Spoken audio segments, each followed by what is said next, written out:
Hey, Will. I think I missed your song request yesterday.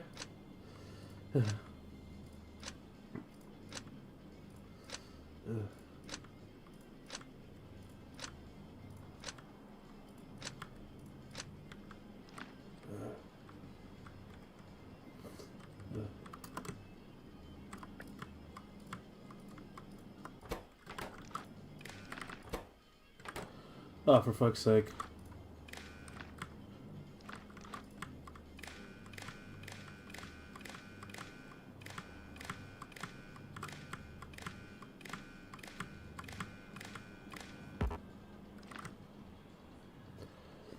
Hey, Conk.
So much for having everything neatly lined up.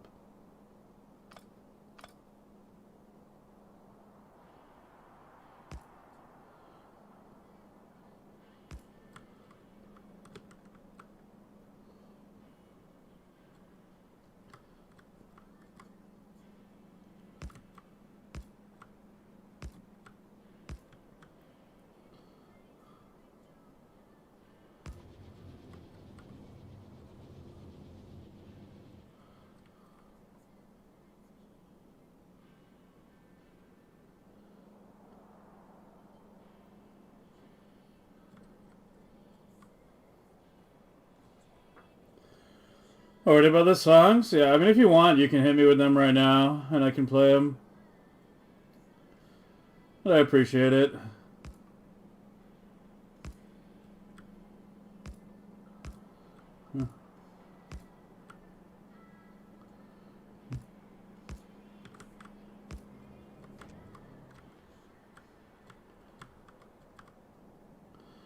I need to fix my stream alerts in general. That's something I want to try to do over the next couple days. But there's a lot of things I need to do over the next couple days, so...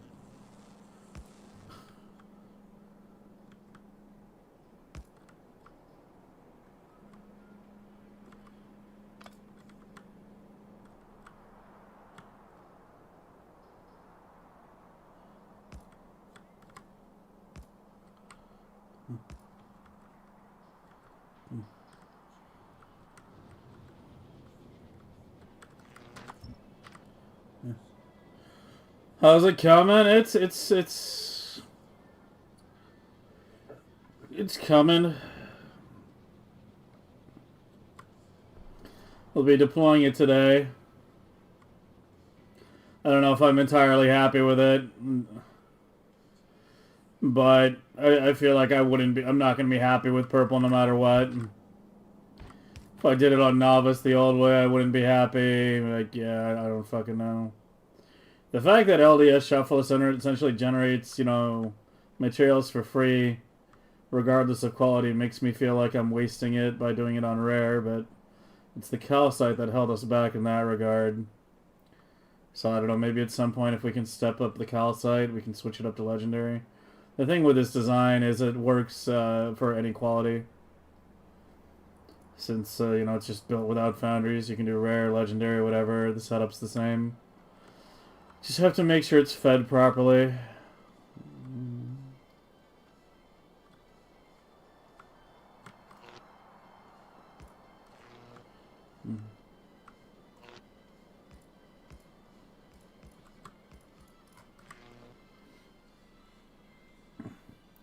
Rare, all just certain ones.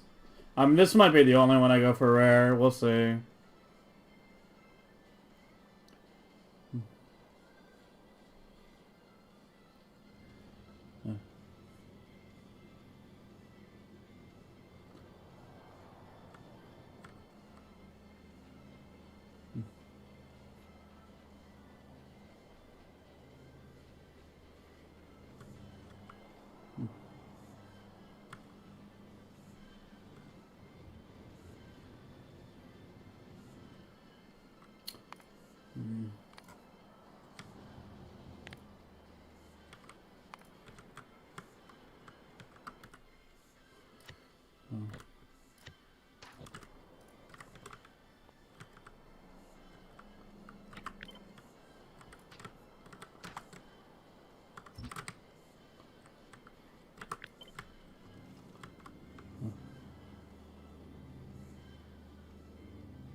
Can I mix them with different qualities? Not really. I mean, in theory you could, but it's just a pain in the ass. Because of stack inserters.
Rare purples, normal blue. Yeah, the thing is, like, the thing that concerns me right now, and this is gonna come up in a couple weeks, most likely, is unless the two qualities on each half of the belt are the same, I don't think you can clock it. I think with clocking it, you need the same quality on both sides.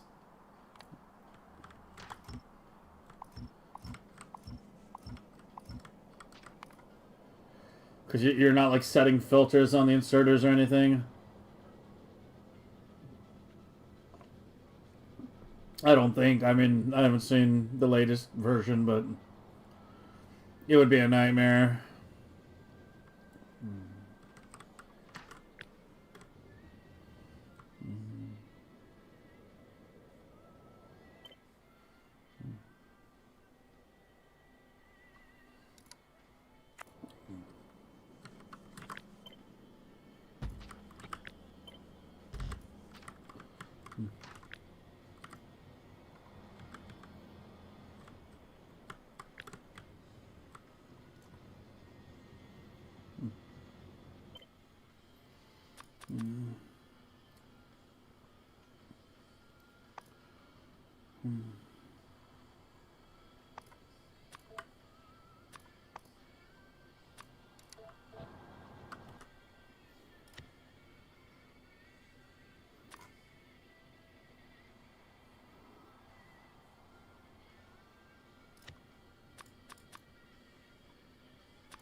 This is the really old design, isn't it?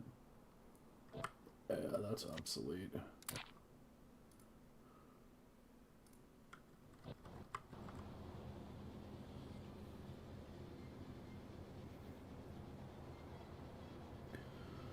Why not direct insert the stone into the rail? It's funny. We talked about that. It's because the voiding setup is much bigger than you're thinking.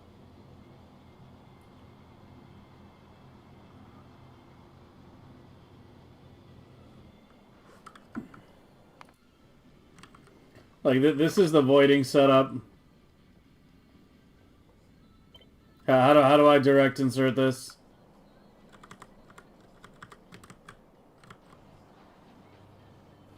Like those two, and then the sides are too wide.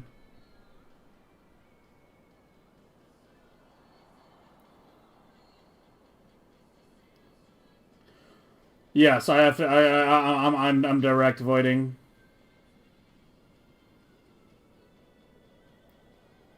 I think I should direct void.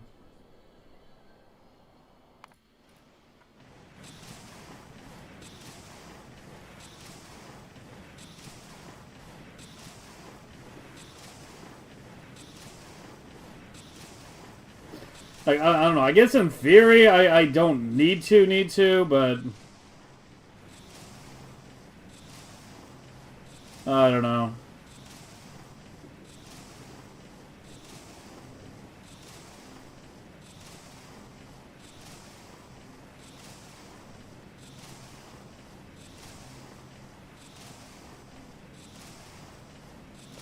There's also the other belts that come in. Like it's just an enormous headache. So it's 3 belts coming in. If it was just stone, I might consider it, but it's not just stone that's coming in.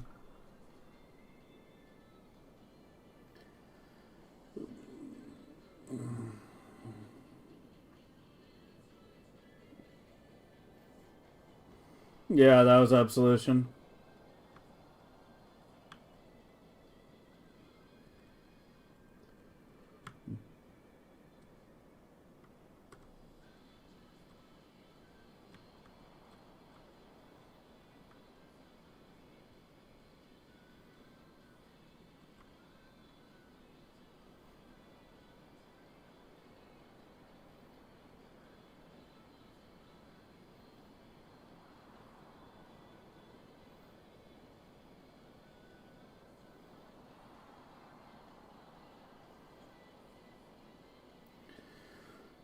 A lot.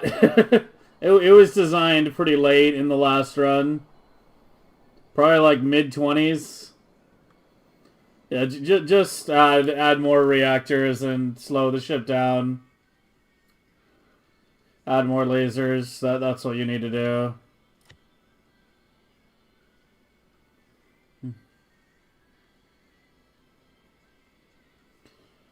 Yeah, I don't remember. It was designed late. It was probably like at least 25. It was a pretty late game design.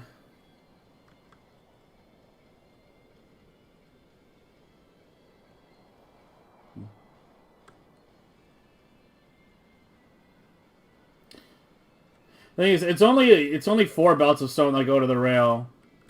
We have another 4 that need to go to here. And that I can't direct insert. Yeah, I don't think it's worth, like, redoing the entire design. Just for 4 belts worth when I still need another 4. Better to just design one big coherent bank.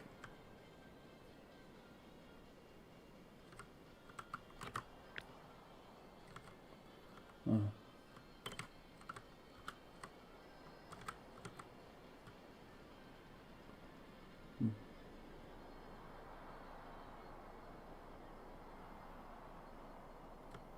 Oh, it's so close to being able to overlap those beacons. If only I could get this one out of the way. I guess I can. If I go here.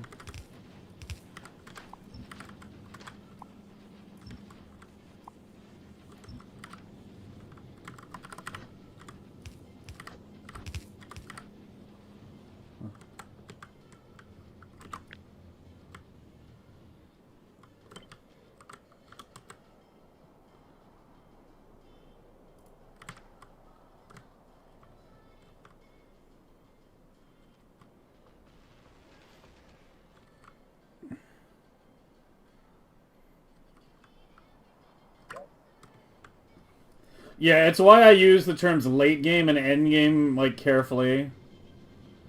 End game means end. Late game just means, you know, before the end game. Early game, mid game, late game, end game. Usually in most games you don't need to clarify between late game and end game, but in Factorio, once you get, like, very high research levels, then designs change.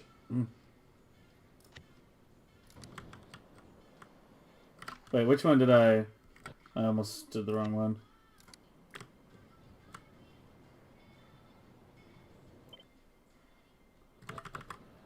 Okay, so we have this now. So these are essentially going to be...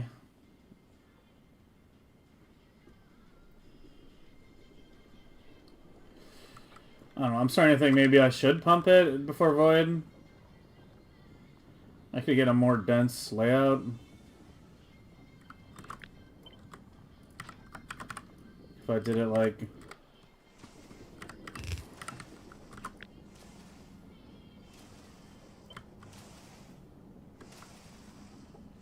I don't even know. How to get like a more tileable setup, it would be like...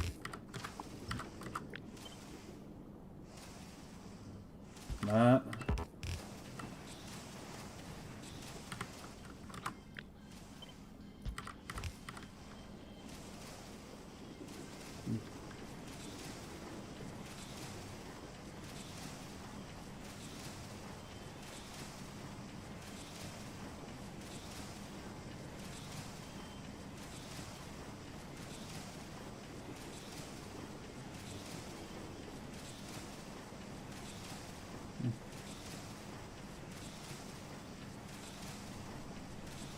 Beginning of the game?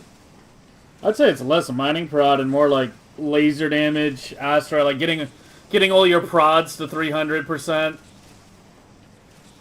Getting your laser damage high. But yeah, basically having all your prods at like 300%. Yeah, high explosive.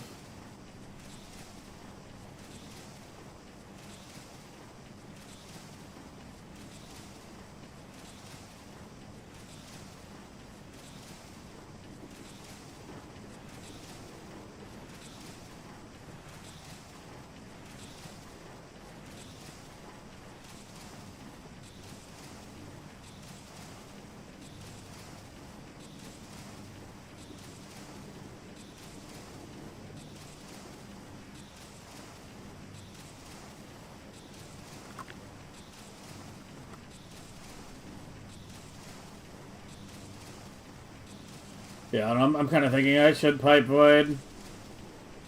Gives me like a much more compact footprint. I still have to leave a space in between the pipes.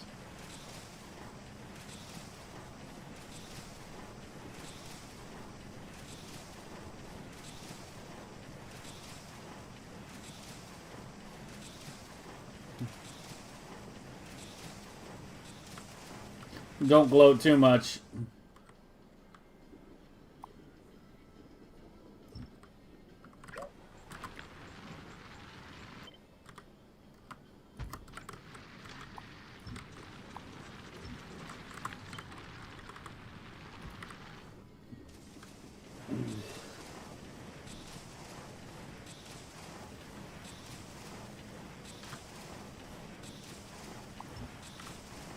How goes the purple? It's like your life. Slow motion disaster. But we're stuck with it.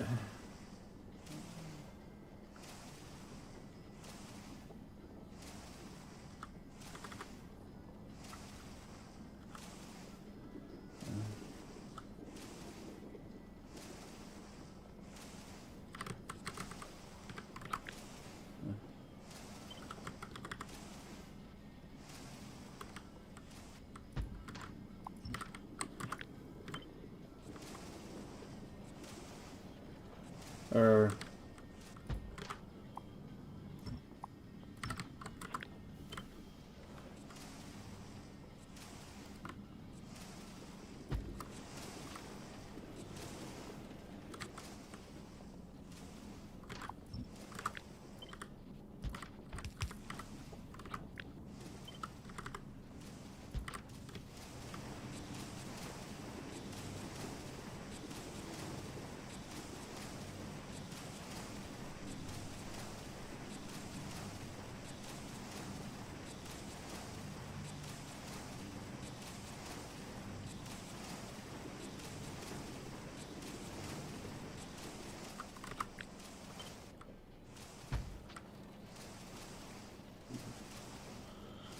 What quality? Yeah, we did rare. For better or for worse. Probably can share. This pipe? Yeah.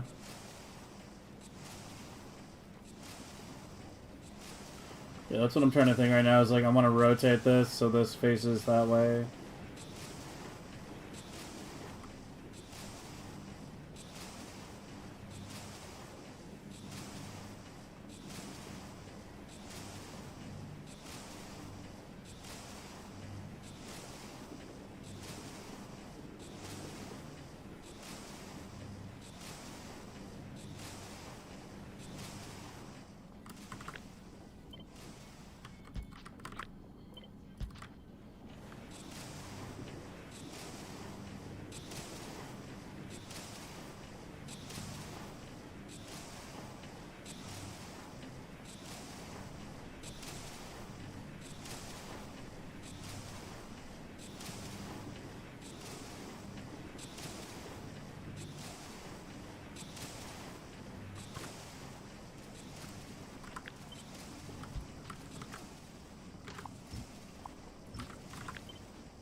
Screw that idea.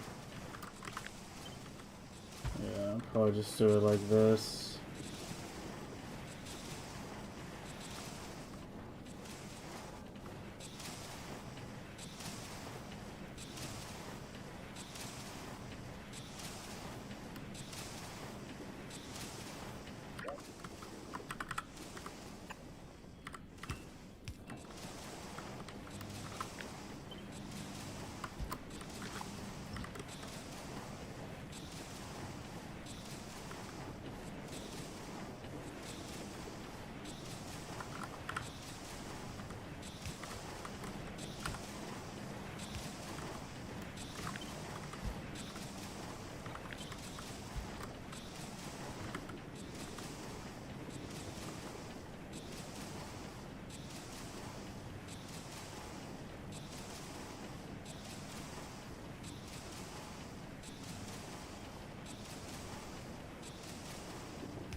If the pipes connect between machines, like this, yeah.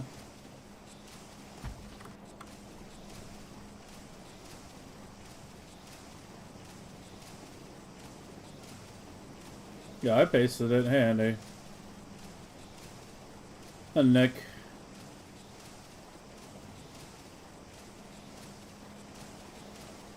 Top and bottom, insert one out. Underground pipe? What do you mean?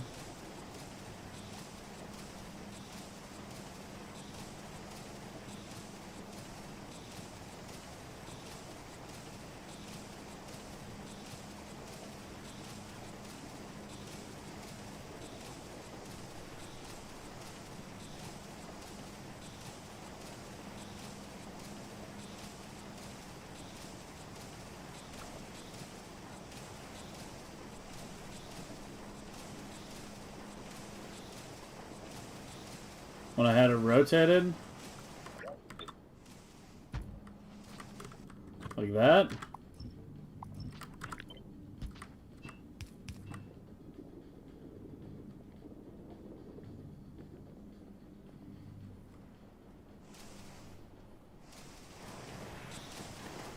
They can be further away, but yeah, but what's the point in putting them a mile away?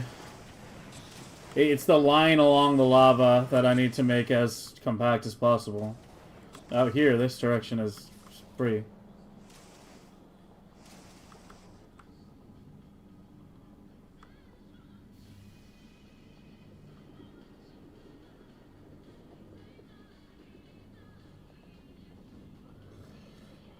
Underground pipe, direct to pump. I have no idea what you're trying to tell me.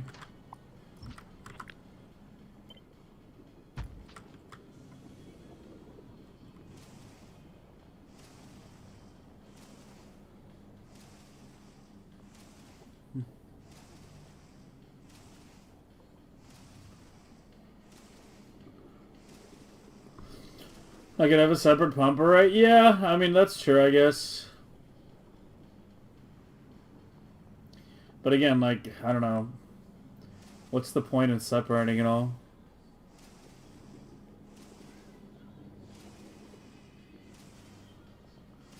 You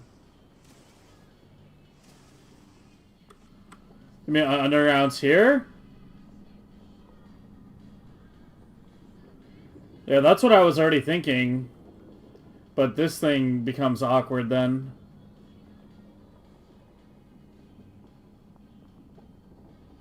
Yeah, that's what I was thinking initially when I tried to do that. But this thing becomes really fucking awkward. Like, unless I move this to the side, and then it just becomes wider and it doesn't really help me.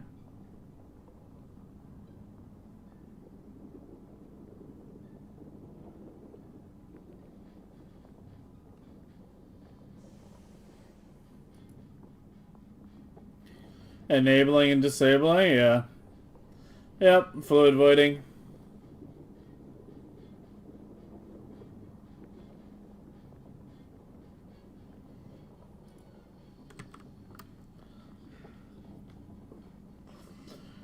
But yeah, I mean, that's what I was thinking, but it's like, you separate this thing out, and it's like, it just becomes really awkward. I don't know, I guess I could go even further out. Like that.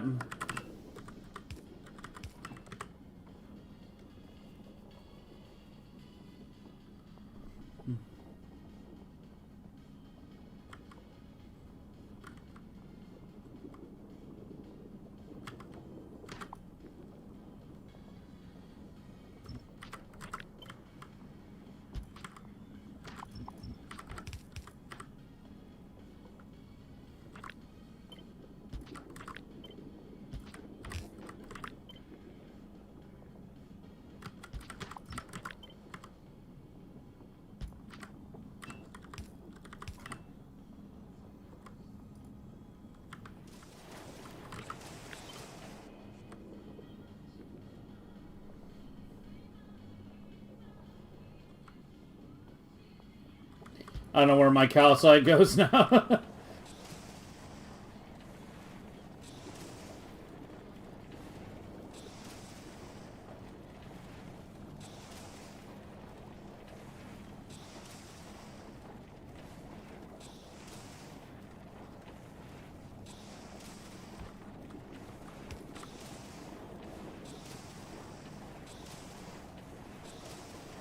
was kind of trying to avoid having the calcite on the pump side. Hey, piano.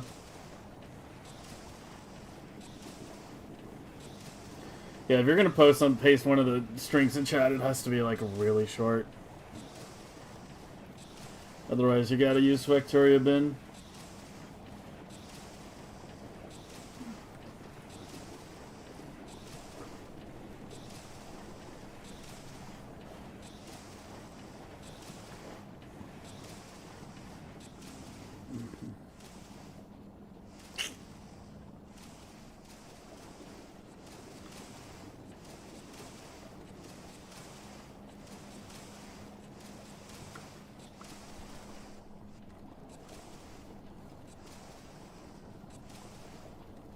I mean, I guess I get underground here and then run it down through there. I don't know.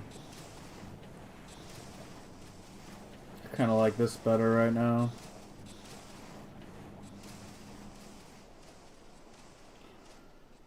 Alright,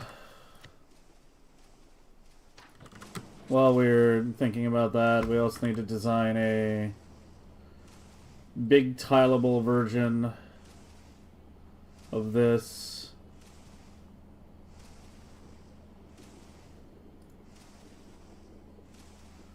That has the ability to void copper straight into lava. Probably with more beacons. It probably needs to be a lot faster.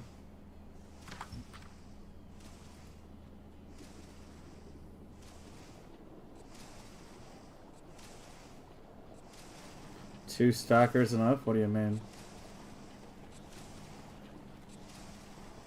Fluid limits cap it at 1 stone belt? Yeah. Yeah, I have to avoid like 4,000 copper right now per machine.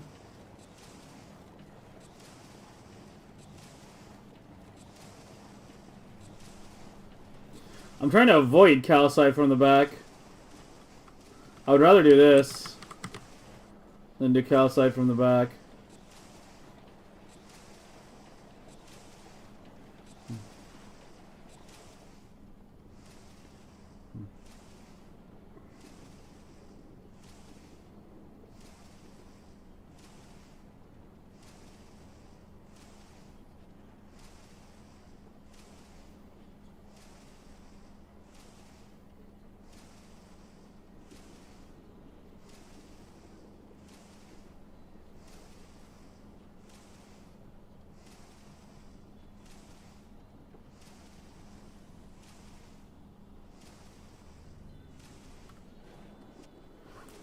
This thing's done at least. There's nothing we have to do on that. It's just these two. Need a good tileable pattern for this. And then, I don't know. I need to, like, speed this, like, way up. And still have it tileable, so we have a lot of work to do regarding that one.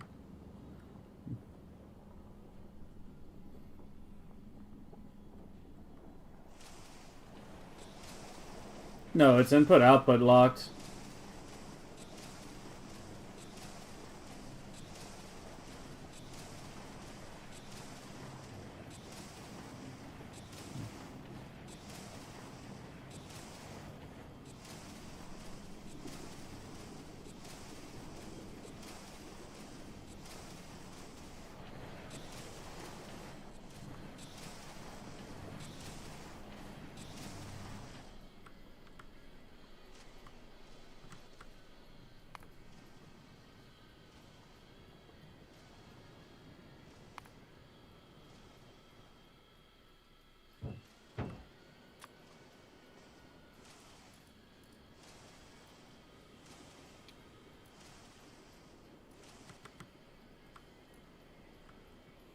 No, oh.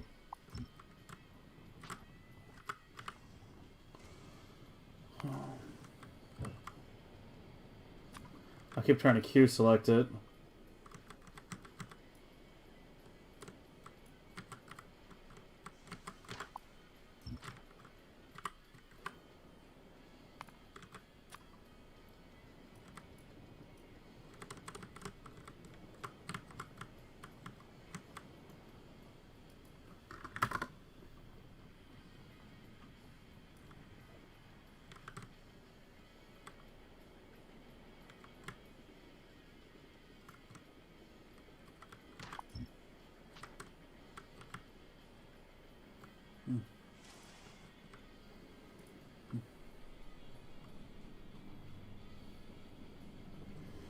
It's for rare. I'll switch it later.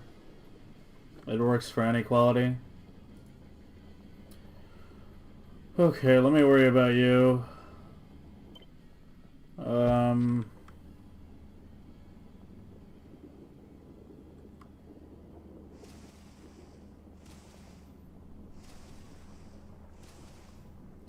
Maybe I should just have the plastic direct insert back into the machine. And, where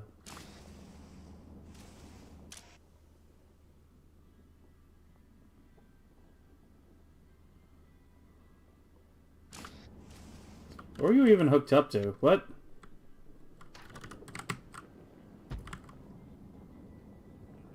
You're not even fucking connected to anything.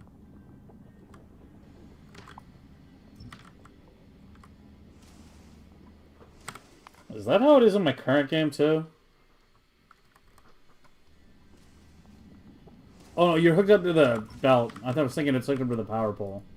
Okay.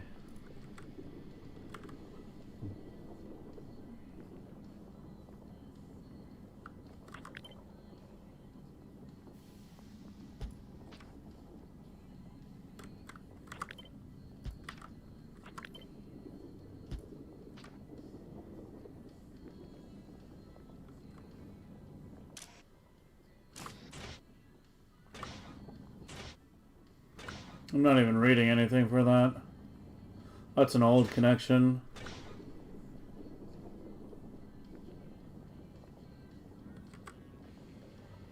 I mean, I don't even know if I want a circuit connection. I just wanted to back up the belt with steel. I don't need that.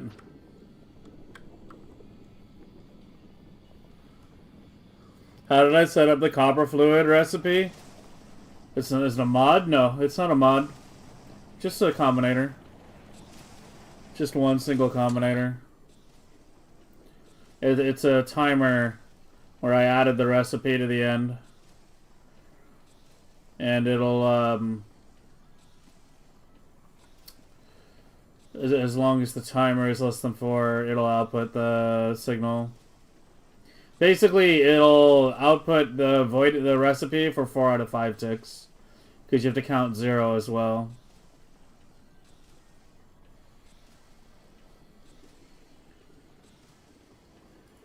And that took a little toying with, a little experimentation to find the right number. But yeah, 4 out of 5 seemed to work. Like 2 out of 3 didn't work. 5 out of 6 didn't work. Tried a whole bunch of combinations. 4 out of 5 was the magic number that got us a full belt out. So it's definitely a bit finicky.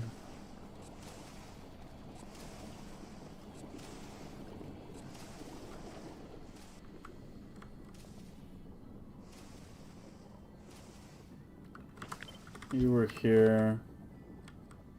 So the thing is, I want more beacons, potentially. Would be this.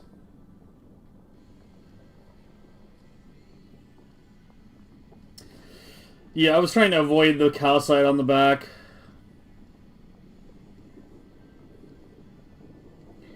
That's like the one thing I was trying not to do.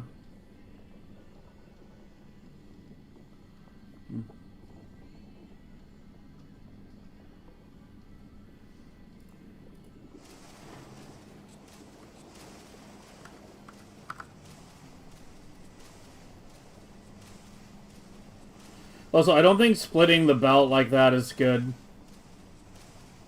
Like, I know belts are multi-threaded, but I also know that splitting a belt divides it into multiple segments as opposed to one.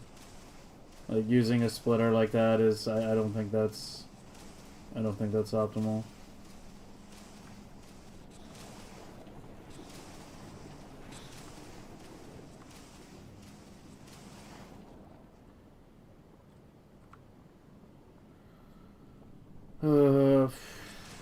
I'll probably just wind up sticking with this, I think.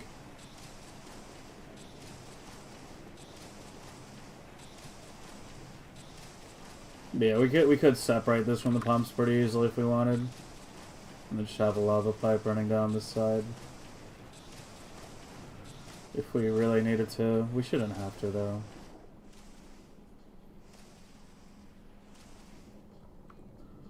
We'll come back to that. Let's focus on this little thing now. There's more work to be done on this either way.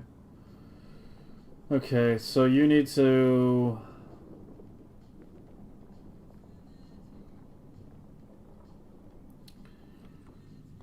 You need to avoid the copper basically straight into the lava. How about keeping it simple?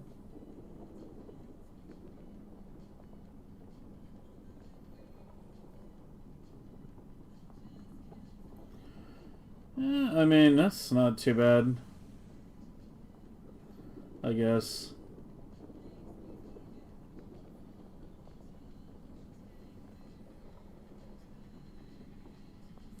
Yeah, I mean, like all these solutions, they're all good. They all work. It just depends. Like, do you want the pump separate? Do you want the calcite in the back? I kind of wanted just like one module I could just stamp down over and over and over and over without worrying about a separate pipe bank or pump bank or anything. You know, each little one is its own little contained block while being tileable. That's what I kind of wanted. But yeah, both what you and Andy linked, like, it's good. It's just not exactly what I had in mind. Oh, another one. They keep hitting me. Yeah, that's a bit better.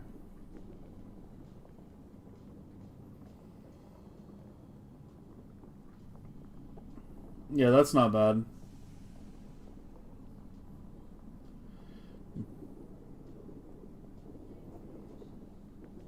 Yeah, we might use that. We'll come back to that in a second, though. I want to. My brain is on this right now. I just want to think about it, get it sorted. Okay, so this gets tricky because everything comes out of the recycler, but we need to avoid an absolutely breathtaking amount of copper. So this side's going to be facing lava. We can't, unfortunately, point the recycler straight into the lava, because otherwise it will dump everything.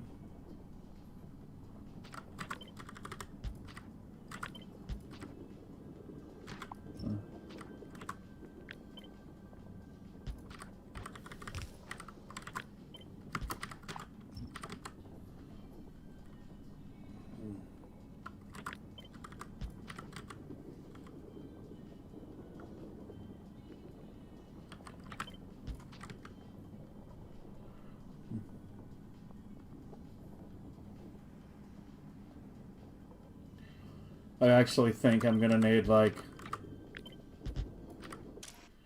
that.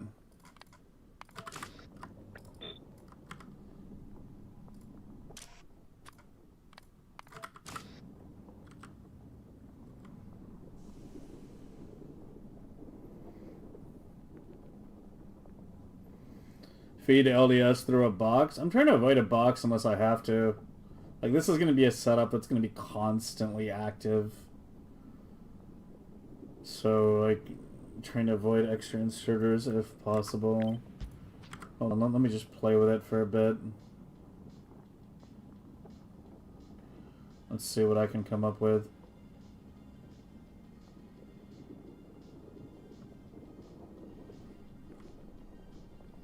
I think I do need this belt. The question is, how do I do the steel out right now? I think one stack will be enough to handle it.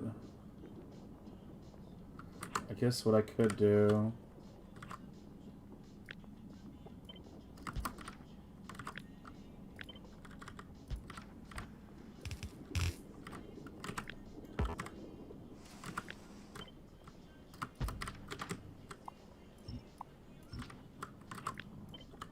Whoops.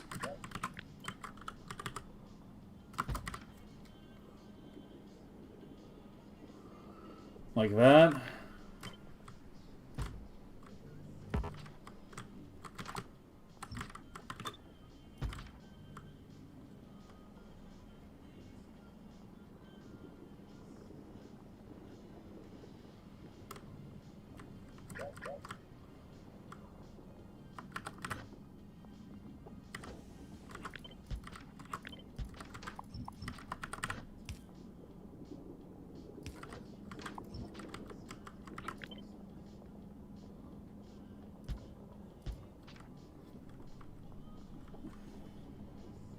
Robust can go out here somewhere.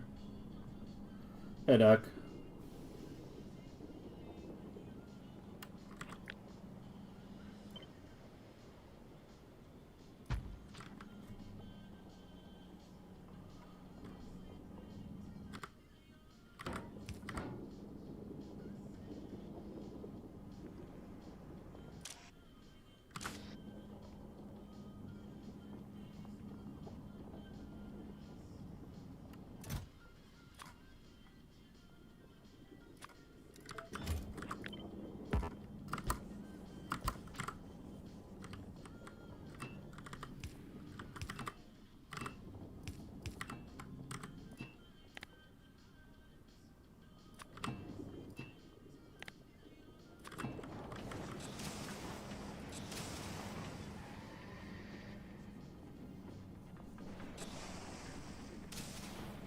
Fuck, we're gonna need so many of these. We're not charting fast enough. Oh, these aren't even legendary.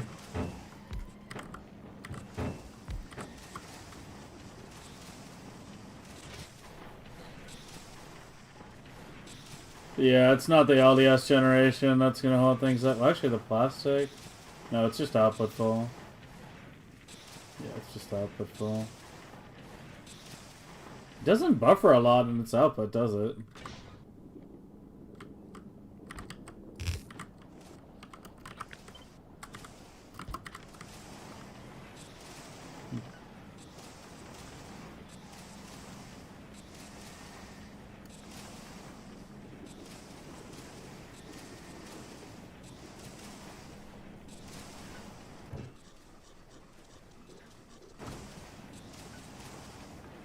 Dude, the fucking voiding, though.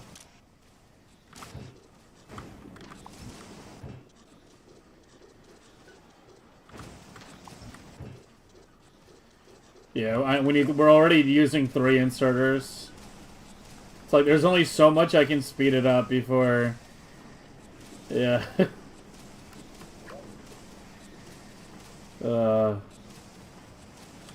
That's not a lot of steel. Uh-oh. Guys, that's not a lot of steel.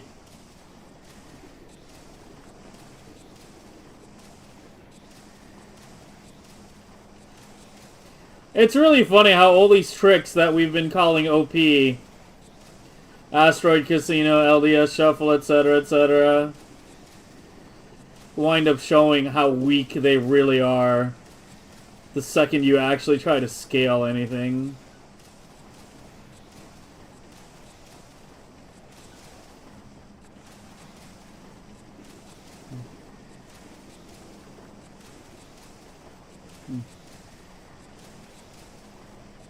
Can I use the copper instead of voiding it? Why would I want to?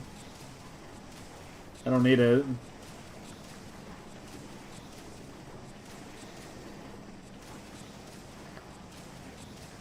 If there's enough inserters trying to grab from the scrapper, can they snag the steel before it gets dumped? No, you don't want it. It won't work.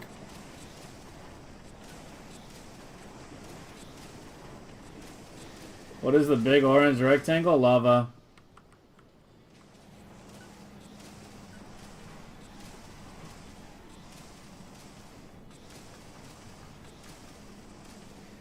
Two recyclers per foundry? I think we might have to, yeah.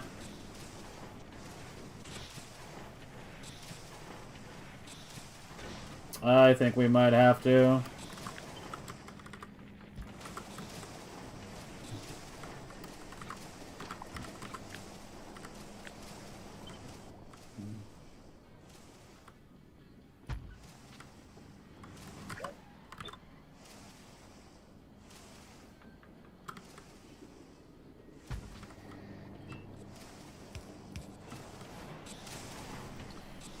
Alright,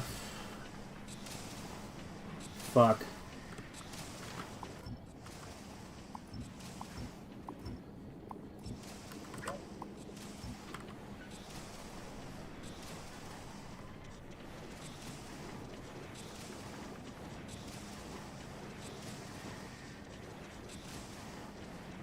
How do I even want to set this up then?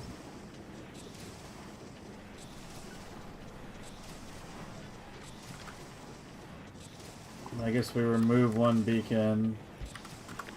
Move you back. But then I lose my tile ability.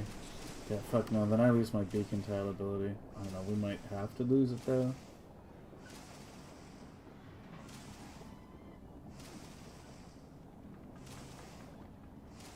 This is a nightmare.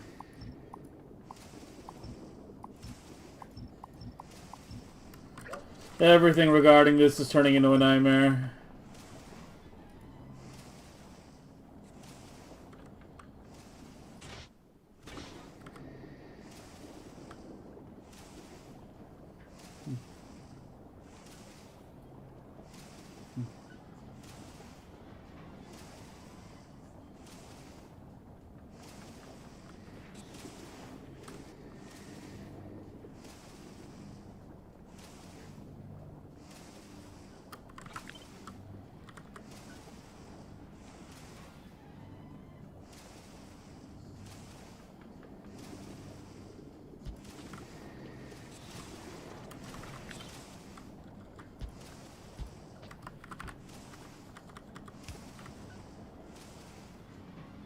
Well, at that point, we're better off using a box.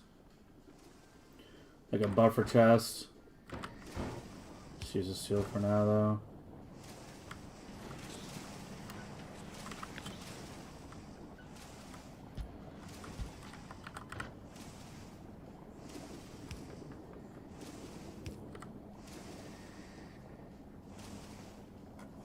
One of you is not going to be able to output, right?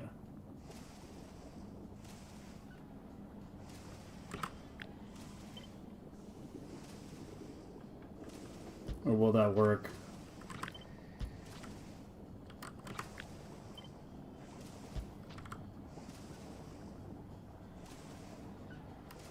I guess I can move the beacons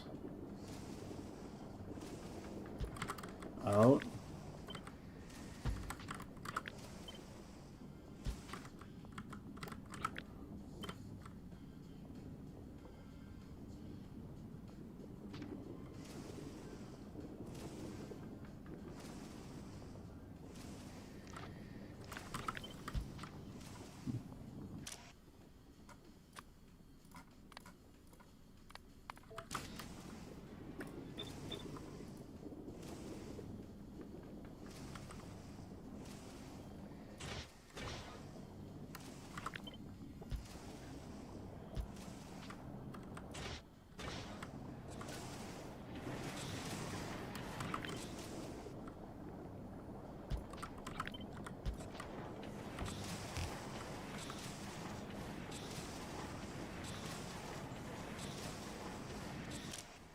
Well, it works.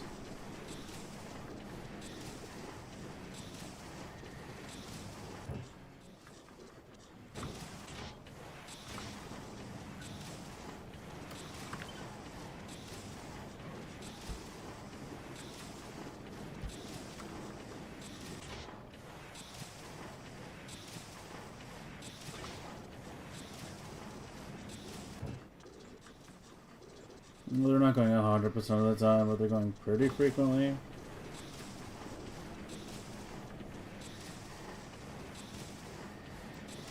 It's so little steel, though.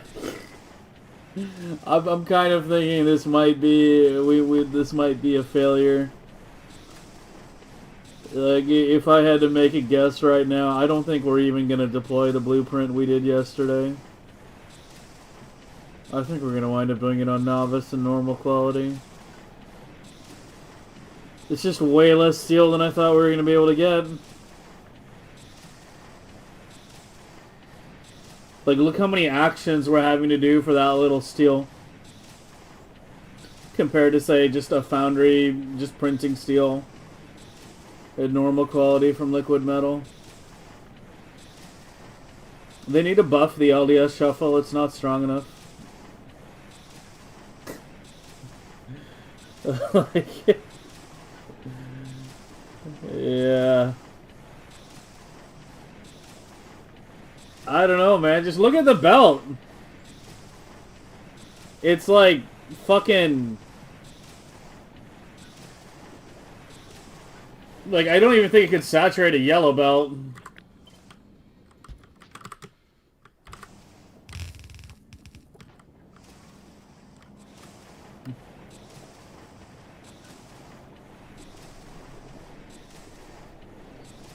So I would need, like, what, like 3 of these to get a yellow belt? So to get a green belt, I would need 12. And then to get...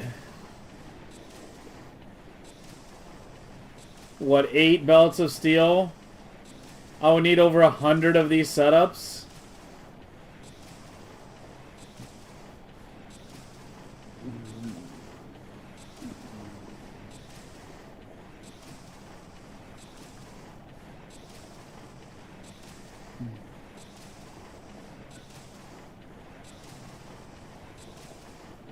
Yeah, I mean, it's what I've been saying. Like, I think they need to just take a step back and, like, really think about how they want quality to work in Endgame.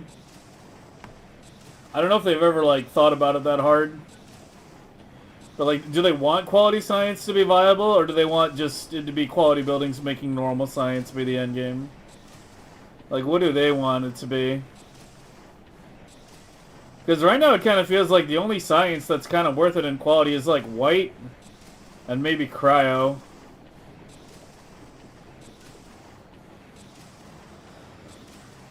This is just way fucking less than I thought we were going to be able to get.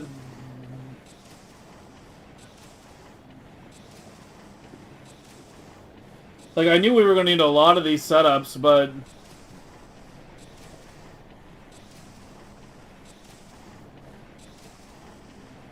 okay, we're going to need an insane amount.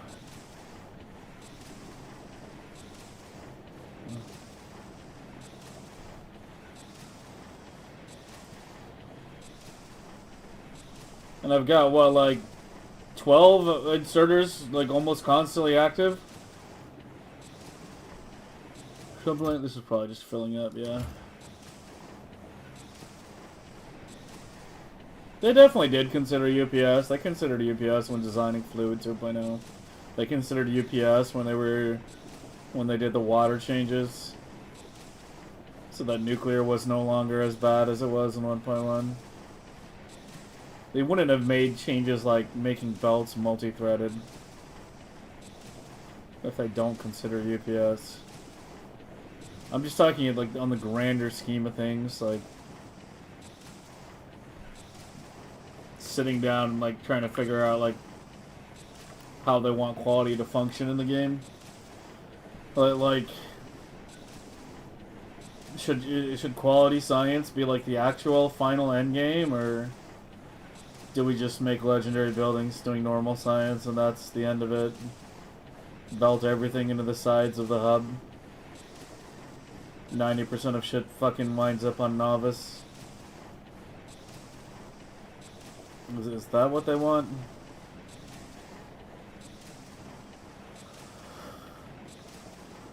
I don't know.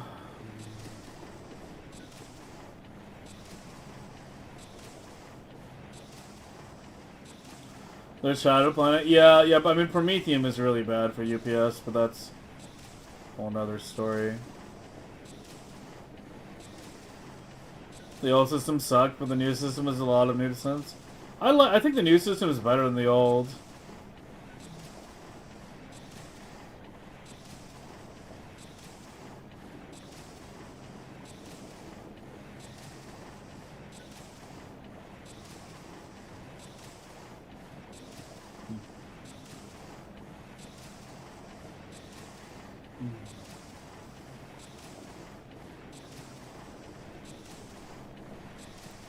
Quality of liquid would be interesting? Yeah, like, I don't know. I think quality of liquid would be interesting if it was difficult to get, but that difficulty did not involve insane, like, UPS related shit. That's the thing with all this shit, is like, they can implement it, but if it takes 1 billion UPS to generate it, it needs to be difficult in terms of, like, circuitry or, like, layout. Or, like, you know, something... maybe even tech. But if it takes a billion UPS to generate legendary, then, you know... Like the limit is like 6, right? If it takes more than 6 times the UPS to generate the stuff in legendary, then the legendary science is never going to be worth it.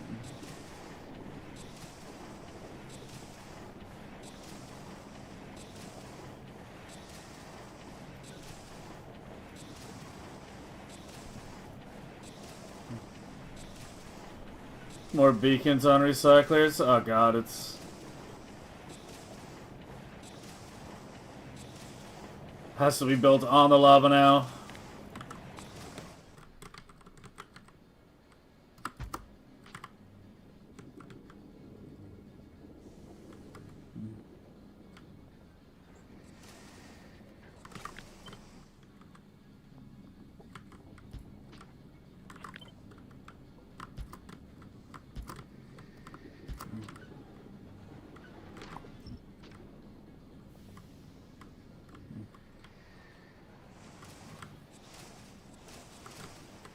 Where the hell are they? Here.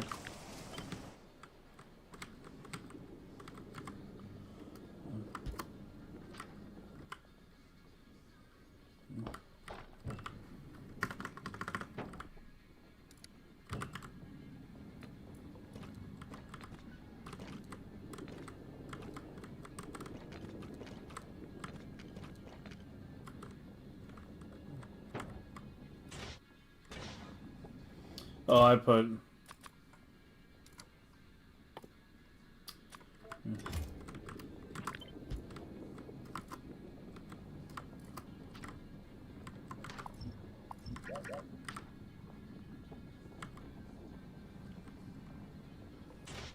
And yeah, that's true. I could have had speed modules with the LDS being a 300 prod. I forgot about that.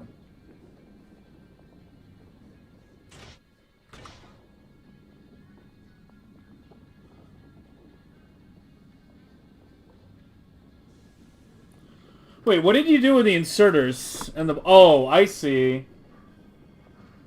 I see what you did here. Okay, hold on.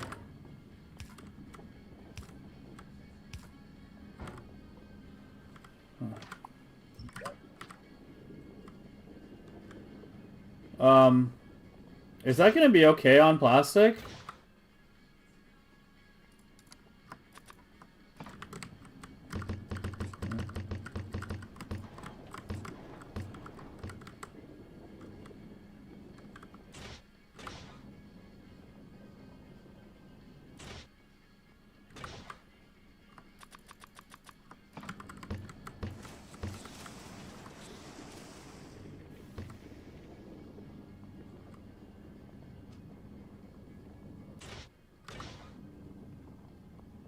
Why is it just instantly running out of plastic?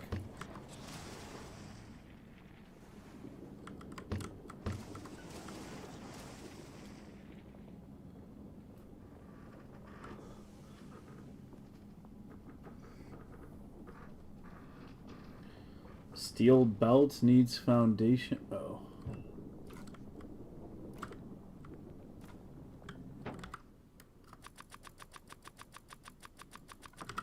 LDS pro. Yeah. That's. Fuck, I didn't even realize it was this low in the sandbox. Holy shit, that's been affecting the other tests too, then. Literally at 0. Yeah, that would be a problem. Yeah, this should be more now too.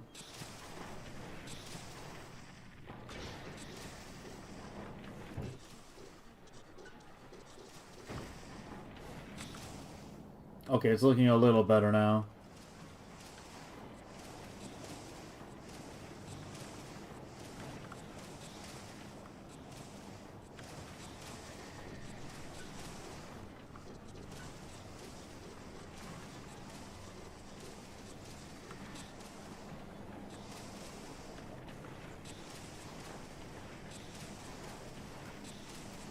It still doesn't feel that great though.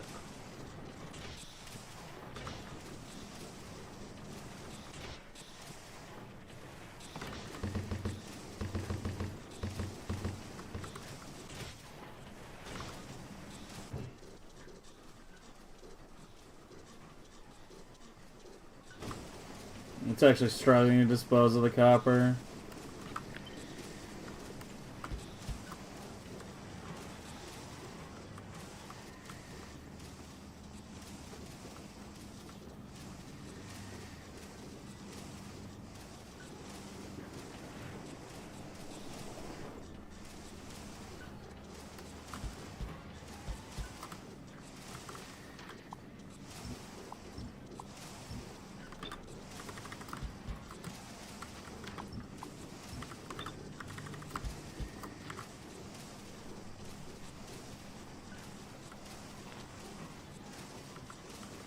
Worry about power poles later.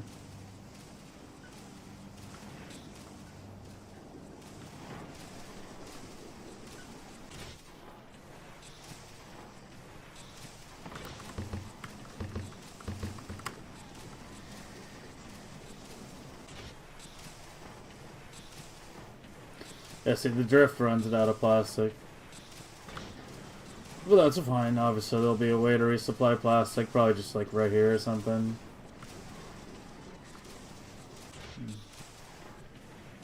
Yeah, it drifts out pretty fast, actually.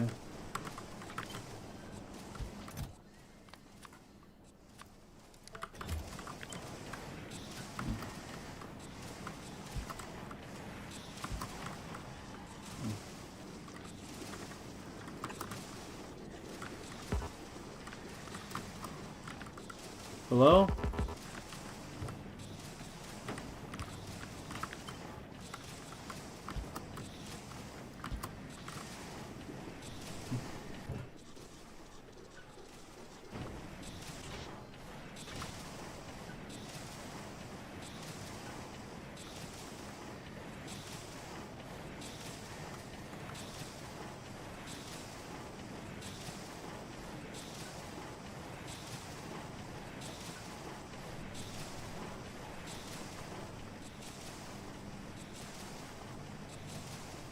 Yeah, I could belt plastic through there.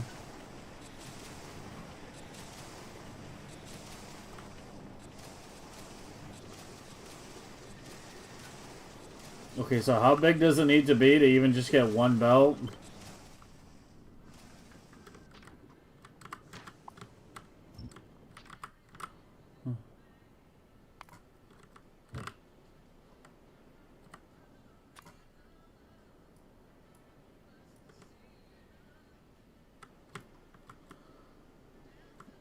Yeah, we're gonna wind up nuking the whole planet.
There's just no way. There's just no way. There's no way. Like, I'm not gonna sit here and fucking, like, smoke copium all night long. Going, like... We set up these giant columns. This is just needed to make one fucking belt of steel. I need 8 to get it running. So it's gonna be like 8 of these huge columns. All to just make science that's only 3 times stronger than normal. Like, we're spending 100 times the effort to make science that's 3 times as longer than 3 times as strong as normal, and it has to go through the hub. And it has to go through the hub, as opposed to being just belted in the sides.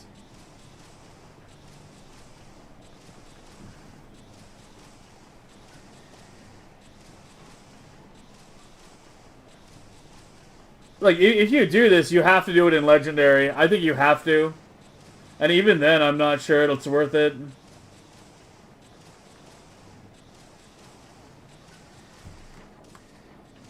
Yeah, it looks like removing even 1 isn't enough. It makes it low.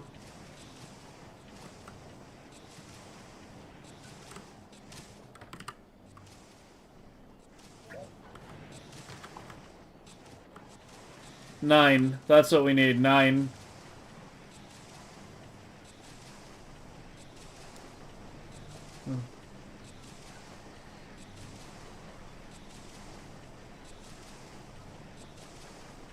How did I make it? It's in the editor.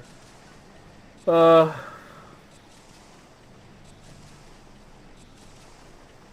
and not to mention, this is at 300 LDS prod.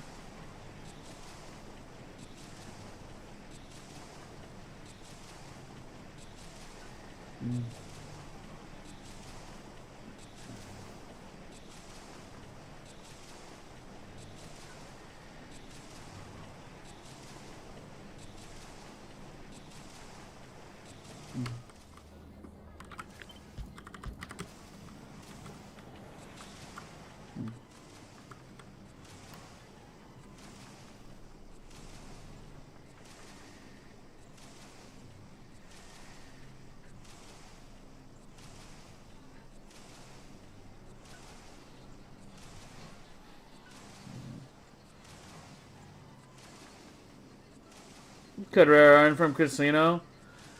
Maybe a bit to supplement it, yeah. I don't know.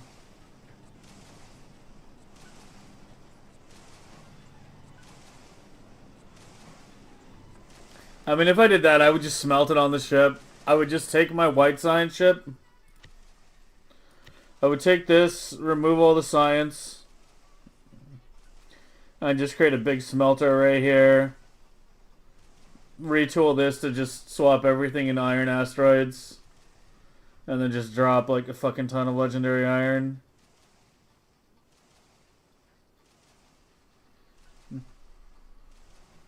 Yeah. Yeah, I think like it has to be legendary. And like I think it's highly debatable even at legendary. The problem is there's no easy way to test the whole thing, because you have to take the whole picture, and apparently we're getting some small gaps with 9. Like honestly, the way I was gonna test it was to set up everything, do the entire Megabase with quality, and then once we're near the UPS cap and stable, save the game, make a fork, and then redo the quality setups as non-quality. And then see which one is better. Because you have to take a holistic approach. You can't just individually benchmark a build, because you have to factor in the platforms. You have to factor in, the additional hub. Stuff going through the hub. There's no way to just individually benchmark all these 3 things. You literally have to like do the entire base one way, save it, and then change only those quality things. Spend like a week redoing it with non-quality. And then see which one's better. It's the only way. It's the only way to do a real test. But, like, just from what I know of Factorio and how much I've played and done with the UPS optimization so far, I think that even with Legendary, I'm not even sure. Because the thing is, like, you have to remember, like, it's like this. Here, we'll get some visual aids for those of you who are struggling to keep up here. So let's take, this is UPS cost, right?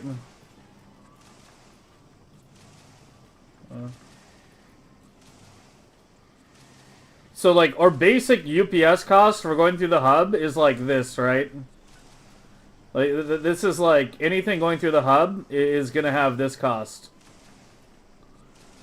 So, a science like, let's say, red or green in normal quality, the UPS cost to produce it is like this, right? Like, it's really low. So those going through the hub late game is probably not going to be worth it. Because the UPS cost you're going to pay going through the hub is relatively high compared to how much they cost to actually produce the science. Purple has a very high UPS cost by comparison.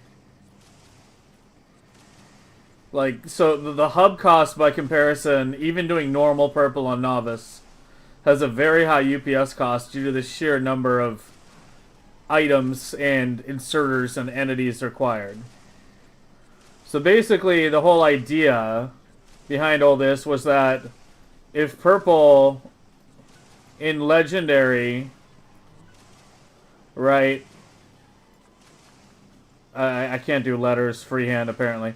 If purple in legendary, if this gap here, if this amount is less than the hub cost, then it becomes worth it to do it off world. Because you're essentially, you know, spending less UPS for legendary purple, such that the hub cost becomes a relatively small pay. And the hub cost is still relatively big, keep that in mind. But the hub cost also is variable. That's the other thing. The hub cost is variable depending on how much other things go through the hub. If you have the absolute minimum going through the hub, like let's say every science, every off-world non-novice science is being made in legendary and is all coming through the hub, then your hub cost is very, very low. Because all those bottles are coming in are very spicy. And they're going to last for a long time. But if you have lots of normal sciences coming in from off-world, then, you know, your hub cost goes higher. And it's not linear. It's not a linear increase. The more you add to a hub design, the more you need to pull out of a hub, the further and further away the chests get from the hub, which means the bot time goes up and up and up and up. Like moving a bottle from this to this costs very little, right? Like it would probably cost like 100 bots, if even that. Probably less than 100, but probably 50 bots to keep this belt saturated coming from the hub. But something like out here might cost like a couple hundred or something. Just pulling numbers out of my ass. So it's like where I'm at right now in just thinking and analyzing this right now is I think this bar here is way fucking bigger than we're thinking it is. I'm thinking it's bigger. So if like if I'm just looking at the purple production alone, and I'm already looking at it and thinking making X amount of legendary bottles feels like it's already costing more UPS than making 6 times that amount in regular, then there's no way it's going to be more efficient once we factor in the hub.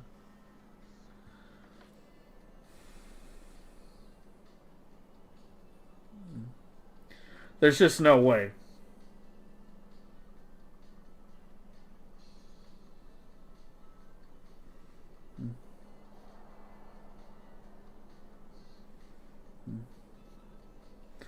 Flashbang on your TV? Sorry, I'm getting flashbang too. Paint doesn't have a dark mode, okay? I mean, I guess I could have, like, filled the background with black and then painted in white. I'll do that next time. Here. And next time I'll do, I'll do that. And then, paint in white. There you go.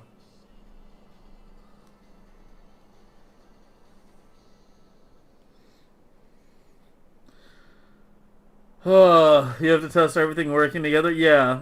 Yeah, and that was always my plan. Was to go ahead and, test everything together. I knew it was going to be a pain in the ass because, setting up the entire base and then just redoing several very large systems in normal quality while keeping everything else the same was always going to be a pain and take, like a week of time at least just to do all the testing.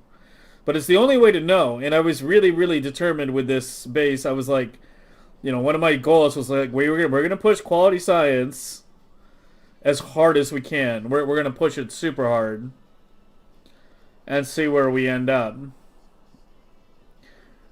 Blue already went up in smoke. Blue science already went up in smoke and has been returned to normal quality.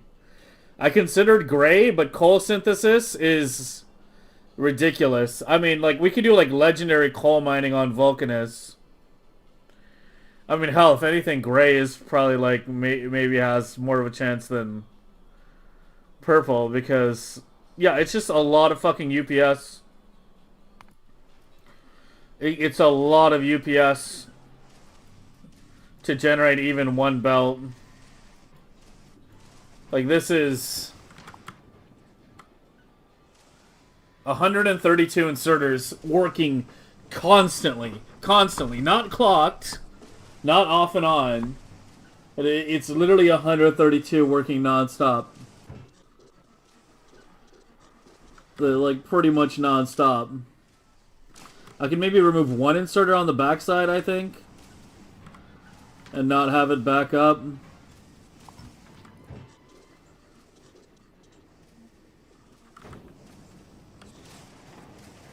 Well, it's backed up on steel here, but now I guess. But it's 132 working constantly.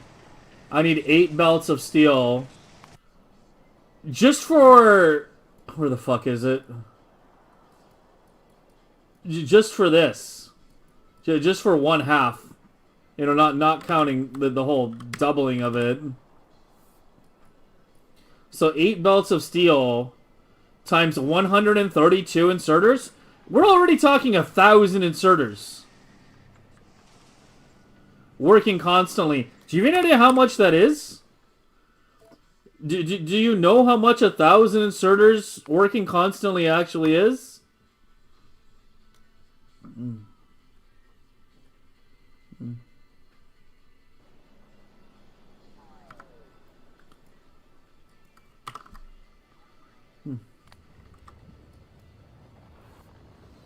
We have 5,000 inserters total working in this base right now. This was the old one. It's just running worker robot speed. Yeah, but my time usage, because like I stopped at this base when it was running 2 million with Promethium. So without Promethium, I'm only using like 8 update time. We're only using about half of the update time. So this base could have been twice as big. We still have the bot oscillation issue. I can see it. Yeah, you can see the logistic manager oscillation. They never fixed that, did they?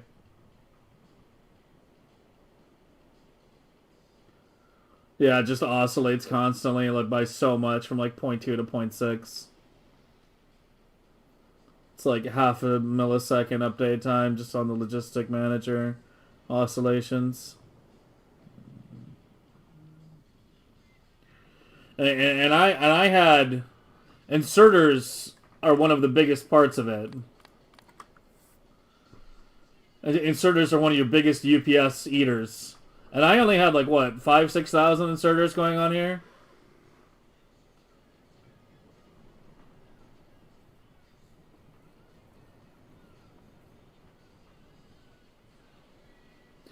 It needs a plastic input for downswings and an output for upswing? Yeah, we need to refine that a bit. But, I mean... What do you mean trash it with something else? This is the best way to trash.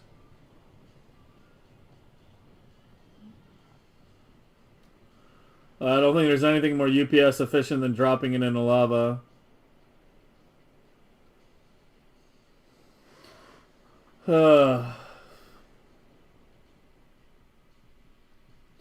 If I checked out used quality Megabase at a glance, I'd probably save you a lot of time. I mean, fuck it, we can check it out now. Is he a YouTuber?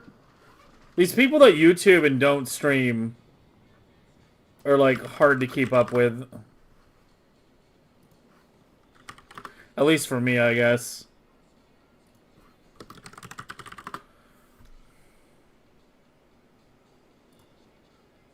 This guy?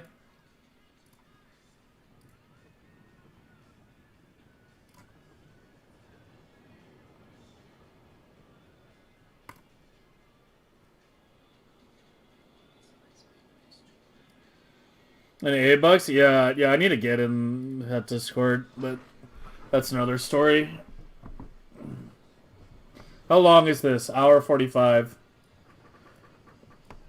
Yeah, we're not watching the whole thing.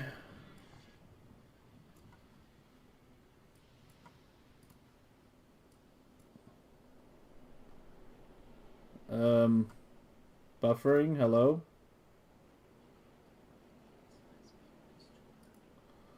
Oh, he had a weird belt layout. Wait, what? He's got fucking blue belts, belting science? Oh, God. I do not approve of his lab layout, man. I do not approve of blue belts in the lab layout, man.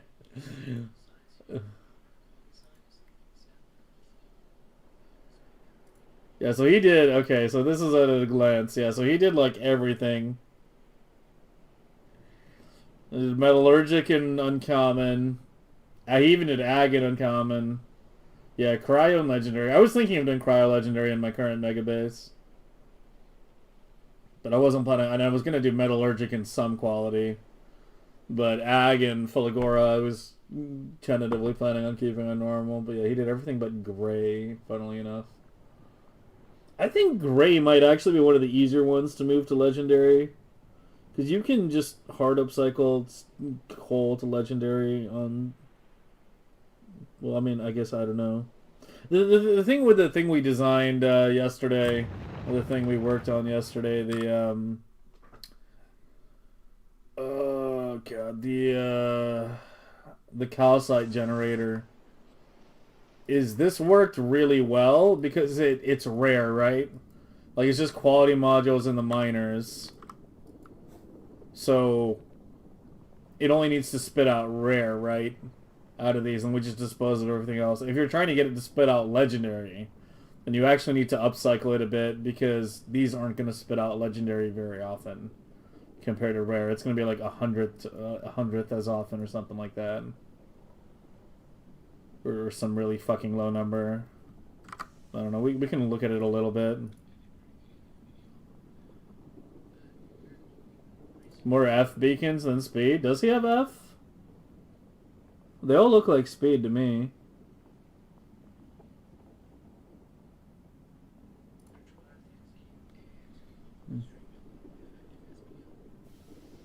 Is it half and half? I can't tell. It doesn't have the modules showing. I guess those are efficiencies? I can't fucking tell. The vertical columns are efficiency?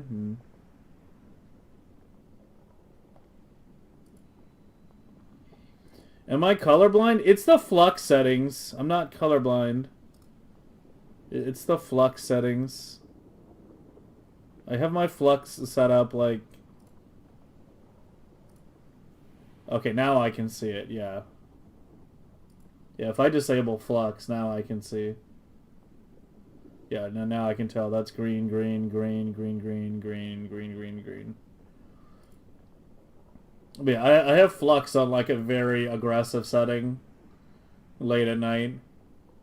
You know, I tend to play in a pretty darkened room, and yeah, it saves my vision. Flux is the reason I don't go fucking blind. But it also it has the downside of making it much harder to tell between blues and greens. Unless it's like very obvious. But yeah, if I re-enable it, it becomes much more difficult to tell. Flux setting? It's like literally fucking maximum. Yeah, I literally have it at the maximum possible setting. Well, you guys can't see anything. When I do this, nothing happens for you. But I literally have it, like, literally firelight all the time. This is how I experience the internet. With an orange tint. I mean, really, I consider the problem to be with you guys. People that fucking use their PCs late at night without some kind of, like, orange tinting thing are fucking psychopaths. I don't know how you do it. Like, I could never go back to not having it. It's so much easier on the eyes. Has a nightlight? I don't care about Microsoft's shitty solutions. I've been using Flux for like 2 decades and it's never let me down. It has good options. It's relatively minimalistic. Zero bloat whatsoever. Like it literally is like super lightweight, zero bloat. Like what more do you want? It has scheduling if you want. Yeah. Oh, you can even go lower. Holy fuck! There's a 1200. Yeah, we probably don't want to go that low. But yeah, people fucking like going on looking at their PC all night long at like fucking 5,000K. Nah, dude, I would have gone blind by now.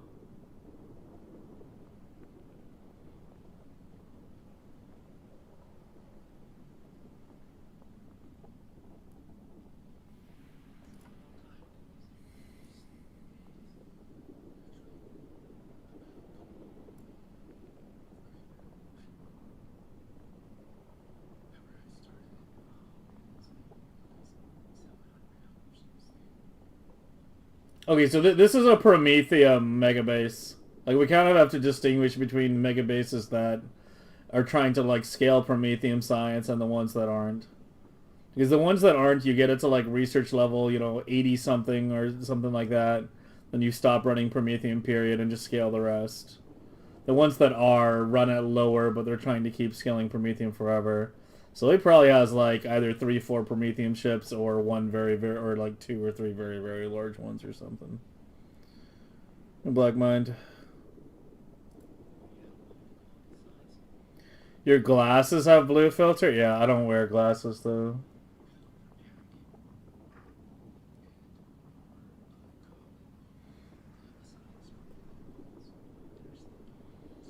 Stinky, yes.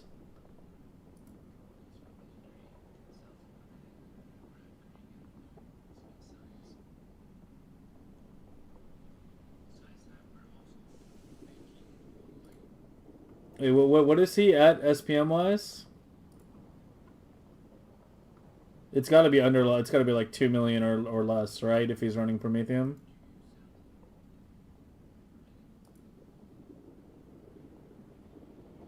1.3. Okay. And what's his system? Is he on like, and is he on Linux? Because unfortunately, we do have to talk about these things. If we're comparing Megabase versus a Megabase, we have to, because not 60 UPS is not the same for everybody. If you're on, the absolute best processor and you're on Linux, then you've got more headroom to play with. Does anyone happen to know? He doesn't have it in his description. Maybe somebody asked him and he replied. I don't know.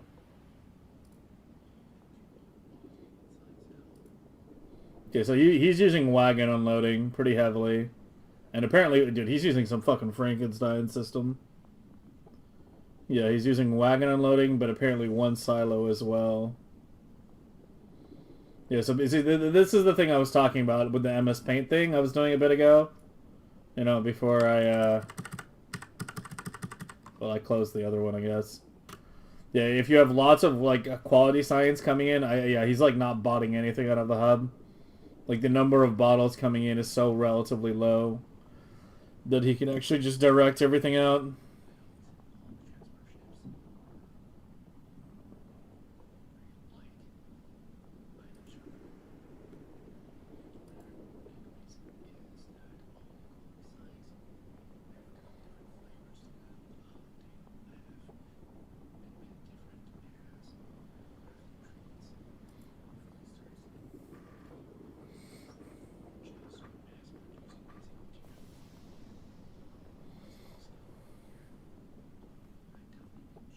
Wait, he does legendary blue in space? Oh god. I don't want to know how big the ship is gonna be.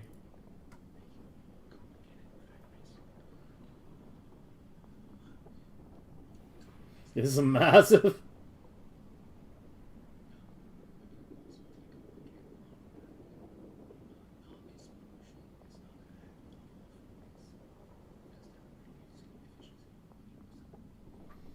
Yeah, so he went with a very high. He went with a treeless way.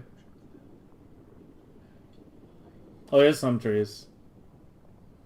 Looks like he hand planted all that.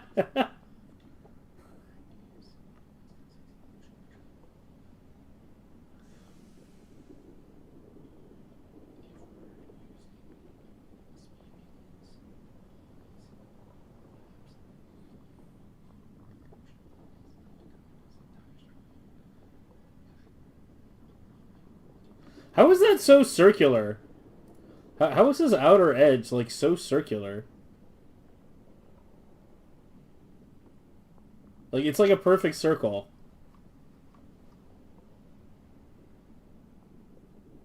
Yeah, that feels like there's some editor commands being used in there.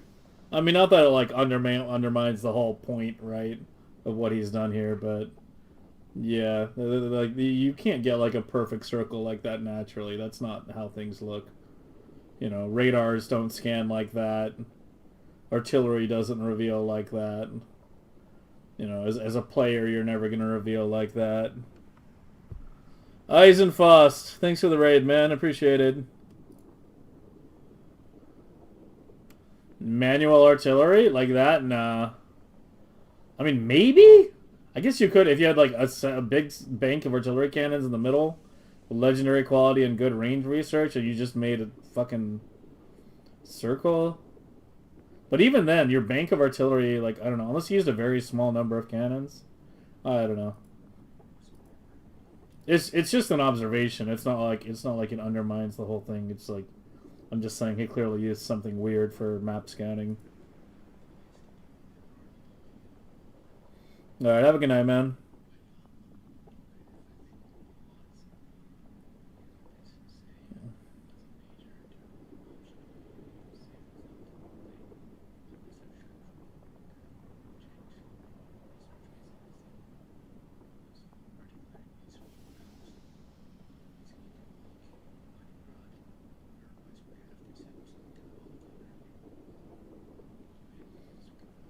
Yeah, I'll probably wind up selling that at some point.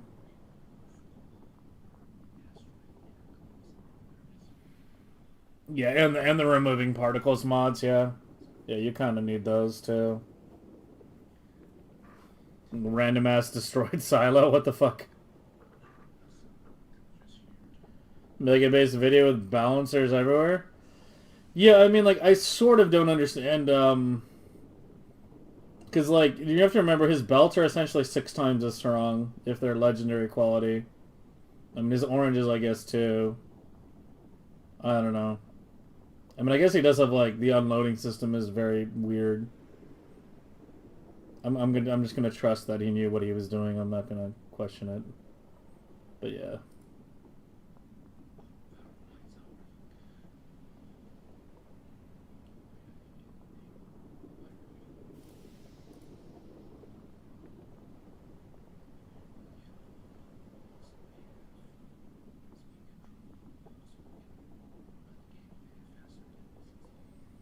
Oh, he's juicing.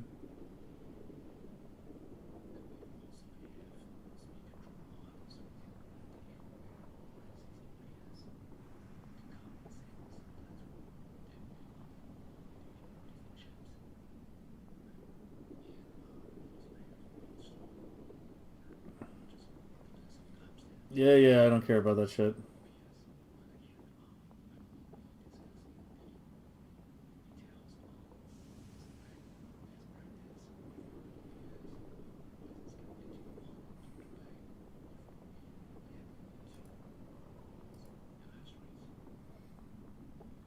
So that's the blue science ship.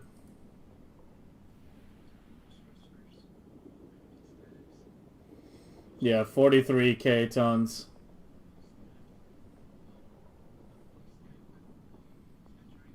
How much were my Prometheum ships again? How many tons is my... I think it's like... My Prometheum ships are like 2K.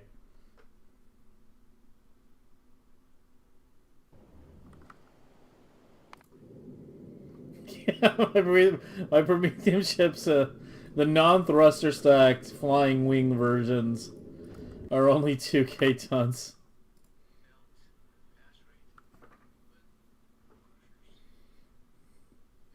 It's red, green, and blue.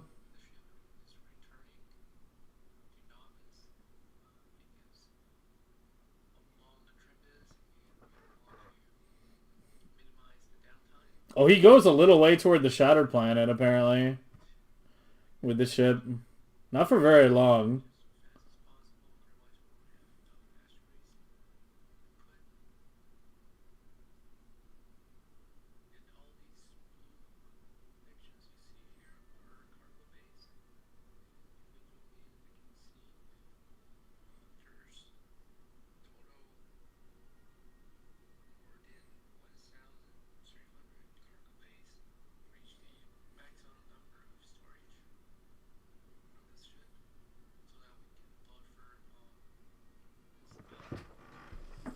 Will's Chonker's 35? Yeah, this is huge. But when you guys do the Chonker, you're only running like one, right? Or can you run two?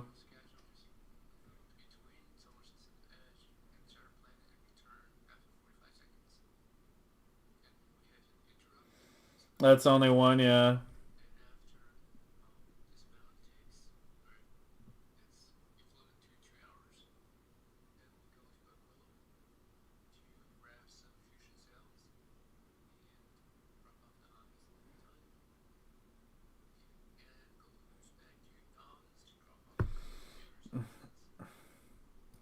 Alright, if we just want to stop for 1 second and talk about what I think at this point is probably the most optimal way to set up a Megabase in terms of where sciences are located and what quality based on what we know so far.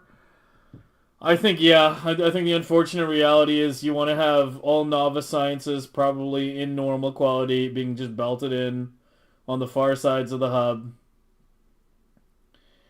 And then you want your off novice sciences to be like, as quality as possible. The higher the better, like as long as it's not like insanely bad for UPS or anything like that. Because having non-quality bottles coming through the hub is going to be worse for the most part. Like, I think that's probably the way if you're looking to absolutely max it out. Yeah, fucking Christ, man. They need to do something about the hub. They need to give us the ability to unload from like more than just the hub. With inserters, not with bots. Like, we need to be able to like at least insert her out from cargo bays or have like a special cargo bay that you can insert her out with it because yeah. Yeah, I don't fucking know, man. I guess that's what we might wind up doing. I think right now I think that tonight we're gonna wind up deploying normal quality purple on novice. Like, we'll sit down and update the original one from last year to be an actual fully stacked belt because right now it's a tiny bit short. Maybe try to make it a little more UPS efficient with more beacons. Maybe a little more direct insert if possible. And then we just gotta stamp those down. Like, basically this one, which was like, the first fucking on patch thing I designed last year, but this one's a little short of one belt because I screwed up when I made it. I didn't screw up when I did any of the others, but this was the first, and apparently my numbers were a wee bit off. So just improving this. It won't take as long as it did yesterday because it's already mostly designed. And I think this left part where I have the direct steel into rail into the science makers is relatively efficient in terms of UPS, but like, Jesus fucking Christ, like, ugh. Think you need more bookmark folders? Yeah, I have a tendency, like, if I'm like reading shit before I start the stream, I just bookmark all my tabs that I was currently reading into a fucking randomly named folder, and yeah, and then I have a bit of a backlog, as you might observe. 1.6 million eggs per trip, yeah. Yeah, my flying wings were doing like 200k, but that can definitely go higher. I did not push them to their absolute limit last year. Like, I can probably get like maybe 3 or even 400k off them if we go with legendary biter spawners and maybe a bit more thruster stacking. We'll see. The thing with thruster stacking is you can't just keep adding thruster stacks. You have to generate enough fuel. So you start like adding lots of them. You have to like redo the main part of the design so it's generating fuel, or have the additional fuel plants as being part of the stacks themselves. That would be probably more ideal now that I think about it. So you just have to make sure the belts are saturated going down to them.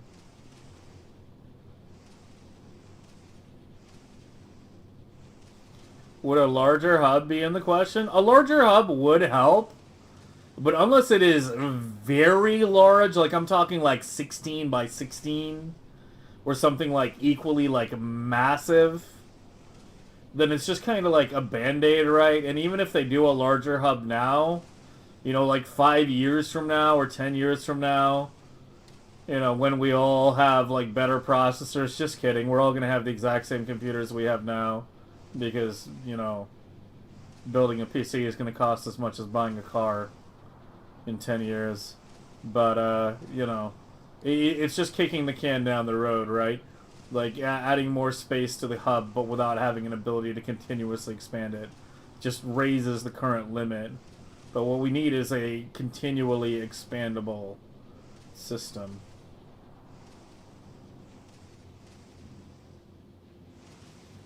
Everyone has something? I mean, I've been meaning to clean it up. It's on my list of things to do, is to go through there and, like, clean it up. I've been slowly working my way through it, but, you know, I have a tendency to, like, end the stream or, like, wake up and then, like, look at what's, you know, look at new stuff and not the old stuff I didn't finish reading.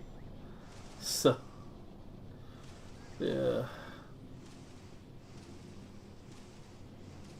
5,200 ton with 640k egg? Yeah. Yeah, I mean, I do think the flying wing iterations are the designs I am a bit more in favor of than some kind of hybrid chunk hauler. So yeah, I'd be more inclined to, you know, deploy yours or Konage's. Konage's was bigger than yours, right? Or was, yeah. Yeah, yours was bigger than, yours was twice the size of mine. And Konage's was twice the size of yours. I don't remember how many eggs Konage was taking, though. We can ask him when he shows up later. But yeah, I'm a believer in the flying wing design. Have I figured out how I'm gonna get calcine and bioflux? We just belt it out. We just belt it out. It's not that much. Like, that part's not gonna change. Like, right here, these top belts, I have, you know, I haven't set these up yet. These were gonna be dynamically filtered. Right now I have just half a belt of bioflux, half a belt of calcite. Obviously, if I'm doing more sciences on Novice, it's going to wind up being a full belt of calcite, but yeah. There's a column up top that we can belt a few things out of. And I guess I could change that to the 3 inserter layout too. Although the hubs are 8 tiles wide, so it doesn't quite work out nicely. It's like 2 full belts and then 2/3 of a belt for the last one or something. But I guess that's better than just 2 belts, you know, assuming we're not putting inserters on the side or anything. Would it make sense to make inserters taking out of cargo bays only on planets? I mean, even on ships, if they can take out of cargo bays, I don't think it's that big of an issue, as long as you can only insert into the hub on ships. The issue really becomes a problem when you can insert back into the cargo bays. Right, like both on planets, on ships, because then the thing becomes one giant chest. Like a hub plus all the cargo bays becomes one enormous, continuous chest. And it becomes better to just, you know, literally build everything around that, using no belts. You know, imagine it as like one enormous silo chest that's continuously expandable. That's where it just kind of breaks the game. And so that obviously won't happen because it would literally force everyone into that path.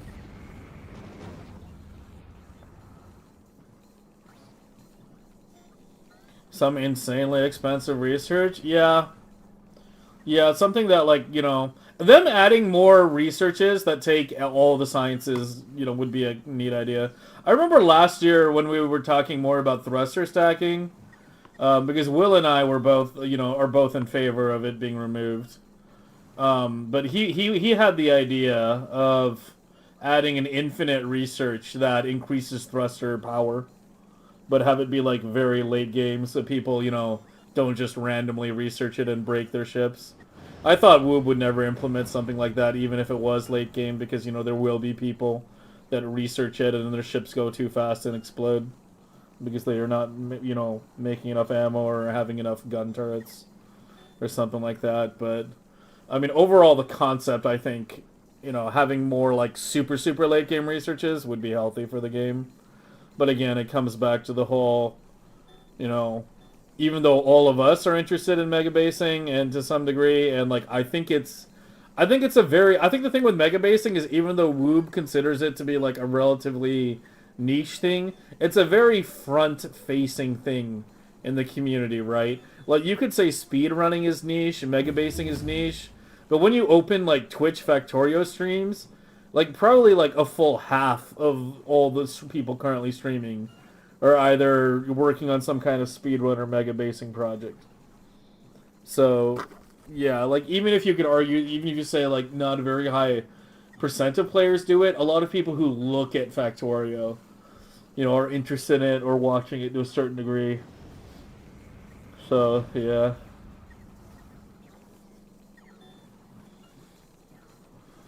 Promethean feels really half-assed. They've admitted it's half-assed. They've admitted it. We've heard it from multiple devs that everything regarding Promethean was like super unoptimized, like it was really bad and could have been a lot better. They've made a fair number of optimizations over the past year, like they've done a good bit, but it's still like by far the worst part of the game in terms of optimization, and it's why we have this schism between measuring megabase, schism between megabase types, right? Between like the non-Promethean megabases and the Promethean megabases. There's like, you know, two different ways of doing it, two different ways of measuring. You either get Prometheum high enough to like 80 or so, then permanently shut down your Prometheum ships and max the rest of your science the best you can, or you factor in Prometheum, which means donating an extremely large chunk of your UPS to Prometheum ships, which means your overall SPM is going to be much lower.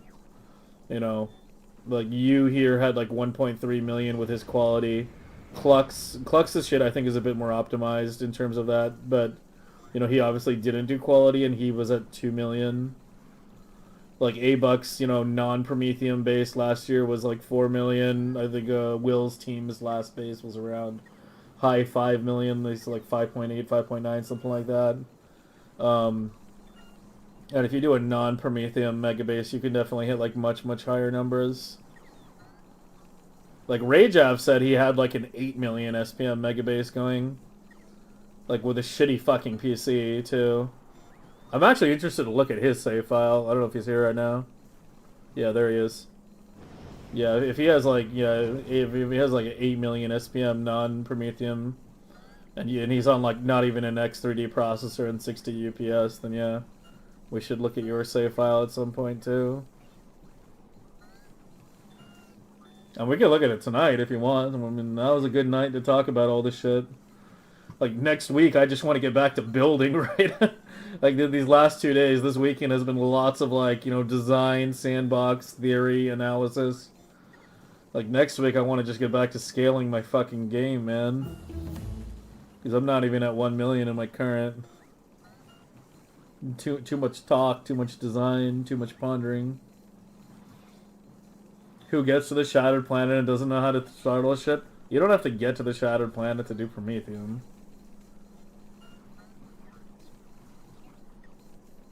Megabasing here is the essence of a factory game? Me too.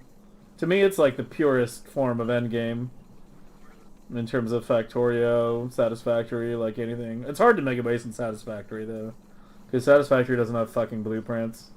So doing anything in that game at scale is an exercise in tedium.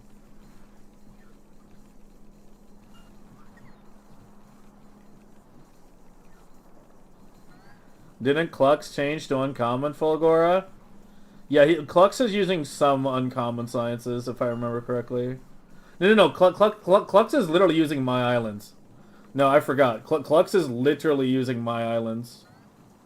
Yeah, I have him right here.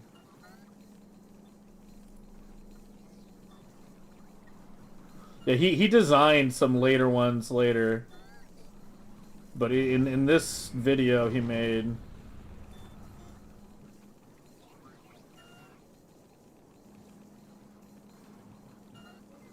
he doesn't have a thing for it. Maybe I can find it by just looking at the video.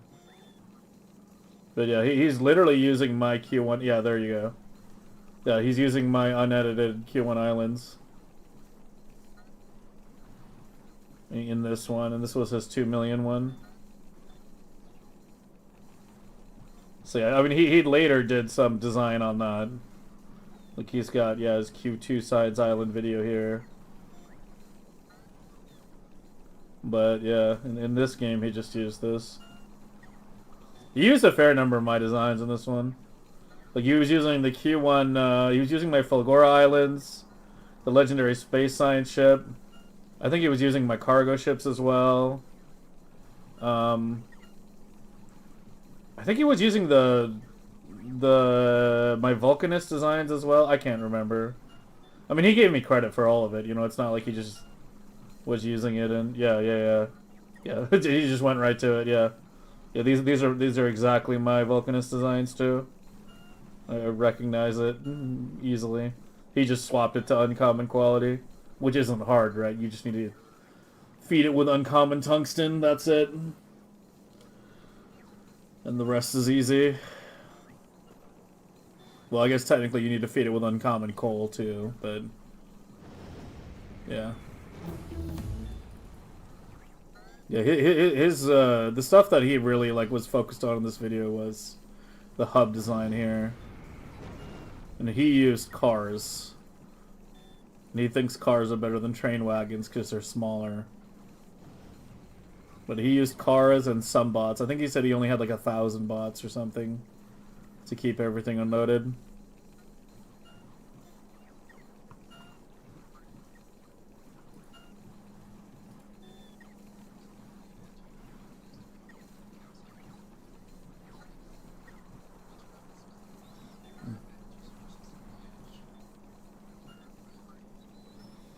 Since the 192, I mean, the 192 belt design was an excellent, exercise in designing things. But when I set out designing that stuff, it was intentionally to design a maximalist bot hub. Right? Then so all of that, is essentially based off the same principle. It's a maximalist bot hub. But in reality, when we're fully optimized, we're not going to be using 192 belts out of the hub. You yourself said it took 10,000 bots to run it, right? 10,000 bots is a lot of UPS, so... Do those islands clog on concrete? No. Why would they? You sent me the save in Discord? Okay, yeah, we can take a look at that today. 15k bots? Yeah, Jesus fucking Christ. Whoops.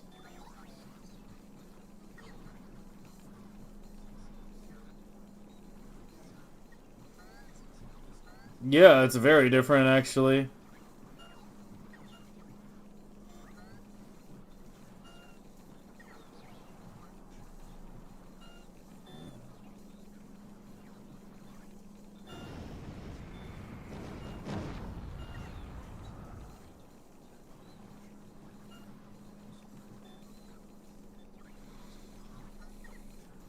That's a lot of inserters.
Oh, sorry. I'm fucking like getting Rage Av save on my other monitor. I didn't realize I'm fucking like listening to Clux or I've got like Clux's video open, but we're listening to you. My bad. Sorry. Hold on, I've got too much shit on my other monitor now. I lost Twitch chat. There we go.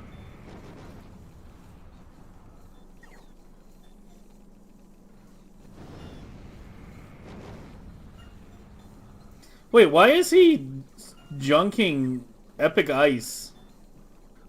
Why is he crushing Epic Ice asteroids? This doesn't make any sense. Why is he crushing Epic Ice asteroids into ice instead of cycling them further into Legendary? That makes no sense why you would junk. What? I don't understand this part at all. This makes zero sense.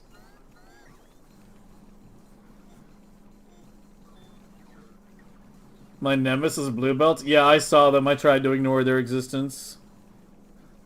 They just split the concrete and steel scrapping? What, in my Fulgora Islands? Or in Fulgora Islands in general? Are you using steel chests and hazard concrete to dispose of it? Because if you're not, then yeah. Yeah, this is weird as fuck. I don't know what the hell he's doing here. There is no reason to dispose of Epic Ice. There's a reason to dispose of Legendary Ice if you're trying to get Legendary Calcite. But there's no way he's using Epic Calcite, so... Like... Yeah, let me get out of here so we can stop listening to that shit in the background.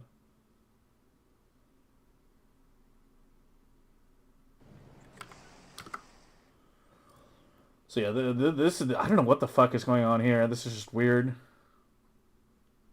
Is it quality on the asteroid processing? Yeah, I guess it is. But that still doesn't make sense.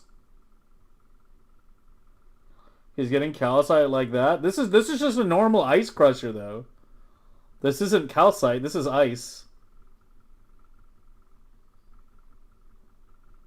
That's the wrong icon for calcite.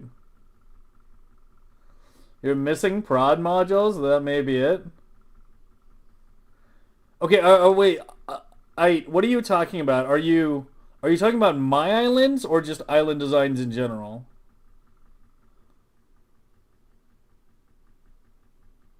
Because my islands will work even at the low, even at zero. You know, as long as you're not missing modules in the island. If you're missing modules in the island, if you're missing speeds or something, then yeah, it might not work. But as long as the island has been built properly, it doesn't matter what your mining prod or your scrap recycling prod is, it'll work because it was designed at 300%. Your island? Okay. And you're saying that you're having the concrete and steel jam up? Yeah, you need to make sure everything's actually been built. Like, make sure there's speed in all the beacons. Make sure it's not missing anything. Because that design's pretty proven at this point. So at risk of, you know... at risk of sounding like a dick, if there's a problem with it, it's not a problem with the island. It's a problem with how you deployed it. But yeah, just make sure everything is down. And make sure everything is down. Like, make sure you're not missing speeds. Missing prods shouldn't be that bad. Missing prods shouldn't cause it to jam or anything. But if it's missing speeds, especially on beacons that are hitting the recyclers, then yeah, it'll jam.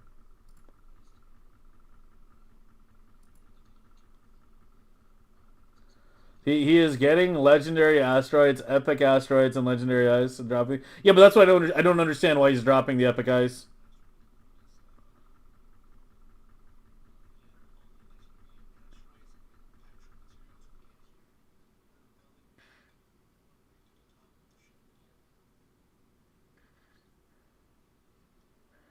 And we can try to listen to hear him explain it.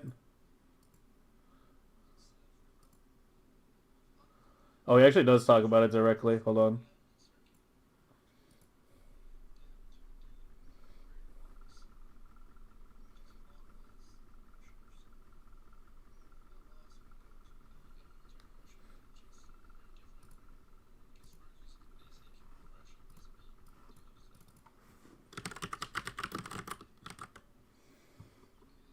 Why?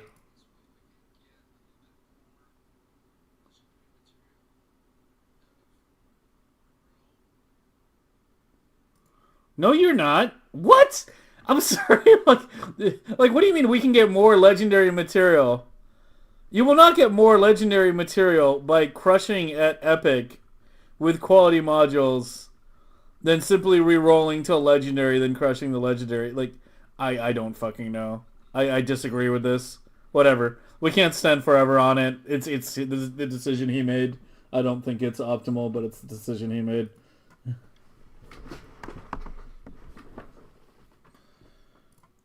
Ugh.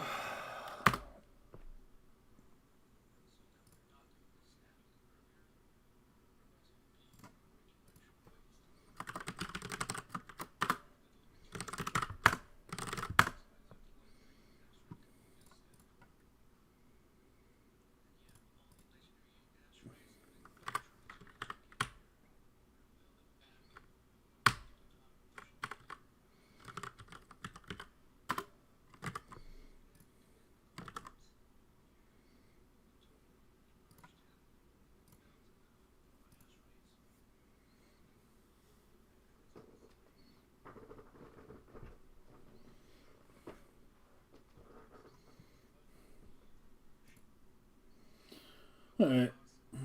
Well, we get the idea.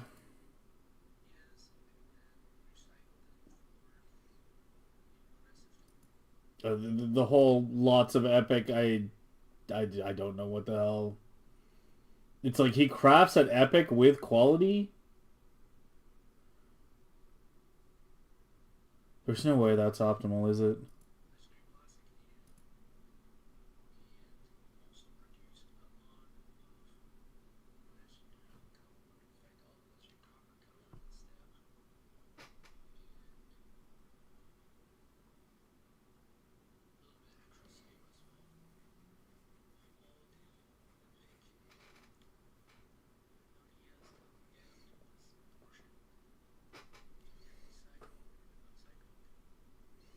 It is better.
Did you hear what he just said? It was echoing what we've been talking about with the blue science. Almost half the legendary asteroids on the ship are for carbon to make sulfur, the carbon sulfur recipe. Yeah. So 43,000 ton ship pulling in half the fucking asteroids it's pulling in are literally just to make the sulfur.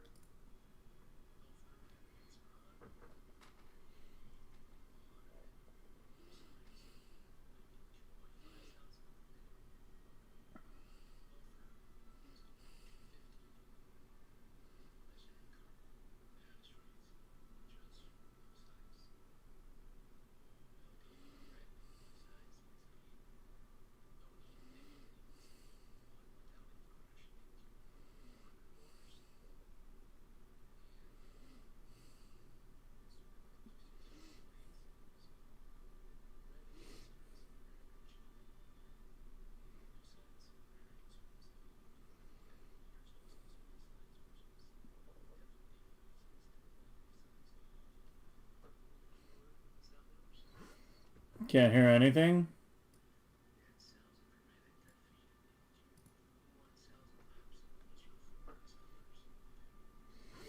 yeah, yeah. I forgot about that. Yeah, sorry. Okay, YouTube guys.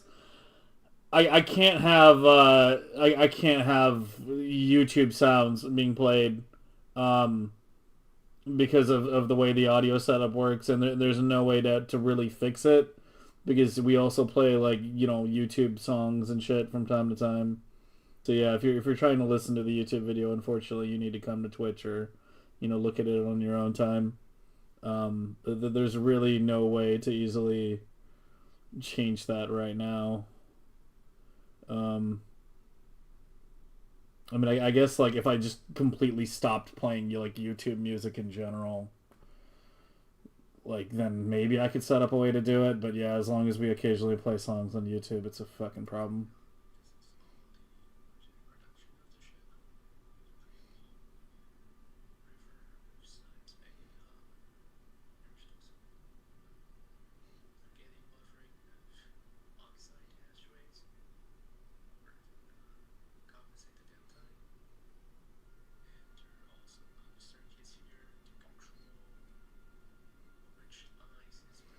I mean, he's just talking about the details, honestly. We don't really need to hear all this. What was the other thing we wanted to look at? Was Legendary Purple on Vulcanus?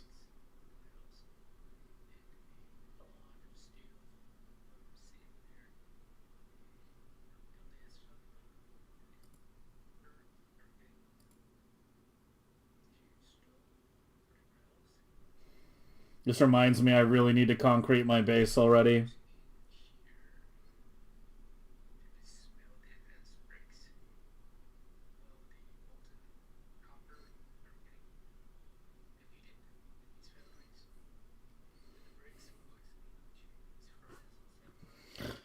Wait, hold on. Processing Epic is better than reprocessing? Like, how does the math even work out on that? Like, you've already cycled up to Epic, so you decide to. I mean, I guess like you can get Asteroid Prod research to 300. So the quality modules, like the prod modules don't. There's no module that makes sense in a crusher when processing legendary. So I can see it from that, but I mean, if you crush at legendary, you still have a high chance of getting a chunk back. It's the same chance. So instead, we're crushing at epic. We have a chance of getting a legendary chunk back out of that, a chance of getting legendary material, and then you get a bunch of epic. I mean, I guess maybe because if you're just getting the guaranteed resources that are a chance to be of the right quality as opposed to cycling it like a half dozen more times until it turns legendary. I don't fucking know. Just the idea of trying to think of the math behind it makes my head hurt.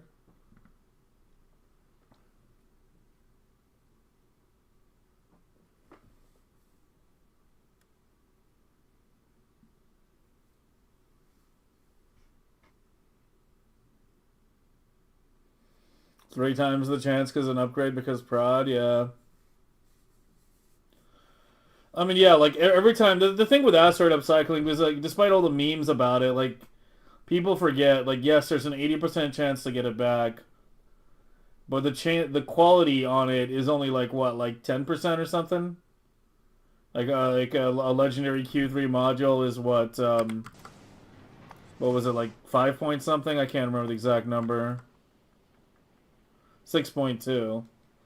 So the quality chance on a crusher is only 12.4%. So you would have to cycle it through a crusher like, 8 times on average, give or take, before you get legendary out of it. So yeah, I guess just instead of... And every time you do that, every time you cycle it, you have a 20% chance to just lose the chunk. So it would be like, 0.8 8 times, right? 0.8 times 0.8 times 0.8 times 0.8 times 0.8. But, you get the idea. Probably like fucking like 10-15% chance or so. Basically for out of every like 10 asteroid chunks, that go in as epic. You only get one back, or you know, or 8 or so that you put in, you get one back in legendary. So I guess yeah, you just crush it at epic, and then you have, you know, triple the chance to get a chunk back. You might just get the legendary materials right there. I don't know. Maybe he's onto something. Maybe he's onto something with that. I'm not gonna be fucking retooling my quality ships anytime soon for that. Maybe at some point eventually.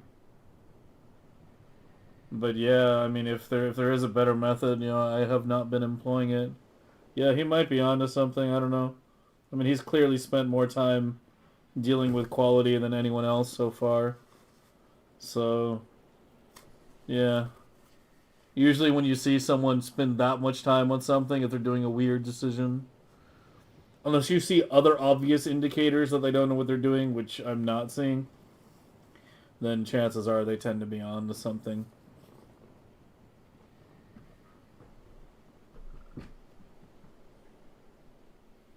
Aren't you the most professional of all?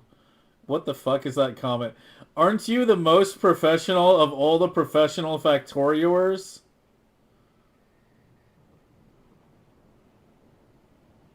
I don't know. How do I even reply to that, guys? Aren't you the most professional of all the professional Factorioers? I don't know. I mean, I guess, yeah, I am technically a professional Factorioer. But, like, yeah. I don't know. I think you are. I've heard of you. I mean, I do make lots of Factorio content. I mean, there's several people who make, you know, a lot of Factorio content. I'm not the only one who does a lot of it. I spend a lot of time on the game. I appreciate the compliment of you thinking I'm the most professional one. Thanks. But yeah. This guy's the chosen one. I appreciate it. You and A-Buck Nasty are like the most professional? Okay. Alright. I appreciate the compliment, I guess. The Factorios that are employed by Woob. There's something off with mic audio that makes it sound scratchy? Scratchy? Scratchy? Anyone else have the same problem?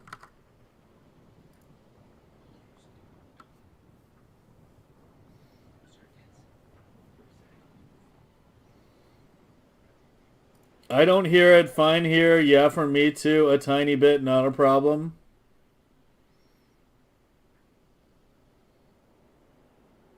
Has it been the whole stream or just like recently?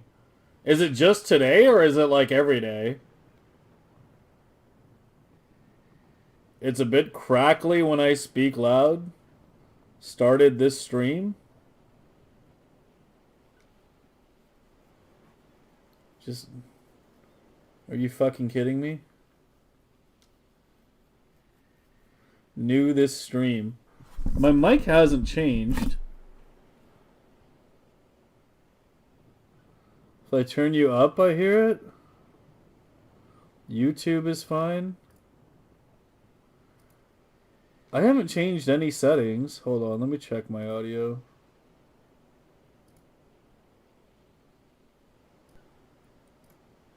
Test. Let me know if that changed anything.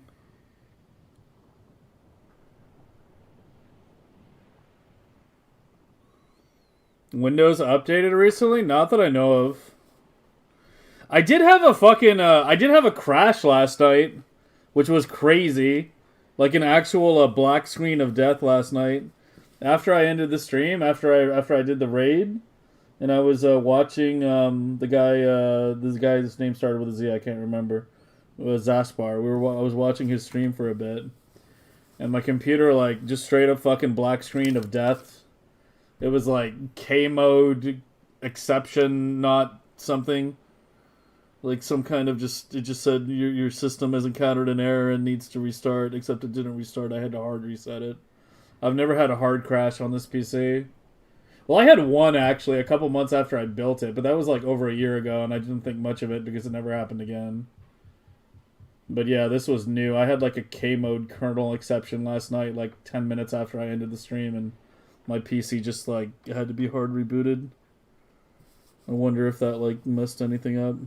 I don't know what actually caused it though, because I didn't know what the error was. I just remembered K mode kernel exception, and then when I googled it, it said yeah, it's caused by a driver or something usually. But I thought, I didn't look at the words after it. I thought the K mode kernel thing was the thing I needed to look up. So if it happens again, I'll try to figure out which driver it is and uninstall it. But I don't know. It stopped? Oh, it did stop. Okay. All I did was change my mic from default to actually selecting my mic. Okay, hold on. What are we? 2 hours into the stream? I'll make a note of it. Yeah, so like around 2:20 in stream, check audio. Yeah, I'll check my VODs later after the stream to see if I can tell what the problem is and maybe. So it's gone now then. Because literally all I did was change my mic from default to actually selecting my mic. So if that fixed it, then yeah. Okay, that's good to hear. Yeah, let me know if it comes up again. Let me know if it comes up again. Windows 11 had an update a few weeks ago that caused issues. You've been crashing on 11. You ran an update again? I don't even know. Like, Windows has been pushing these updates that add fucking AI everywhere. I keep saying, like, I really hate the idea of having to redo everything in Linux, but as time goes on, I'm warming up to the idea more and more of just getting the fuck off Windows, man. It's like, Windows is just such a mess.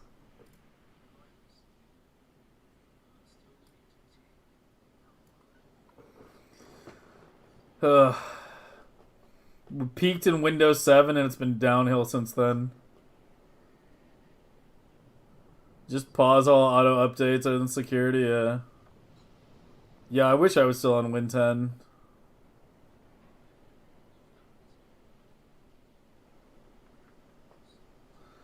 Linux is the answer. Yeah, I mean, the thing that I just hate the idea of having to fucking redo everything under Linux. This is not a bad little setup that he's got here. The rail going directly in. And then he actually does have the stone going directly into the rails. But yeah, he has to belt in, a massive amount of steel for it. But yeah, I actually like this. This was a good design. But yeah, he's obviously voiding elsewhere. Yeah, his voiding's up here. Yeah, you can see it.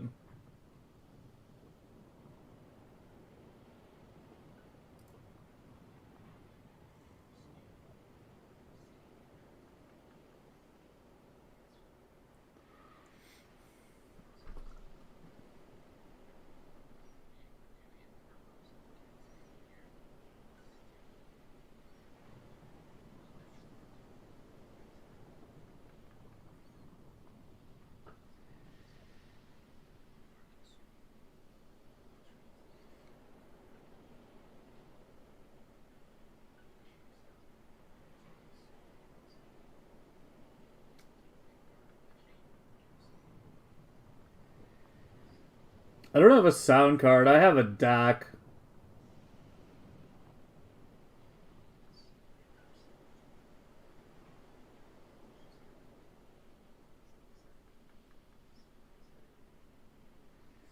Yeah, this is what I was talking about earlier. Like, if you want to do a legendary calcite, you can't do the method that we did yesterday, where it's like we just put quality in the minors and then dispose of anything that's not rare. Because, I mean, that works for uncommon and rare pretty well. But once you start dealing with the higher qualities, yeah, he actually has to set up big recycler banks around each one.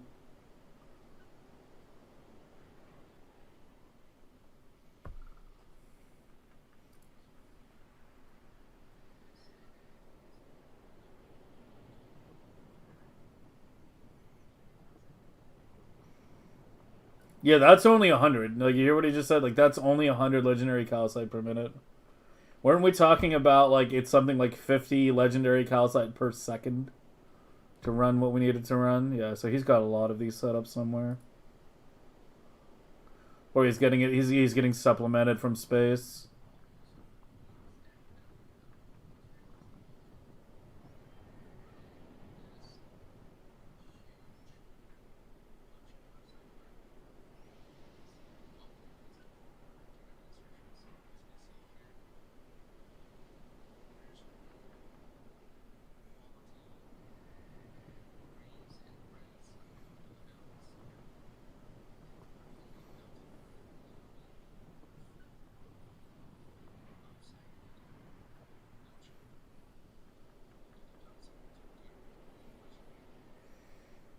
I don't know shit about group policies.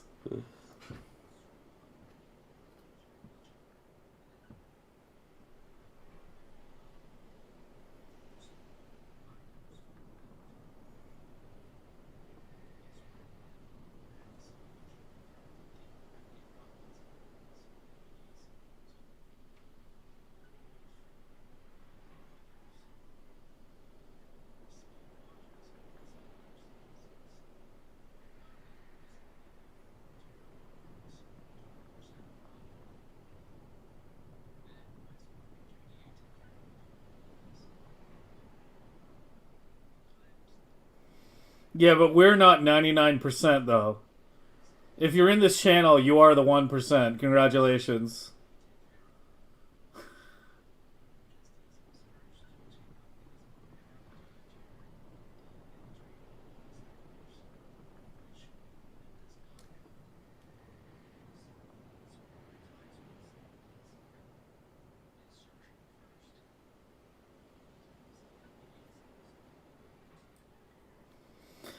I mean, he definitely seems to have some fairly optimized setups for what he's doing.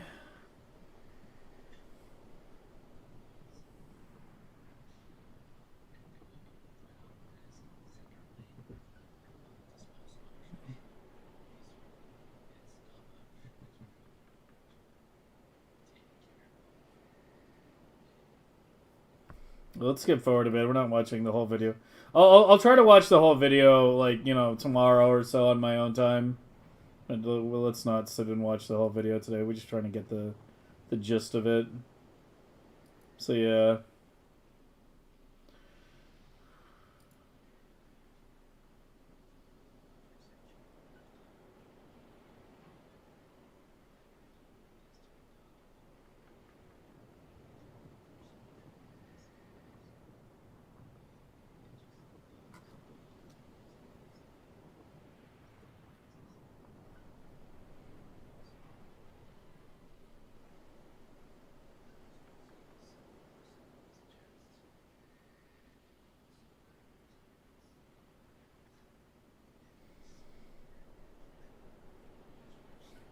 Yeah, looking at this really reminds me, the first stream next week, we're concreting everything. I really need to fucking concrete the base already, especially because of the run speed you gain. Like, I've been putting it off. I've been constantly working on other things. I need to just sit down and concrete like every fucking planet.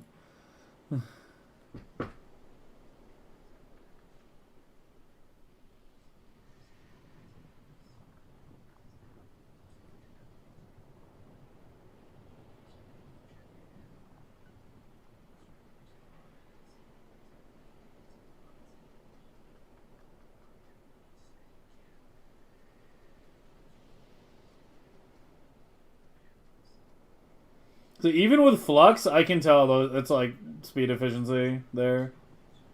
Like for some reason, it's easier for me to tell here than earlier.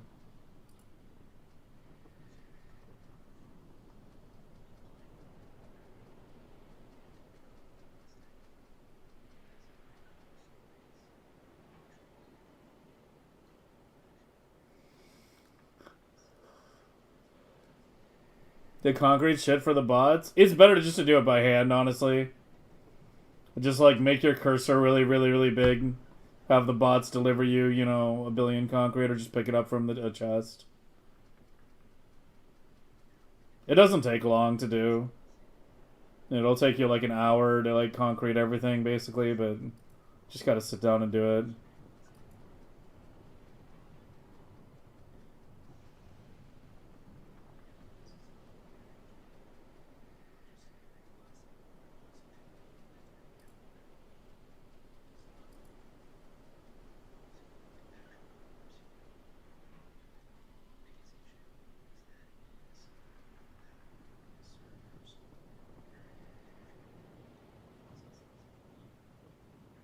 Yep.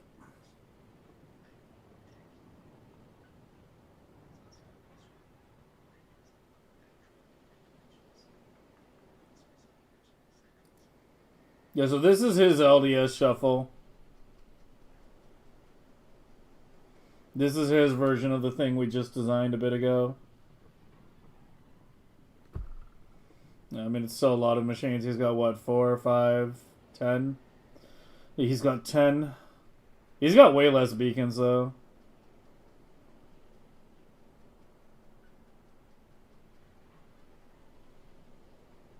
I don't, he's not getting a full belt. Yeah, this is less than a full belt.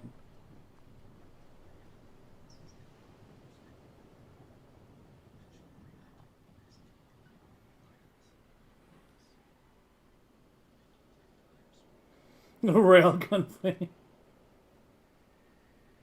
Impressed he can hold 60 UPS. I don't know if he's on Linux, and I don't know his processor. But yeah. I mean, you have to remember, it's only 1.3 million SPM at the end, including Prometheum, though, right? But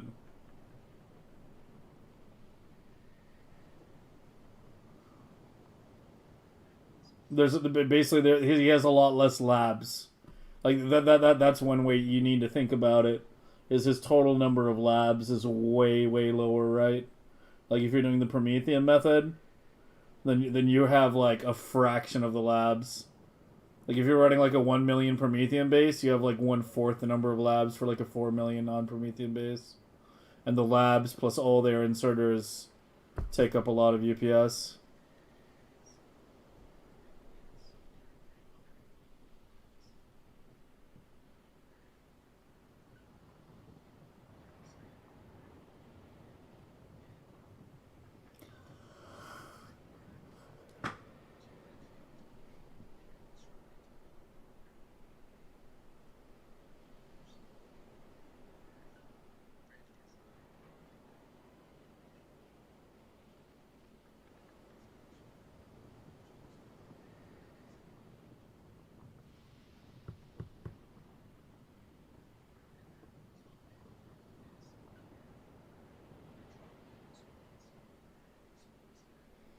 I want to look at Rajav's base right now.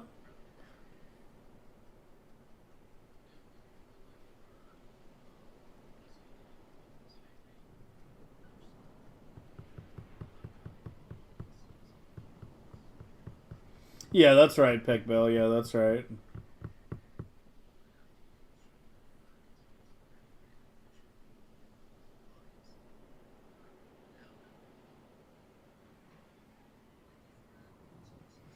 I really gotta do a Megabase not on default settings. I look at everyone else's Megabase. I'm the only person I think that's using default settings.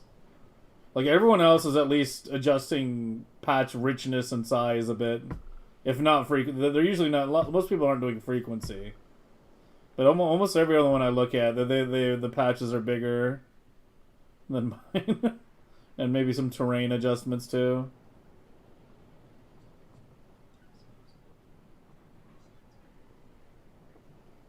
Bunch of destroyed silos.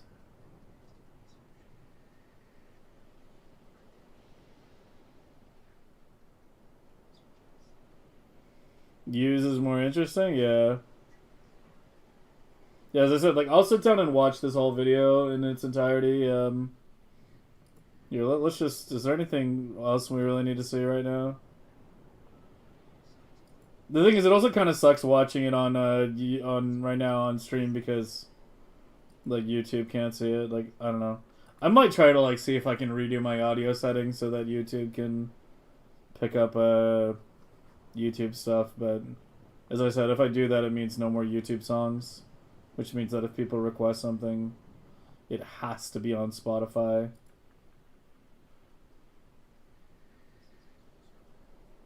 What the hell is going on here? Eh? Why are there so many towers? Why are there so many... Okay, most things we've done so far, there's been a method to the madness. This just looks like madness. Like, whoa, why would you ever need that many ag towers? The trees don't grow that fast. One tower can cover a field just fine. I don't fucking know.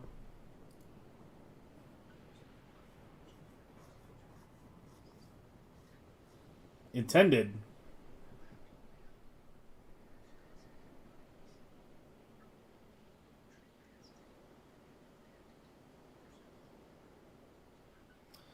Oh. Yeah, like I see. Okay, so yeah, when you do an ag tower, it places fruit trees only a certain distance apart, which is relatively far apart. So yeah, he actually has a fucking staggered layout where where this one is planting trees in the in between free spaces for this one. So it's a much denser layout. Okay, that's pretty good. That's actually pretty good. I think I might have to yoink that. That's pretty solid. Yeah. You just get way more trees in a much smaller area. I don't know if it really helps for UPS though. I don't know if it really makes a UPS difference. I mean, it makes like a slight freshness difference because all your fruit is denser and less further out. But yeah, I mean, I'm inclined to say that UPS wise, it's probably a wash, right? There's probably no real UPS difference.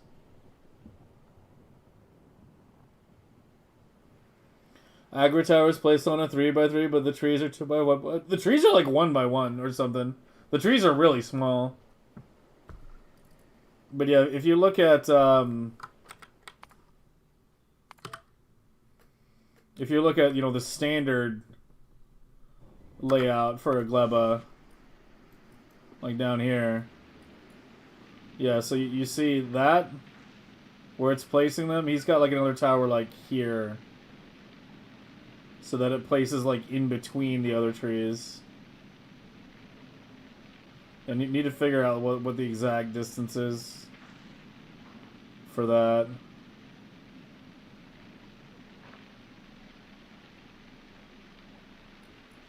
I mean, this looks like it has some double planting, like here. I don't even know what's going on. Let me find a different.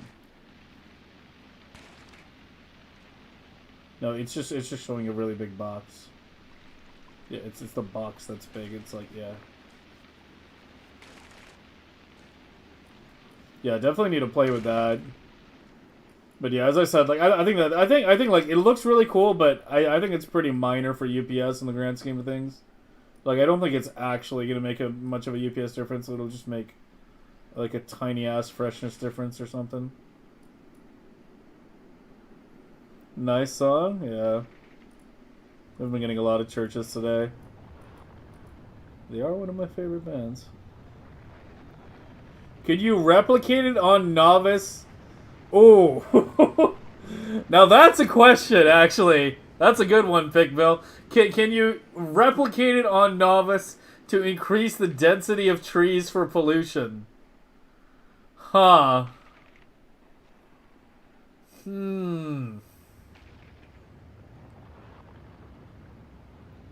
I don't see why not.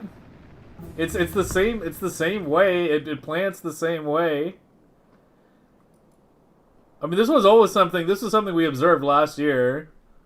That the ag towers don't plant trees as dense as they possibly could be.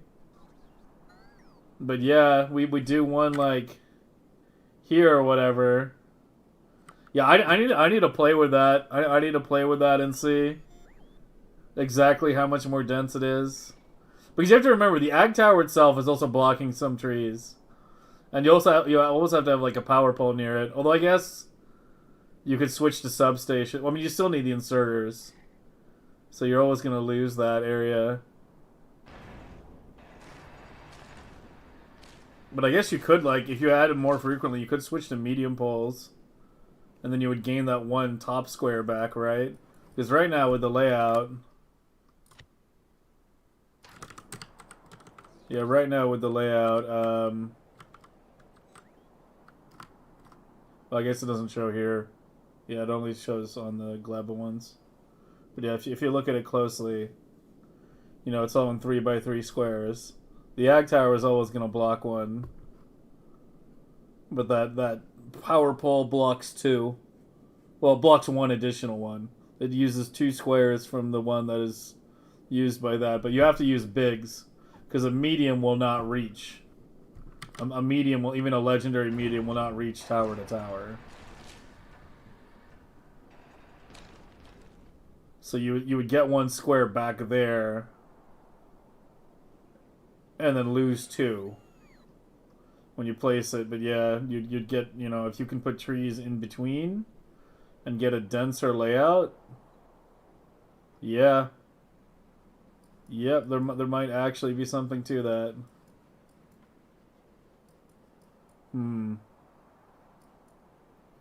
He turned off the extra tower since it isn't a UPS improvement, since they are so heavy in updates. That's a shame. Yeah, that's a shame. I thought he might have really cooked there for a moment. But yeah, if they're like that bad on UPS, then... I mean, I guess it depends on like how many extra trees you're getting. Right? Like if you're getting like... If you're nearly doubling the trees, it's definitely more worth it, but... I mean, I don't see why you wouldn't be close to doubling or so. I don't know. It's a crazy layout, that's for sure.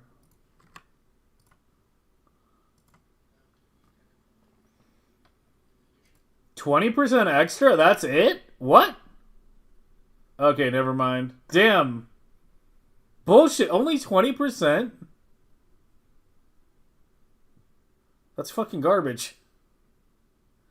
Doubling your ag towers for only 20% more. Go back 30? Did I miss it?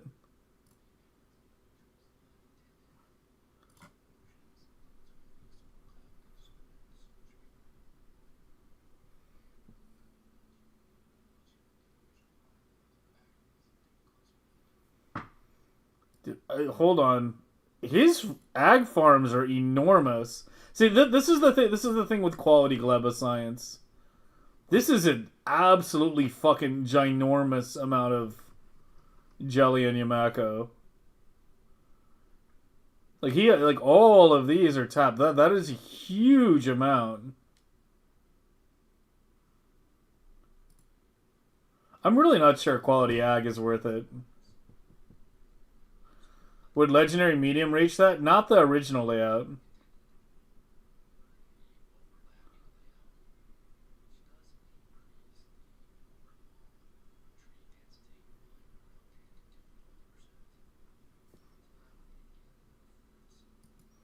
Why is it only 10 to 20? I thought the whole thing was you were placing trees in between, in the gaps. Like he says, it's only 10 to 20. Like, shouldn't you be getting a lot more than that, right? Like if you it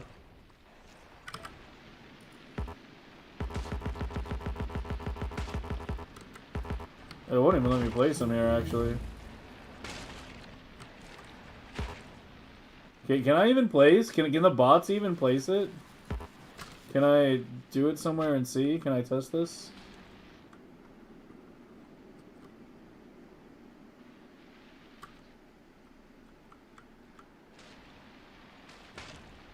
Here, just remove that. Just remove one.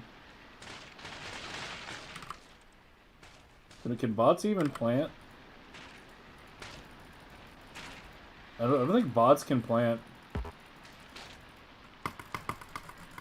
Yeah, I'm trying to place it. Yeah, bots can't fucking plant. Must be manual? Yeah, apparently. That's at least 40 or 50 normal belts? Yeah, I mean, I haven't even seen how many total fruit belts he has.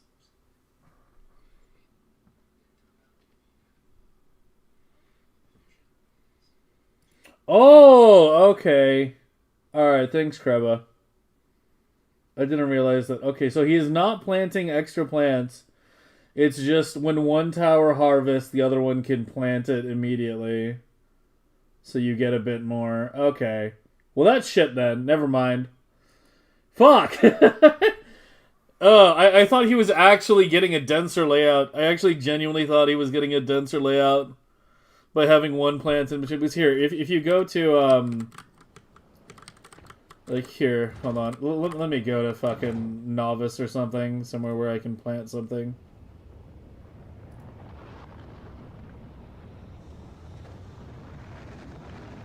Sounded fishy? I mean, I mean, I'm always on the lookout for, you know, like new techs and new innovations and stuff, so I thought he might have actually discovered something where, like, yeah, because, like, the trees don't plant that close together. Like, look at them right here, right?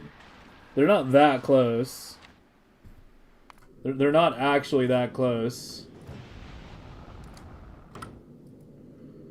So I thought he had actually figured out that you could get, like, a denser fruit layout with more ag towers. I thought that was what was actually going on, so I'm a little sad to realize that, no, it's something much more boring and unfortunately ineffective. You tried that for Novice to no avail? Yeah, okay, yeah. Alright, well, so much for that. Got our hopes up, but, I mean, yeah, misunderstood what was going on there then. Here, I just want to land on Gleba and just kind of like plant some seeds in between. I want to actually see now. This has got me thinking about it.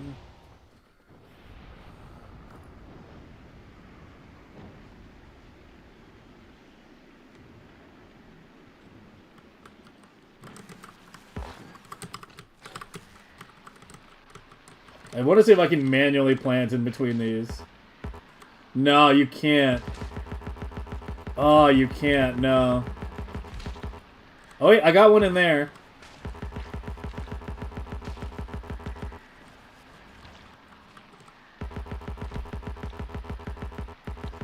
Yeah, you really can't.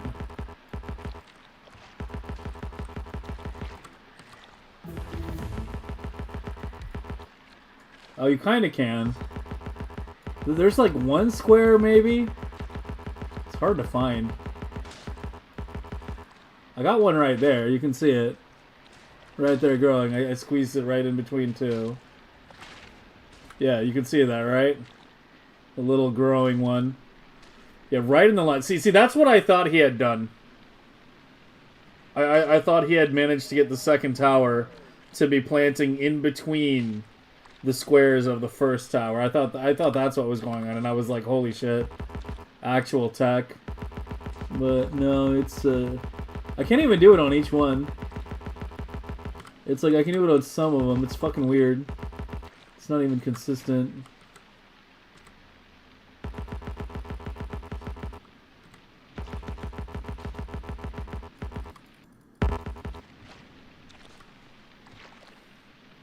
Sometimes I can plant one more. Yeah, I don't know. It's like sometimes. It's not even consistent, though. Because you would think, like, right here is the line, right?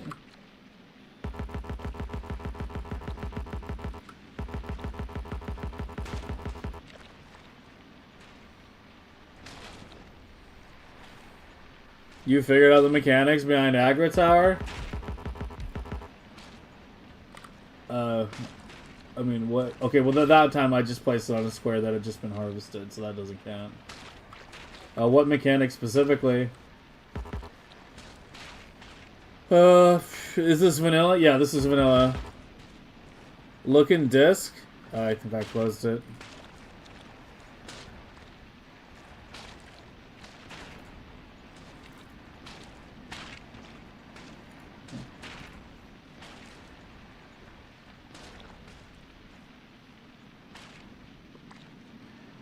So what's going on here? Yeah. Yeah, you got a couple extra in there, yeah. I mean, that one's not even centered. Yeah, yeah, I don't even know.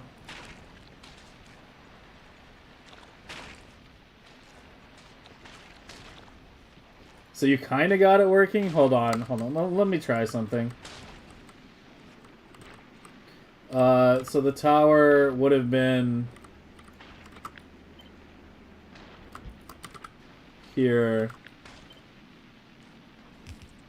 right?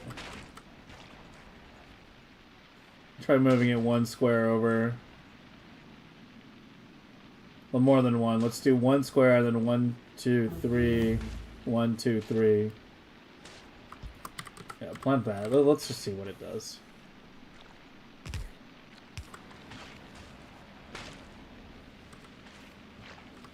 Oh, I don't feel like waiting.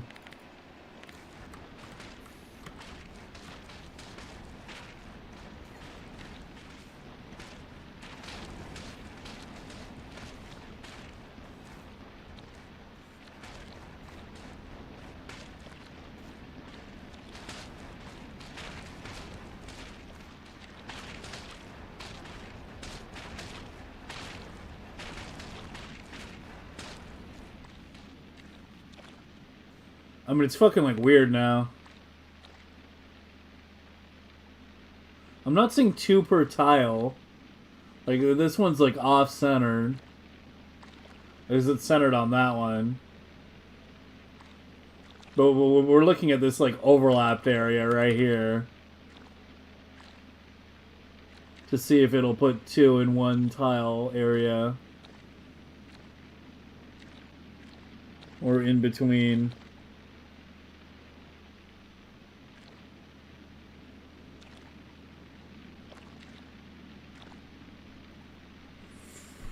What if two planters are horizontally, one apart? Does the other use the gaps? Well, that's what I'm trying to test right now.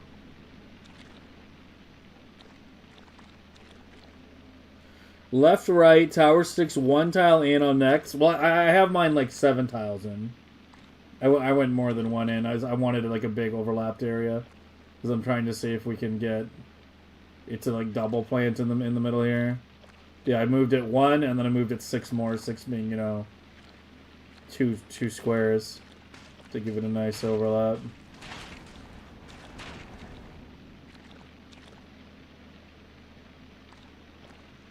Yeah, you can see that their square grids are not aligned anymore.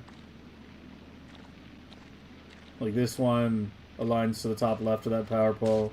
This one aligns to the top right. I don't know, it doesn't seem to be double planting though. Yeah, not automatically though.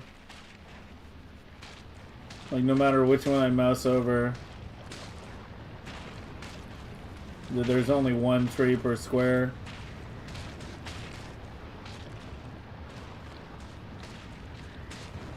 Gonna overlap by 1. I mean, I can try 1 tile overlap. Hold on.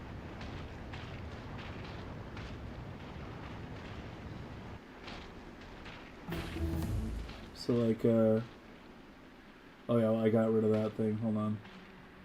So 1 tile overlap would be like here.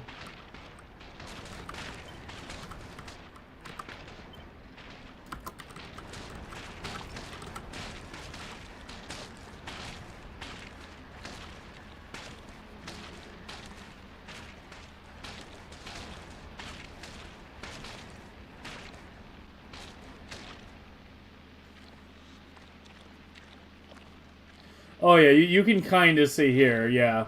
It's not like in between, but like if you look at that, you see these planted here on the right row. They're all planted, and then these are all planted too, and their tiles are overlapping by 1 tile. So this column is slightly denser than say like any of these rows, right? The question is, can we go 1 more? Wait, let me do this first, so it becomes. Oh. Becomes easy to tell. There we go.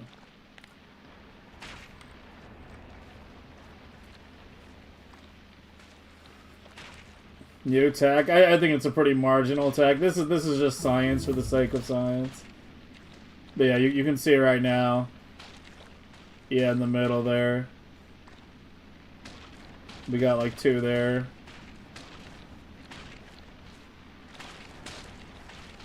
But I think if this tree, well, this one were to plant in the middle, it would screw it up.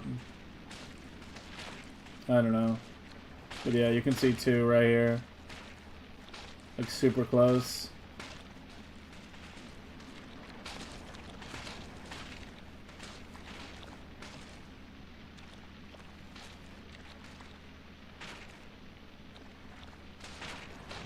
One or 2 tiles closer. I don't think it's worth it though. I mean, you apparently doesn't think it's worth it either. And he's played with it the most.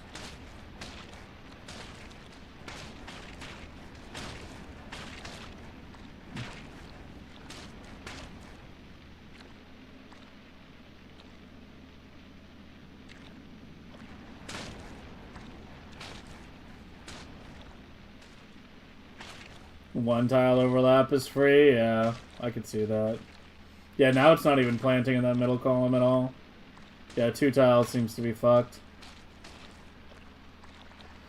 Yeah, okay, so you can bring them in, you can bring all your ag towers 1 tile closer than the normal default grid and get like a slightly denser layout, but honestly that's so minor and it's not really going to affect UPS. It's still the same amount planted, it's just in a the slightly more densest of layouts, right?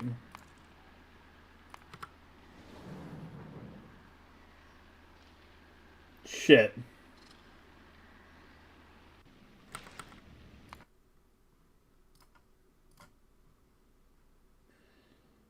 Where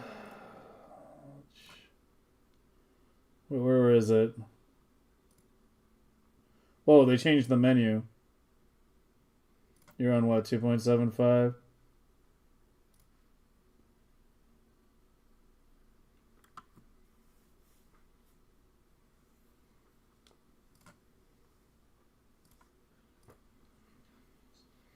Shaving 1 tile from all 4 directions? Yeah, I mean, like, I don't know. I don't know if it's an optimization I'm going to bother with. Maybe. I've fucking spent enough time thinking about Gleba the past couple weeks. There have been more Gleba streams than any other planet.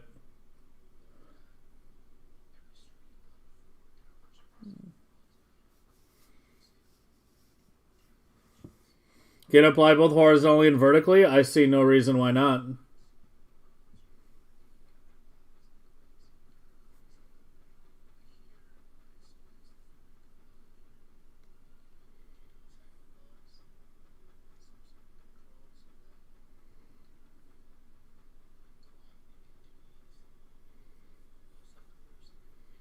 Six months on a Gleba blade? What?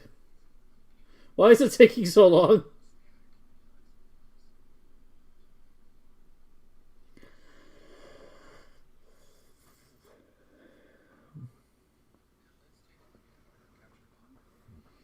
Oh, God. Yeah, this guy does a lot of direct insert, too.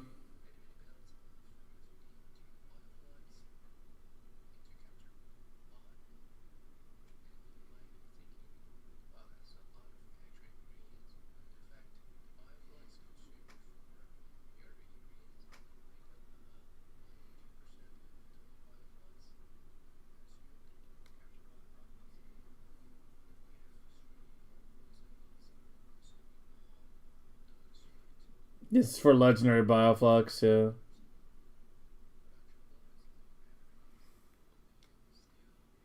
He really likes that flower pattern.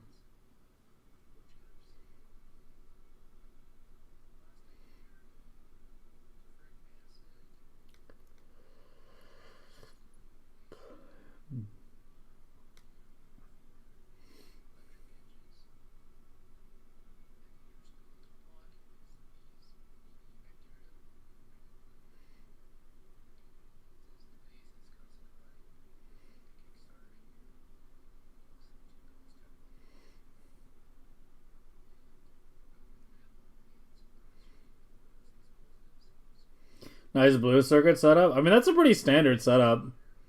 Like, I have that, like, in many places. There's only so many ways to design a direct insert blue circuit setup. Like, you're going to copper wire DI into both the red and greens. And then DI the red and greens into the blue. It kind of creates the same pattern. There's no matter what you try to do.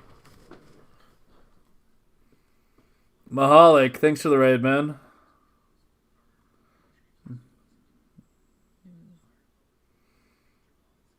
Type something so I can click the shout out button without typing your name out.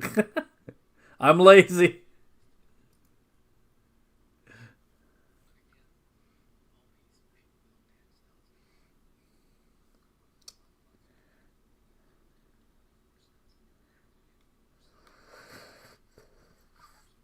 $10,000 uncommon bioflux per minute.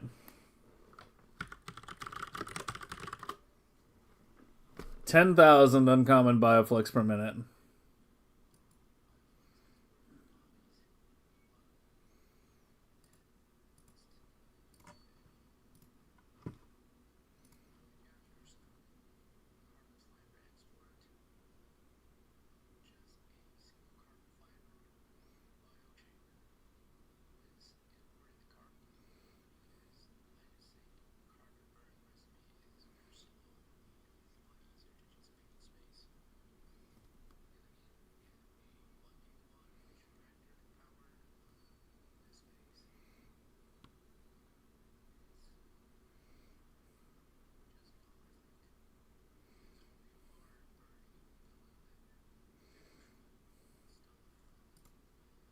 Shit.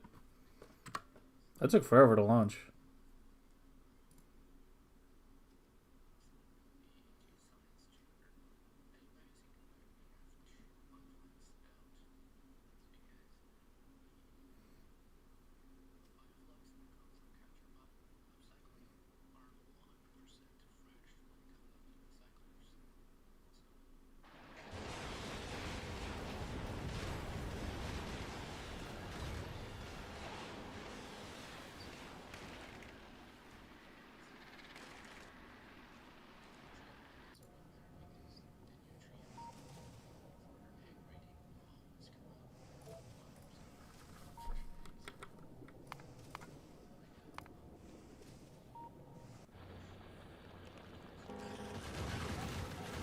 Dude, what's with the mods? Holy shit.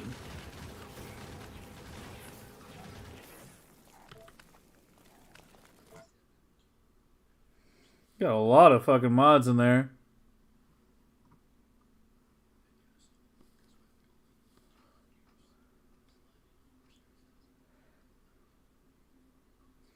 All for UPS. Well, your processor is way worse than mine. Let's see what it runs at. I'm not even running it at 60. What was your CPU again?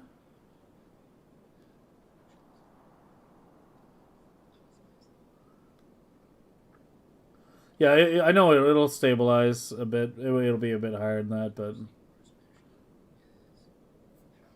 we'll just let it run for a minute while we watch this. I need to close this too. This probably isn't helping. Hey, guys are Ryzen 3. What the fuck?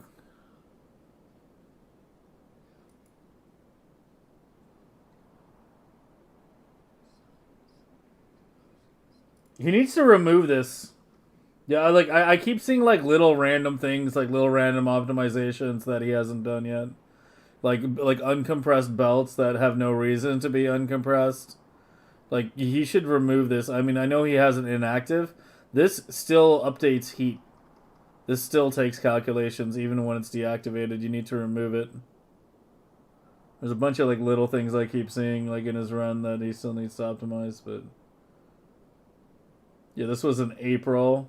Actually, this was a while ago. Almost a year ago. So he's definitely done with this run. I don't know if he's doing another or not. I mean, most people just seem to do like one megabase. It's really just Will's team and me. Like, we're the only ones who keep doing multiple megabases. Everyone else just does like one and done.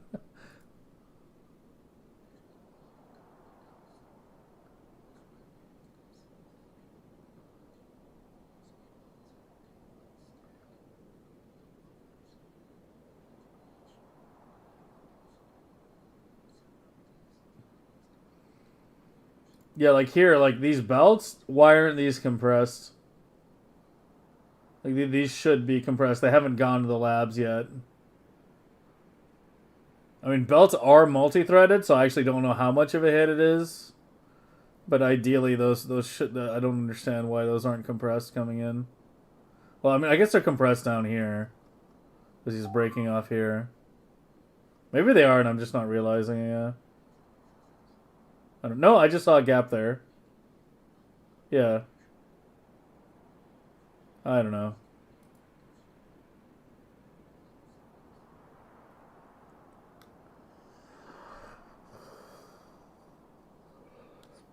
All right. I really didn't want to watch. Is there anything else in this video I really need to look at?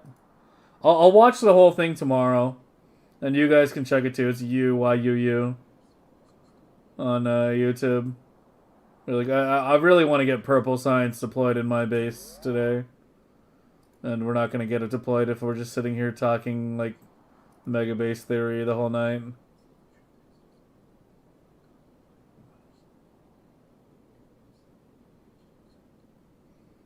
I'm convinced that. Well, I mean, he's doing uncommon on Fulgora too.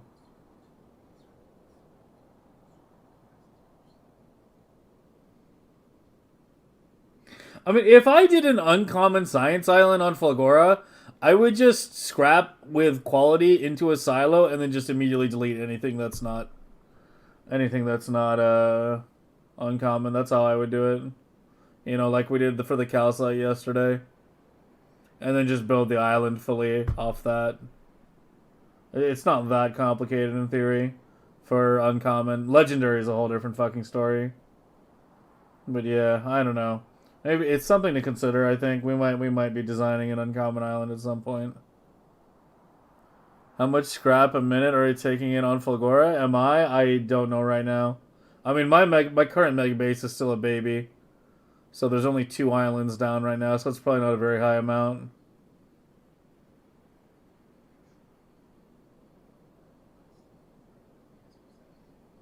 But the thing is, like, as long as the hub remains this like ridiculous bottleneck, bending over backward to get like 1 or 2 extra quality levels on your non-novice sciences is probably almost always going to be worth it. Because every time if you go from just even just going from regular to uncommon, you're cutting the bottles in half.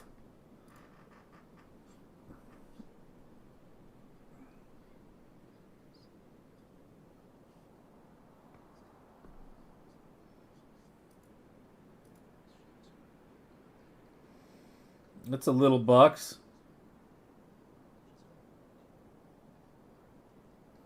Spaghetti box.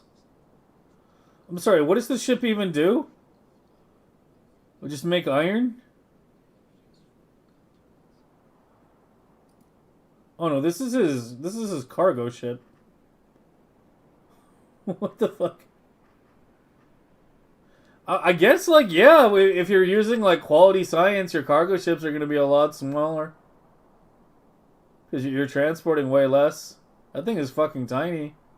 It's like the base size of my. It's like just the base size without any expansion. Except he's using in an endgame. Mine get really fucking long in the endgame.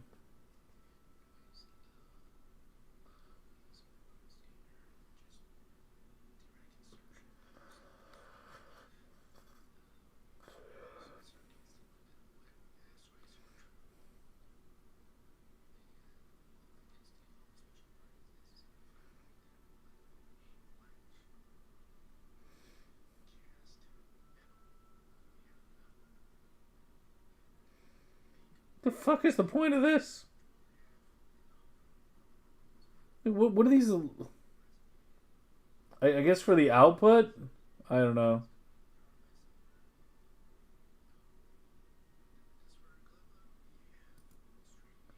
I guess it makes sense. He has 4 Gleba ships? Holy shit. He's really trying to maximize freshness.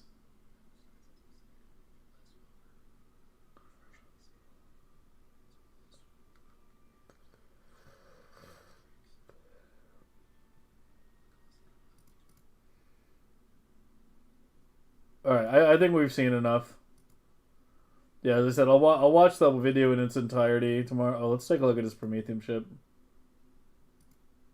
Well, his Prometheum ship's normal quality.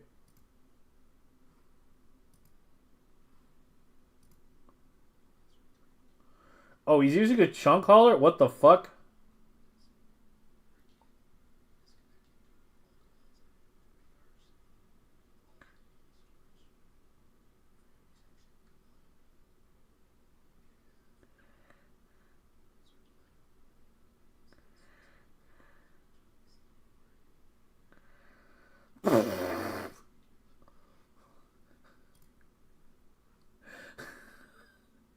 Andy, how many tons did you say your ship was? How many tons? Like 50? What the fuck? It was 317,000. Does he have two? I think he has two. He has two ships with the same icon. 317,000 tons. Oh, that whole it's like the ultimate chunk hauler. I don't even know. This isn't even the densest pattern though. I don't know. I don't know what's going on. If you use all four belt colors, you can get a much denser pattern, right? Because this is a blue underground just going right into another blue underground, then two green undergrounds. So that might as well be a straight belt right in there. Like those two could be straights, and it would make no difference. So yeah, I mean it's not the worst pattern, but I've definitely seen denser chunk hauling patterns.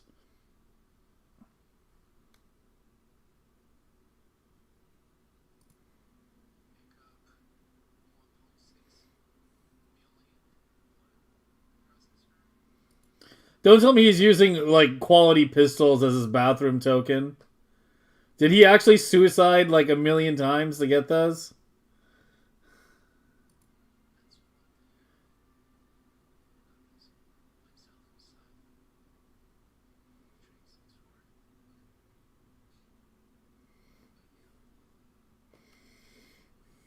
Kind of a flex. I mean, chunk haulers are big. I mean, it's not like that hard to build a ship like this in the end game. It's just big. It's just really big.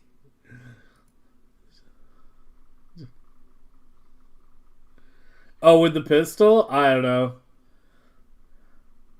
There's no way I have the patience to like just sit and suicide over and over and over and over and over just to get pistols. That's how many quantums he needs.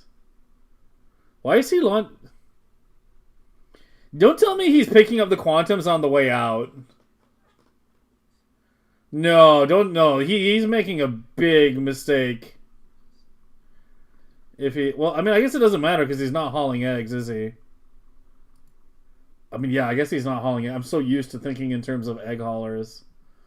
But yeah, I was gonna say like you want to pick up the quantums on the way back to novice. That you pick up the quantums for your next trip on the way back to novice. You don't stop on the way out. But yeah, I guess if he's chunk hauling and not egg hauling, it doesn't actually matter. But like, I don't know. You can easily do multiple quantum launches, right? Like it seems like he's only doing one giant launch. Oh, never mind. I lied. 8 launches. Okay, I'm really underestimating the size of his ship here. Yeah. Okay, I take back what I said. 8 launches.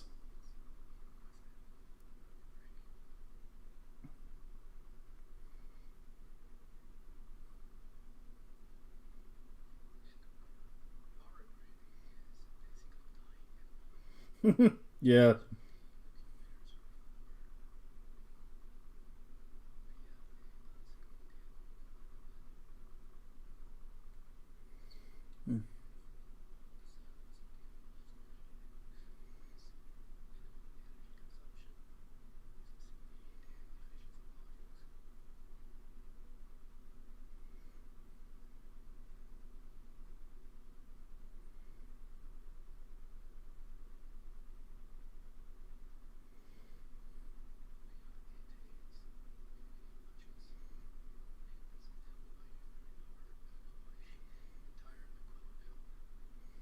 I can imagine.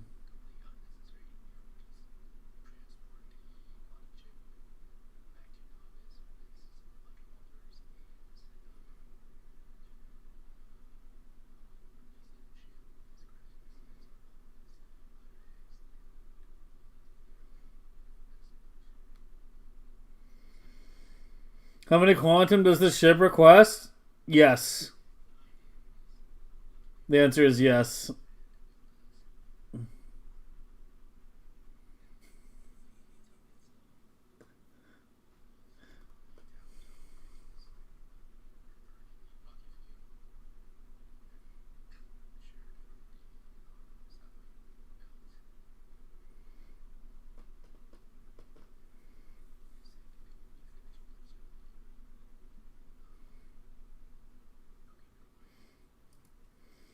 $1.6 million quants.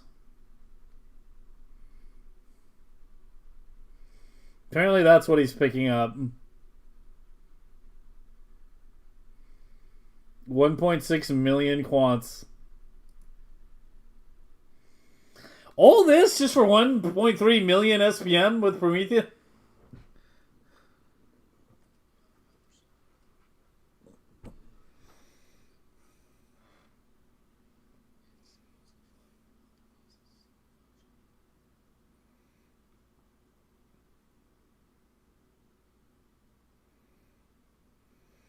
Well, I guess that's one area you can still have a giant rocket field.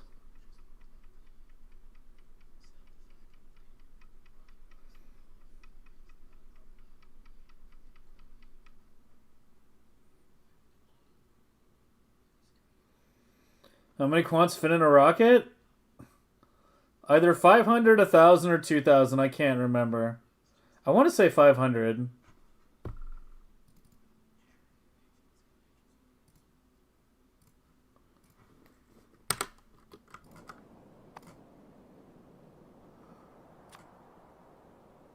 Fuck.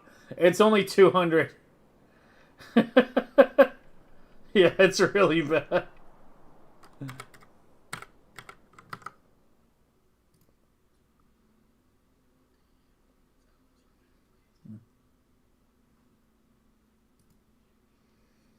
I don't speak Krillic, sorry.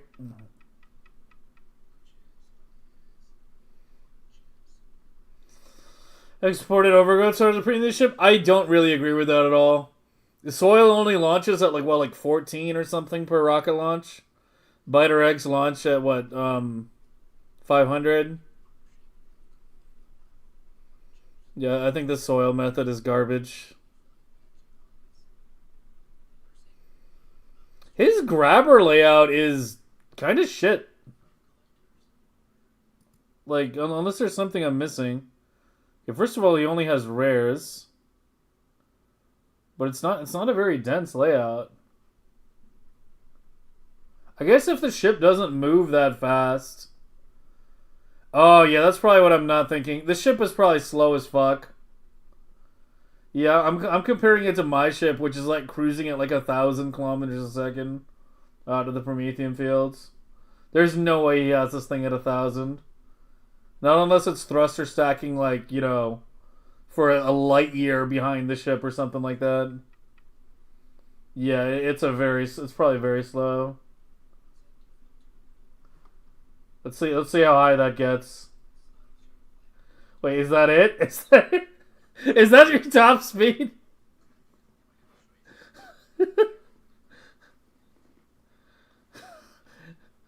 Does it go over 100? It seems to barely go over 50. Yeah.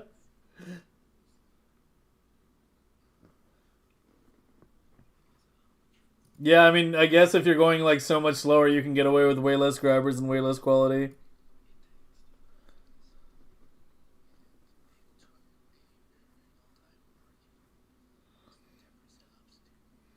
You don't know speak? No, I don't speak Russian. Sorry.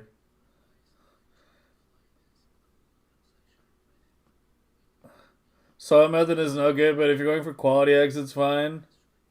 Maybe. But he's not going for quality Promethium. It's the one he's doing in normal. The thing is, like, getting the Promethium chunks in quality is nightmarish. Dude, look how wide it is.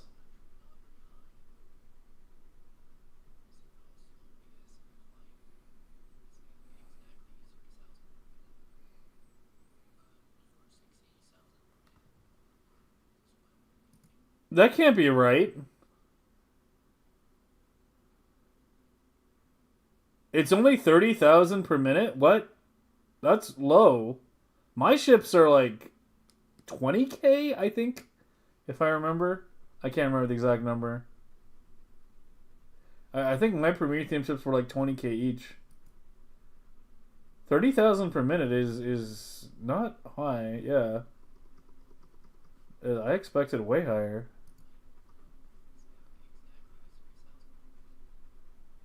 This is kind of like a good example of why I don't believe in chunk haulers, honestly.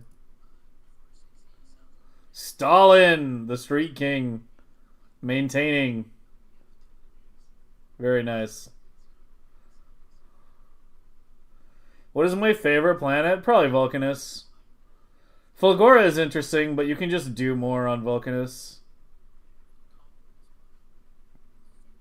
Basically, the way I put it is, if we could build biolabs on Vulcanus, it would be the main planet.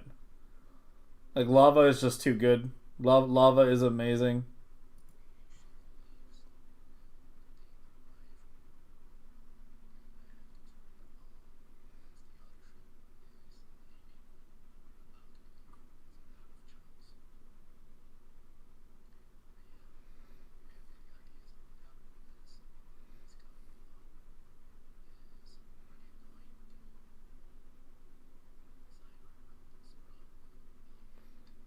Check the Prometheum consumption, 76 million. I mean, I just was looking at the rate per ship. I thought in America people don't have time for anything. What's these comments? Like, what?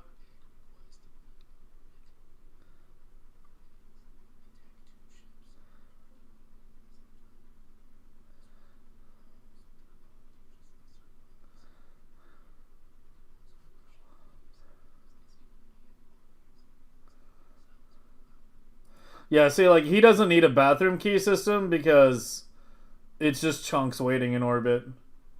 Like, the whole thing with the bathroom key is, like, you're trying to load as many eggs as quickly as possible. So, like, since it's a chunk hauler, it just, it just launches the eggs whenever. Because the ship in orbit already has the chunks waiting.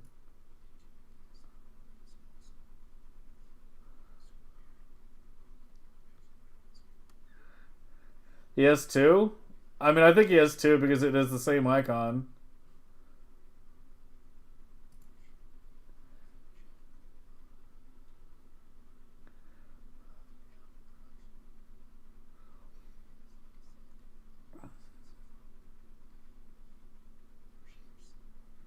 How do you get quality pistols? You kill yourself a lot.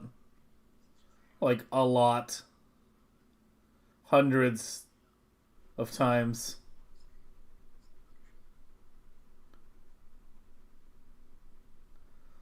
Basically, industrial suicide. You automate suicide.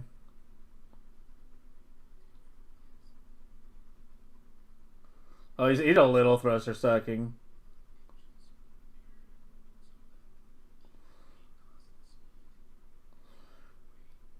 It's there so he goes 80 kilometers a second instead of like 50.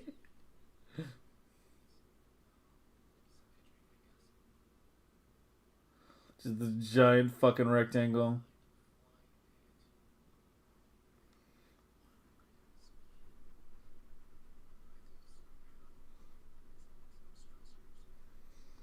Someone mentioned bathroom. I remember someone saying something about that, but I can't remember exactly what their reasoning was.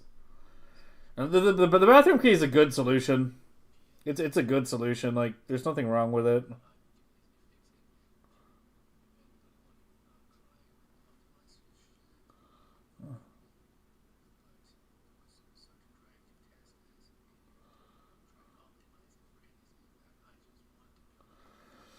I mean, the funny thing is, like, UPS wise, it's actually not even that bad because it's so slow. The reason Prometheum ships are so bad for UPS is because they're just barreling through the asteroid fields at a high speed, like killing, like, thousands of asteroids per minute and generating, like, tens of thousands of little chunks per minute.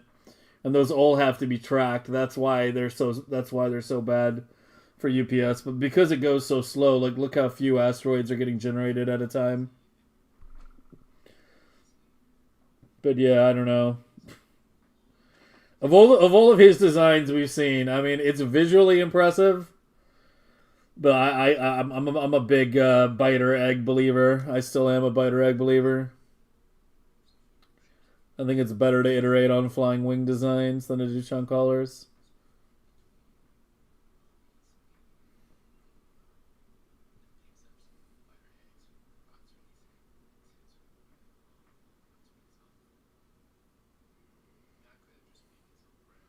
Wait, why does it need lots of Prod 3s on Fulgora? Normal Prod 3s? What am I missing?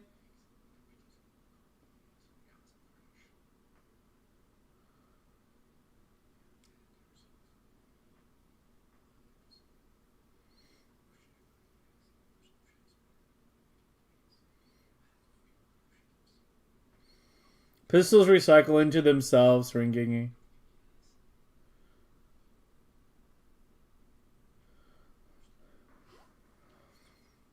Fresh eggs, but why? He's doing a chunk hauler. He doesn't care about egg freshness.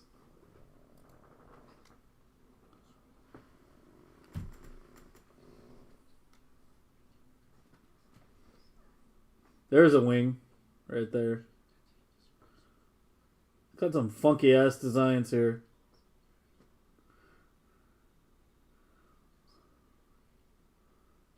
He's much more like organic with his designs. Like he doesn't try to like have like clean vertical or horizontal lines in most of his stuff. I mean, some of them do, but we make Borg cubes here.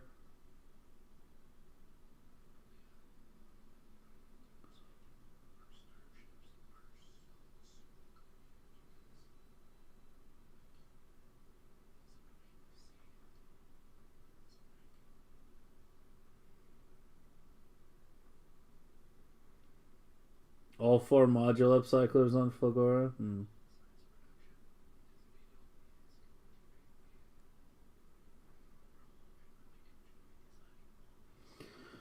Okay, I mean, we wound up watching like most of it, I guess.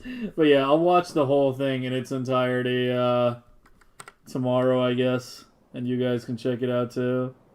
Clux and You, CLUX and YUU, if you're not aware of them. They both only did 1 megabase each, but they both, you know,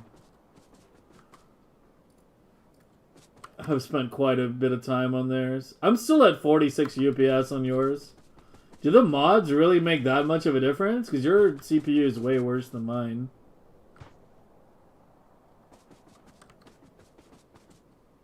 Yeah, I'll install them. I'll install them later on my own time. I want to look at them one by one and install them one by one. I don't want to just blanket install everything. So you're at 3 million on research prod. Apparently, we're building. How many fucking bots are you carrying on yourself at a time? What are you, like, all fucking... Yeah, you... Yeah. Apparently you didn't finish this stuff.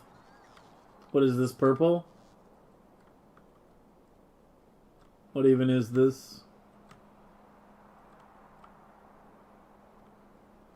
This is something you started building and didn't finish? I mean, this looks like... Oh, that is purple there. I see him now. More novice purple blades.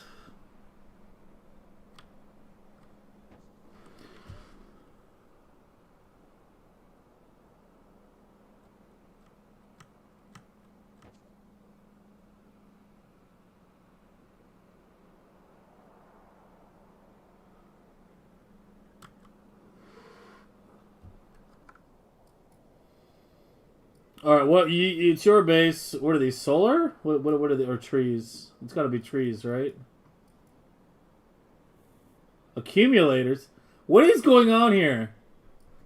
You're on solar power? Huh?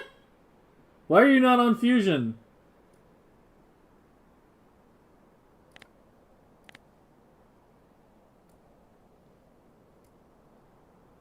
Why no fusion?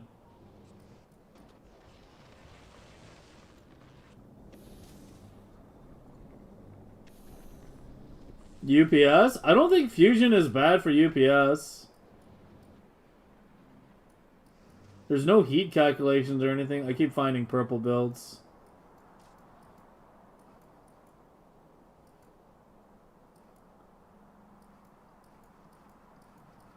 We found the rivers of science. Are they going up? Let's find the labs. Found them.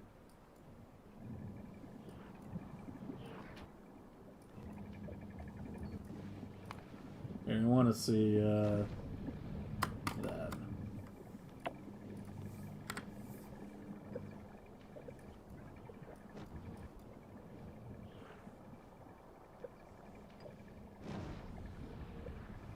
Remaining time, 100 plus hours at this point. Yeah, that's where it gets to. What the hell is going on here? What the hell is this? There's nothing even on these. Explain yourself.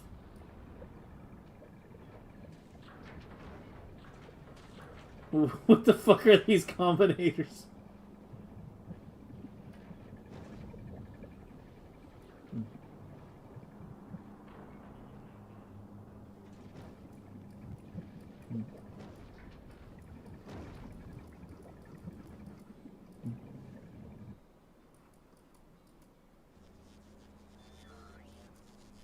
Yeah, I remember you linking this up design. I mean, we now know that's a point that could potentially be improved a bit. How many bots? About 4,000 right now.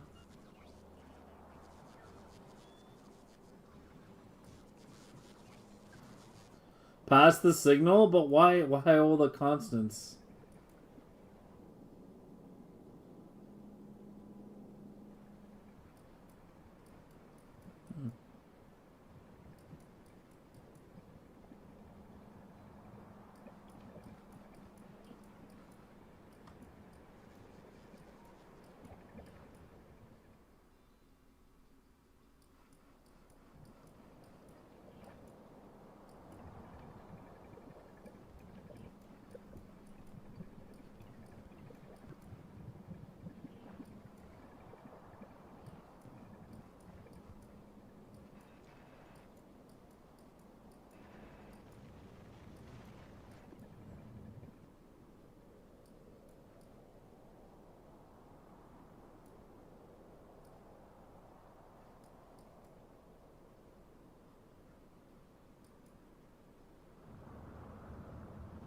This is pretty standard.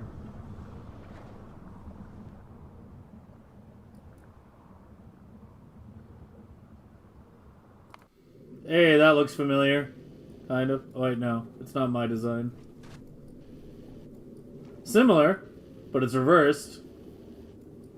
You got the shit at the top.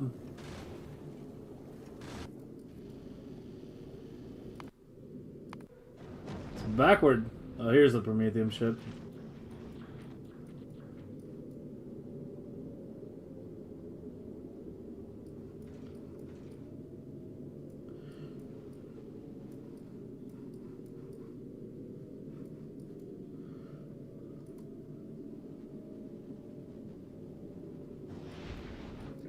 Oh, it's a pretty big flying wing. 10k tons. I feel like is this Vader's? Is this yours or is this like? I feel like this is familiar. This engine pattern where it's a disjointed connect. I feel like I've seen that before. It is conages. Okay. Alright. Yeah. I mean, I was like, the engine pattern is what I recognized as like that kind of disjointed connect there is unusual. Yeah, so that's conages.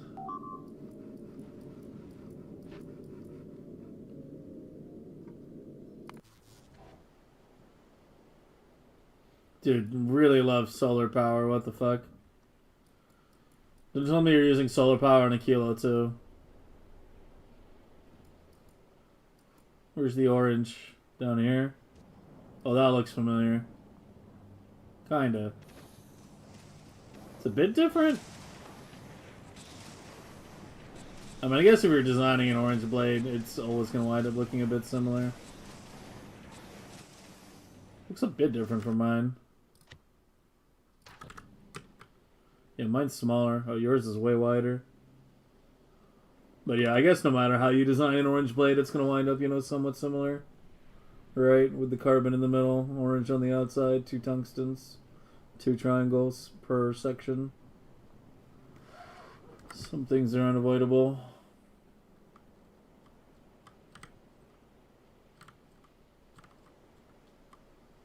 So you don't have that much on Vulcanus.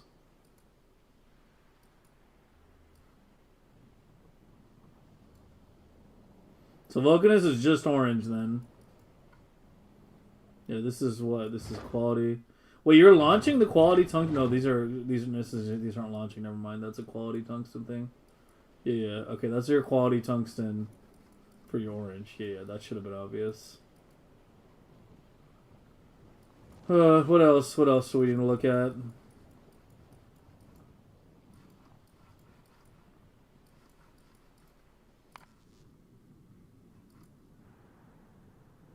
Is this Clux's?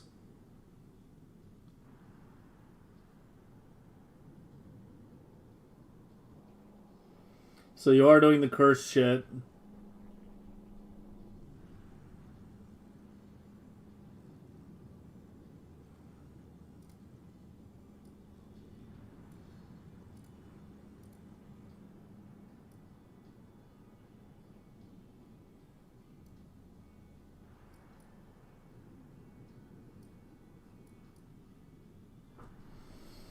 You guys are crazy. I mean, we're kind of doing a bit of a whirlwind Megabase tour right now because we were talking heavily about quality science. That kind of led to talking about use base, which I hadn't looked at yet. We looked at a little of Clux's stuff. And Ray Java's had his Megabase he's been working on for a while that he's talked about a bit, but I haven't looked at yet, so... Yeah. A little bit of a tour here today. Do need to finish redesigning my purple though.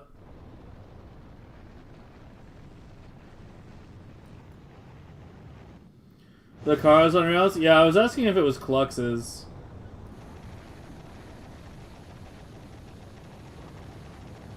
Or was your last comment or reply to that? I can't remember. What's with the train? It's for voiding. It puts the garbage in the cars. The train destroys the cars. It actually is more UPS efficient. It's just cursed as fuck. Yeah, there you go. And then the cars get rebuilt by bots.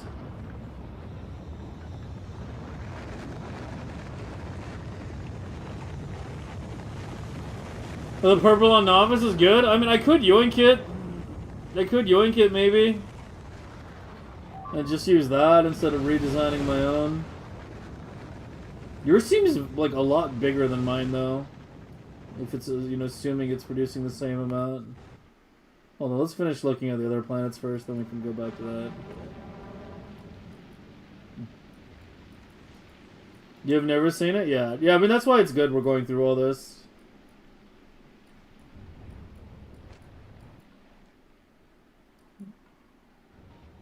You know, Factorio is a pretty complicated game. Everybody does things slightly differently. And it's good to learn from wherever you can. This seems pretty standard to me. Your normal quality, right? Yeah, that's normal quality.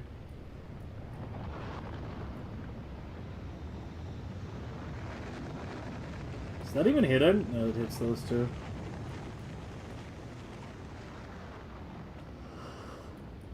Yeah, Gulliver's pretty standard here. I don't think there's anything unusual. That's a lot of metal you're making. That's definitely overkill on metal. The main blade design that I had on Gleba, like, that produces like everything you need, basically. What do you need this much metal for on Gleba? Like, that is a lot. You have 4? Fully beacons? This is definitely overkill. That part, I mean, at least. Not the whole Gleba. Tool belt upcycling. This cursed bullshit. 15k a second metal? Yeah, but what are you even doing it for? Like, that's the thing. Ooh, that white color looks good. I don't think I've ever checked out white. You have it on pure white, right? Gray.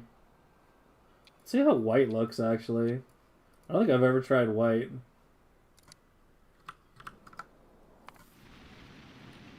Yeah, the white color actually looks good on the turrets.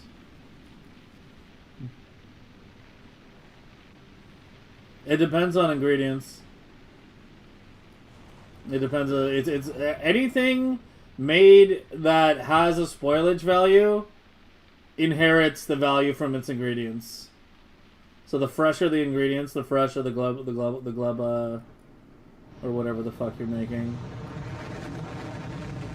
That's why when I was like making my gleba, I was, you know, trying to pick a position which would get the fruit as close to the main part as possible. His is a lot more compartmentalized than mine current designs though. That's definitely overkill on jelly.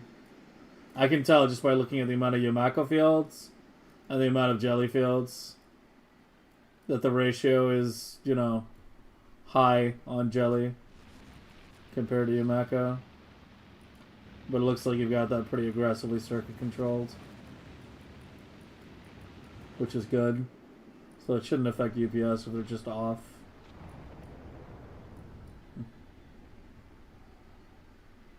Recycling, reset the timer? No, there's no way to...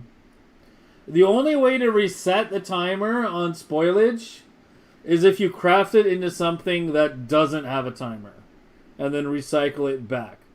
So if you craft something into a if you say craft a capture bot rocket, that doesn't have a spoilage timer, and then you recycle that back into its ingredients, the bioflux that comes out of it will be at 100% freshness because it'll have just been created. That's the only way to reset the timer. If you're going between items that have spoilage, regardless of whether you're crafting or recycling, it inherits the previous. It has to come from something that doesn't have a spoilage timer. I'm not sure off the top of my head what else there is besides Capture Bot Rocket that you could do that to. Yeah, that's like the only thing. Because all the jelly and Yamako stuff is, you know... I guess stack inserter, yeah. Yeah, stack inserter now that I think about it, yeah. Well, if you're gambling stack inserters when the jelly comes out, that should come back at full freshness.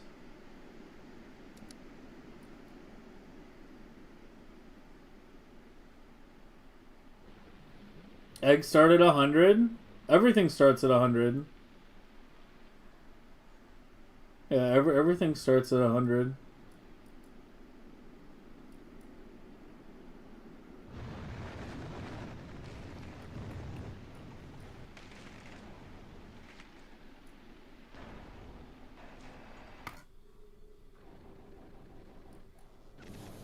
Uncommon? Yeah, uncommon. Yeah, pretty standard a kilo. I'll definitely be redesigning my blades for quality as well sometime during the current run. We still have a lot of work to do in the current run. Especially if we're up in quality. You got a nice aesthetic going on here. Hey look, no solar power. He was forced to use fusion. Oh, that looks familiar. Yeah, that's my reactor. I recognize that one. That's definitely mine. A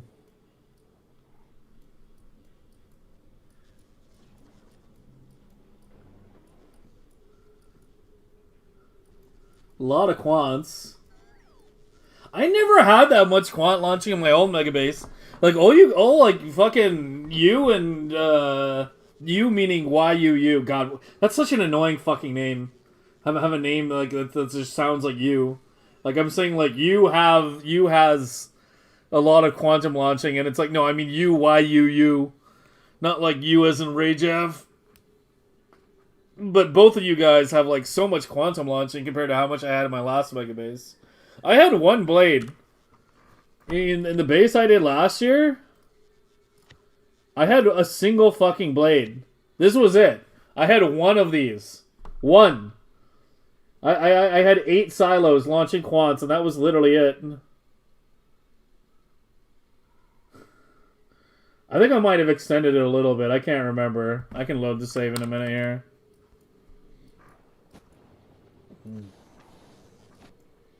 But it's a lot of quants.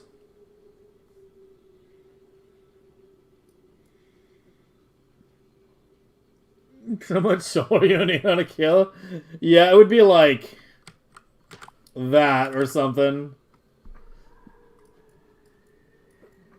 You would need like a massive amount. Alright, I think we've looked at everything now. Minus probably some stuff on Novice.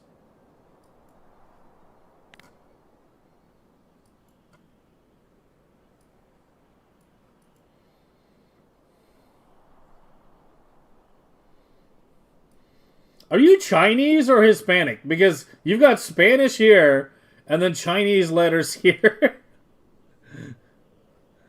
Are you a Chinese person living in a Hispanic country? or a Hispanic person living in China? I can't tell. Hispanic? Okay.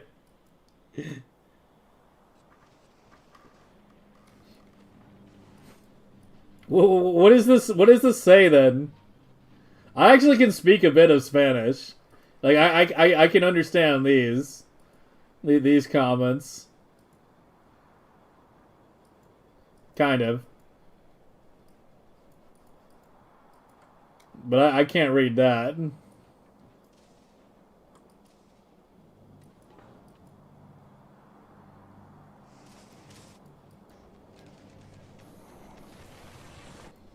Yeah, it actually looks like a relatively solid yellow for Novice as well.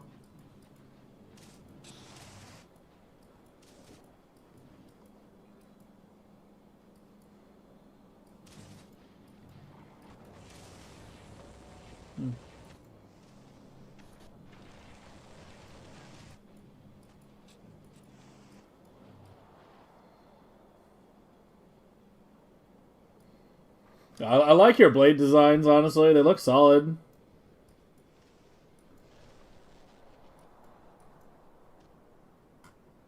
Is this more yellow? Yeah. Here we have green. I think this, though, I'm not sure, because I haven't like tested it specifically, but this reminds me of the conversations last year we had regarding microblading. When blade designs were still kind of in their infancy, and I was designing the larger ones that I was doing, like this one. There was someone who was around a lot last year named Matthew, and he had come up with his own version of blades, which I called microblades, because his idea was like essentially the same principle in terms of blades, except he had he was kind of just focused on heavy direct insert and, you know, one machine into another as much as possible like this. Right? Like, where it's like, you know, you see on mine, on let's say my green science, I have like one belt maker, right? Like for the whole thing, just one belt maker. And then that supplies belt for all of them.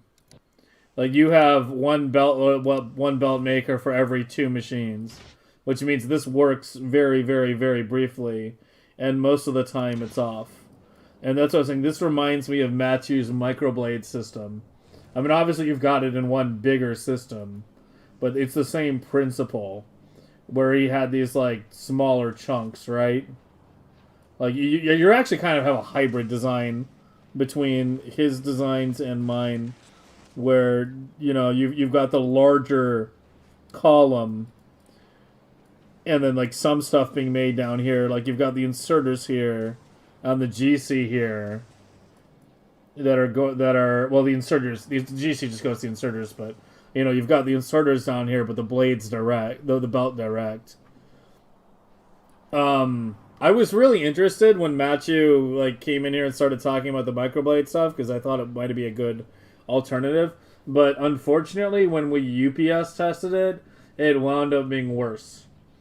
It wound up being worse. It turned out it's better to have like that one machine that just makes a shitload and then feeds everything than to have a lot more machines, even if they're active for only a brief period of time. So that kind of ended microblading, and we haven't really talked about it or spoken about it since. Because, yeah, it just wound up being straight worse. And then that makes me think, like, I'm not sure. In fact, I would say I'm skeptical and doubtful that this is more UPS efficient than having a single belt maker down here and then belting up the blade, the blades, then belting the belt and the inserters together on the same belt. I mean, all of these are only half a belt already. So it's not even that big of... Well, it's a big change to make because you have to redo this part. But, you know, yeah. I don't know. It's something that you should probably UPS test at some point to be 100% sure. Like, don't just immediately take my word for it. But that's why I'm talking about the microblading from last year, because that's the thing that we did UPS test. I wonder if I have any of Matthew's old designs hiding somewhere. I'm not sure I do. Yeah, I'm not sure I do. Yeah, these were A-Bucks. Uncommon novices, which apparently weren't worth it according to him.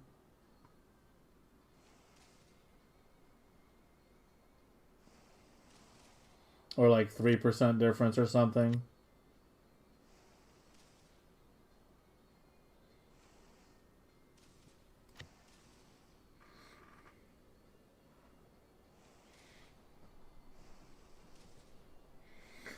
What size Prometheum chips did I use? The chips I used last year were these. I mean, all my Prometheum chips are like relatively small compared to some of the other designs we've been looking at. But yeah, it was this that eventually became the stacked version. But we can look at this one because it's easier to see what's going on. But yeah, I was only doing like 200k eggs each. And I would pick up the quants on the way in. But I don't know. I probably should have had a higher quant launching capability because it was probably spending too much time at a kilo. But that amount of time is still relatively small compared to like the overall travel time.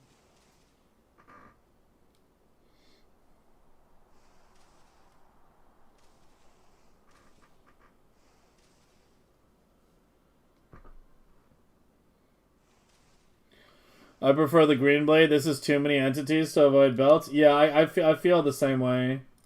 I think doing something like this, you know, obviously minus the silos. Like, if you're doing it on Novice, you remove the silos and you add more beacons. And the whole thing becomes a lot shorter. Because you're going to saturate a belt much sooner. I mean, I would probably just retool this to be like two green belts outright. It would still be a lot shorter. It'd be like that. But just, yeah, beacons around it. It's a lot simpler, but sometimes simpler is, you know, better. Nilos says the designs by City Block's great. Yeah, I mean, I don't know. Nilos is a much more like kind of like new player oriented Factorio and factory game streamer, and he said that himself. I was actually lurking in his stream like last week, and he actually was talking about like megabasing and was actually talking about me and Will and whatnot. And he was like just basically he was only aiming for like a 1 million SPM megabase, and just kind of like calling that a success. Like his stuff, he makes like good content, but it's just targeted much more for players who are kind of like just trying to get things organized as opposed to like min-maxing things to an absolute level. And he said as much himself, so yeah.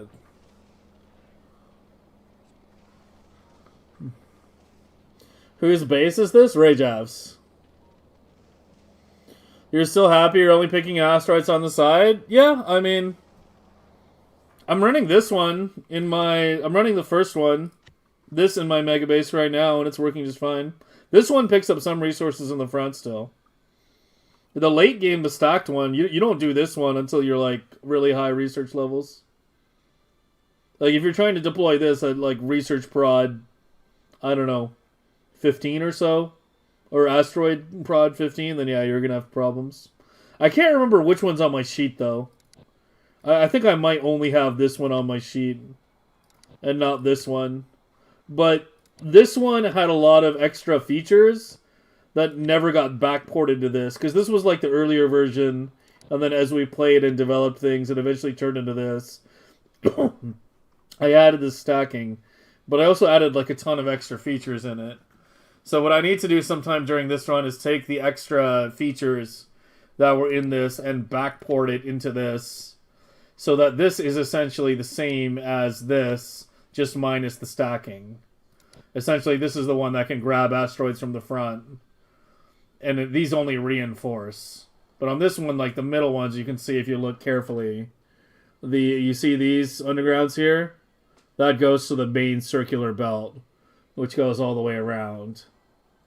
So that this one can pick up material from the front to sustain. But yeah, the late game one, this is meant to be done at like when you're almost capped out on asteroid prod. So you pick up just a couple and it just explodes in resources.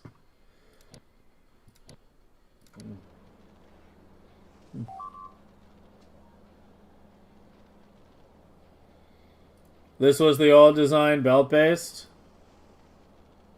Yeah. Yeah, that I mean I would think this is probably more UPS efficient.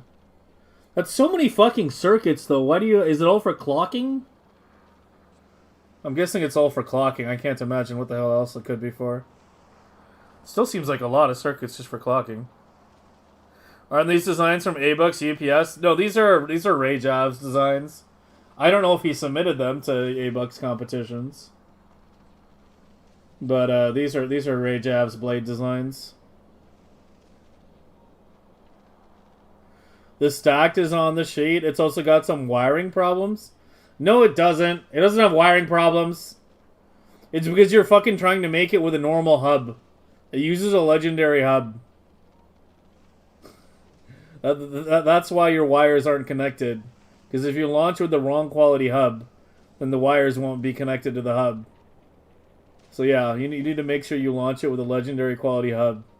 And your Prometheum ships should always be launched with a legendary quality hub, because it increases the HP. It goes from 1000 HP to 2500, which means it's much more likely to survive small biter accidents. I mean, with the final designs I have, there should never be any biter accidents, because, you know, there's layers upon layers of safety mechanisms, and the ship always plays it safe. If it's even slightly skeptical, it'll start jettisoning eggs. But yeah, you should still be making legendary hubs. You just should be. You know, it has more HP. It's not like legendary silos or belts where it's just a meme thing. It actually has an effect.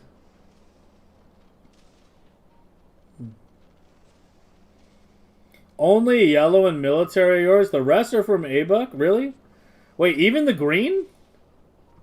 This is from A-Buck's competition?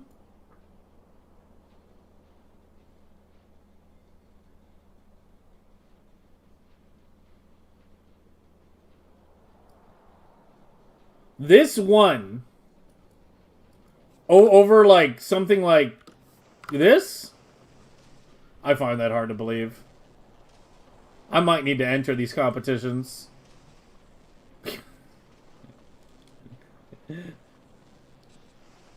You UPS tested this against this. This was a lot more UPS efficient than this? Really?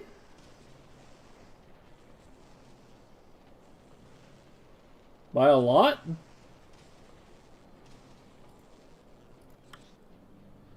I don't know then, because like I said, when I tested the microblading shit last year, the larger designs were better, so I don't fucking know. It sounds like more testing might be required. So these reds were the most efficient too then?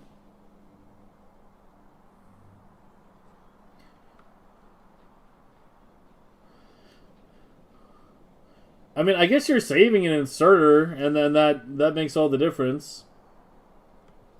You know, instead of insert to belt, then insert from belt, you're just inserting straight.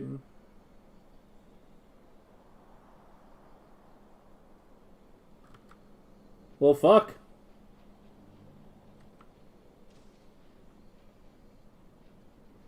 I guess I might be deploying those then.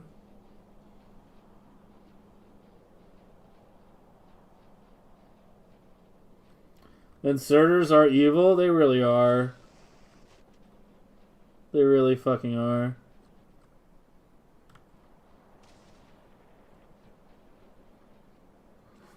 She said, what, only yellow and military is yours? Really? So even the Gleba ones? Wait. The UPS competitions A-Buck did were only red, green, blue, and purple, right? Like, he hasn't done off-planet yet, right?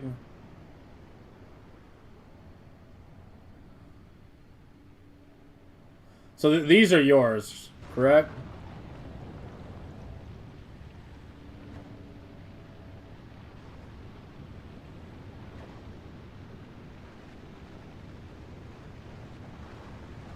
I just read your comment as watching a legendary hamster go ham on a Beacon Casino blueprint. My brain is fried.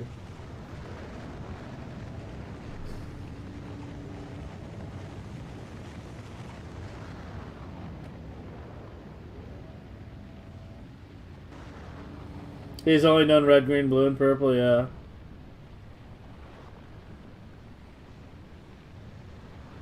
See fellas that luxury. I mean, should I just deploy that then? S1's countages? Okay. I mean, yeah, should I just deploy that then? Instead of, like, updating my design? If this is... I thought this was just happening to be your design. If this actually is the winner from the competition, then should I just fucking deploy, like, this as my purple science then?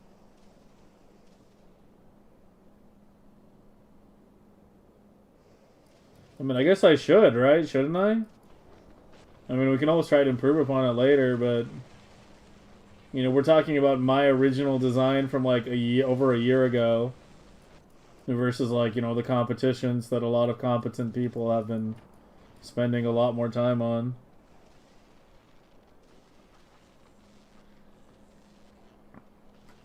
One clock for 6 blades. There's the clock.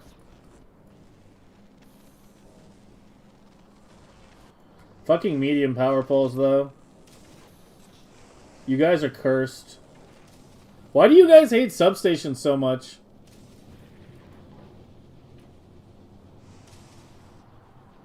And you could easily fit substations.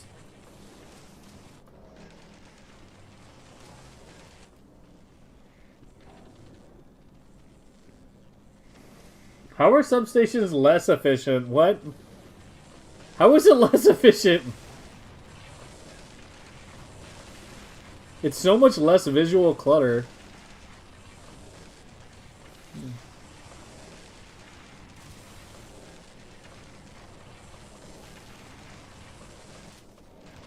Nah, you can always fit the substations.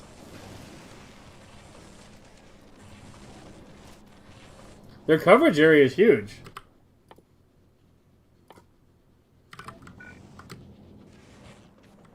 Yeah, it's like you need like 2 substations to cover like the whole thing. Like here, here, you know, here. There's room, kinda. Yeah. The further up you go, the more gaps there are.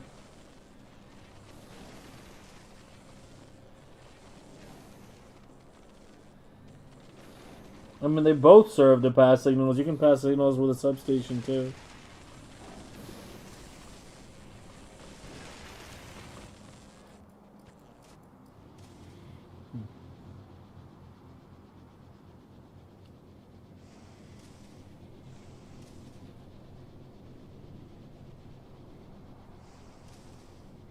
I don't think there's a difference, Gary. I don't think there's a difference.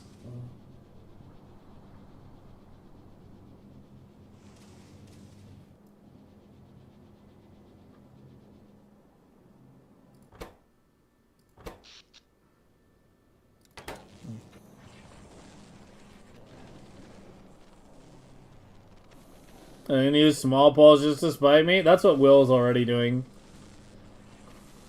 They're not even using legendary poles. They're using regular small poles last I watched. Alongside legendary buildings. I don't know. Apparently I'm dying on the substation hill by myself. Me and my substation tower.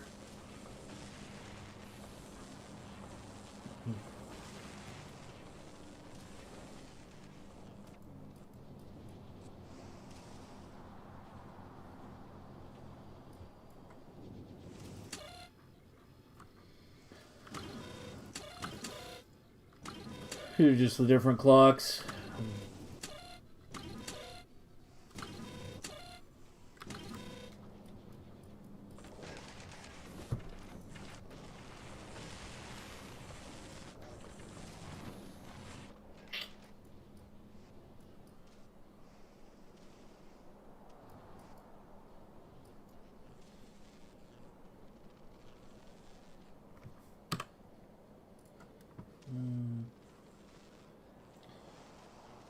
Oh god, where was it?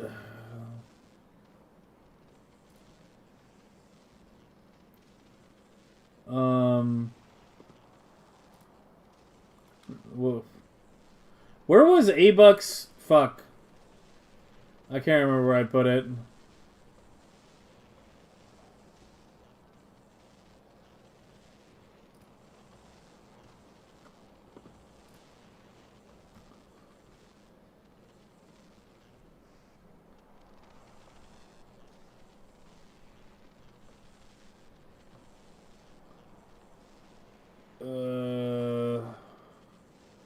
Competitions.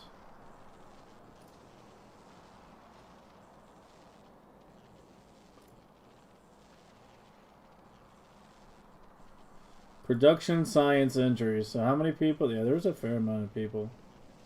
Yeah, I was preoccupied with the hamster shit. I missed out on all this. Yeah, so there were a lot of entries here.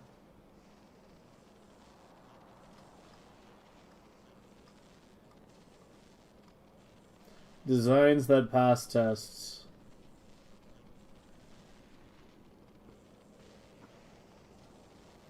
So who won?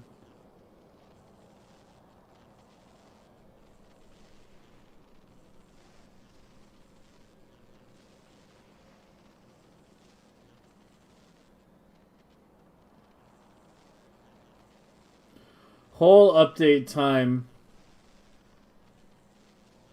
Oh, use was actually pretty bad.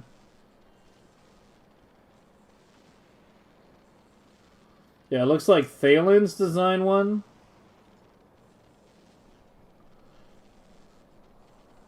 $11 Thalen. Yeah, 11 Thalen. I wonder how my original designs would have compared to this, but yeah. I think the competition's over. I think it's a bit late for me to enter something.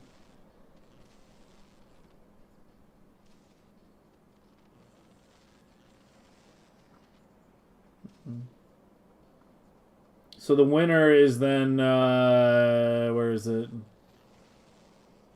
This one.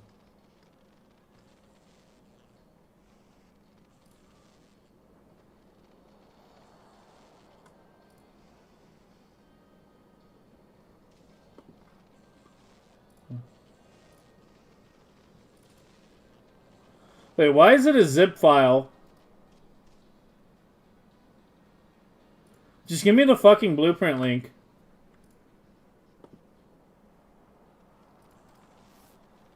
Just give me the damn blueprint link. What? Anytime I do anything on GitHub, it's always like 1,000 times more complicated than it needs to be. I swear to God.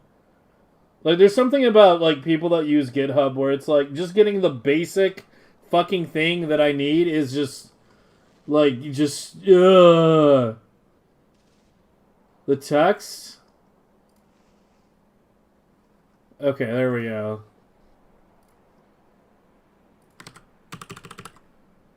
So this is the winner then.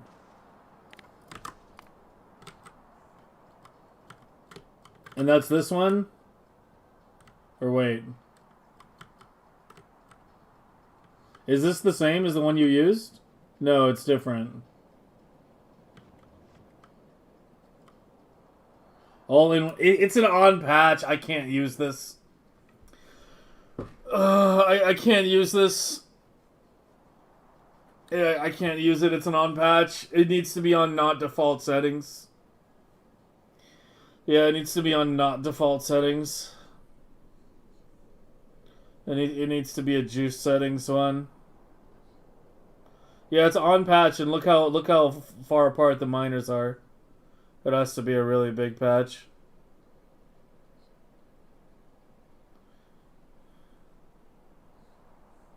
For default patch sizes, the one that are in your base, which one was that?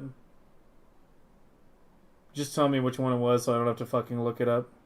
Yeah, but I want that blueprint. I don't want to copy it from your base because you've got, like, other stuff in here. I want just the core original blueprint. Akara vortexes? Okay.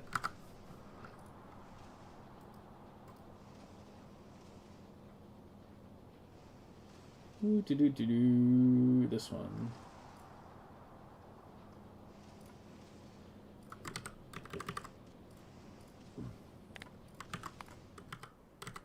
Okay, so that's this one.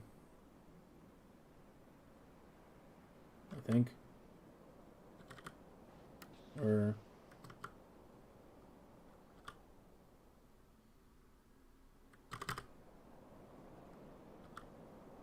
Is this the same? I can't fucking tell. I don't even know. It looks similar. Okay, there we go. Yeah, there's some shenanigans going on the in-between here. Ugh.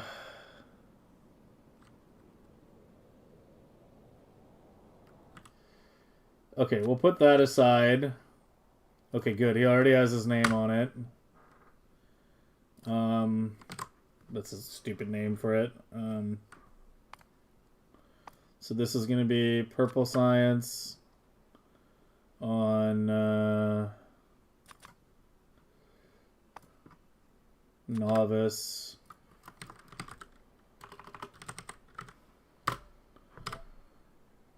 Okay. All right.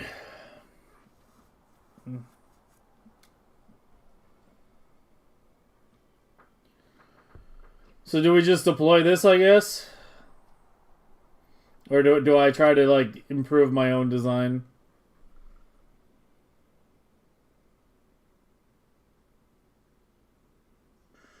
I sort of hate using other designs that have, like, this much in them. Because, reverse engineering other people's circuitry is always a fucking nightmare. Secretly hoarding poison versus Hobbit to universal paper clips, all ending speedrun, but the has to remove the option. I mean, the option was supposed to have been gone a year ago. There were like 4 people that requested games that I never satisfied. I realized I was just terrible at like actually doing that, so you know, I was like I should probably remove the option, so I stopped baiting people. But apparently, like, I didn't realize I hadn't actually removed it, and people told me, like, a week ago that it was still there, so I was like, oh. Not you. This one.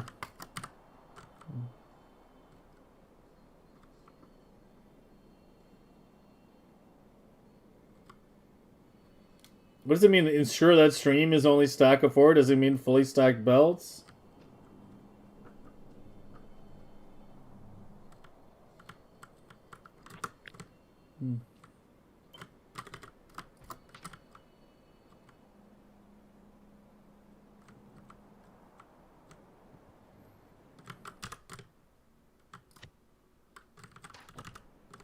I mean, this was not. Why is mine so much smaller than his?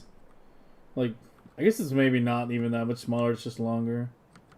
Yeah, it's all the extra foundries because of the extra direct insert. I mean, he had steel and iron rod. Being DI'd into there.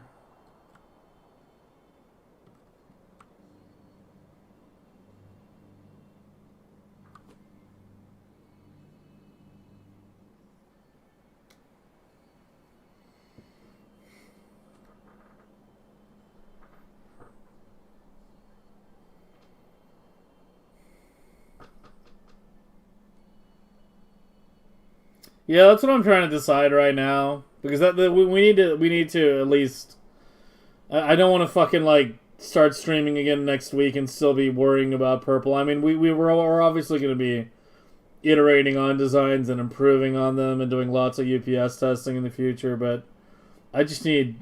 It's the last science that I don't have a working scalable design. Well, I mean, I do have a working scalable design. I just don't like it because it's so old. Which is the one you're looking for on the right. You're looking at it on the right. Like, I sort of want to do mine, but change it to be as much direct insert as possible. Like, I sort of want to just clean up mine instead of using his, honestly. Like, maybe try to get iron rods direct inserted into the rail, too. So it's only belt coming in. Like, maybe separate the purple so they don't have to be so adjacent to each other. And yeah, do like iron rod alternated in the middle. Something like that. I mean, we can use some of the principles from his. Like, yeah, it is. I mean, the principles are the same. Like 1 rail into 2 purple. 1 rail into 2 purple. I don't know. It's so many fucking like assemblers. Like, I don't know. It's actually whack that this is actually the most UPS efficient way to design things. To have like 1 billion extra buildings.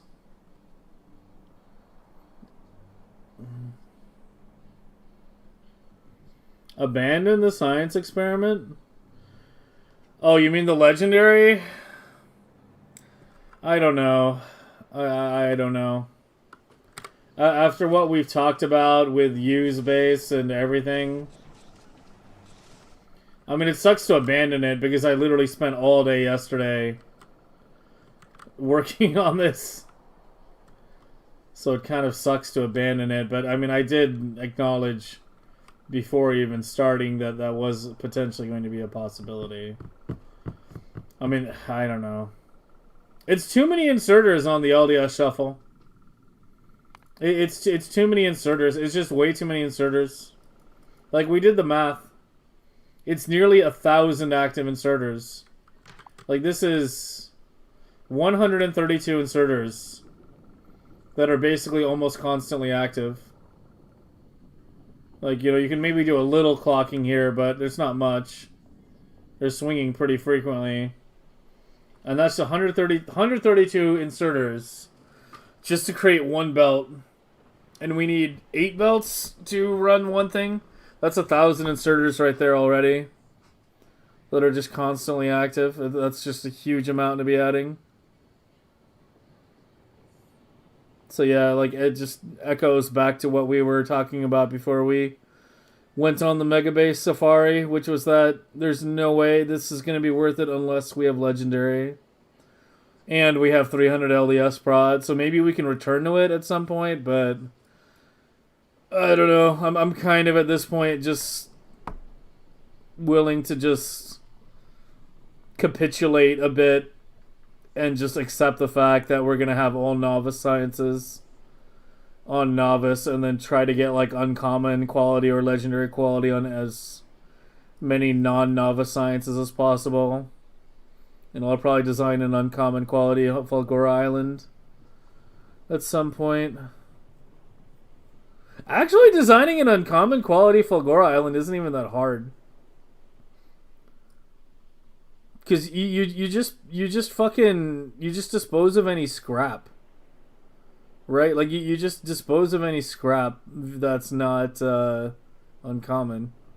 You just need really high mining prod. And if any scrap isn't uncommon, you just fucking crack shit. Purple of yours. Yeah, I mean that looks pretty. That's good. That's a very nice aesthetic there. I mean this is actually much closer to what I was thinking. You didn't submit this though, did you? You didn't submit this to the competition, did you?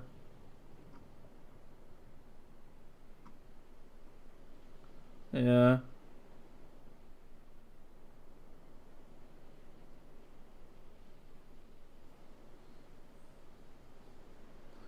Saying A-Buck stuff? Yeah. I talk to A-Buck like almost every other fucking day.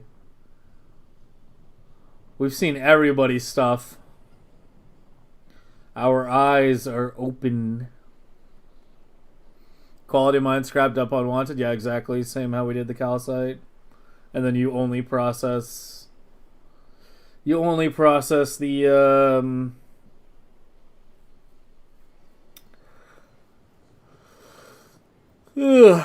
process the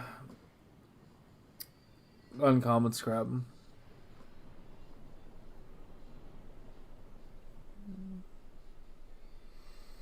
You said 300 hours in your Megabase save? Nice.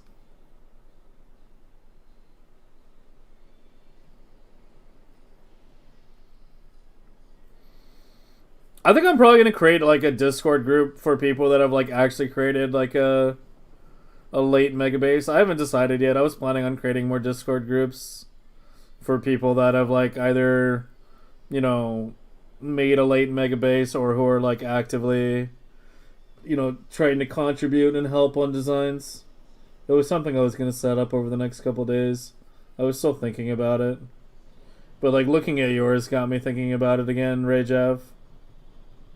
I think people that actually put in that much time and effort deserve a little bit of acknowledgement.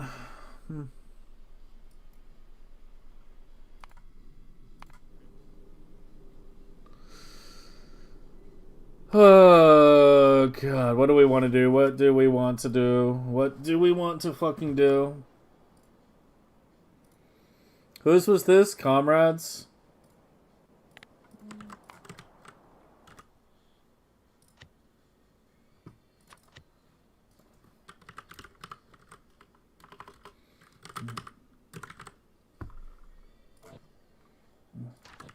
There's so many different purple designs now. Yeah, this is pretty much what you have here. It's pretty much exactly what I was thinking of setting up mine.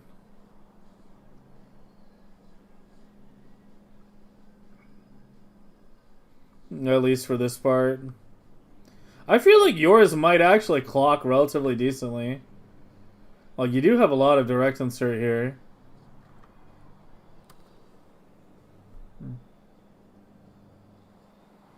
They did not mess with circuits? Yeah, you have to clock everything to be, like, actually min-maxed.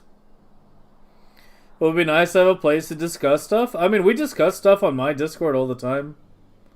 Like, it's getting more and more active every single day. And A-Bucks Discord also exists for, like, the more technical analysis.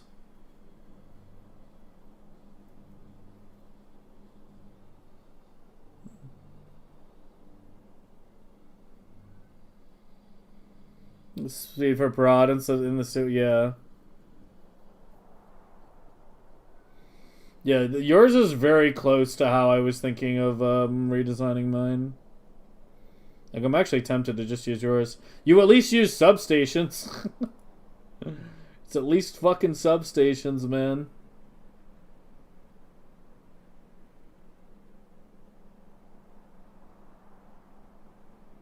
Is there a link to my Discord? Yeah, exclamation mark Discord. The official Discord? I'm not even on the official Discord, I think. Or maybe I am, but I never fucking look at it. I don't know. Yeah, I think I closed it. Yeah, I need to actually join the official Discord. I'm not even there.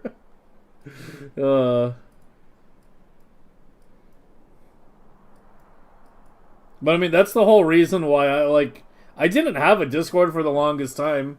People kept asking me to create one because, like, yeah, we needed, like, a space to actually discuss things when I wasn't streaming. So that's, like, literally why I created the Factorio channel and everything, and was to actually have a place to discuss things.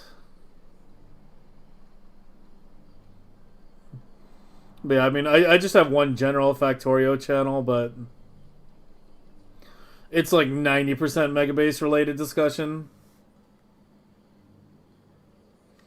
I'm not missing anything on there? Oh, that's tragic.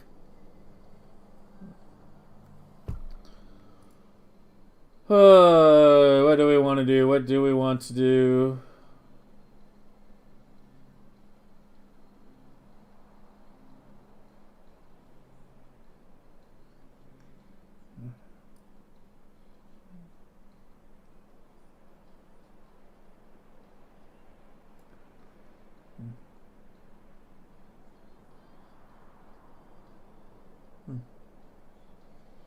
Repository for blueprints? There's my blueprint spreadsheet, which mainly has mine, although there's a fair amount of other people's blueprints on there.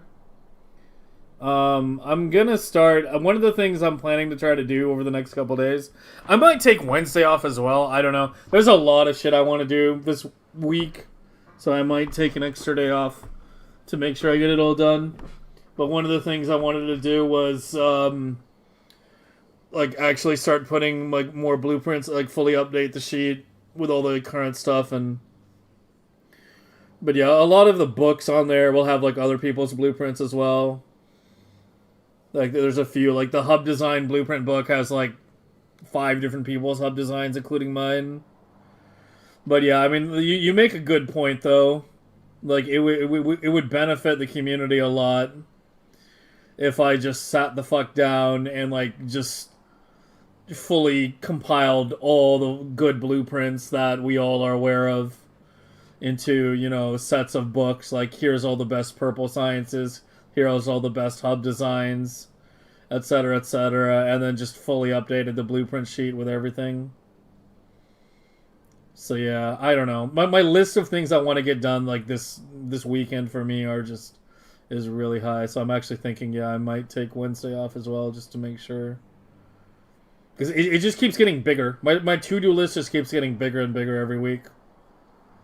I just need more time, man. There's not enough time in a day.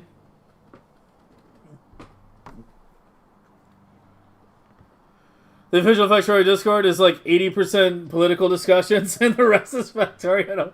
Factorio is... What the fuck?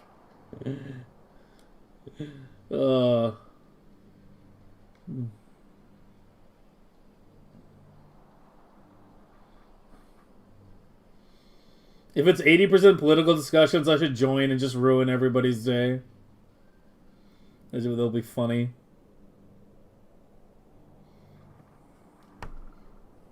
At least for me. Not for anyone else. Genuinely maddening? No. No, my Discord is like my Discord channel is like pretty much purely Factorio stuff. I was actually thinking of creating a political discussion channel at one point, but I never did. I don't know. We do discuss political stuff here from time to time, but it's never like scheduled. It's usually kind of like spontaneous. Usually it begins with fucking discussing PC hardware. Like, I think half the political time we wind up discussing political shit, we're talking about RAM prices or GPU prices, and then it just, you know, one thing chains to another, and next thing you know, we're talking about, like, you know, fucking geopolitical conflicts and shit, so. I mean, yeah, we do discuss stuff like that, but as I said, it tends to be spontaneous and not really scheduled, and happens maybe like once a month.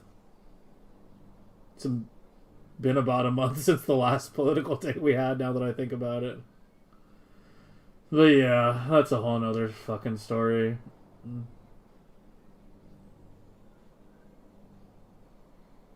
Though Australia is not something like that. Hamster hops in a T-54, pretty much. Hamster's a tank driver. I am not a right-winger, sorry.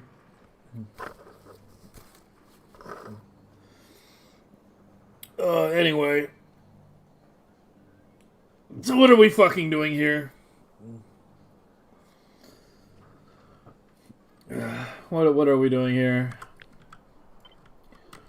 We have three options.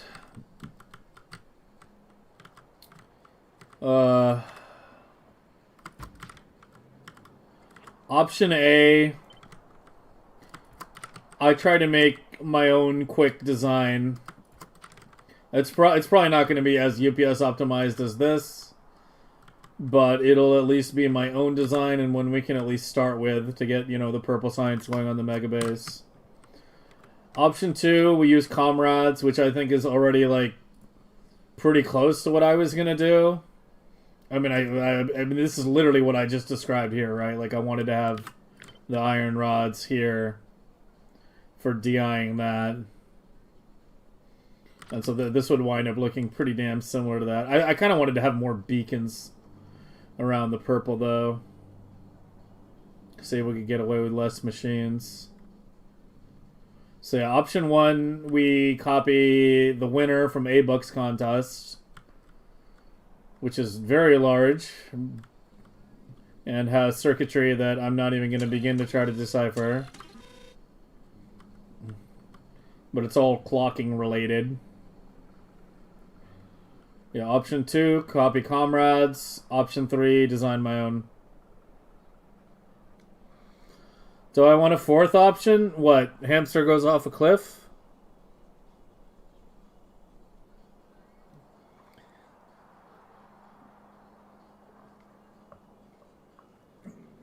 Hamster decides to test his ability to fly.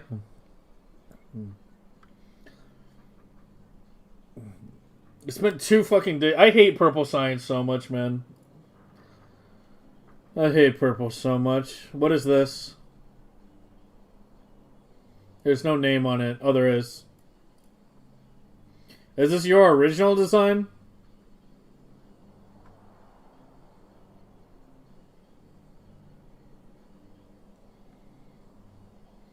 Yeah, I mean, it's decent, but I don't know. I kind of have like a kind of specific idea of how I want to do it, and Comrades is closest. At this point, to be blunt. Alright. Ugh. Fuck. Are these ratioed? I mean, both of these... Like, it's not ratioed to suck down a whole stone belt, is it? No. No, it's 105. So they just didn't include the balancers. Or see, I mean, this is the other thing. Like a lot of these Megabase blueprints are very heavily designed around not default settings. So they're dealing with like much bigger patches. So getting like an unlimited number of belts off the patch is not really an issue. Whereas like my current designs are designed for default settings, so I don't know.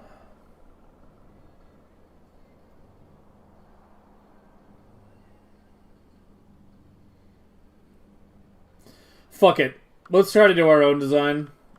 And maybe I'll fall back on comrades if I get frustrated or cranky or something. Let's try to update our original design. So I'm literally going to start from scratch. And just take things from there. So I want you guys to be direct inserting into rail, which direct inserts into purple. I also want you to be DI'd now, with the steel at least. Did this one have like DI on the other stuff as well? No. No, it's belting in the red circuits, and it is DIing the stone brick though, actually. Yeah, it is DIing the stone brick. So, there's fucking wooden chests in here. What the fuck? We've got random ass normal wooden chests.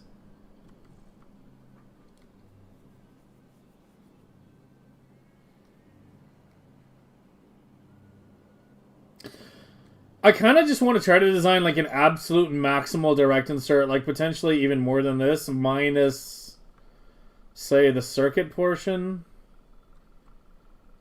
So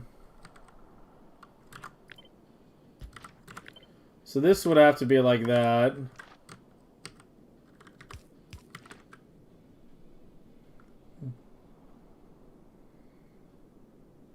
Normal wooden chests are the most UPS efficient? Kinda, maybe.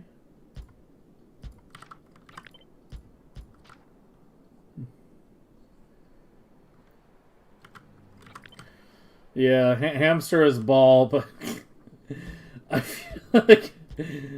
feel like I'm being an idiot right now, to be honest.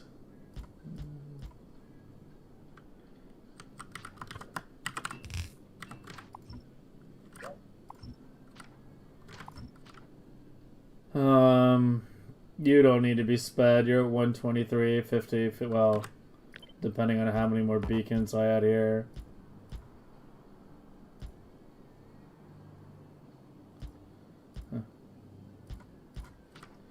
You still need the furnaces and the module, so that'll be one belt. That's gonna come in.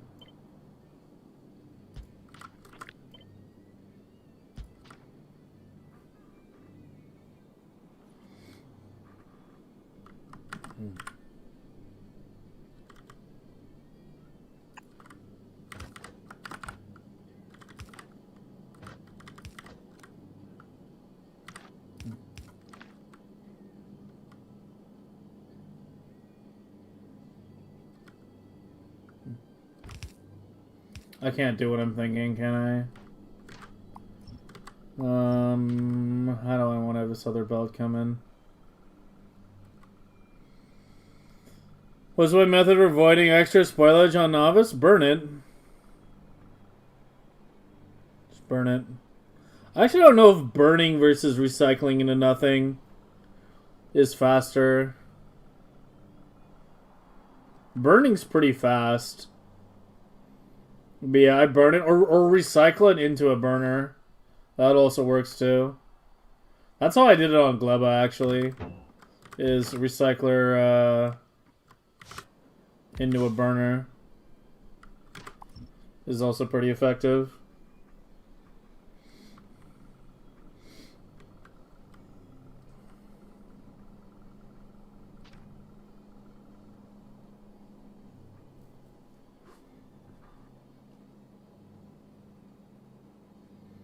These now require more than that can provide. without it. There we go. 185. That's enough.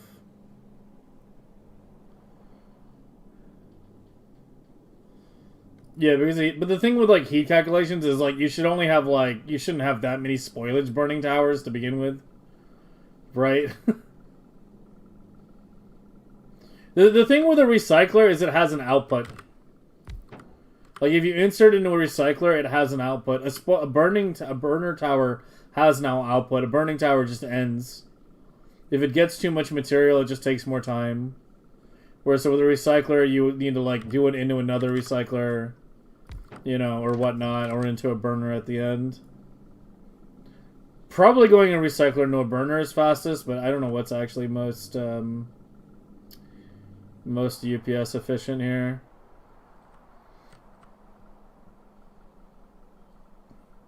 What did you have here? 138 into 70. Yeah, this isn't even... This is slightly under ratioed, actually, comrade. Yeah, you've got 138 here. And then 70 and 70. That should actually be a speed. If you wanted to keep up. Assuming it's not being bottlenecked on something else.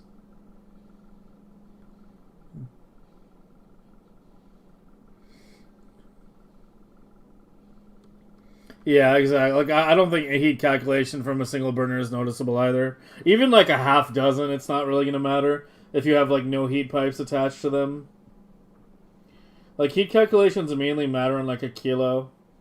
Oh, speaking of a kilo, I think that's something that not a lot of people's bases we looked at realized. You're better off having separate heat networks on a kilo. You shouldn't have one big heat pipe network. It should be like several isolated networks, ideally. You need to calculate backwards from the science? But it should absolutely be saturated on furnaces and modules, right? Like, it should definitely have enough furnaces and modules. So these are 70 and 70. That's 138. What's this song?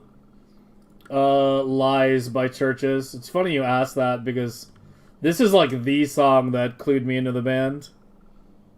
Like this was like the first song that I heard where I was like, oh, I like this band. But yeah, Churches with a V. The song's name is Lies.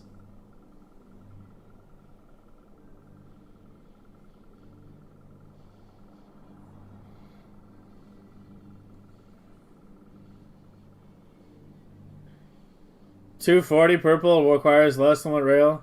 Yeah, but I'm trying to ratio mine as much for like constant production on the machines. Ideally.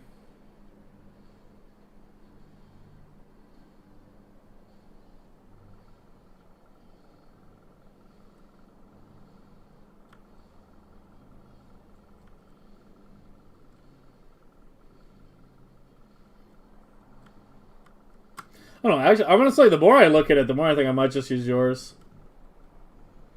It's already so close to what I had in mind. Like direct insert into as much of this as possible.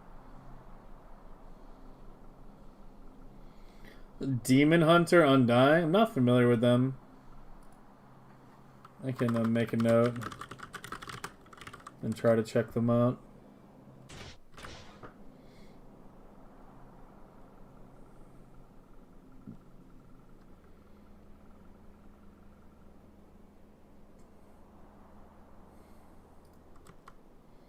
Probably, yeah, for this, yeah. Yeah, because these use like 92 steel per second.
What am I doing? One belt is enough for double-sided? What do you mean one belt is enough for double-sided? Are we doing purple on novice? I don't think the quality thing works out even at legendary.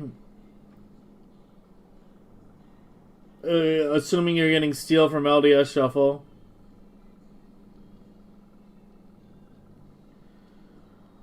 I mean, I don't know. I'm like so tired of purple already. We've been working on this for 2 days and it's like I want to work on like anything except purple science right now. That's kind of how I feel. Like anything else. It just save me. Save me.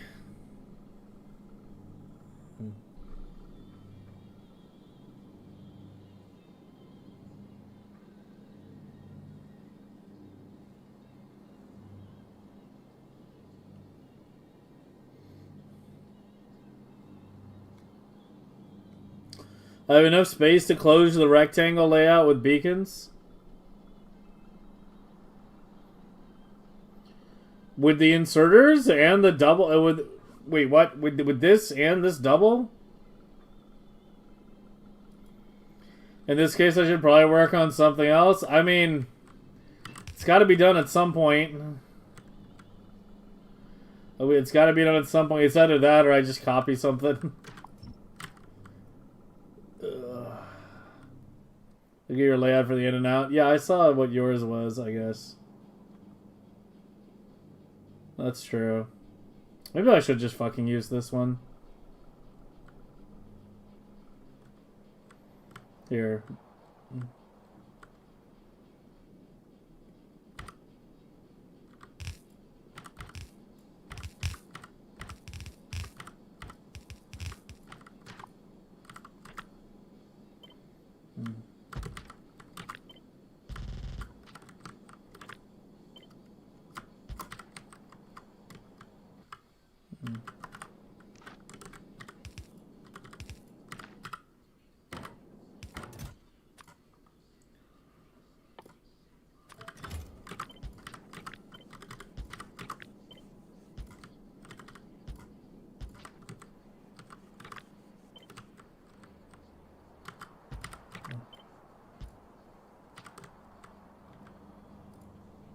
Okay,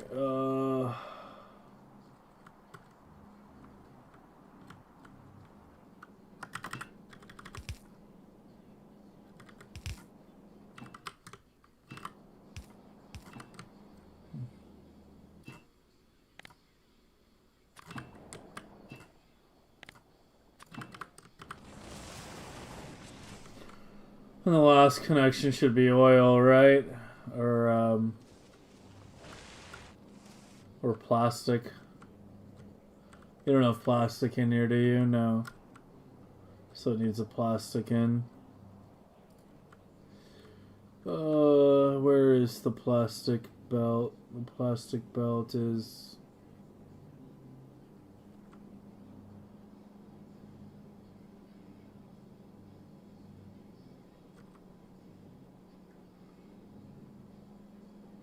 Wait, did I screw up? Or these are not the stone? No, these are the stone.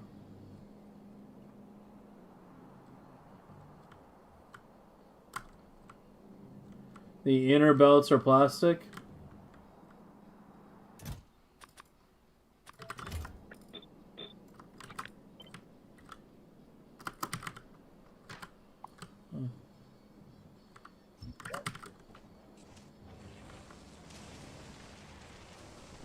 Oh, I assumed it was 8 belts of stone.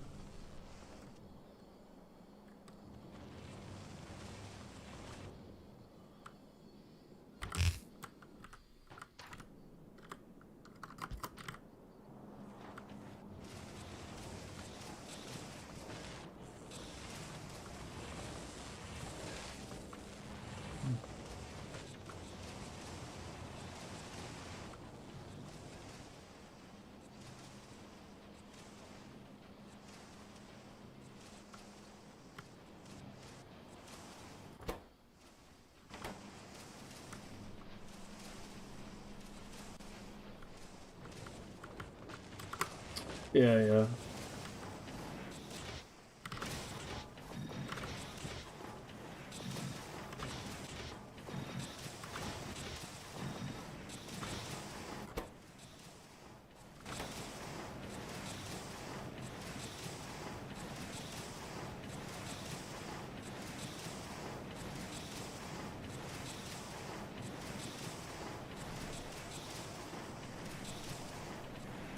It's a nice setup here. The furnaces across from the modules, and they're just immediately joints. It's still not enough. I need like extra beacons or something. For rails as well.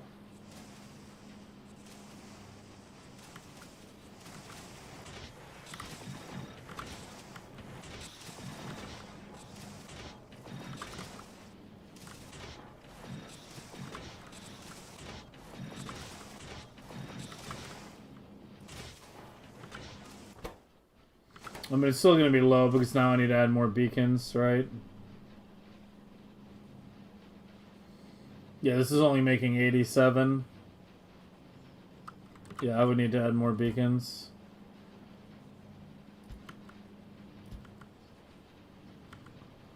Which is not necessarily easy.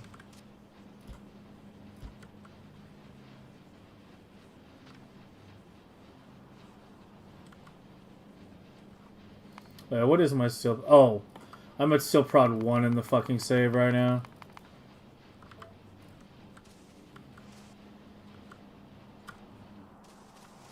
There we go.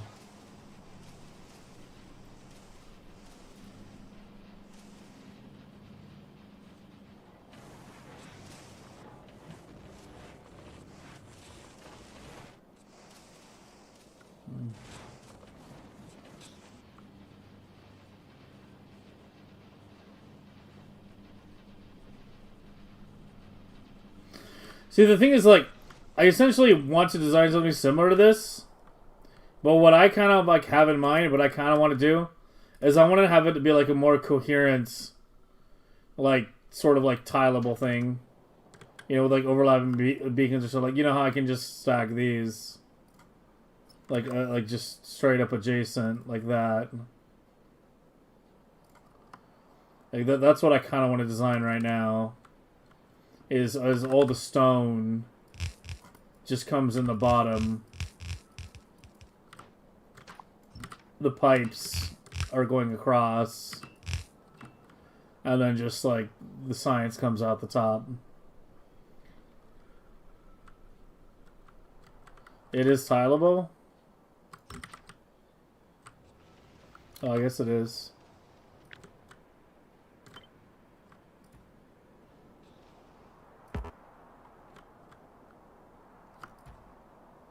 Yeah, I mean, I guess yours is pretty close to what I was looking for.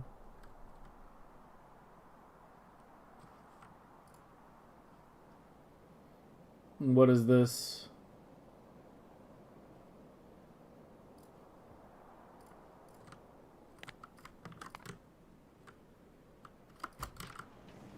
Oh, just the core?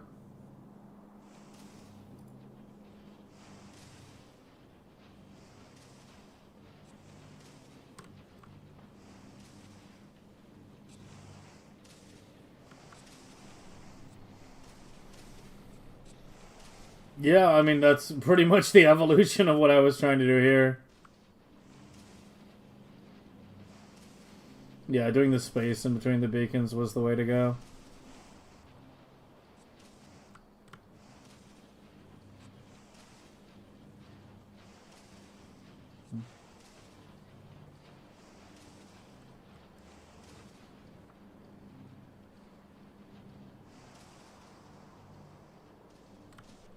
I mean, that's a good start.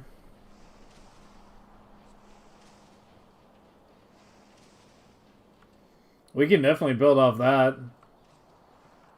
I mean, yeah, that was a nice one, Andy.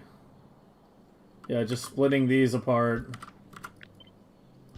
And then do the belts in the middle.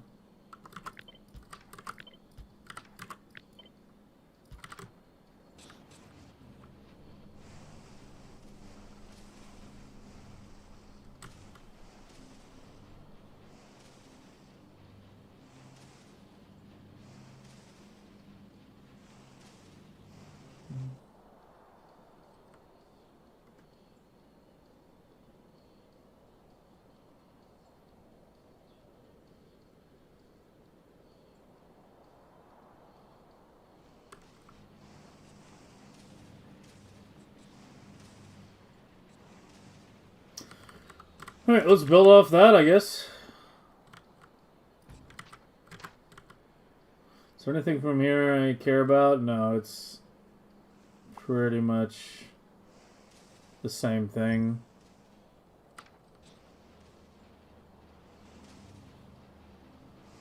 Stone on the inside?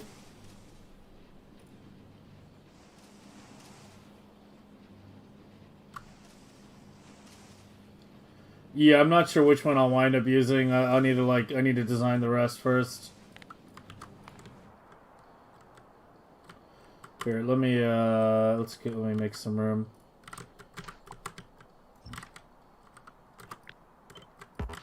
Yeah, that's definitely a good start.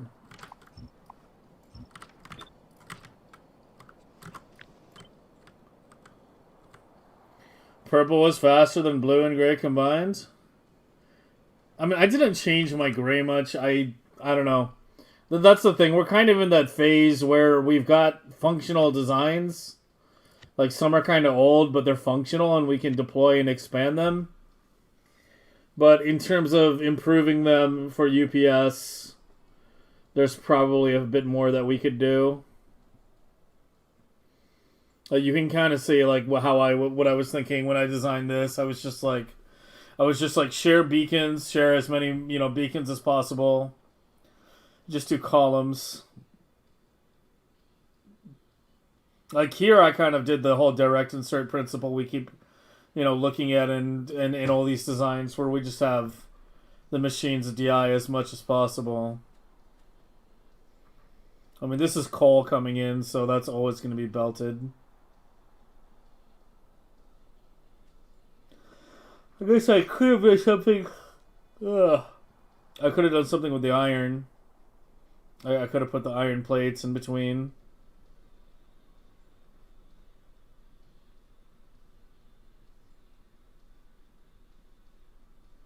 The rest sort of has to be belted, though. But yeah, let's do this. Let's take these starts we have here, polished up by Andy over here, and let's take the principles that Comrade has in his and create our own design, and hopefully I don't wind up just deriving something damn near identical. Or something. Top assembler doesn't have the same beacons. Yeah, but does it matter? It's still putting out a full belt. That's all that matters.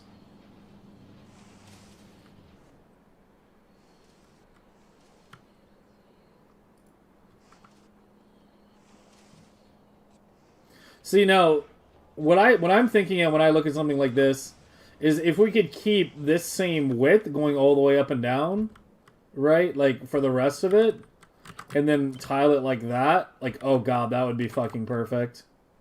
And then we just have, like, rivers of stone coming into the back.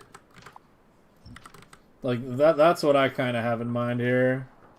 But I don't know if we're going to want the stone on the inside, because we need to look at the rest as well. Like, we might be able to do the stone on the inside, we might not.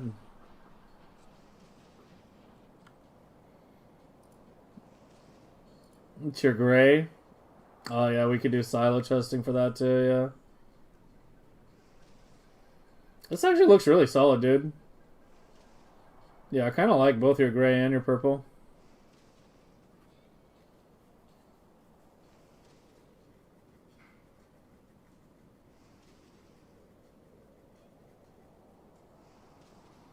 Yeah, silo chesting.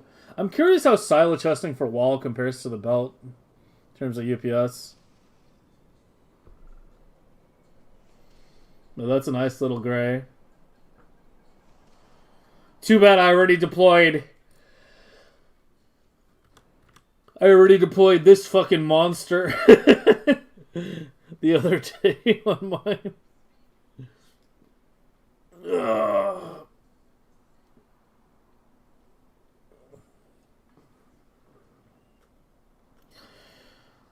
Well, yeah, like that's the thing with this phase of the Megabase. The hey, what the fuck? Where is there an underground there? You know, just getting down basic blades that are functional to get us to a couple million SPM, that's not that hard per se.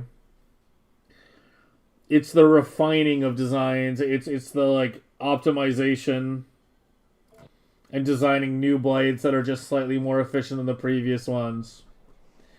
That's the part that's going to take, you know, a lot of time. This is yours, 6 belts, yeah.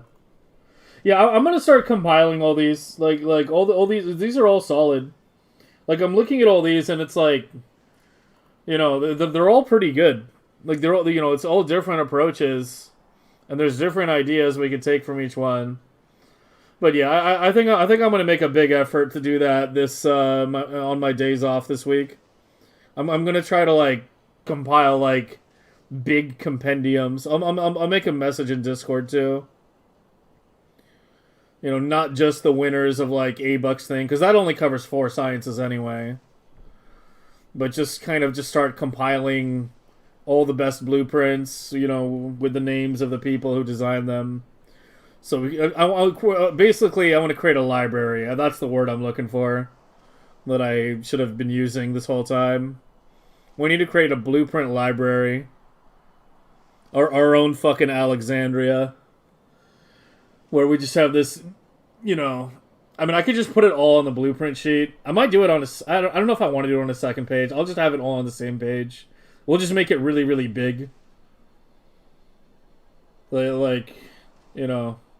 Like I'll update everything so that with all these links, you know, we'll have... I'll split it up. Instead of just blades, it'll be like red, green, blue, purple, gray, and all that.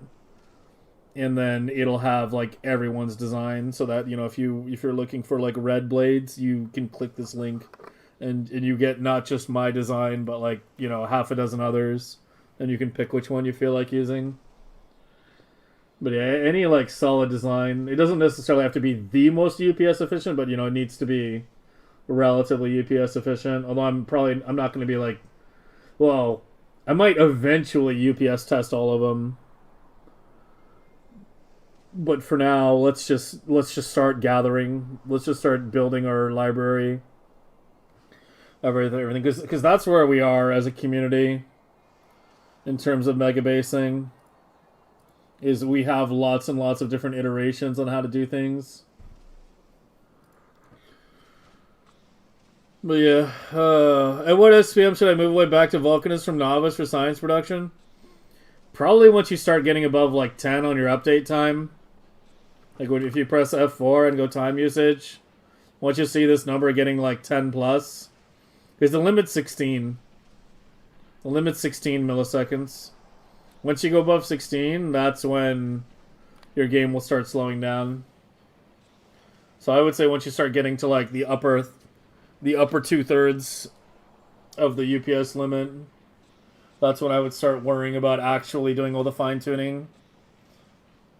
Because you're at the point where if you keep scaling, you're gonna to run into those issues. But yeah, I kind of want to take this right now. There, let's take these two, put them to the side. I want to work on this for now.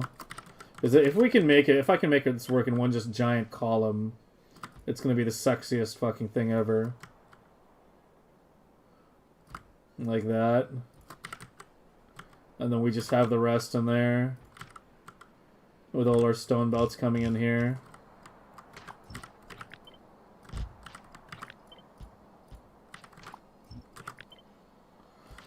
Which I guess is... I mean, it should be more than... Yours is only 6? How is it only 6 to feed everything? Where did all my stone go on my other design? I had 8 on this. Well, okay, this produces more than one belt, though. Yeah, I'm comparing apples to oranges. Yeah, this produces way more than one belt. This is 16 times 20. This produces 320 per second. This produces like a belt and a half, yeah. Yeah, so it's 6 belts of stone. to run the whole thing. I think.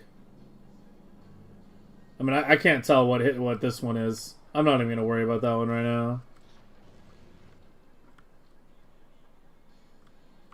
I mean, even if like a design like this is less UPS efficient than this, I can't imagine it's by that much, especially after clocking. Like, there can't be that big of a difference, right? As soon as you're reaching the edge of 60? Yeah, I mean, I would start a bit sooner than that. I hate playing in a slowed down game. I hate it when it starts dipping below 60, so I would start, you know, focusing a bit before more than that. For 1 belt of science, you need 5 belts of stone? Yeah, and then you need some for the, stone furnace, too.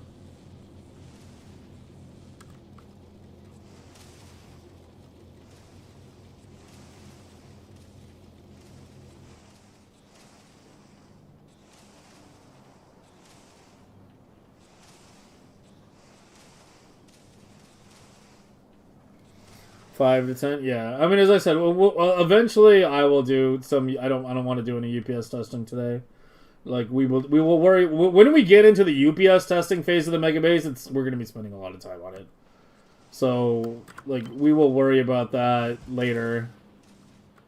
You know, once we are actually at the limit or whatever. Okay, let's worry about this. I don't know if the stone's going to be able to remain on the inside. This is kind of like some pretty restrictive design here. But, okay, so we now need to worry about we now need to worry about you. And you should be the next thing we deal with.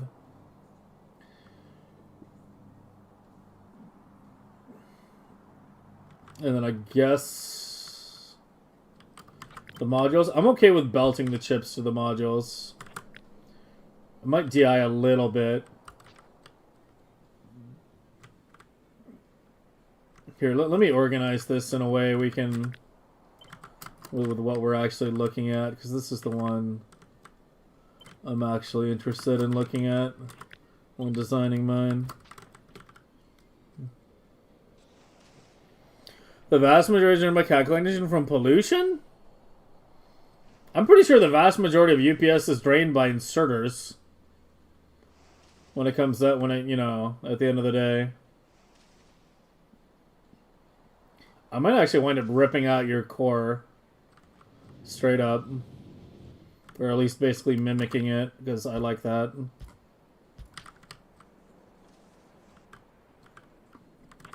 I'm stealing your ratios, at least.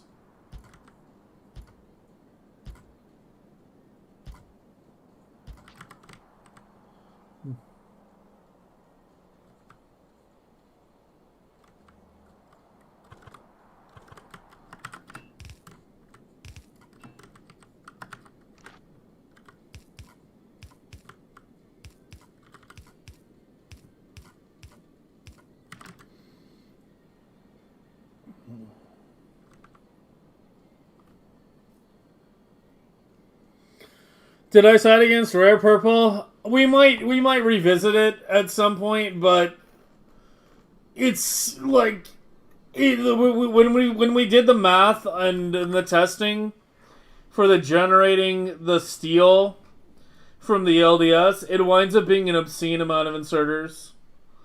Like it's like 130 constantly active inserters per belt of steel, give or take. Something like that. This has gone to slightly under, and I think some of them jammed, yeah. Yeah, it needs like a disposal. Or no, maybe it didn't jam. I don't know. Oh, that one did. Yeah. It's because I'm just blindly inserting plastic.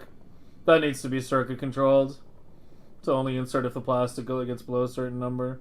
That's why, but this should be a full belt of steel, but yeah, it winds up being like 100 something inserters. Basically, you're spending like 1,000 inserters to get one of this operational. Like just this one. This is about 1.5 belts. And it's rare, so it's times 3. So it's equivalent to, like, you know, 4.5 belts. Right? Like 1.5 times 3. It's equivalent to like 4.5 belts of regular purple science. But you're spending 1,000 active inserters. Not for the whole setup. Just to generate the steel. Like, literally only the steel. And that was kind of a big premise of my original design. Was that if we use the LDS shuffle to generate steel, you know, it's free-ish in terms of material. But the problem is that... The problem is the UPS. The problem is the UPS. Like, you can just tell... Like, 1,000 active inserters just to generate the steel. When you remember that in my old Megabase last year, I had like 4,000 to 5,000 active inserters total across everything. And here we are talking just to generate 4.5 belts of purple, 1,000 active inserters. And that's not counting the fact that it also has to go through the hub, which sucks. So we might come back to it at some point, but it's just, yeah, it's too many inserters. It's too many fucking inserters. Hard upcycling. The thing with understand about hard upcycling is it's something like 5,000 items for one legendary. If you're just recycling an item over and over, and it doesn't turn into its constituent ingredients, it recycles into itself. I forgot the exact number, but it's like some ridiculous number, like 5,000 to 1. Or 1 in 2,400, there you go. That's why, like, it's something that works okay for things like mining, when you can generate lots of stuff. But other than that, you only use it if you absolutely have to, like on biter eggs.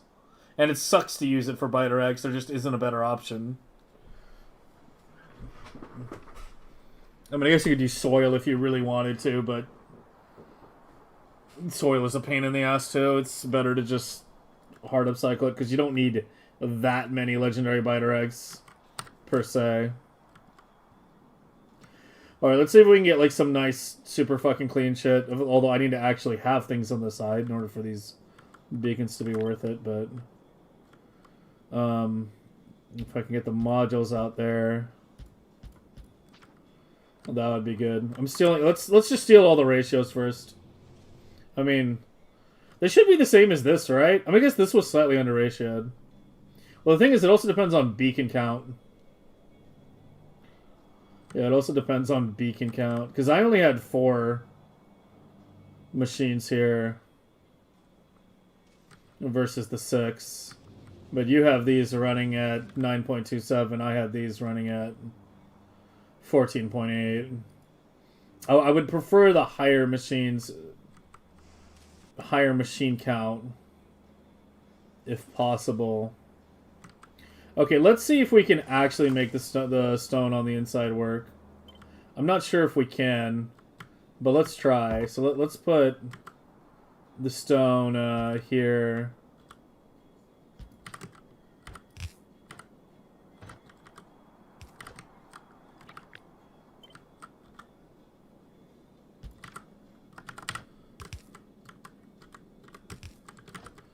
Let's see if we can just sneak the stone along the side.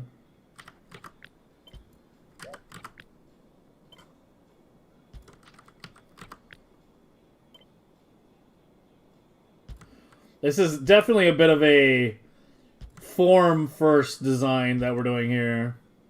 But, I mean, it's not unusual for me to start things like that. And then adjust later, depending on how things go. Like, we do prioritize function over form. But sometimes it's nice to start with the form. And then try to see if you can get max function out of that level of form, right? if that makes any sense. Does that make sense? I hope that makes sense.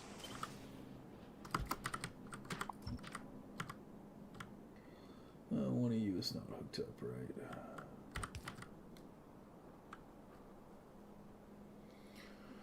Yeah, the new plan, the plan for now. The thing is, I have to emphasize the plans now might not necessarily be the same plans 2 weeks from now. Might not necessarily be the same plans 2 months from now. Plans evolve. Plans evolve. Designs evolve. The designs I started with in my Megabase last year were not the designs I ended with. The designs I'm starting with this Megabase this year are not going to be the designs I end with. You know, it's part of the reason the whole damn thing is being uploaded to YouTube now. So that everyone can follow the journey the whole way, for those of you who have several hundred hours to burn.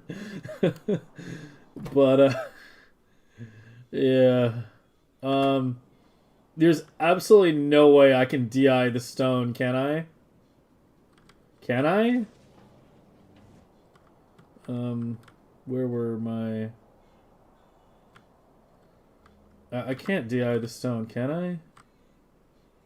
There's no way it's fast enough, right? I like this core, though. This is good.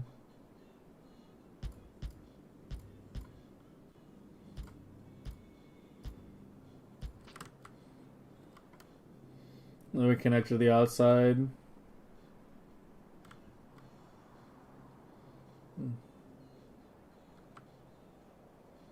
What's the... I need to get some stone.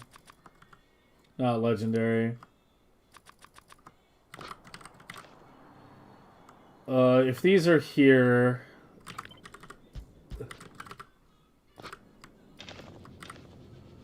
What's your rate? 44? Maybe with... Well, the thing is, if I'm going to do it like that, then that gets fucked. I don't think there's any... Can I DI the stone? What if I move the modules elsewhere? There's no way I can get, like, 92 stone out of one thing, can I?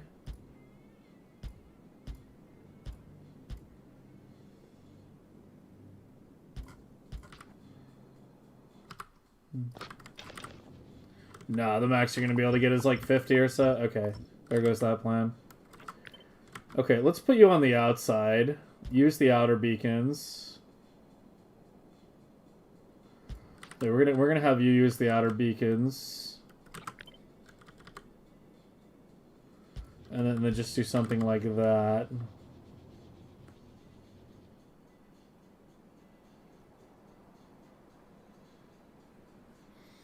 I don't need 92 stone. Yeah, that's true, that's true. How much do I need?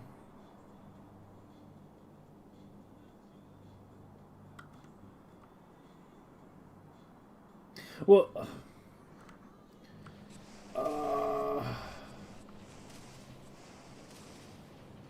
Okay, this is actually a part where the rate calculator mod would help, wouldn't it?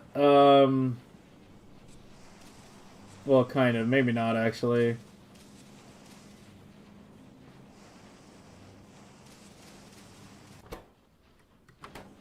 Fuck it. I just want a ratio by experimenting. I really don't feel like doing the math. Let's just ratio by experimenting. Screw this shit.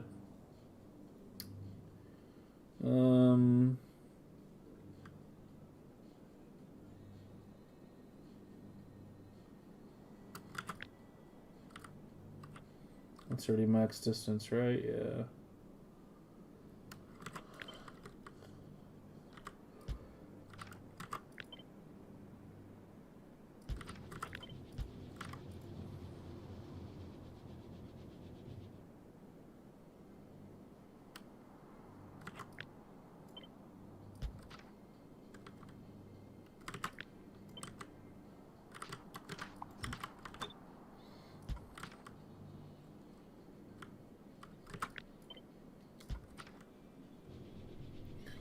The rare experiment went wrong. It kind of ran into a serious issue when we we're designing the. I feel like I'm repeating myself every like 10 minutes right now.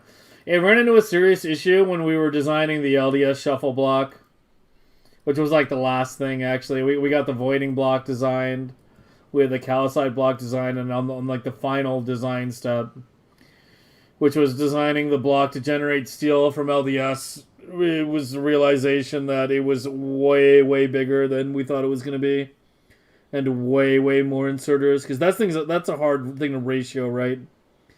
It's a hard thing to just figure out, you know, how much steel per second you get from an LDS shuffle. So we just kind of ratioed it by experimentation and realized it's going to be way too many inserters. Like, even on legendary quality, I'm highly skeptical of it being worth it.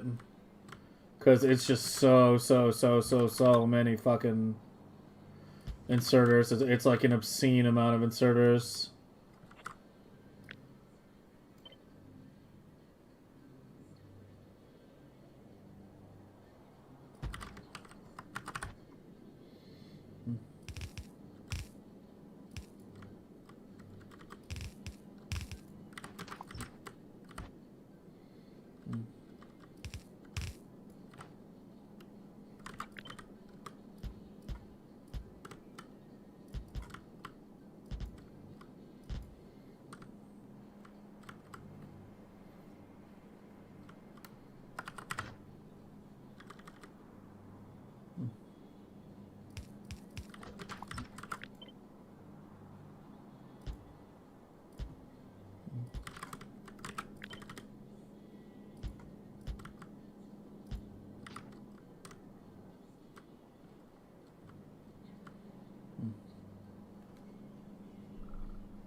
The thing is, if you're shipping in anything from off-world, if you're moving any Sun Nova Science to off-world, it pretty much has to be legendary, I feel, in order to justify the hub problem.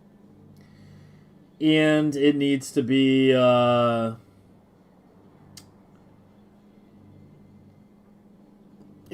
like, actually relatively UPS efficient on the planet you're moving it to. Which is pretty much always going to be Vulcanus, you know. If we're talking, if we're talking about that,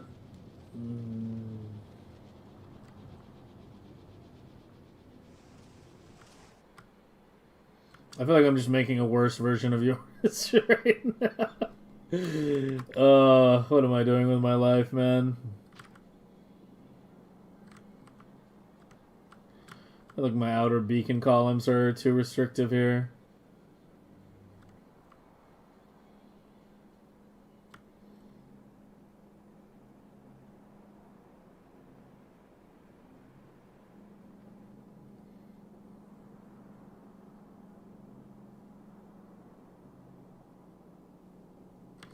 How did you do the, Oh, never mind.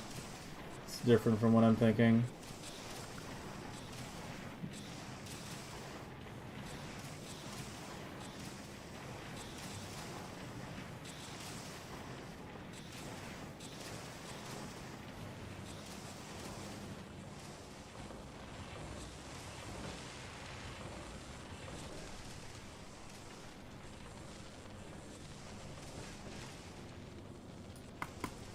I feel like I'm just refactoring your design at this point. Anyway,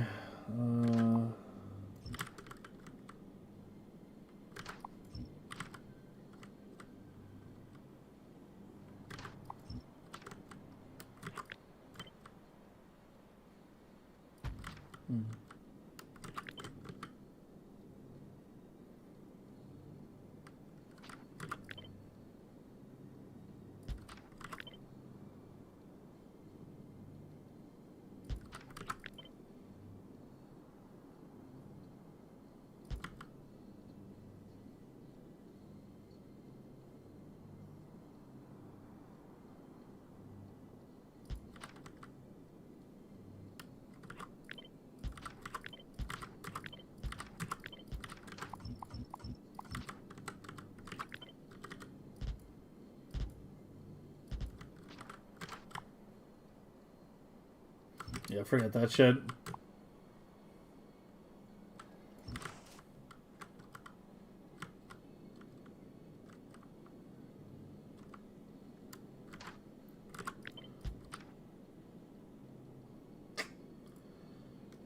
Well, let me do it like...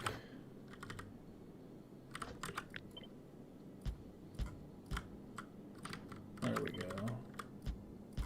Alright, that's looking a bit better, I think. Yeah, I like that.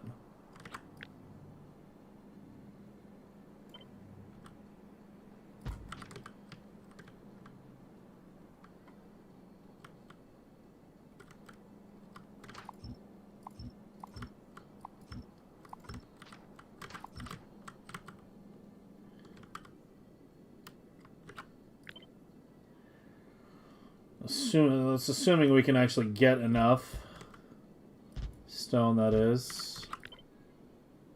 Get more beacons in here.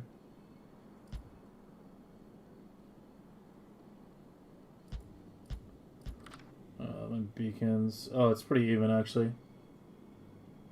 Yeah, it's all 4.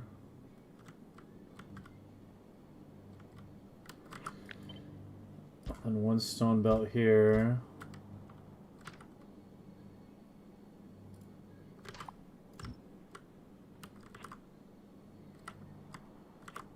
Let me move this to the bottom for now.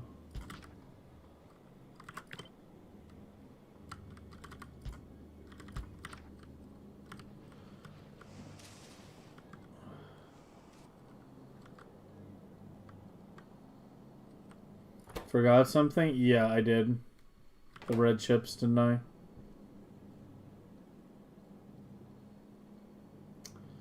I forgot the red chips. You were correct.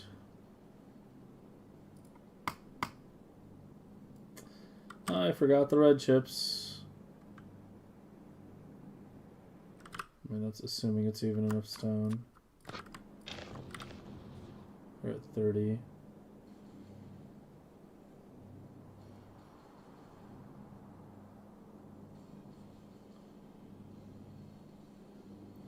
I mean, one of these should be able to provide enough steel for 2, right? It's 190.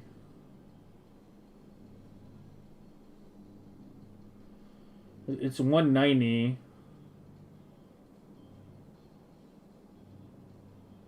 versus 92.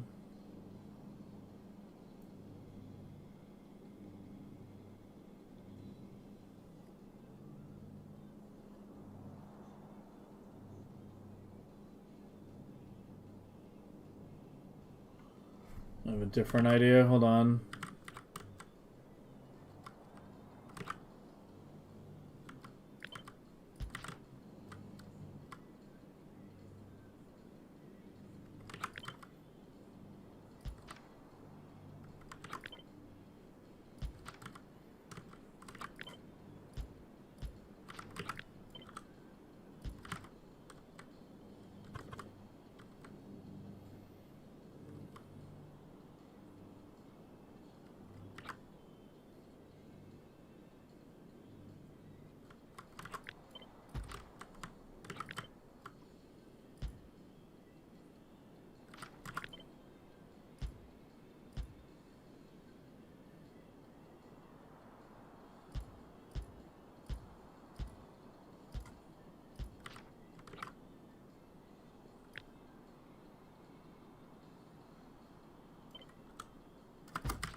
I'm really fucking determined to DI the stone brick right now, if you haven't noticed.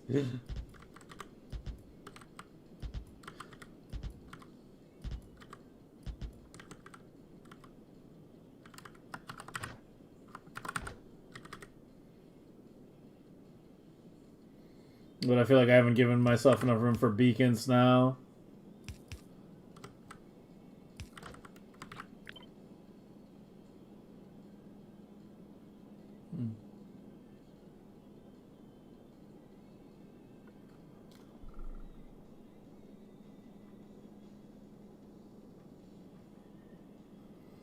Okay, I need to just think for a minute. Hold on, let me just think. I need to decide, like, how the pattern is going to look. You need a couple beacons, but not very many. You need a lot of beacons, but I can do it on the outside. In fact, I'm probably okay.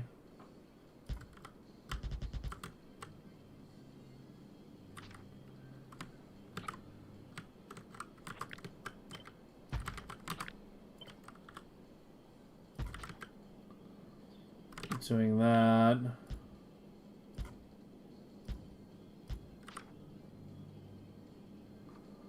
Is your prod at 300? Yeah.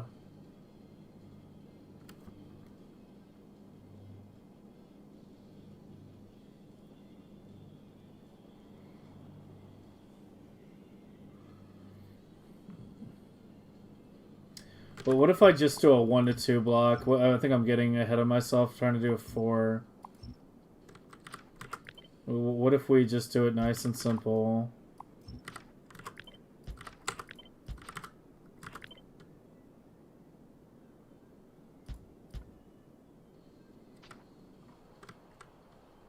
A 1 to 2. Now I actually have room for beacons.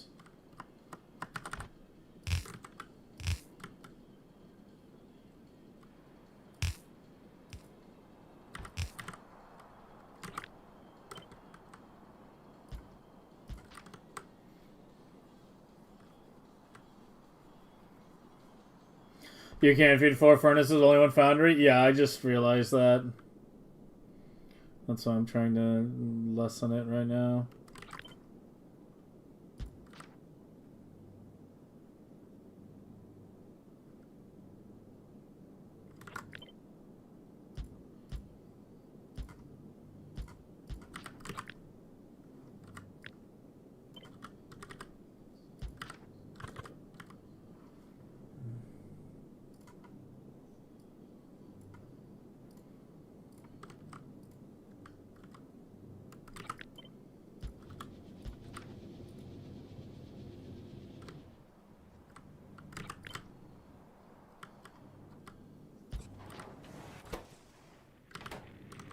Two down, 1 to go.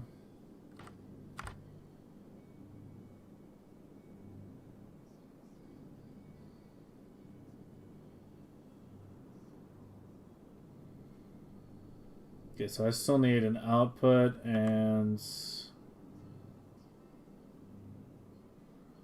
the red chips.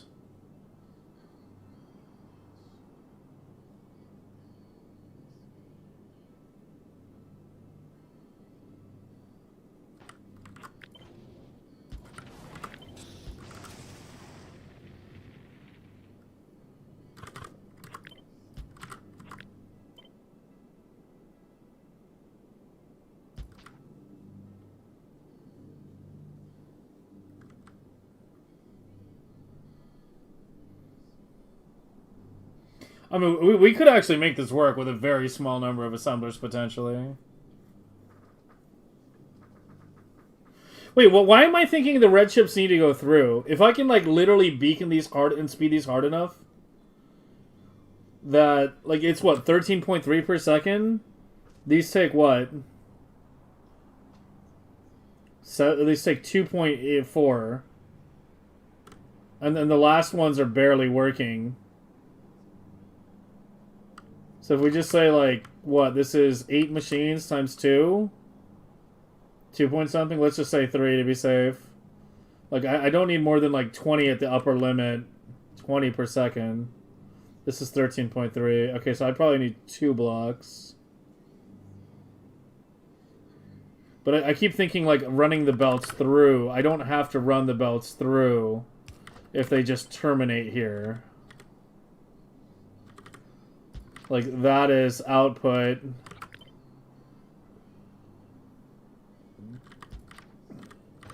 And then that is input for red chips. Right?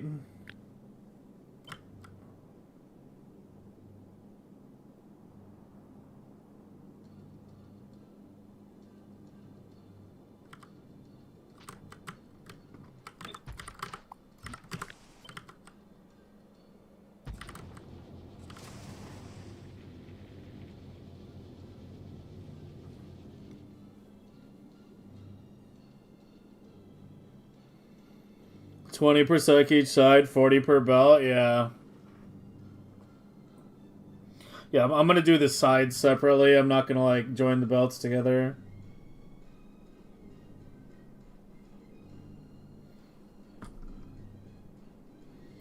This is 64 stone. It could potentially take much... It needs much higher than that, though. But I can do a little more beaconing here.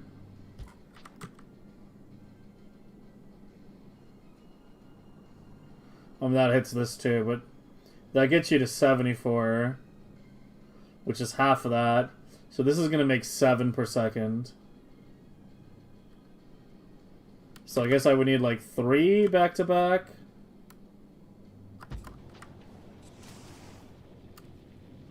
But my output's kind of wonky now.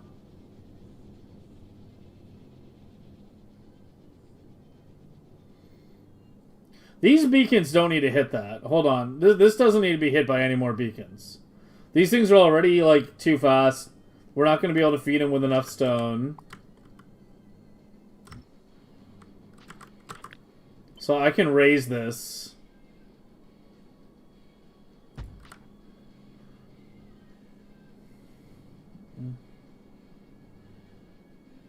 And potentially even remove some beacons. It's mainly these.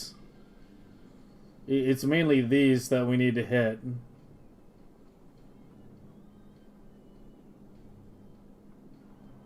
Hold on, I have an idea for a slightly different pattern.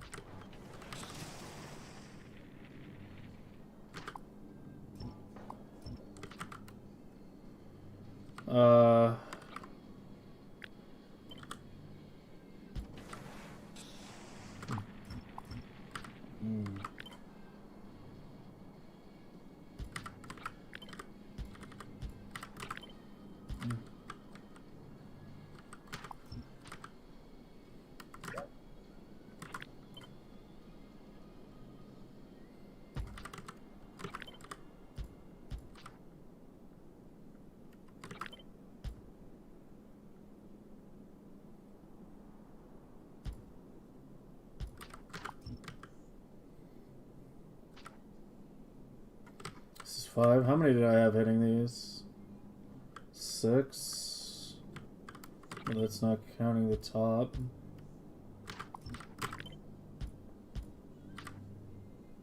Yeah, we can get way more beacons if I do this.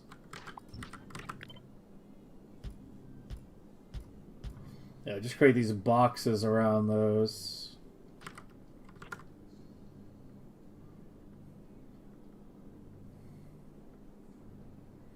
Because you really don't need shit for beacons. Should it come from a third limit? Yes, but I'm trying to avoid the belts entirely. That's kind of the thing I'm trying to do here.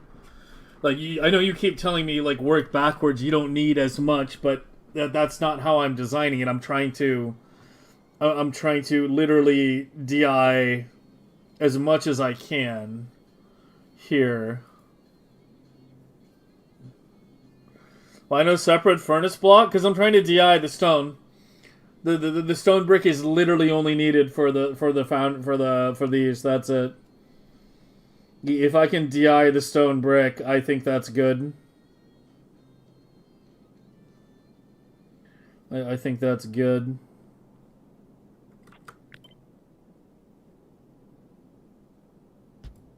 And then I can put a belt here as well. Yeah, I kind of like that idea. Hold on. I think I want to try to flush this out.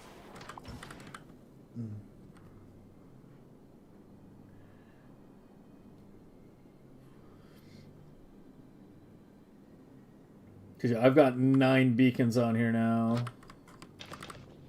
So we're up to 45.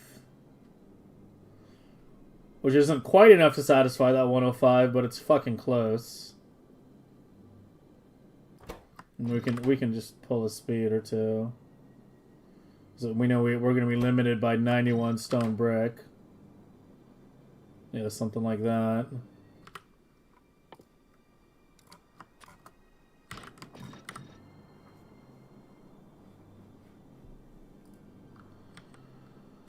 And then you need They can share the belt. Kinda? Well,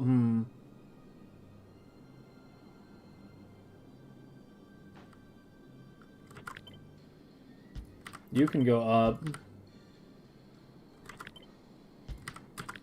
You can go down.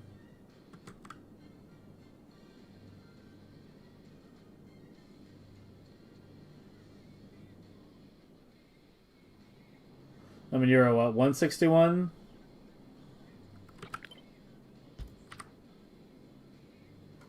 $79. Well, as we get more prod, we swap out the prod modules for speed as well. So that will get even faster.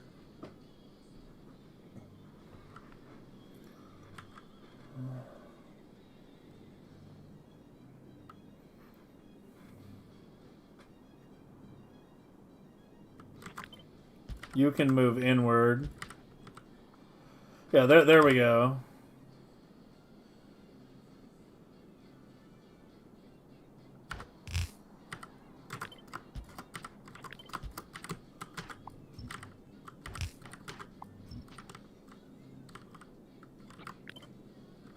And you are down, so you're going to output on the outer side of the belt. And then we put red chips on that. So basically, the same belt that brings in the red chips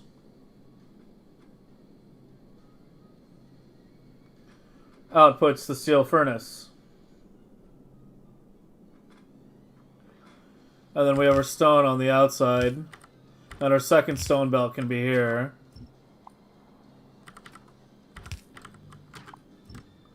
For when this one runs out. Or whatever.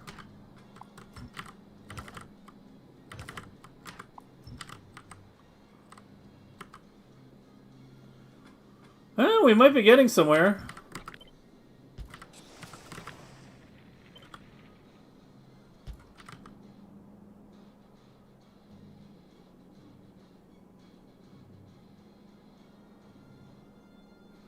It's exactly 10 per second. I feel like that's meant to be. Exactly 10. Not nice, perfect number. Two of these blocks should be enough, right? It's 20 per side. So if I just do that, that should be enough. And then we should be done with furnaces. Then all we got to do are modules. Modules, and red circuits. Let's put you aside.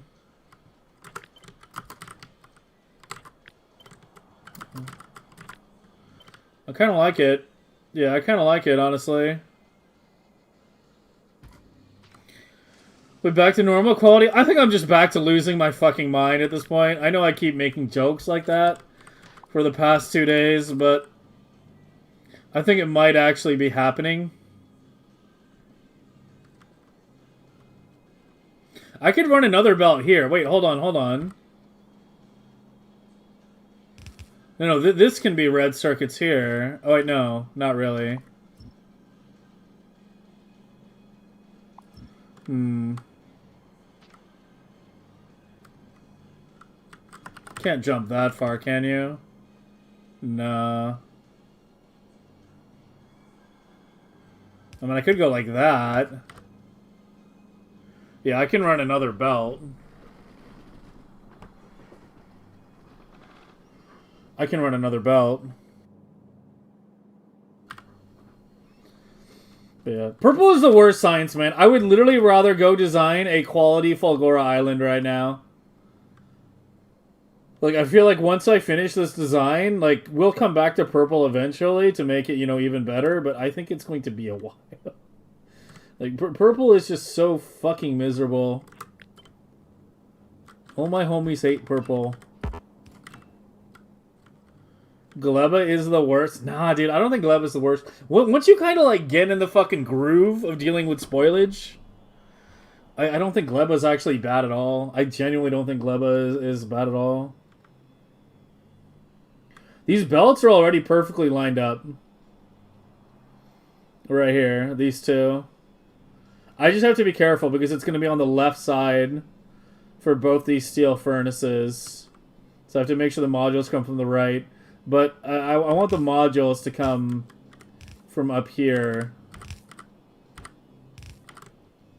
So we have to be careful. This design is not flippable. But that's fine, because there's no reason to flip it. There's no reason to mirror it.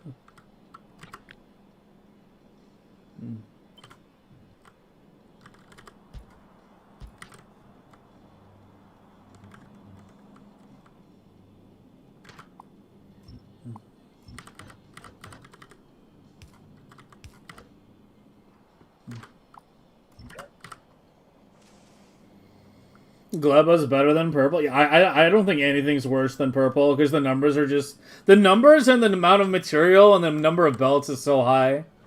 Like compared to something like yellow is just such the polar opposite, right? Like when you look at say the yellow blade design, like look at how much DI there is. Like right here, it's copper wire straight into GC, red circuits, that DI'd, straight DI'd, everything's just DI, DI, DI, DI, DI. The iron is mirrored to do another one as well. So we have one iron shared between, two GC. It's so juicy in terms of DI. And then even down here, it's like, it's relatively chill. I'm not bending over backward to fit a million beacons because I don't need them. Again, more DI down here. Copper straight into that. Iron straight into that. Iron also straight into GC. Which then goes to the electric frames. It's so much nicer to deal with because the numbers you're dealing with are so much lower. Don't think 2 furnaces is enough brick.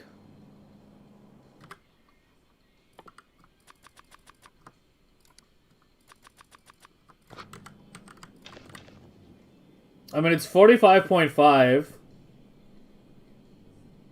And I need 100. So it's like, I guess the tiniest bit short. But I don't know if I don't know if I can get another beacon in there. Maybe if I go like that and like that.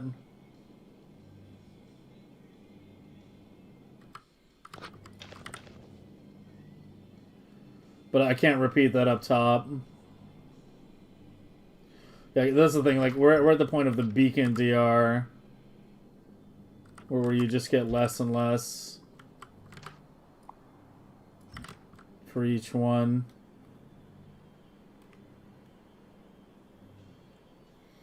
Six-month on Gleba? What, this is your... What the fuck is this? What is this? Clean this shit up. So I'm assuming this is your work in progress? What is even going on? I'm not even going to try to understand this, man.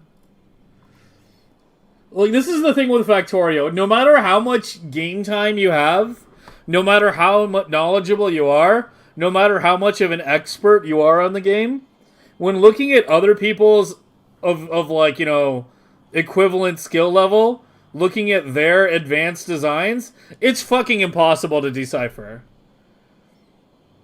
Like, I am not going to try to decipher what's going on here with your circuits, and I know other people, like, aren't going to try to, like, go through my gambling circuit and trying to decipher what's going on there. It just becomes Greek past a certain point.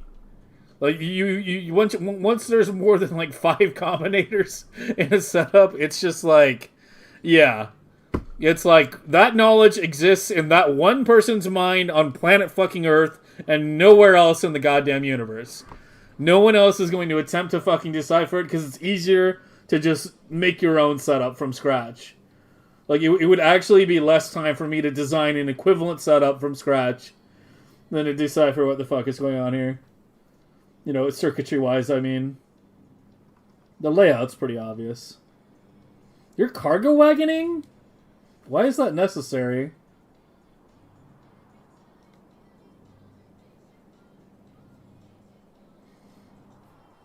Undocumented code. I mean, this seems pretty well documented. But, like...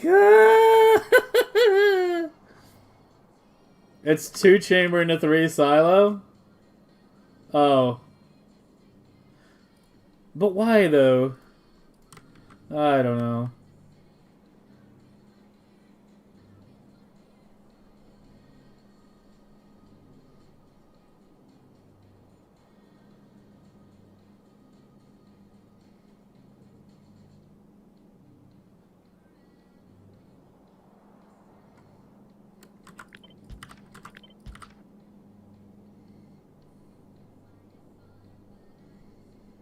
I mean, getting like 200 steel prods pretty easy. Like, we'll be at that pretty soon if we're not already.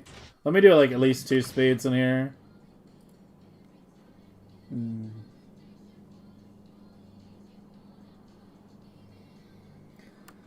Gambling start the Spider Mall? Yeah, the Spider Mall's still a little janky too. If the craft requests are too low, if you put, like, I mean, at least know what the problem is. So at some point, like later this year, I'll try to fix it. But like, I now know exactly what the problem is. If you put 2 things in the Spider Mall where A requires B, like, you know, an assembler 1 requiring assembler 2, or sorry, assembler 2 requiring assembler 1, and you set the numbers too low, then it'll cause like jankiness. Like if you're like, I want to make assembler 3s out of the Spider Mall, so I'm going to put like 53s, 5 assembler 2s, 5 assembler 1s. No.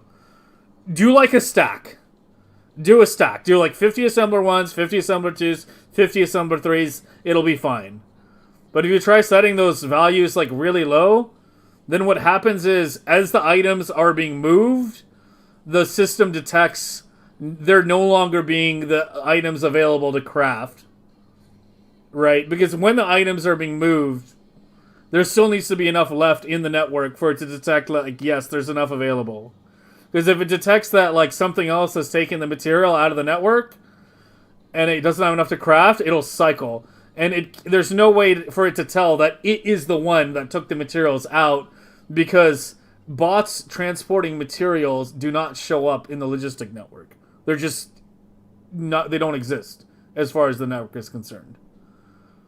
So it's like, if the system is like, okay, I need 10 assembler 1s to craft assembler 2s, and you had your buffer set at like, you know, 10 for assembler 1s, then when it starts pulling those out, it'll be like, oh, there's no longer any available, and it'll cycle. So yeah, I at least know what the problem is and how to work around it, and I'll make a note in the blueprint next time I upload it. But yeah, that's something I would like to try to fix at some point. I'm not sure if it's going to be very easy to fix, though. What are the legendary pipes? It's just it's a ghost, not ghost, infinity pipe. Yeah, that's all it is.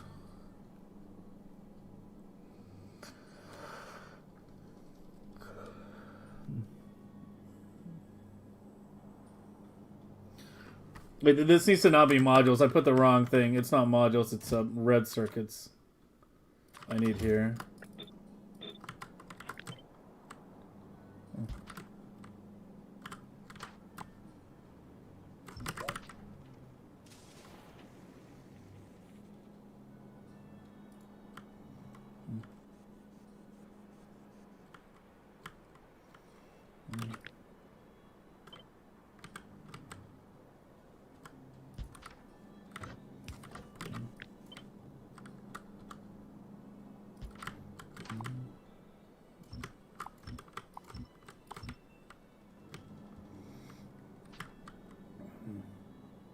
Oh wait, what am I doing? I forgot. We moved the stone.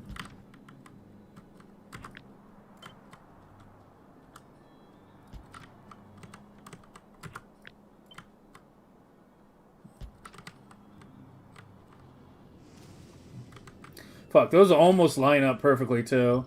Could you imagine if I had all 3 belts lining up perfectly?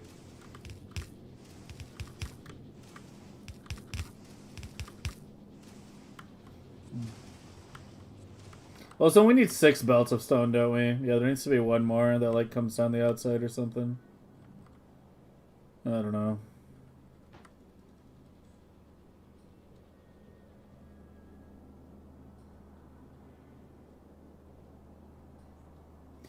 I guess the 3rd belt can come down, like, along with the iron pipe.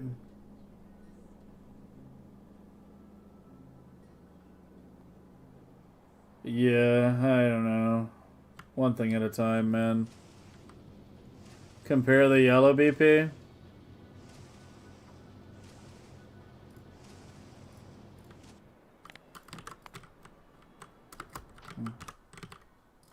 Well, the yellow one I have is a Vulcanist one. So it's bigger. This is more than 1 belt. This is 14 machines running at 100%. So it's 28 times 16. Yeah, this is like 2 belts. Plus the necessary silos.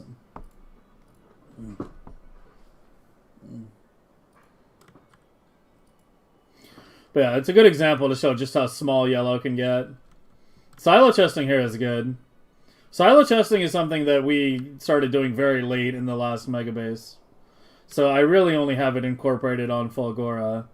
It's something that definitely needs to be incorporated into other future designs. I was already planning on using it on a kilo.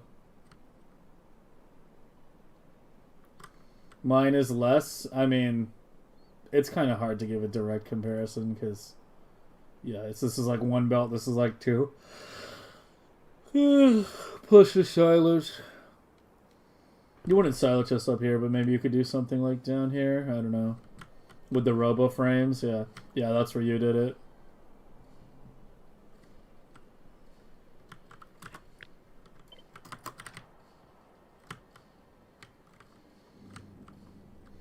That 3rd belt of stone is bothering me right now.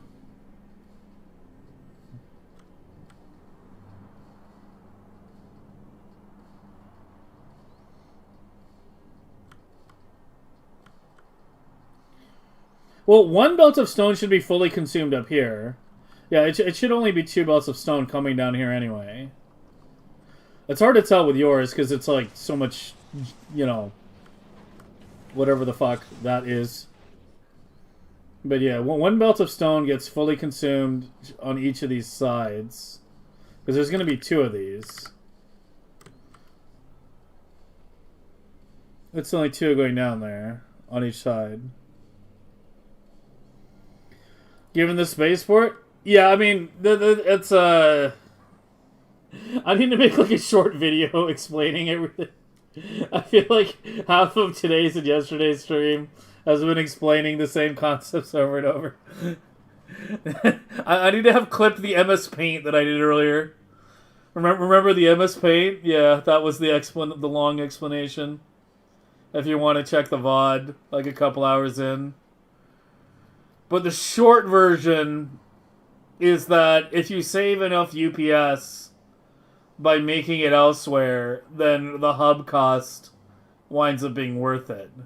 But like the science almost definitely has to be legendary, and B you have to save UPS somehow by making it elsewhere. And in the case of purple, with the LDS shuffle, the LDS shuffle sort of has to be done on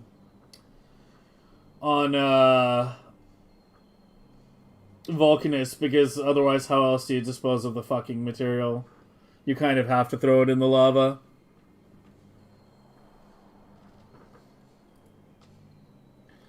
Thanos, back to you for 3rd belt in my design. I think I'm actually okay though.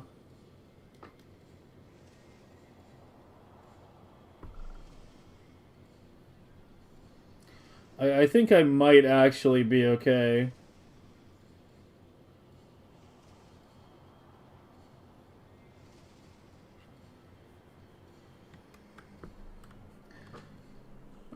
But yeah, that meme might still become reality. We'll see.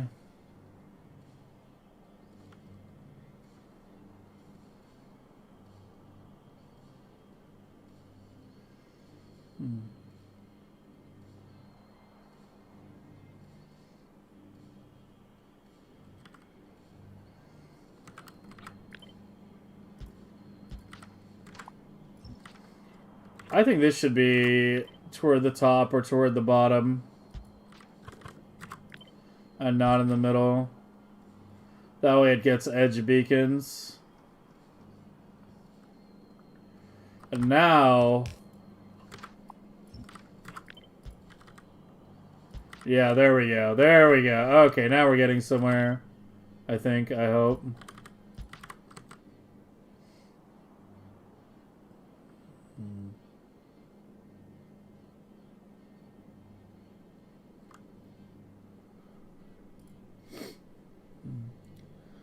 Someone take your Factorio license. This is just too much. You're working on this almost as hard as I am.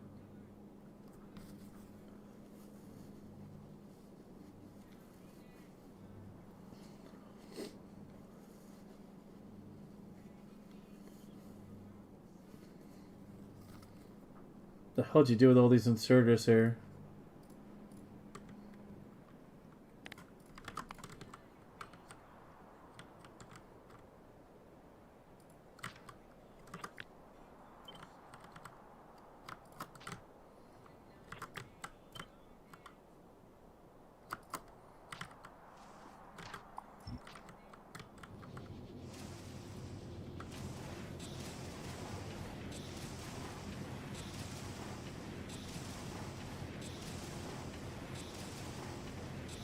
Man, you love your splitters. Holy shit.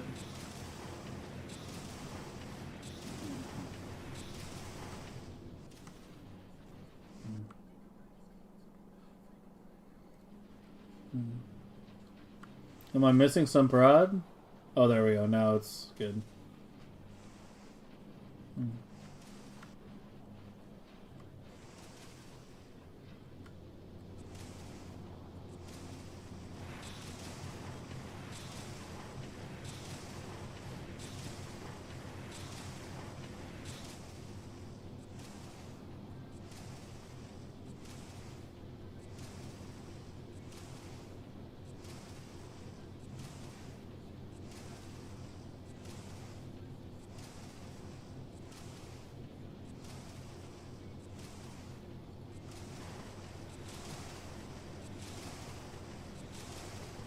Yeah, I mean, maybe I am trying to get this going with too few furnaces.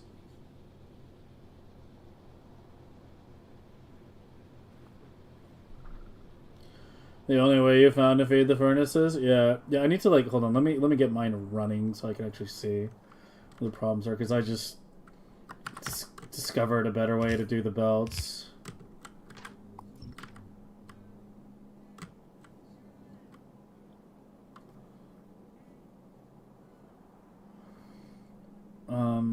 Okay, so I want these to be now modules and furnaces.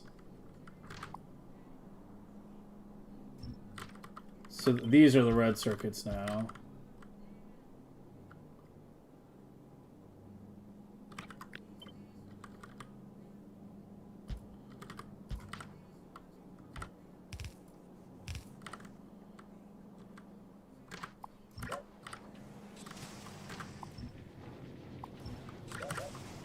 Oops.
It's because I only have one block right now. Alright, let's add the second one.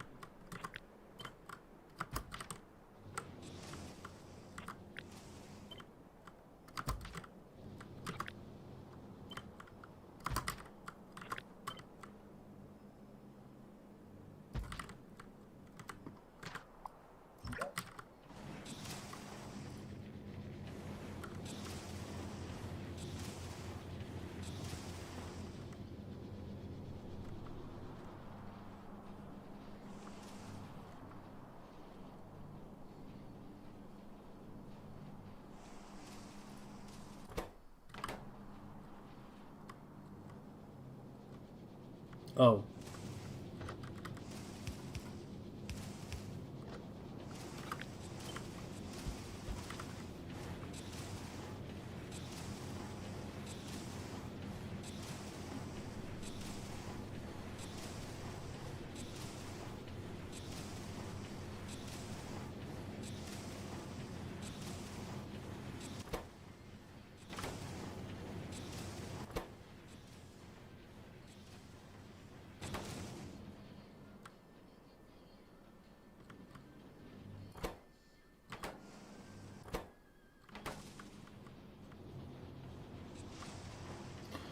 I need that third stone belt now. Let me just go on the outside. Why not?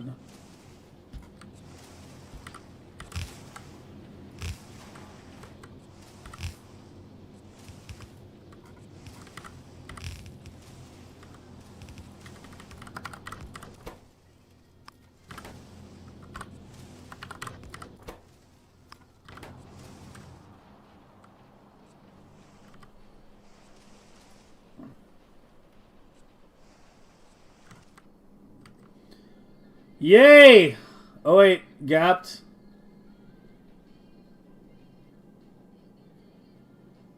Yay. I'm getting these tiny gaps.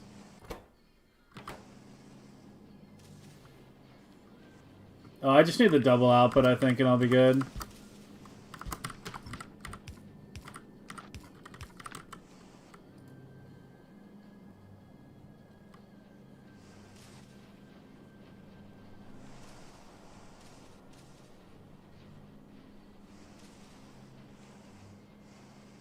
Oh, actually, what you did here is really good. Oh, that's actually smart. Yeah, okay, I'm yoinking that. I'm yoinking it.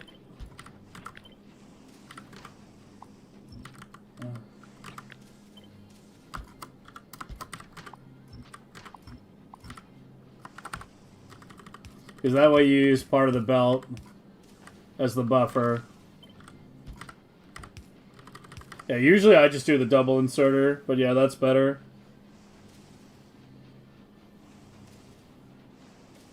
Alright, have a good one, Will. Is a single inserter? An inserter going from building to building is like 120 or something. An inserter going from like belt to building is like 80. So yeah, as long as you're under 120, which we are.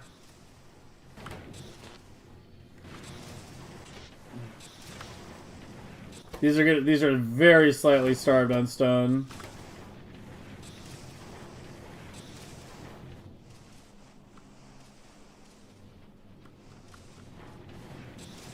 Very slightly.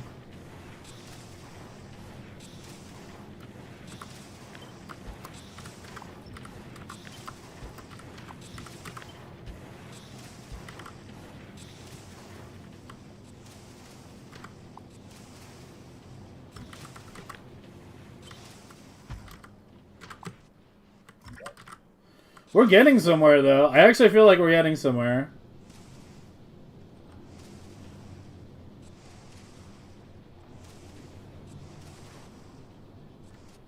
Because I only need 2 belts of stone down here to keep it running. That's the part I was worried about, but I think it's fine.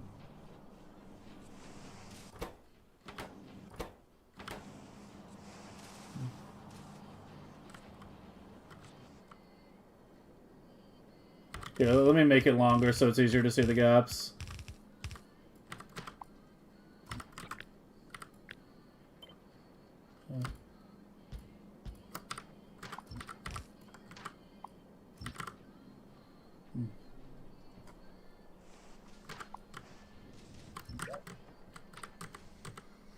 I mean, after that is the red circuits, which are a lot easier, and the modules, which are a lot easier because the numbers are lower.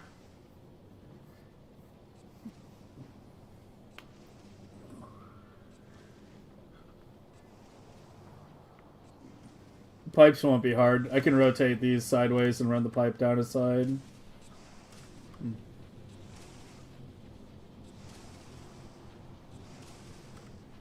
God, it feels like I've been streaming for like... Dude, this stuff is such a pain in the ass. It feels like I've been streaming for like 10 hours. I've only been streaming for 6.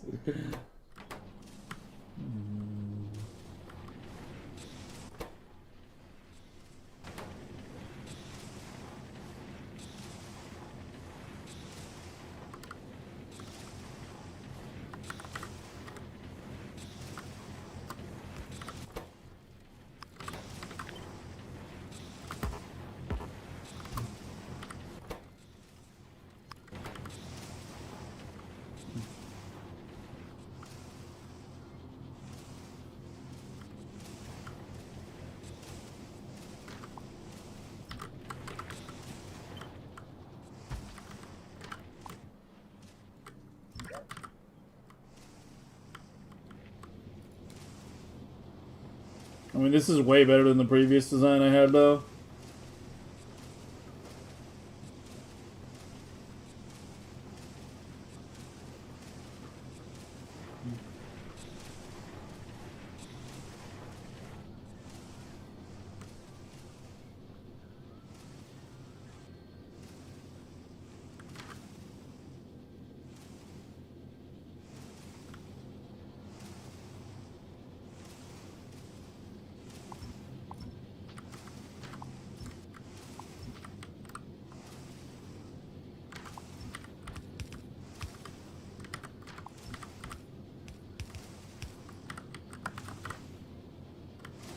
Alright, so the outside one is fat.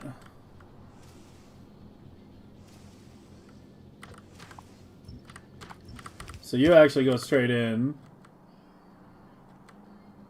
Because that's the reinforce. And you guys, yeah. Yeah, that's much better.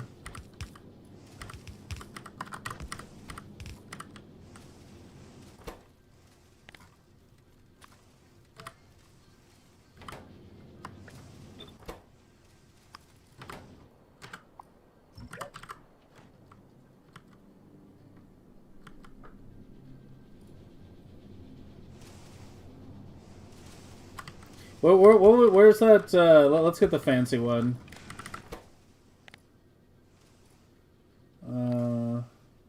How do? Yeah, there we go. That. Aha! And now we fancy.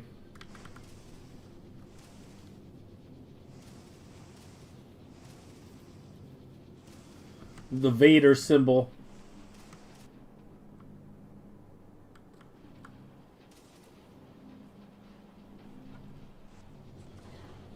Or touched by more big. Yeah, it's way high now. Well, I mean, it's gonna go to efficiency modules. That's what's gonna happen. But yeah, for now, I'll just put prod.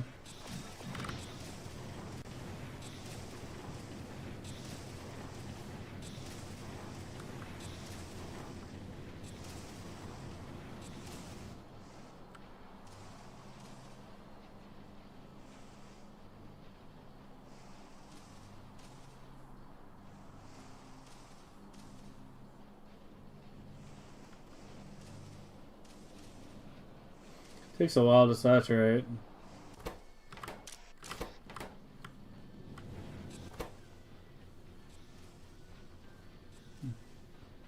It's still a little short.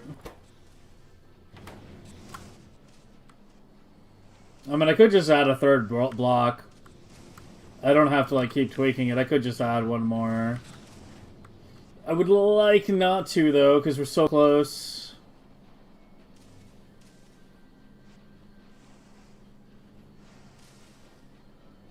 Maybe it just needs time? No, I think it's still a little short.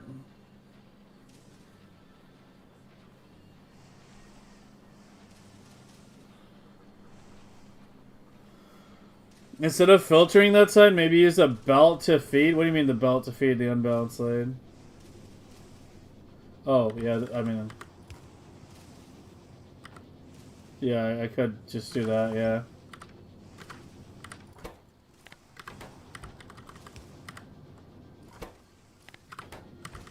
I don't think we're stone limited right now, though.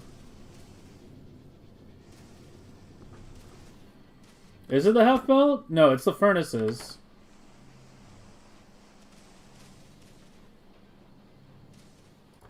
It's the furnaces. It's limited by the furnaces. And the furnaces are limited by the stone brick.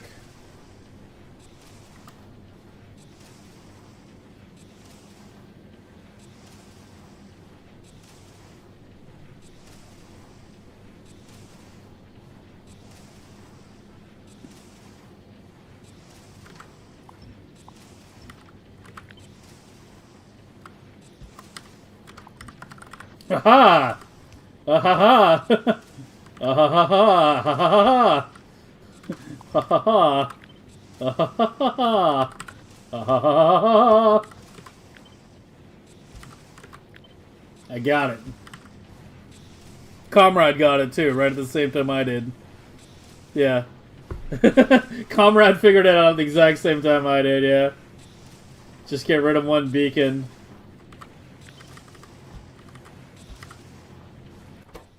There we go.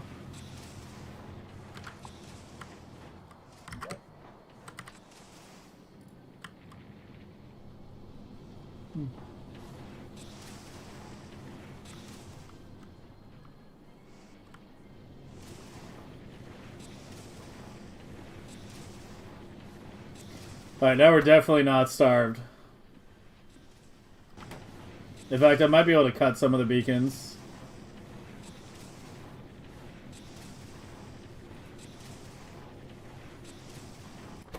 Yeah, I mean, is it even limited, though?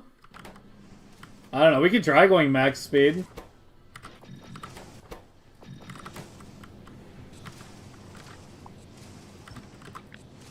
Oh, I'm actually glad we decided to design something. I was so close to copying a design.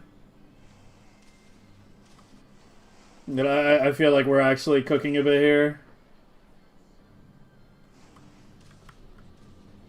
Although this is definitely heavily inspired by yours, Comrade. I will definitely give credit where credit is due.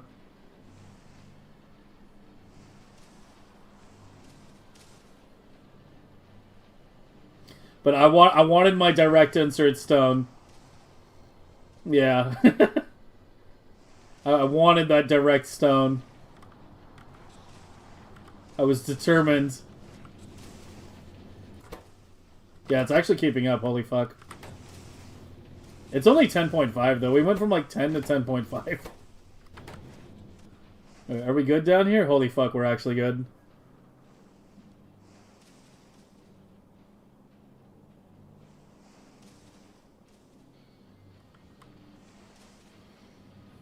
We may actually have a build to deploy next stream.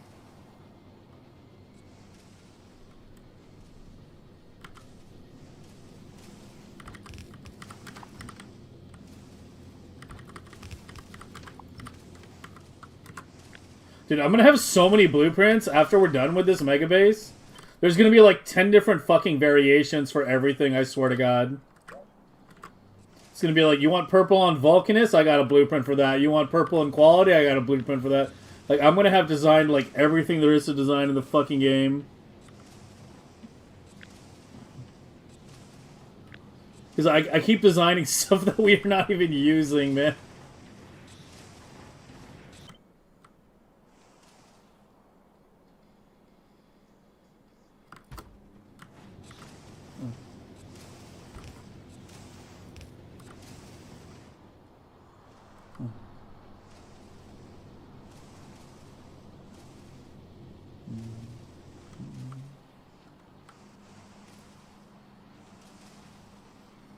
And Andy, you definitely contributed a lot to this too.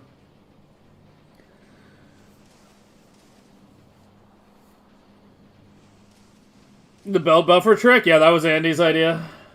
I usually do a double output. Like, my usual solve... I mean, it depends on the layout you have. Sometimes you can do it, sometimes you can't. But my usual solve for that gap issue is doing a double output. You see here? On the very last one. Well, that one has it on both, but yeah. Yeah, this one has double doubles. Yeah, usually my solve is just adding a second inserter. But the belt solution is better. Wait, where are we?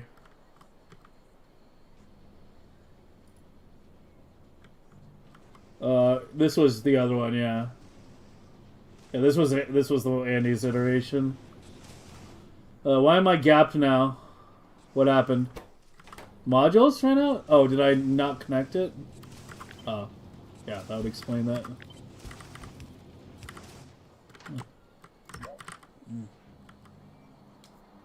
Is a buffer than to insert? Yeah. Yeah, the belt's definitely better if you have room for it, but you don't always have room. But we do here. Because apparently belt sideloading into another belt like doesn't take any UPS.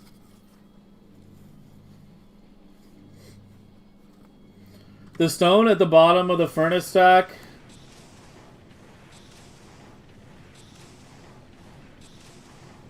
You can put the splitters above the beacon instead of below. Yeah, I was trying to just have these two blocks be identical though. At least while I'm still working on it. We can compress that later. And if I do that, they're no longer identical. Yeah, that'll be like a final compression step. We're not ready for that yet.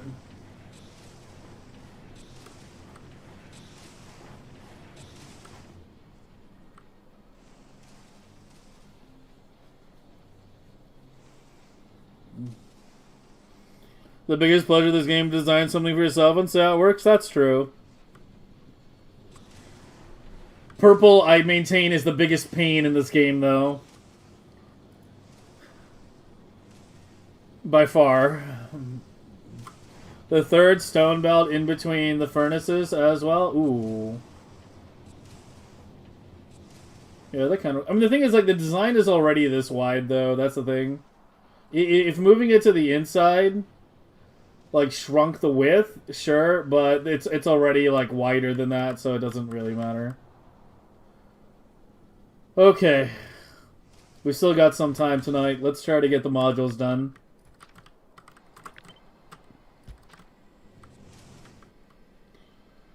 Okay, so we need red circuits as well. And GC for the red circuits, and we'll use foundry-based copper wire and not EMP.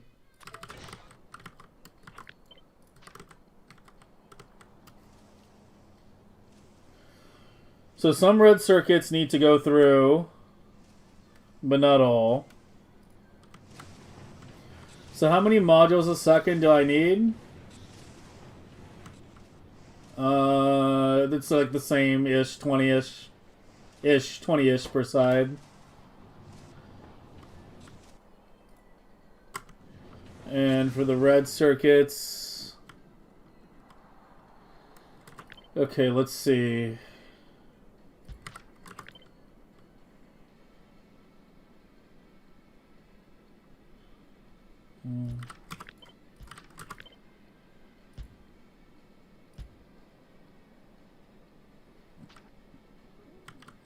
How do I want to do you?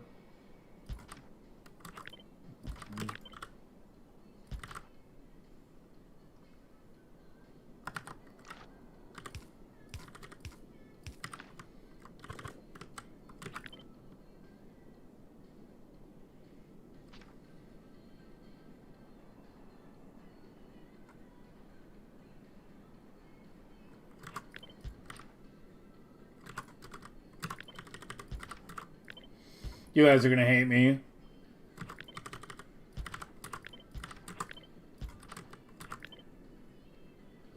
Oh fuck, it just barely doesn't fit.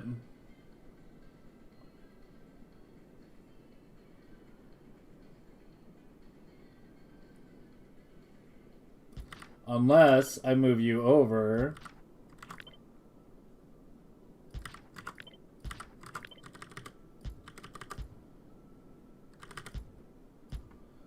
Huh?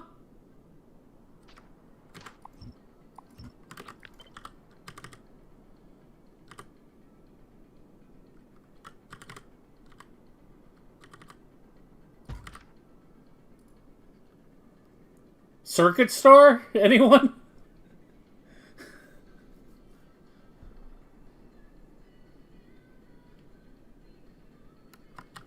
Wait, this actually kind of works. The red belt will have to squiggle a little.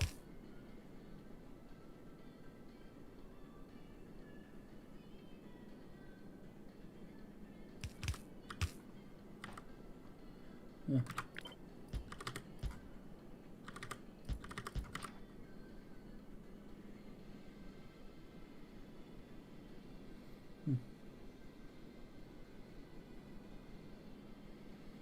Because, yeah, backward.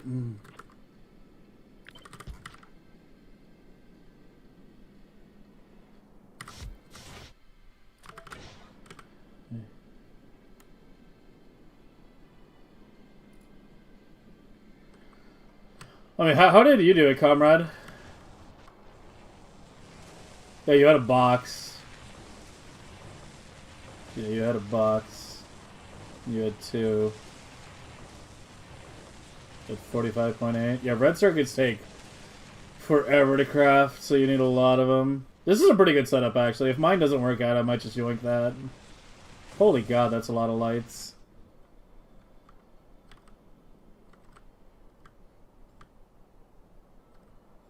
I really don't want to belt the green circuits if I can, though. Because those literally only go to the red circuits. Oh, wait, they go to the modules, too, don't they?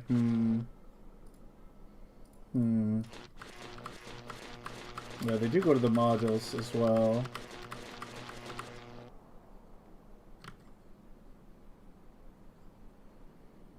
Try rotating 90 degree.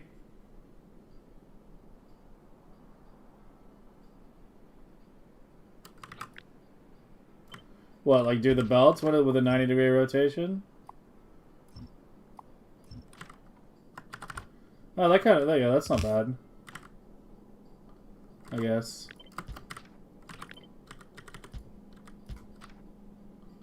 Yeah.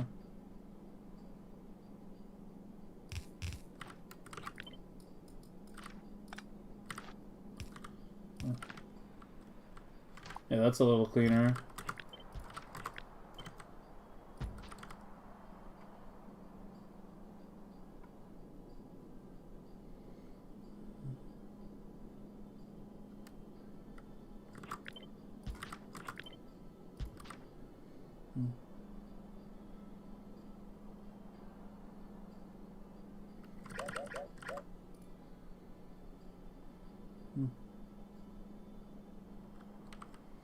I'll just side load the belt. I know what you mean, but I'll just side load the belt when I merge it to whatever. I don't care if... Yeah.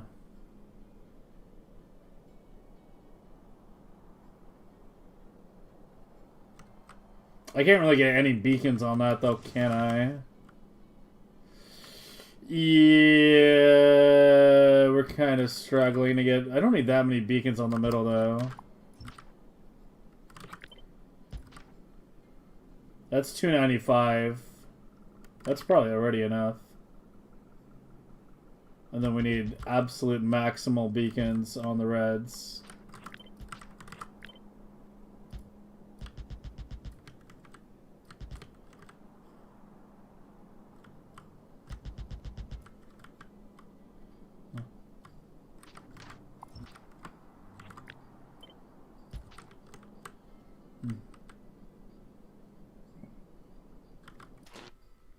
It's no problem, like, yeah.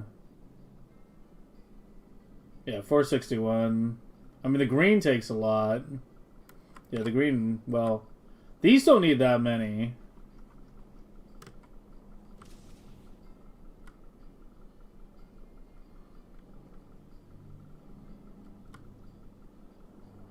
I probably just should set up mixed belts. Like both red and green going down, shouldn't I?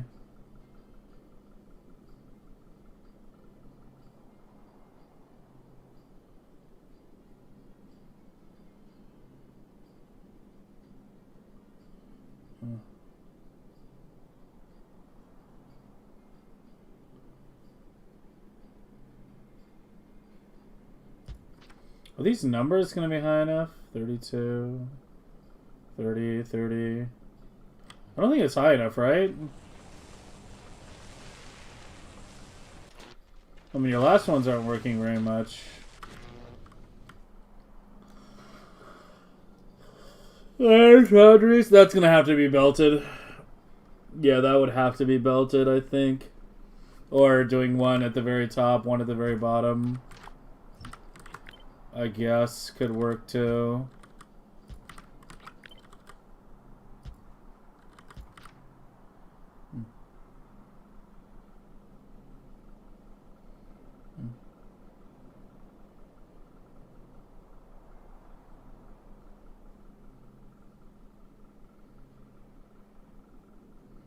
Yeah, let me set you up for mixed belts. So...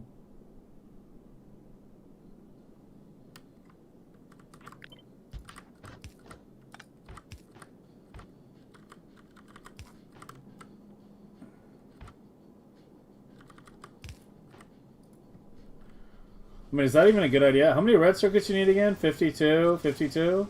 Oh yeah, we're fine. Well, not counting what gets used on the modules, I guess. I'm gonna need like 2 of these, aren't I?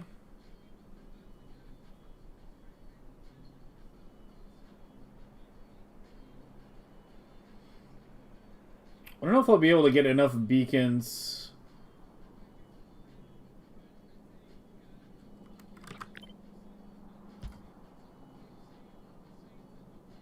On the reds. You don't even hit anything.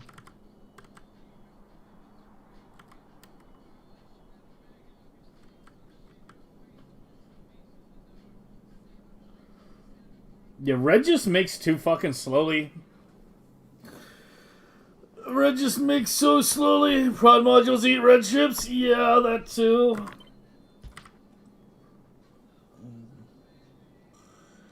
That too.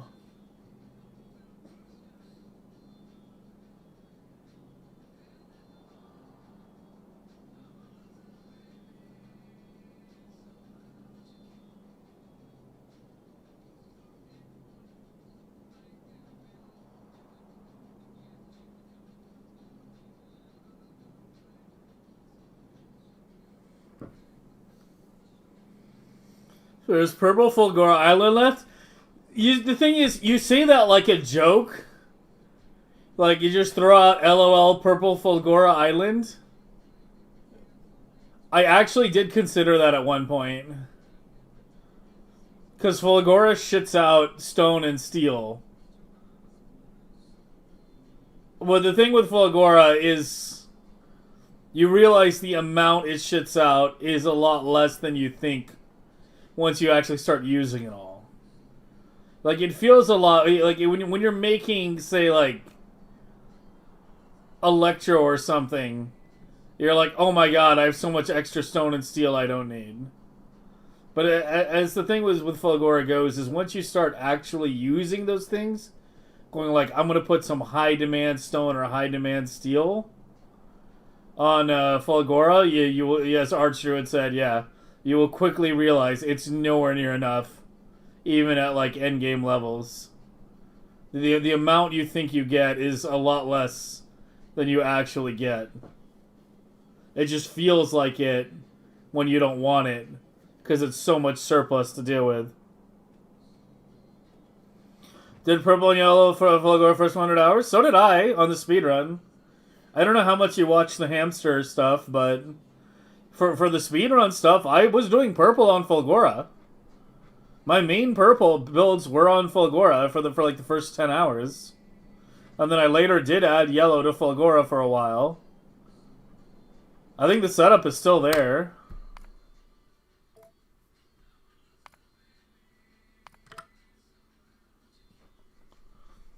Like I still need to dismantle it. I need to tear down the old Fulgora.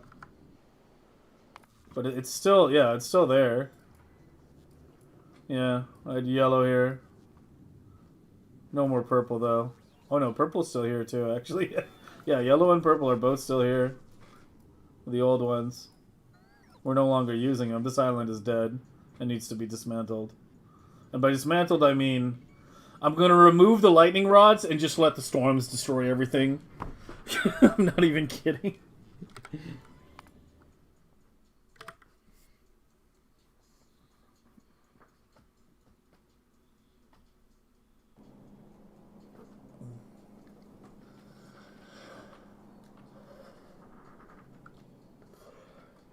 Alright, I have a slightly different idea for a layout. Hold on, we're gonna put you aside for a moment.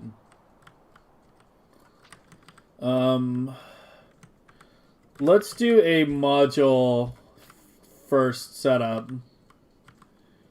So, like, green chips and red chips into the modules. And then the copper wire and the iron on the inside, and then, like, flip it like that or something.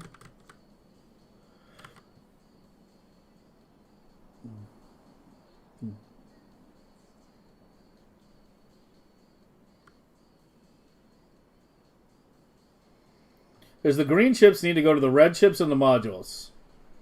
If I can DI to both of those, then I don't need to belt it.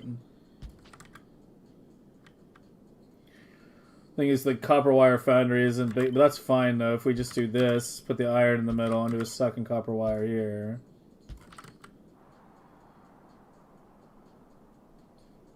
Well, kinda. This one copper wire. There we go. So something like that.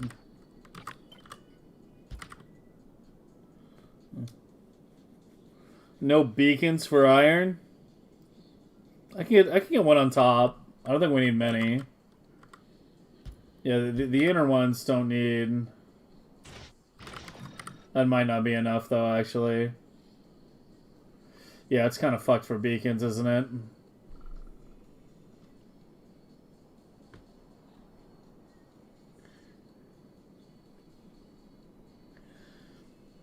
Rebuild your base a bit scary. Yeah, Fulgora is the hardest planet. No one disagrees with that. Fulgora is the hardest planet by far.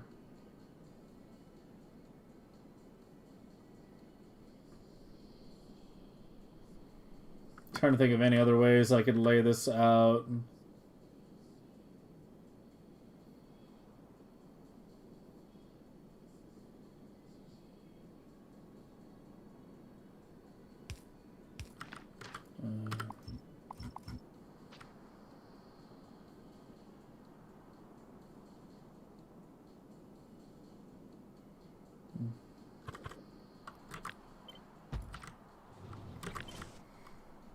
This is supposed to be the easy part.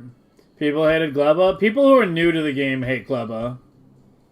People who are new to Space Age hate Gleba. Once you are more familiar with it, and once you get to like designing advanced endgame stuff, like once you understand with Gleba, you either have everything in a loop with a spoilage pickup, or you just burn everything at the end. Those are your two choices.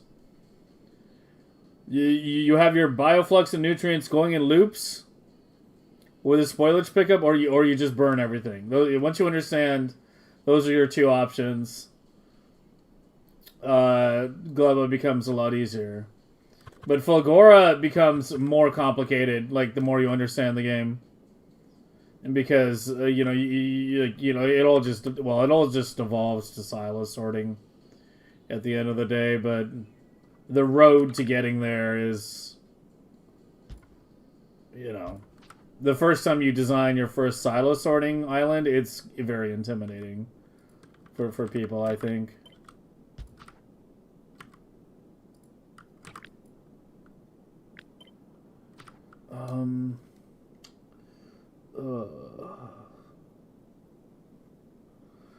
I need some inspiration. What was the setup done up here? Not with that. I mean with this. Oh yeah, see, he did plastic. Fuck, I didn't even think about plastic, did I? Yeah, he's doing plastic in the blades. I don't like that. Instead of belting coal, I'd rather just belt the plastic. Yeah, I'm gonna belt. I kind of forgot we need to belt plastic in, but yeah. I just want to belt the plastic in.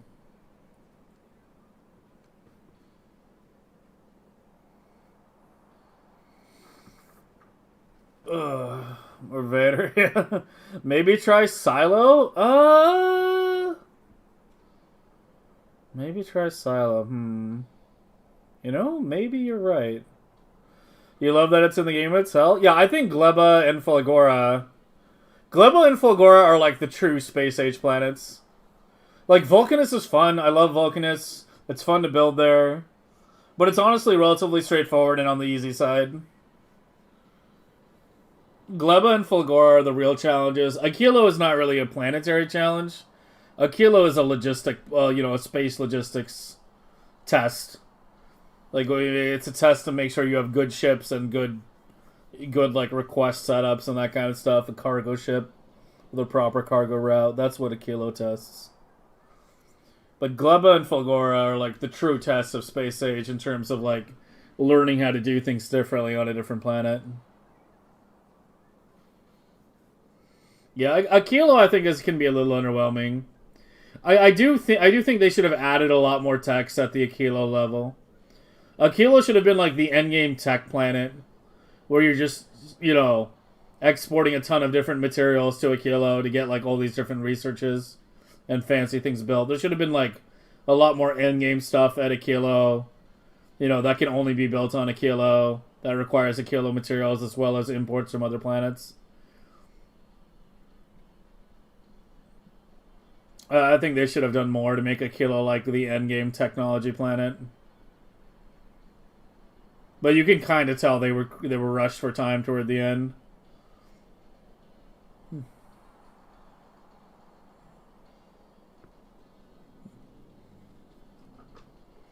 The Aquilo enemies? Yeah, that could have been interesting. Probably would have driven a few people off a cliff, though.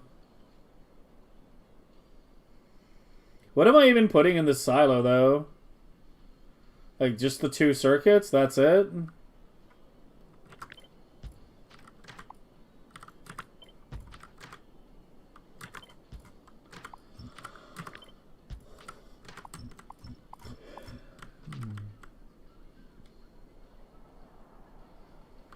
Maybe, I don't know if the iron and copper wire?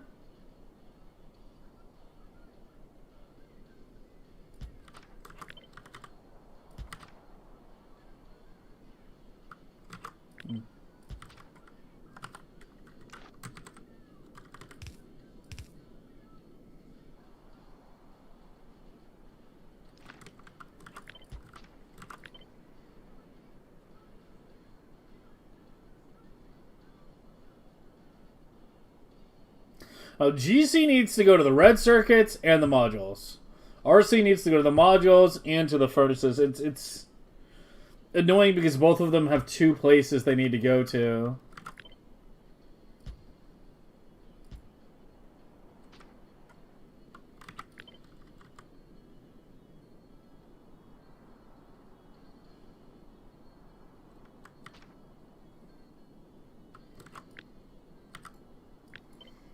I see no reason iron should go in.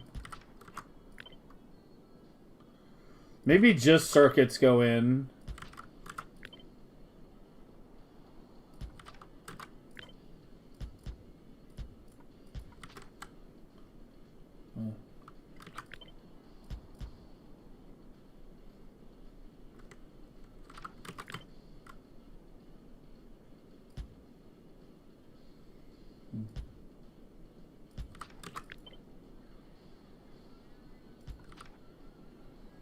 I mean, fuck, that's could be the eye too.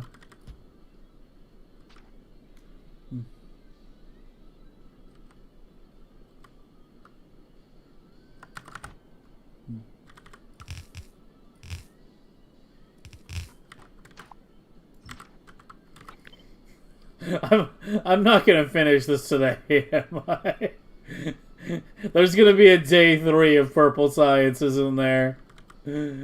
Oh, fucking just put me out of my misery. We're close, though. We're so close to finishing. I don't think RC goes back inside. Hey, what am I doing in the silo, then? Just the GC and the copper wire?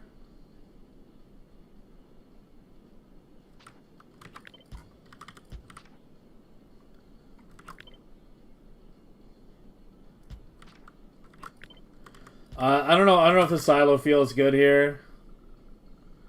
Like every copper wire being moved twice by inserter, that I don't know if that feels good.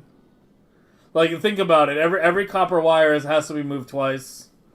If we do it like this, has to first be moved into the silo, then moved in. It'd be better just to have more copper wire makers, I think. Mm-hmm.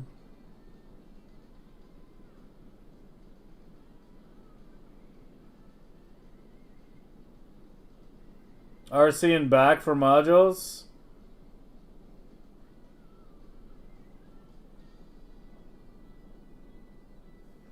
Well, I could do another RC here.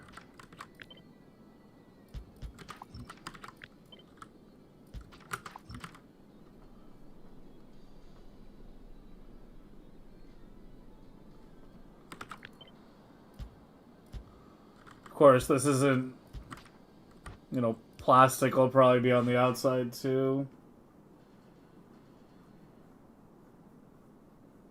Or something. Wait, then you guys don't get copper wire. I don't know if I can do the modules back here. I don't know if we'll get enough, I don't know if we'll get enough of everything, honestly.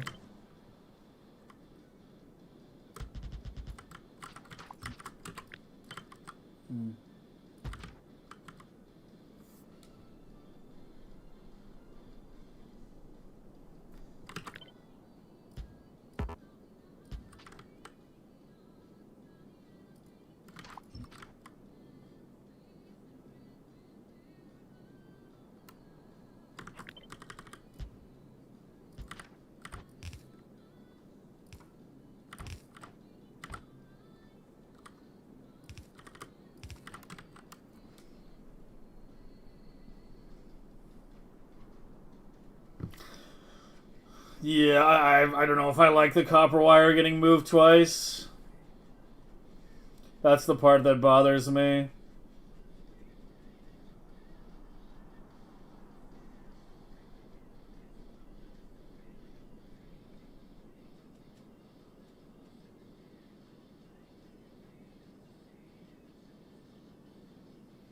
You're joking, right?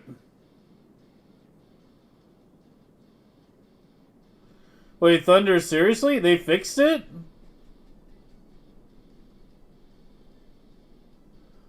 In what version?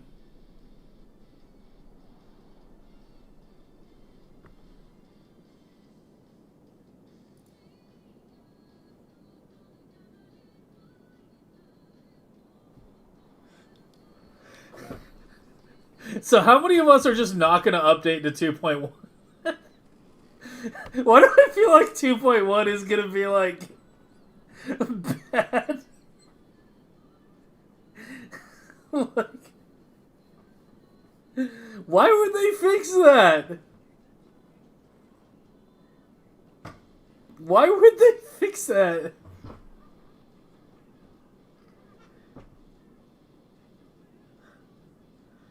Wait, so you can't fucking... Like, what? Not just F Mike Hendy, F speedrunning. Yeah, that's Mike Hendy, Thunder.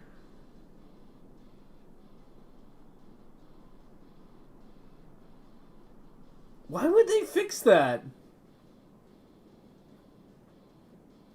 So it's like you can't easily capture a biter nest now in the early game?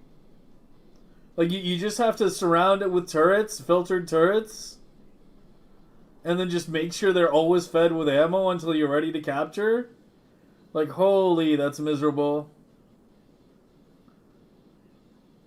Yeah, like you basically have to just take like whatever biter nest you want to capture for your early biter nest, you just surround it with turrets that are filtered with requester chests for ammo. And then just make sure they don't run out of ammo before you're ready to capture. At least that's how it would change for speedrunning. For fucking like the achievement and shit, it's now a nightmare though. Like, imagine trying to do the achievement where you need to not kill biter nests until you get artillery without this now. That achievement was already the worst achievement in the game. Basically, they took the worst achievement in the game and they just made it 10 times worse. This might also mean they will alter the achievement. I doubt it.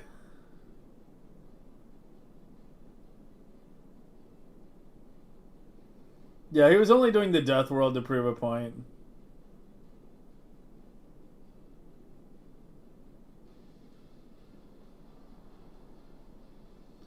The Nintendo would use filter turrets. Yeah, but it's like doing that for the doing the filter turret shit to capture just one nest. Like, you know, we have this, not this. So this is what it was. Like, we already had filter turrets in the blueprint just for safety. But now the pipes are useless and you have to have the filter turrets and just keep them fed. But, like, doing this just for one biter nest is one thing, right? Like, at the start of the game to get your biter eggs for your biolabs. Doing this for the achievement, doing this for, like, every fucking biter nest and then having to make sure they're all constantly fed until you can get off world and research artillery is just... Jesus. Like... That is fucking, dude, Andy, calm down. He just keeps going. Yeah, you just went with the box setup, which I think is what I'm gonna wind doing. It's the same thing that Comrade did. The four reds per the one copper wire. Holy fuck, that's a lot of copper wire plants though. Like 1, 2, 3, 4, 5, 6, 7, 8, 9 copper wire plants. You know the funny thing about it being not 9 copper wire plants? A single one would actually be enough to feed everything. In terms of, you know, how much copper wire it actually produces.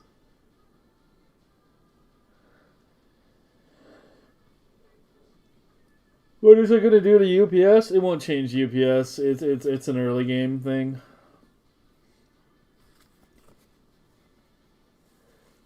The artillery achievement isn't hard. It's not hard. It's just fucking annoying. That's what it is. Not optimal in any way? Yeah, but hey, you at least completed the design.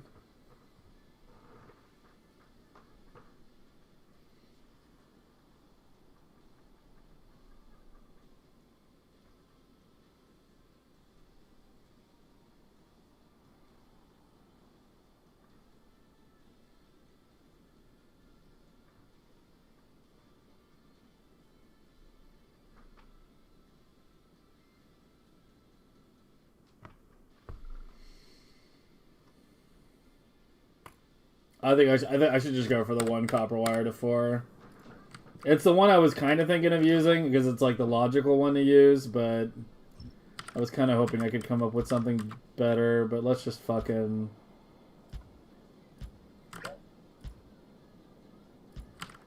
Let's just do it. Alright, let's see what's the absolute maximum number of bacons I can fit here.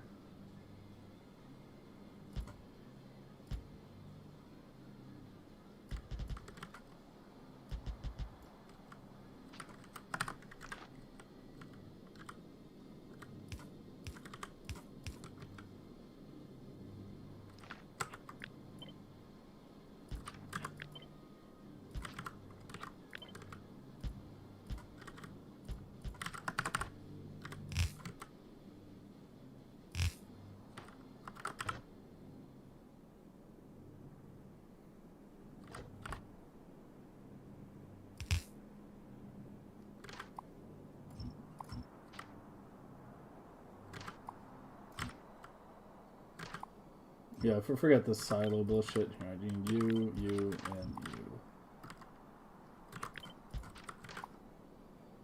Rest of you, goodbye.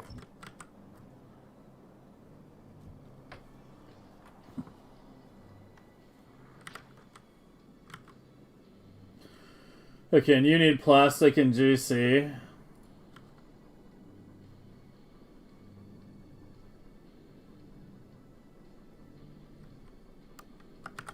can't span the whole thing, right? No, it's literally one tile short. Okay.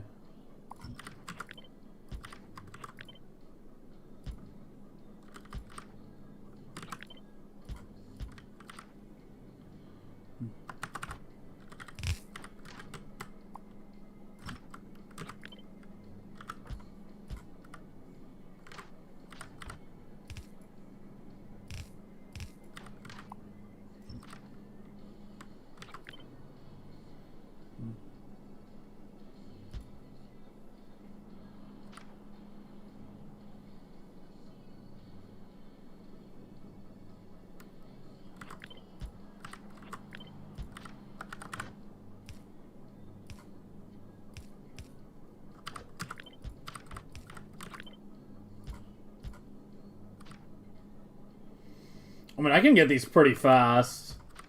These reds, I mean. Hold on. Let's complete the box.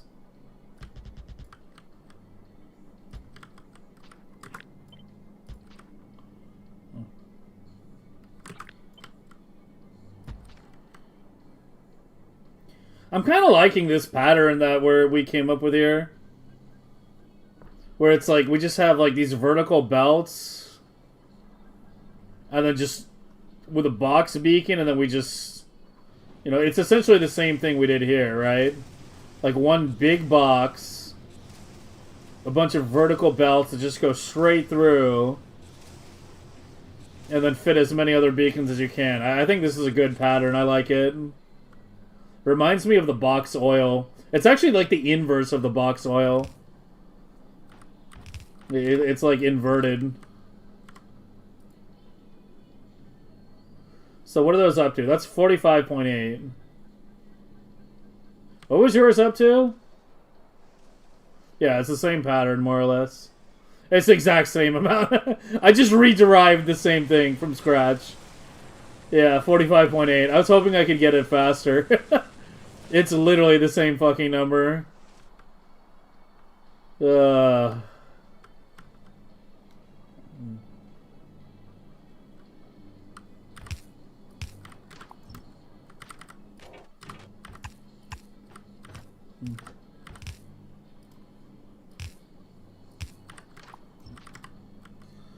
Yeah, I can't fit anything more, can I? These are close. Moving them further doesn't really help me, though. Yeah, that's not going to let me squeeze in another beacon.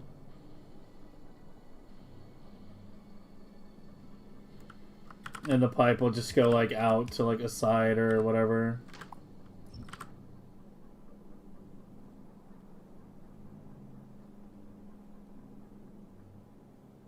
I can insert one more beacon? Where? Horizontally? On the horizontal row? On the main row?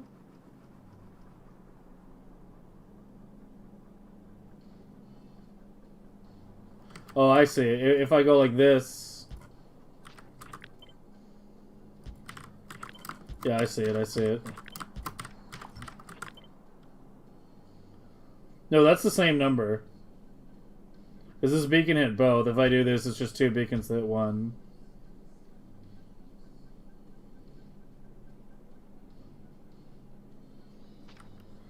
No? Okay, what were you referring to then?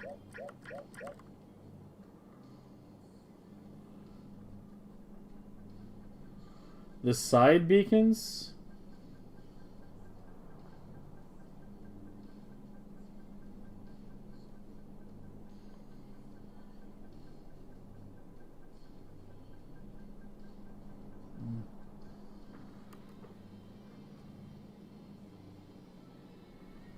I'm not seeing what you were talking about.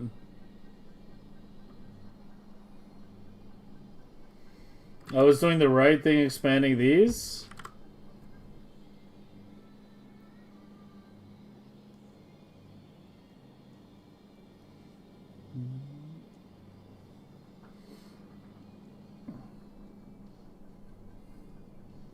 Okay, and how do I get one more horizontal? Top as well? Oh, I see. Yeah. Yeah, you're right, you're right, you're right.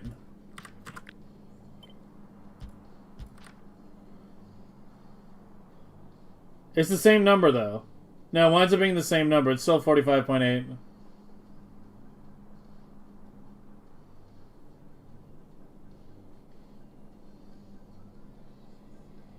Yeah, it's still 10 beacon. I don't think it's possible to get a higher beacon. Yeah. No, not with this still here. I'm gonna recompact it. Yeah, I think 45.8 is the highest we're gonna be able to expect from that. Okay.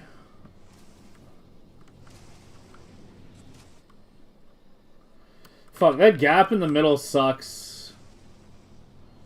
Because I can't share beacons here.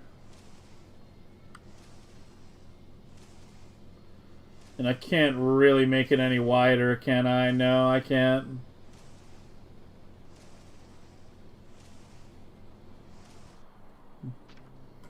Ten is max, yeah. Yeah, I mean, I could get more if the foundry wasn't there. But I need the foundry.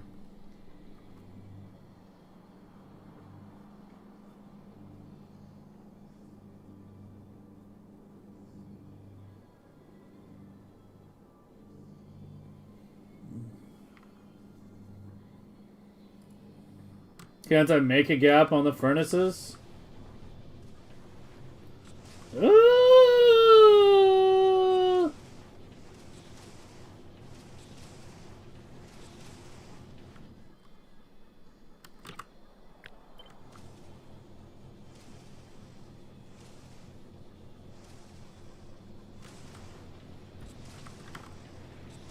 So what, 43, 43, 225? Oh, I bet you that 225 can go down. 43, 43, 211? Yeah, I guess we could. Yeah, this going down slightly is not going to impact us. Fuck, it's actually almost did. Well, I mean, minus the fact we can make it faster with more steel research. We're at 105, 105, and 211. It's almost perfectly ratioed now.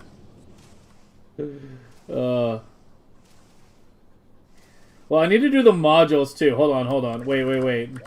I'm getting ahead of myself. This is higher up than we're thinking.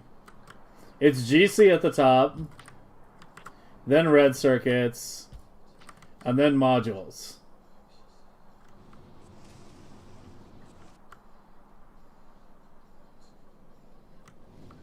I have got the red circuits on the inside, so let me swap these. Do the red circuits here. Whoops. Let's see what I can do.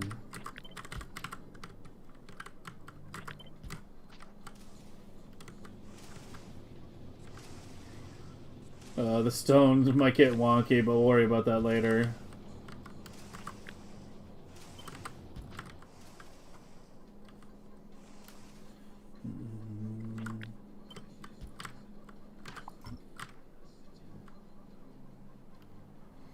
Alright, this shit makes slow as piss. And nothing's getting DI'd into it. I do have GC coming through here.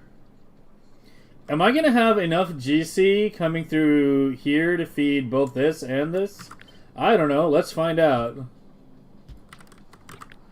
She just smiled and held my hands.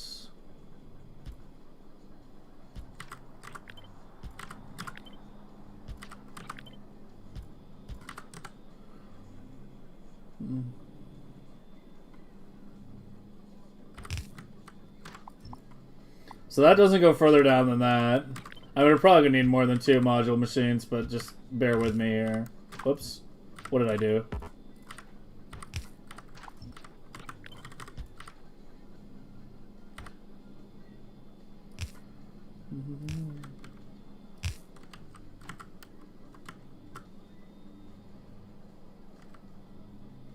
We can put splitters to stop the plastic, and then have the GC continue. But hold on, one thing at a time. You make 14.4. I do need 2, I think. Yeah, but we need 20 modules per side. Yeah, so even it being fully sped, it's not enough. It does need to be doubled. And you're going to use 48 GC each? And you use 33? And it's half a belt? Well, these don't need to be running at full speed.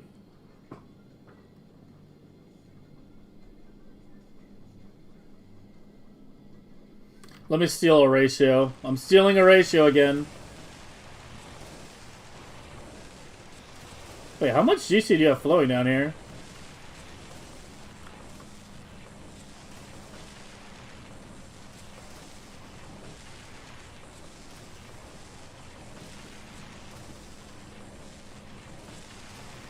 That's over-inserted, but... Yeah, so you had a full belt going down on each side. Yeah... I might be trying to be a little too greedy. With only half a belt. I don't think it's gonna work.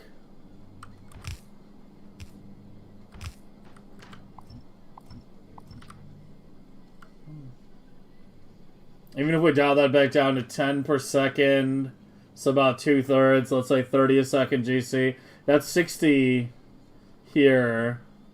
Oh wait, it might actually work. This is about 62. It'll be tight. Let's just test it. Let's just test it. Fuck it. Fuck it. Fuck it. Outputs though. Outputs. You currently have no room for outputs.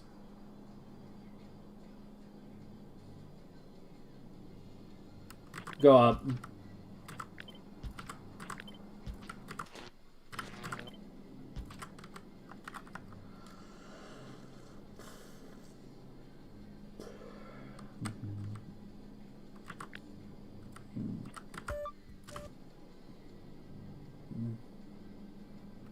Wait.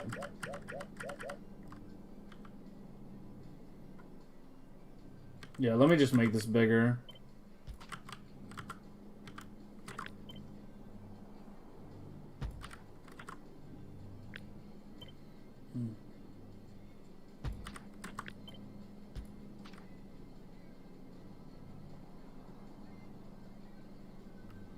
Why don't I just do the old school pattern?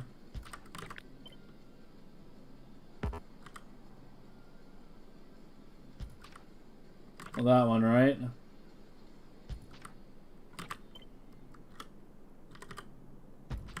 Why don't I just do that, maybe? Well, I'm kind of trying to share beacons on top.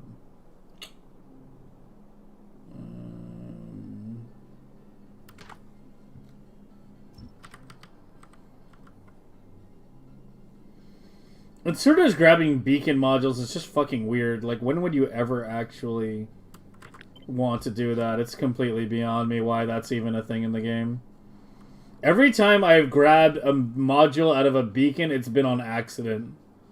And a couple times it's really like thrown stuff off before I realized what was happening.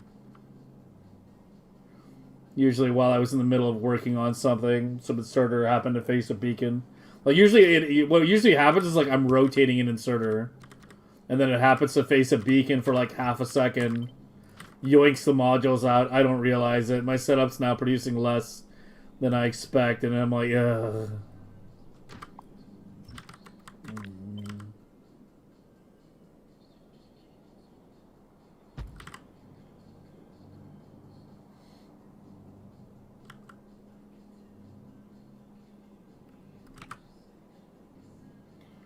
Okay, so it's red circuits on the interior here.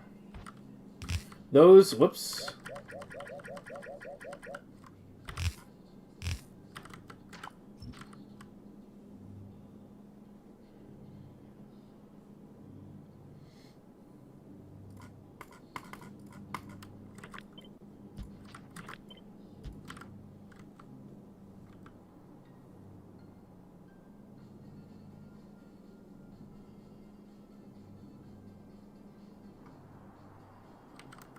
And I will need 2 of these.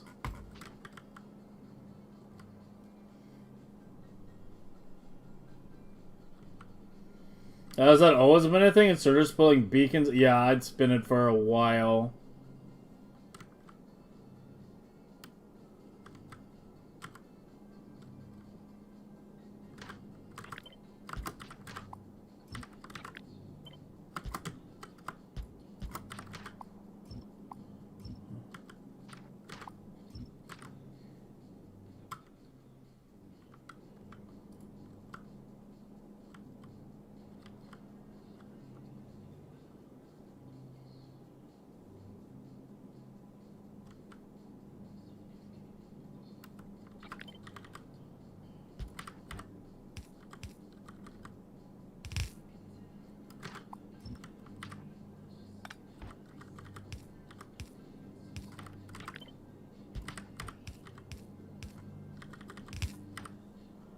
That works.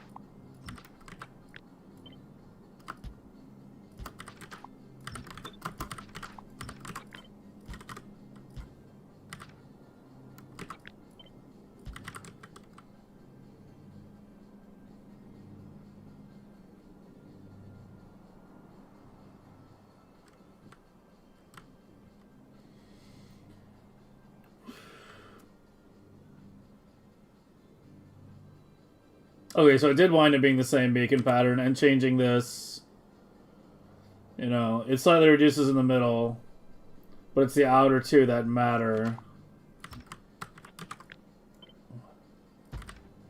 Those remain unchanged, so I'm okay with that.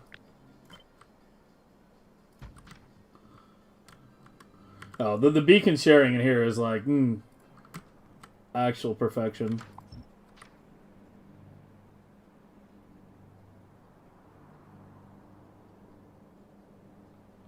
I don't need the top one there either, actually.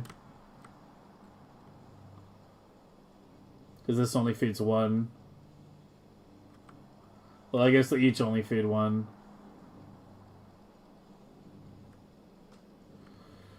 But yeah...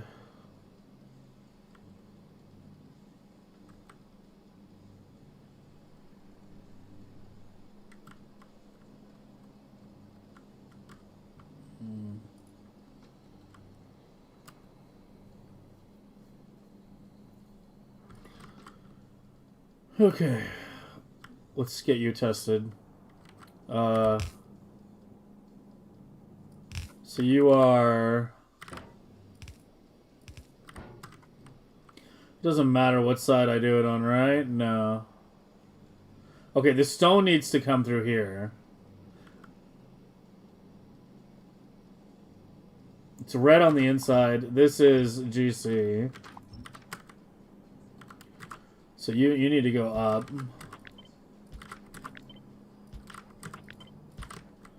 Because I need stone belts.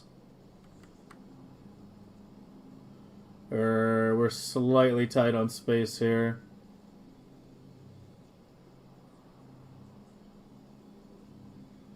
Oh.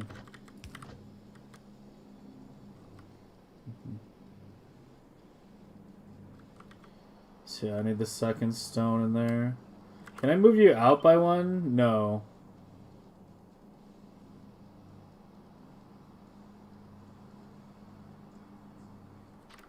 Shit.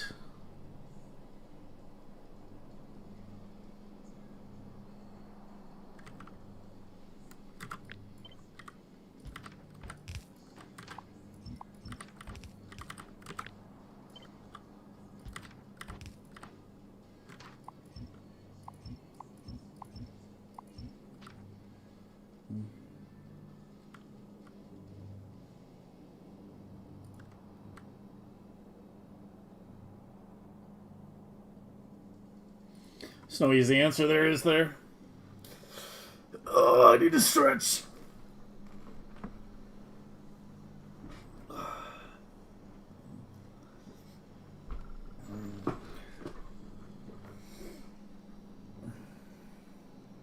I'm really happy with what we did here. I think this is really good. The direct insert stone brick. Of all the sections we've done here, this was just like a straight evolution of the previous one, so that was logical. But yeah, the DI stone brick here I think is top tier.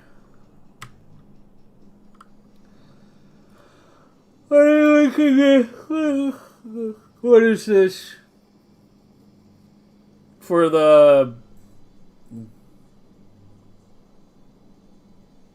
Wait, where do you want me to put that?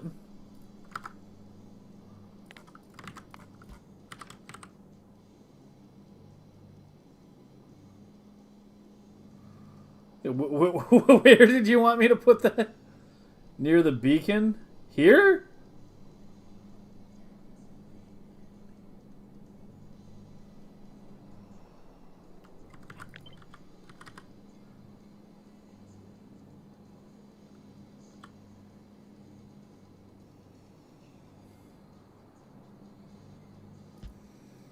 Hey, Chris.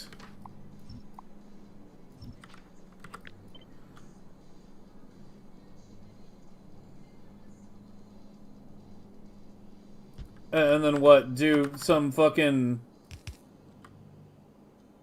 Yeah, and do what with it? Sorry, you will understand? I don't understand.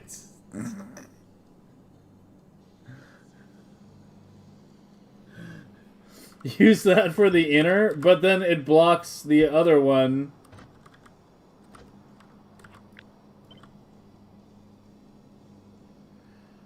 Oh, I see. Okay, yeah. Alright. I'm fucking tired. Alright. That's definitely proof that I'm tired. Okay. Yeah, there you go. Alright, that was good. That was good.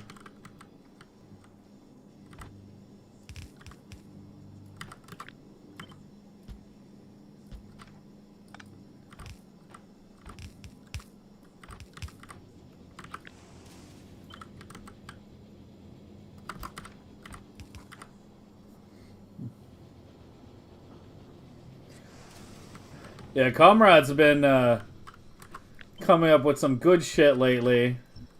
I am impressed. Got plenty of those? Yeah. Yeah, Matthew used to be really fucking good at fitting belts in.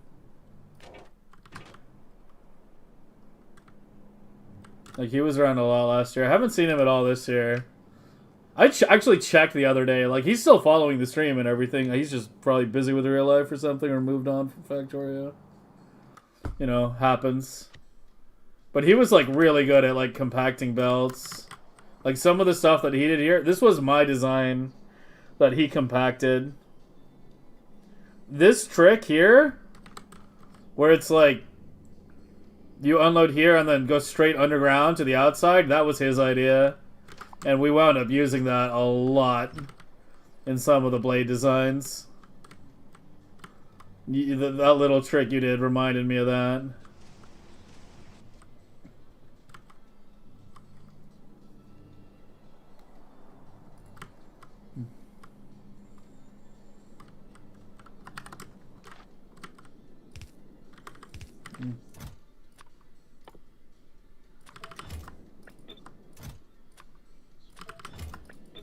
Like, he's the one person I expected to see again when we went back to Megabasing. So I've actually been a little disappointed. We haven't seen him. Just about everyone else is back, you know, who was from Megabasing last year. It's just him, man. It's just him. He's the one person we're missing.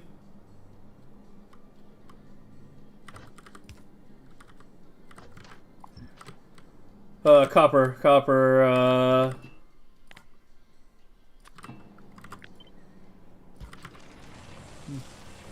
Matthew Skincat, that was his name. Mattew Skin Cat. He was really, really good at optimizing belts in tight spaces. Like, by far the best person I've seen at it. Like, his designs were, like, super fucking belt kung fu. Like, no one else I've seen was as good at optimizing belts. He was definitely way better than me at it.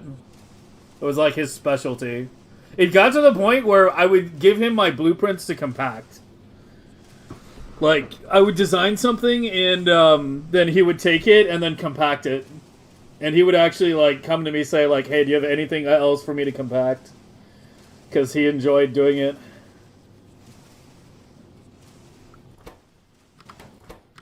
You're actually getting enough? There's no way you're getting enough.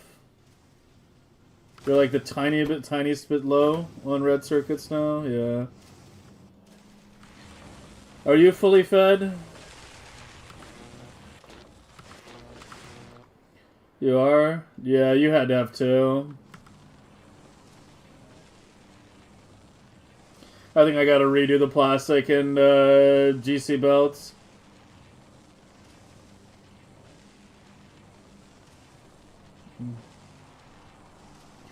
Have them be two separate belts. I don't think that can be a split belt. Optimizing in what way? Spaces? Yeah, like just compacting things. Like just like he mainly did a lot of them with the Gleba stuff. Like he would take my designs and just shrink them down by a lot, by using a lot of belt to trick. As I said, this one little trick where you because you see like here, you want the nutrients on the inside of this belt, but there's no room to do inserter. Normally you would do like a building and then, you know, a straight belt and like that if you want it on the inside, but there's no room here because you're also grabbing from the belt. But yeah, unloading to the opposite side and doing like that, that was I called that his signature, because that was like the one thing I saw him do that I never saw anyone else do. Yes, I'm building it on Novice. We were building it on Novice. The design from yesterday is getting tabled for now because the LDS steel numbers wound up being a lot worse than I thought they would be. A lot worse.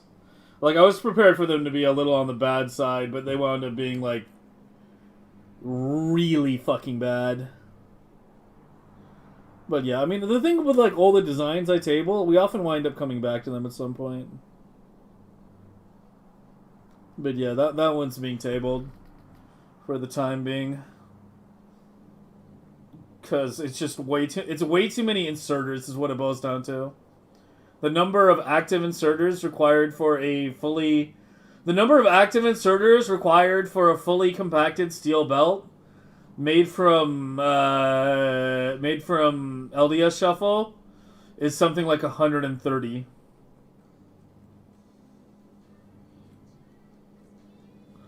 Build stuck.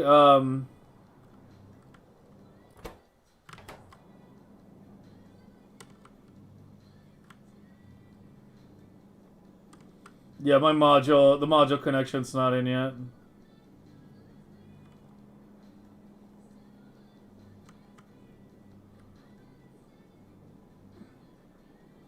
This was old.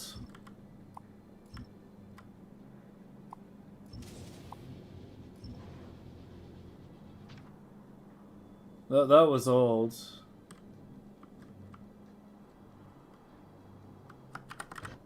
Well, it still needs to be there.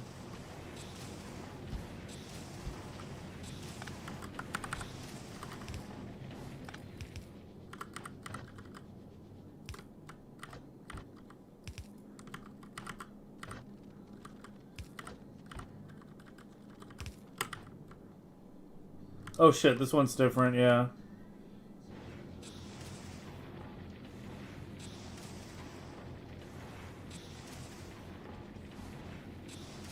But I could just do an inserter if I have to. I might have to. Wait, no.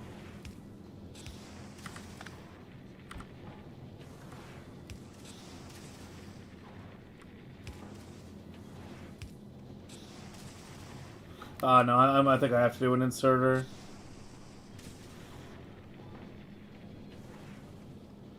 Can I change your output?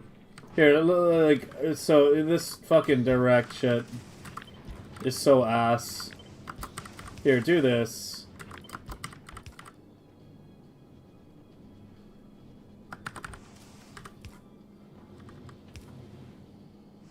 So you're on the inside now.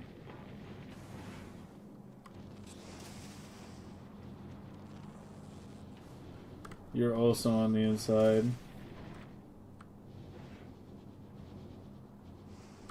Yeah, having it be on this fucking the same side on both instead of being a mirror is obnoxious.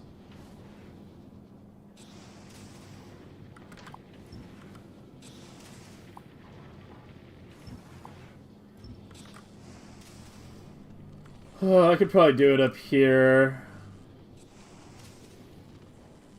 Somewhere, maybe.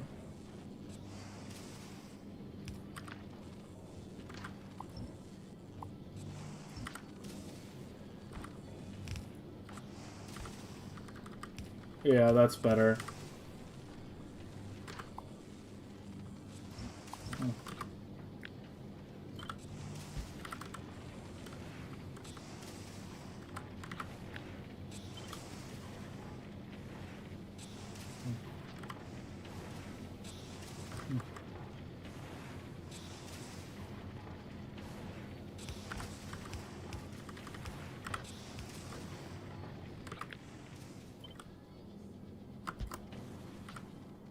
Alright, I did that right? Or did I screw something up? Quality purple scrap. It's tabled. It's tabled. I mean, check the VOD for the details, but when we were designing the steel bank, the LDS steel upcycling bank, we realized it was going to be 130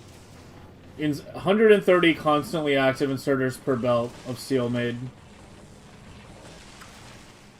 Which is a very, very, very high number. Especially for constantly active. Like, even these aren't, like, constantly active.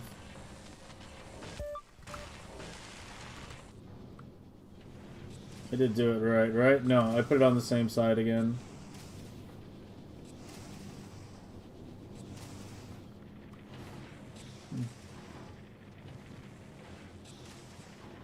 Or wait.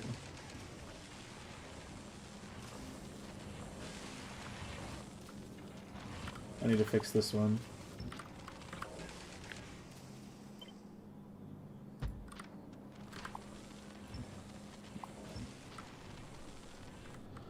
Okay, so the modules are on the outside.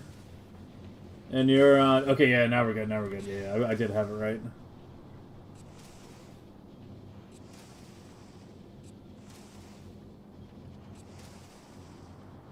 You were watching the U video? Yeah. Yeah, I mean, that's how that all started. Is like, we were doing the math and someone was like, you know, you should watch the U video because it probably would have saved you a lot of time. And I was like, alright, fuck it, let's go watch it right now. And yeah, I should have watched that sooner. But yeah, like, I don't know. I don't know. Like, for now, we're just designing a better version of our old setup here. This was the previous one. Trying to have way, way more direct insert in our setup here. And I think we've accomplished it pretty well.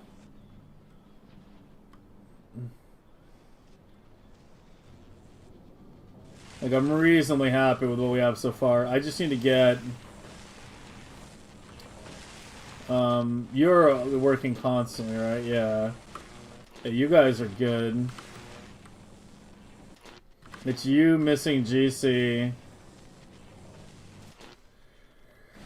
It's you missing GC and, you down here missing RC.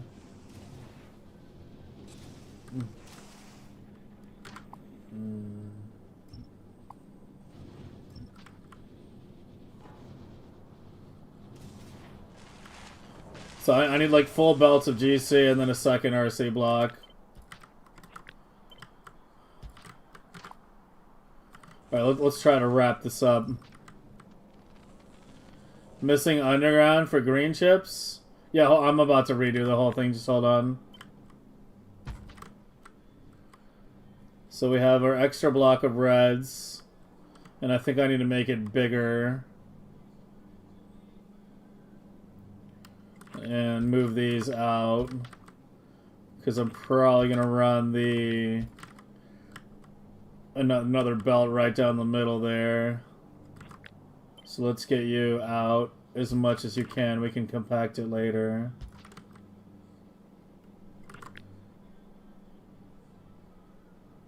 Okay, well those can't move anymore.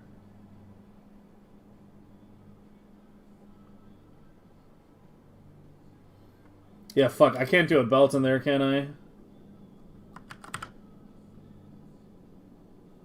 Well, I can do it for one of them. I can't do it for both.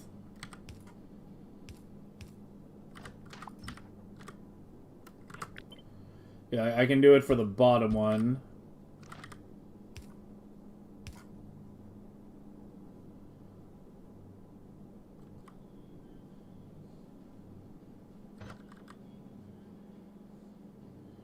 The top one's a different story.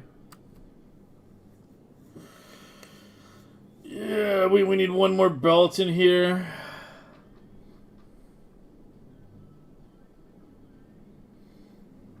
And then one of you needs to...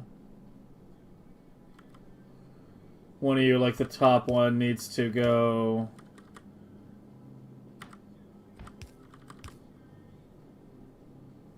like that. It's going to be on the right, which is going to be the inside. Yeah, that should be good. Because we want full belts of RC going down. Ish. Squiggle the outside? Maybe?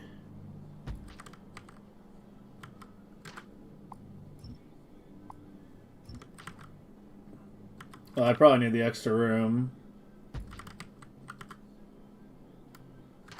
Squiggle the outside belt. Squiggle.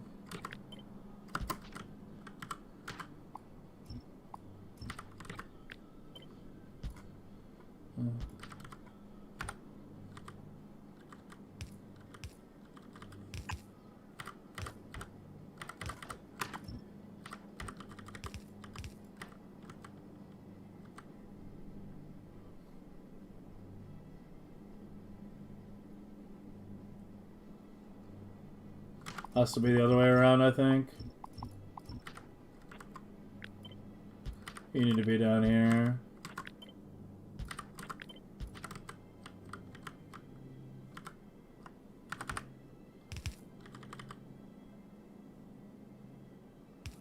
Oh, there's no room. There's no fucking room.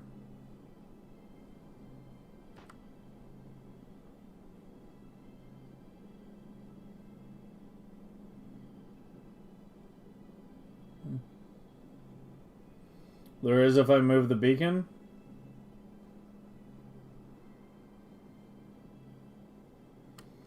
The outside beacons.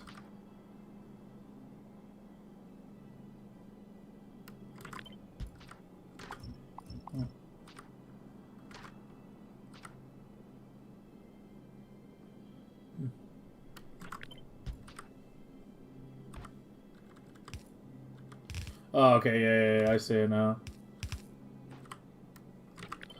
Holy fucking belt foo, man.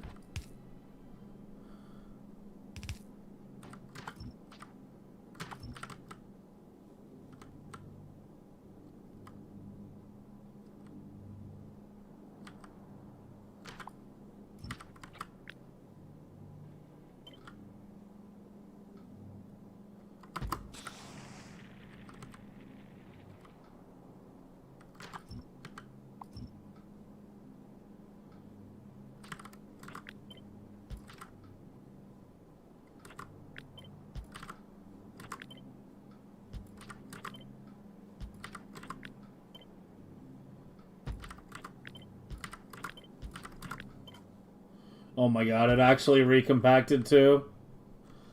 It actually recompacted too.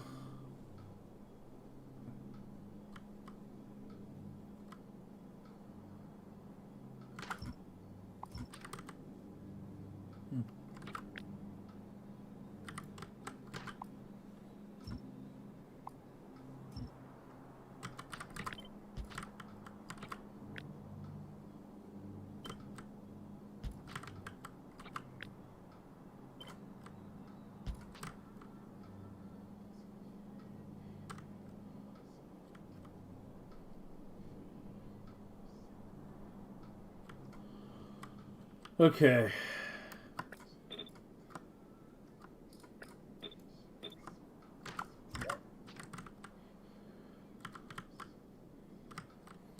Let's do GC on the inside.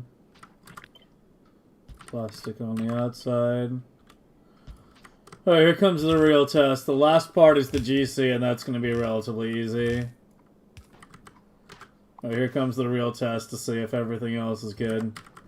So full test should be all the way through.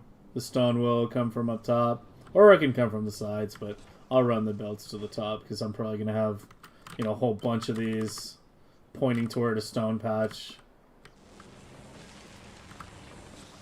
Something wrong? You have no GC? I missed an inserter.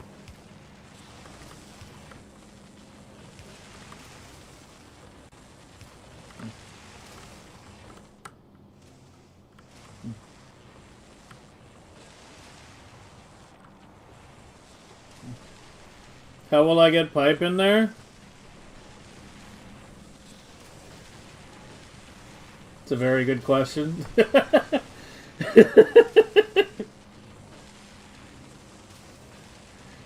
Well, we were fine with the pipe till I did this. Like, yeah. Because on this one I can move it down and then run the pipe out the side. But this one, because I had to do this one now became really tight.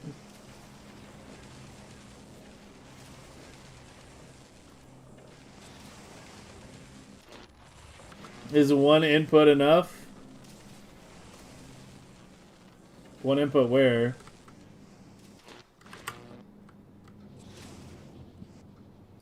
Something's wrong. It's not getting the modules.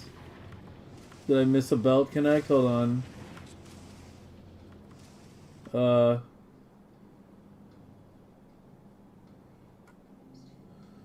the GC needs to be on the outside. Hold on. I did it backward. Yeah, the GC needs to be on the outside. Because this needs to keep going.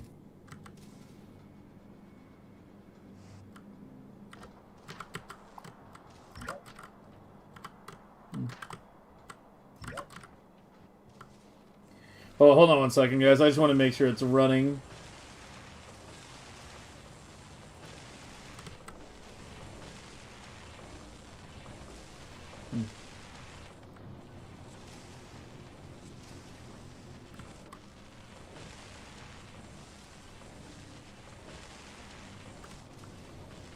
I like this design pattern, though.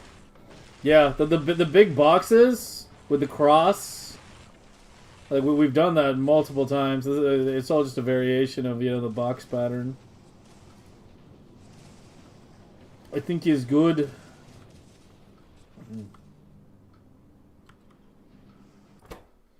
You're currently low on furnaces? Is it just a time thing? Slightly low on RC. Really?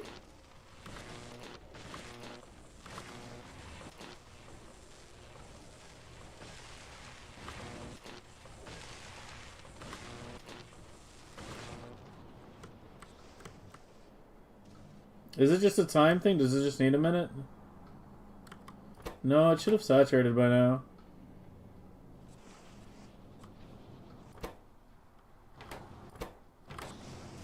Wait, something's weird. Oh, I didn't do the adjustment. The change that I did here, I didn't do down below. Yeah, okay, yeah, that's easy fix. Alright, reset again.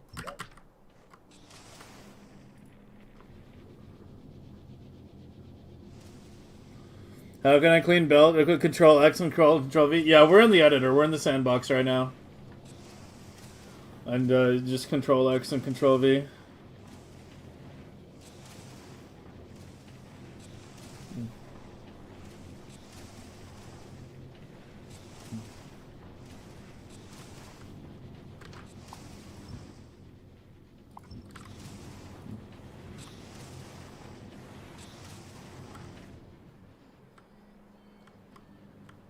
I broke the right side.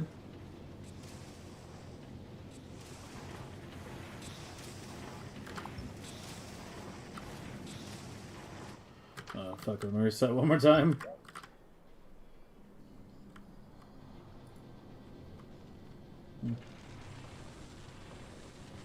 What are you linking me, Andy? For the pipe? Okay, hold on. I usually do pipes and power poles last. Because they're generally the easiest things. Usually.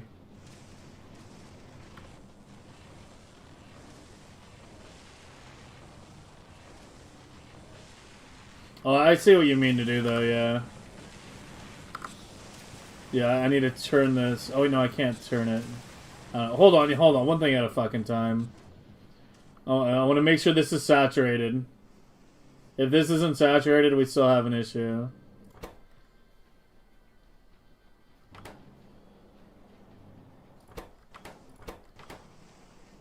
I mean, the last one not having E-Fern all the time is fine. But, yeah, I think we're still a little low. Yeah, we're still a little low on reds. Alright, what's wrong?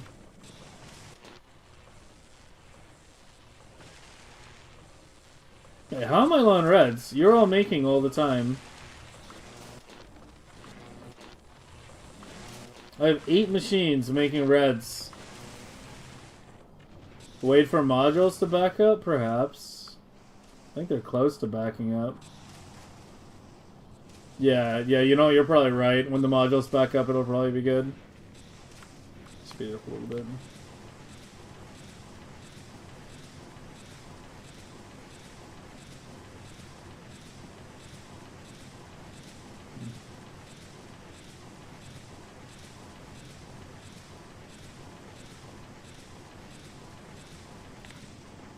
There they go.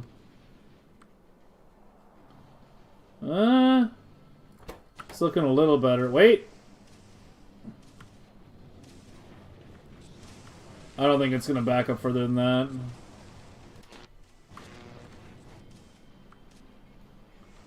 Or maybe we are good?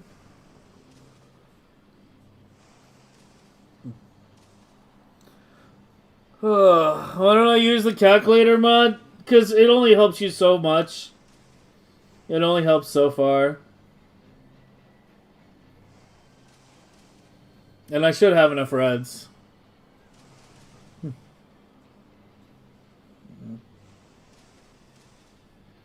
Look at your blade. I think we're good. Yeah, it just needs the modules to back up. It's on the edge. Look at your blade. You have the same amount of RC production, though. Yours is the same. 45. 45, yeah.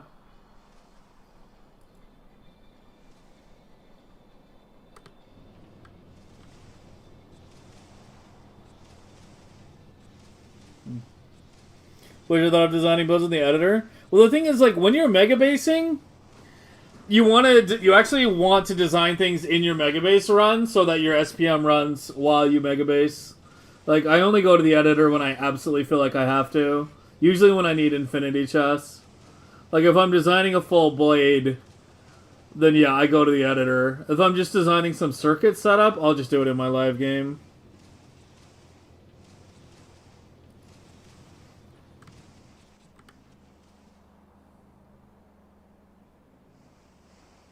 Yeah, I'm pretty happy with that so far. Yeah, it looks good. Yeah, we're fucking good. We're almost done. Holy fuck, we might actually finish this today. I don't think we care about this shit anymore. We have a better design now.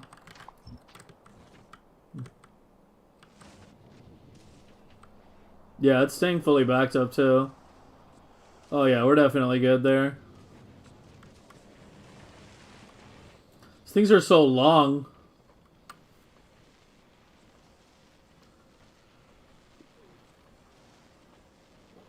On your level of scaling base, you'll get there. I mean, I have 3,000 hours in this game. Did Ag Tower Tech amount to anything? No. No. You can overlap Ag Towers by one tile, vertically and horizontally, to get a very slightly denser layout, but you know the difference is pretty marginal.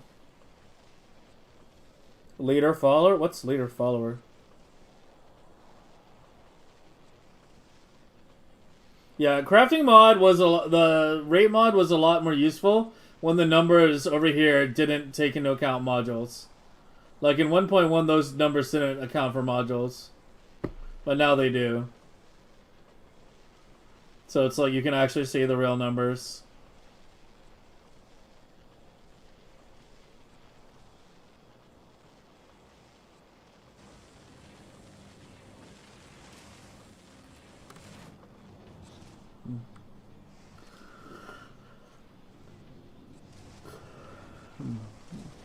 But yeah, you're looking at a very endgame design right now. I'm designing an endgame purple science blade, and we're also like looking at what other people have done in the meantime since I've designed my last Megabase. I'm trying to improve on it. Like Comrade had a pretty good blade here. Like this is very good. I consider this to be a pretty top tier design. But we're trying to improve on it even further. The big improvement being. The biggest improvement being the direct insertion of stone brick into these furnaces. Like this part on his and mine is pretty similar now. But yeah, we had a big improvement here. Because we're no longer belting stone brick. Which means it's half as many inserters. Because if you put something onto a belt, you have to insert it onto the belt and then pick it up. Whereas if you're just putting it into a machine, you're just putting it into a machine. So yeah, this is the big evolution in this case right here.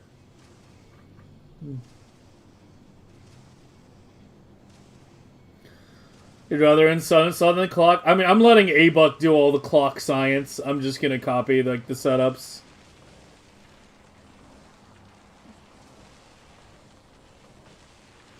You can also do a simple clocking setup, right? Like you don't have to do like a super detailed clocking setup. You can do like relatively simple ones. Where you just like hook up a basic timer to all the inserters and then just adjust the number until like, it stops working and then adjust it back, right? Like just slow it down until it's no longer getting fed and then speed it up. Just do a quick rough clock. A-Buck is doing some like significantly more advanced stuff at this point with clocking though. Redo your labs? Yeah. Yeah, lab setup is a whole nother fucking conversation, honestly. Alright. It's almost 5 a.m. Let's try to get the very last part set up. Which is going to be pretty similar. We want a copper. Oh! The pipe. Before we get too far from it. Andy's pipe thingy. What exactly is this again? How does this...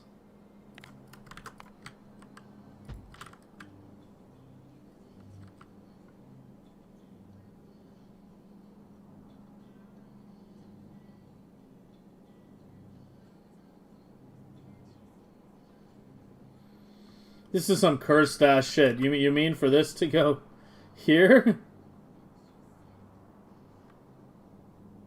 Or here. It was here. Yeah, it's this one. It's this one we're having issues with. Because with this one...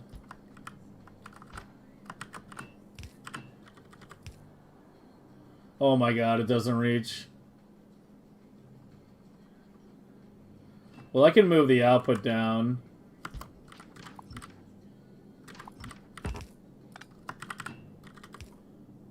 Okay, that barely reaches now.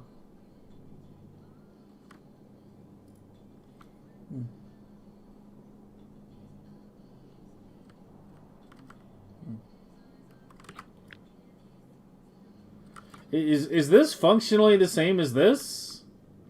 What's going on here? Your output there. Oh, yeah, I see. Yeah, it is functionally the same. Alright, yeah, that's a good solution. I need to go the other way, though.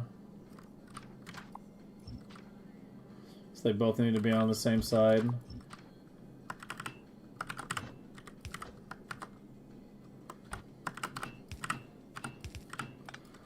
This is probably the tightest piping has ever been in anything I've done. Like, holy...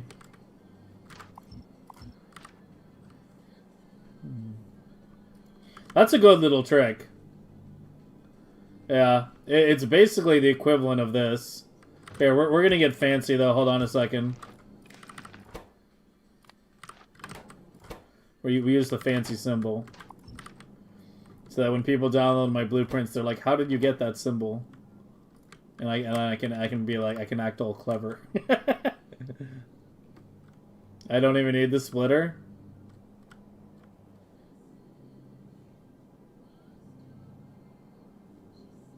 Oh, yeah. Yeah, it should be fine, because there's an underground. You're right.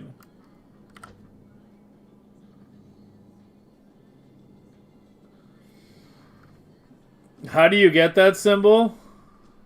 It's a secret.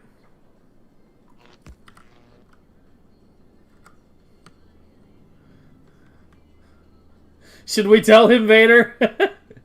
Should we tell him?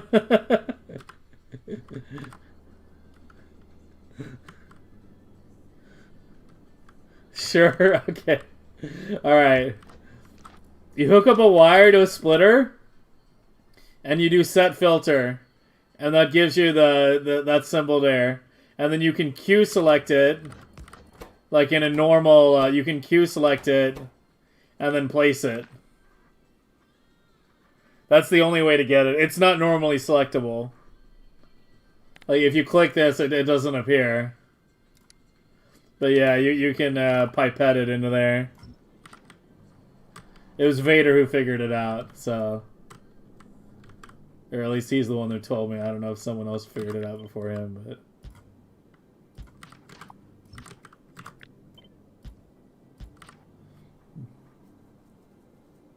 It's not an F1? What the fuck is F1? Oh, the Factoriopedia? No. No, I don't think it's anywhere. That's like a hidden symbol. It's like in the game, but not in the game.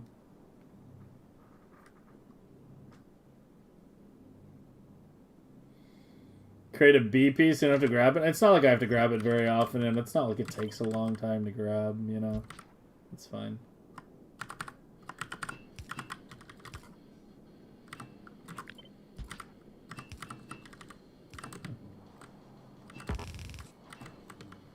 And I guess we'll do the iron on the right then.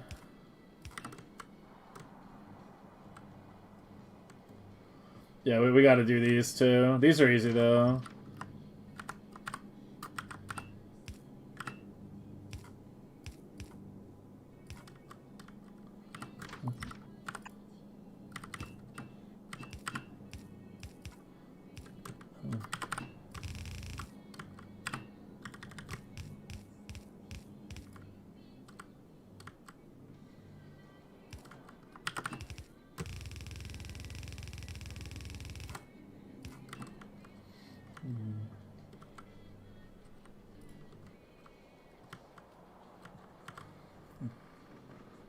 There's still the red no entry? Yeah, but that one looks cool because it actually is, you know...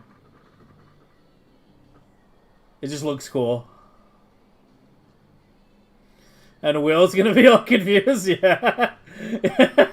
Yeah, you should use it in there and then don't tell anyone how to fucking get it. Just troll them with the symbol. There you go. We've given you a weapon. Use it wisely.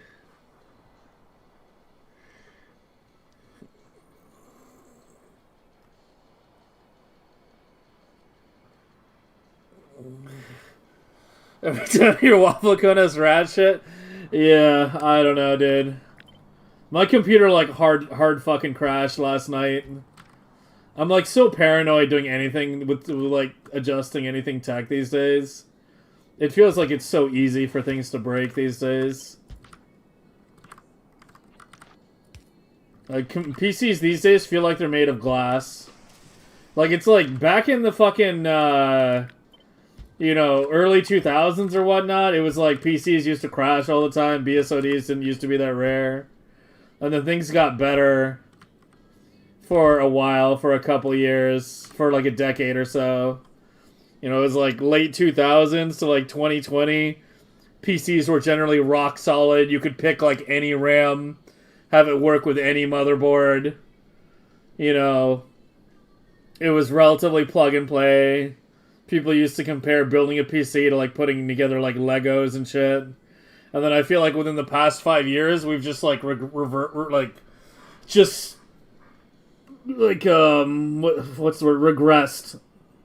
in so many ways. Like now when you buy RAM, you have to make sure it matches your motherboard fucking thing. Like, you know, if your RAM isn't listed on your motherboard manufacturer's website, it probably isn't gonna work. Like all kinds of fucking shit. Like it's just, yeah. Like I can't even remember the last time I had like an actual hard crash on a PC, and then I had one last night. Some driver apparently. I don't even know which one because I didn't understand what would cause it until after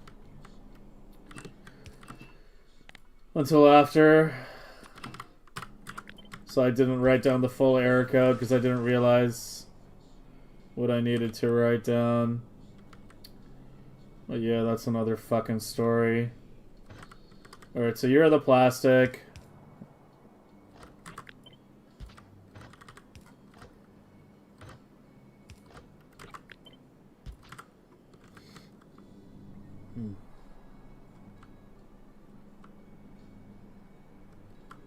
Yeah, it's plastic on the inner, and then G-chips on the outside. Replacing anything these days is expensive as fuck. Yep, that too. But I'm not even talking about the price bullshit right now. I'm just talking about like how stable and finicky, how unstable and finicky a lot of things seem to be. Mucky, shit. God damn it. Thanks for the raid, Mucky. Yeah, he wins this one. I'm almost done here, though. I'm so close to being done. Yeah, we've been designing we've spent the past 2 days talking about and designing purple science builds. That's where we're at. Okay. 2 days.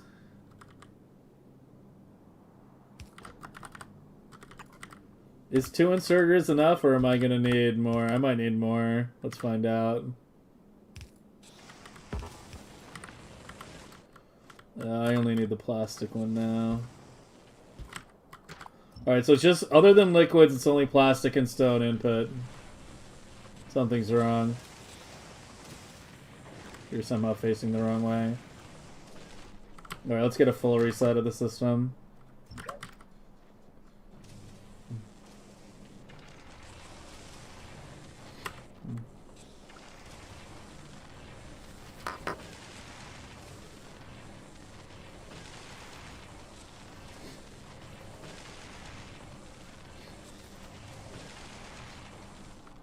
Gotta wait for the modules to back up again, though. Let me speed it up a little.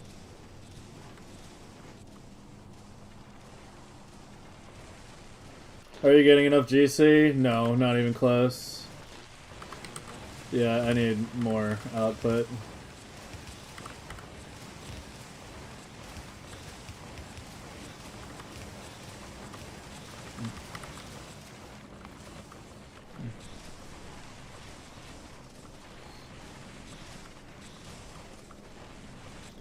I feel like this is going to become a trend.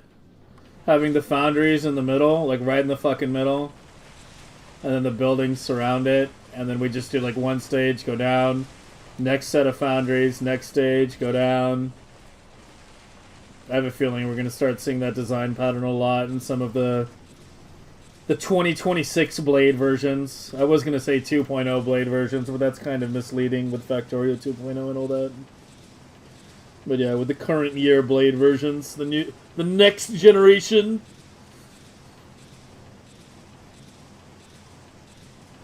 I think we're going to see that pattern repeated a lot. Ryguard made a really good mod for editor, yeah. Yeah, I should do a lot of things, man. I should do a lot of things. Bluestone, your name's not a band reference, is it?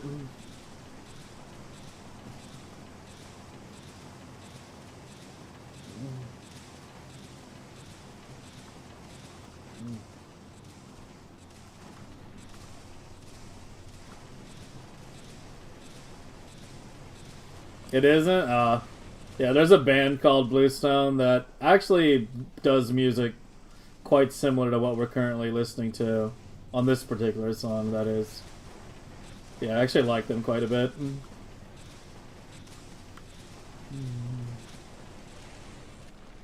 I haven't put them on in a while, now that I think about it. I'll make sure I put them on next week. Yeah, I'm actually make a note of it.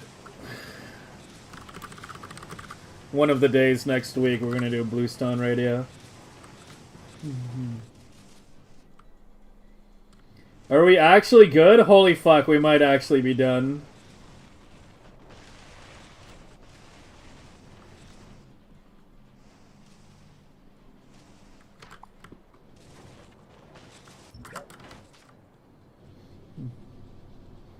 Minecraft? I don't play Minecraft. You gotta add plastic? I'm gonna belt plastic in. Like I don't want I don't want plastic as part of the blades. I don't think. I might change my mind later. But I'd rather have like a separate plastic plant than just belt plastic to a bunch of different blades. It doesn't make a difference UPS wise. But unless the blade is like yellow science on Vulcanus, I usually don't have oil products in the blade.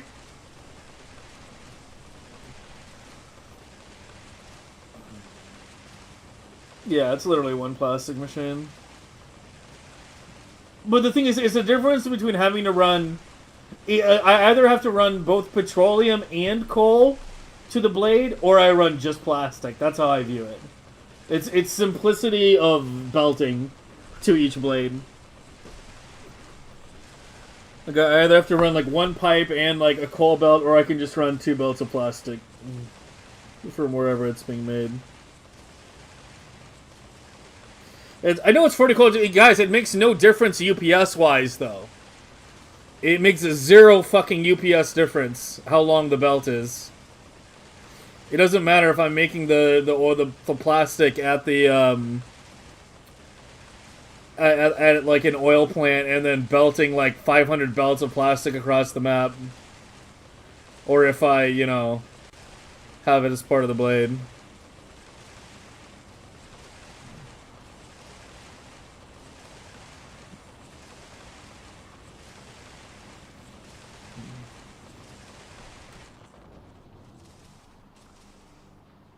And you finally started to back up. It should be solid now. Or in a second here. You can tell it's good when these little belts here, like right there, you see that? When those start backing up, that's how you know you're good.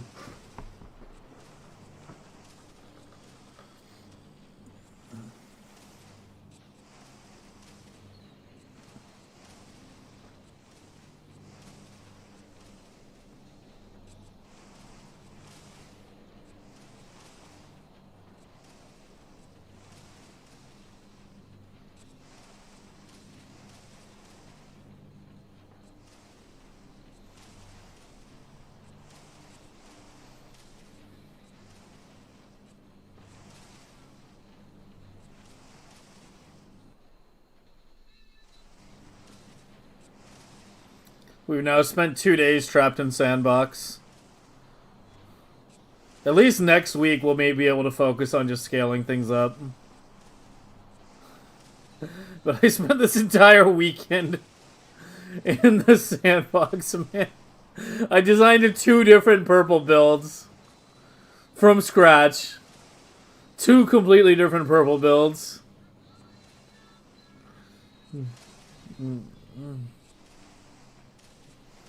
I mean,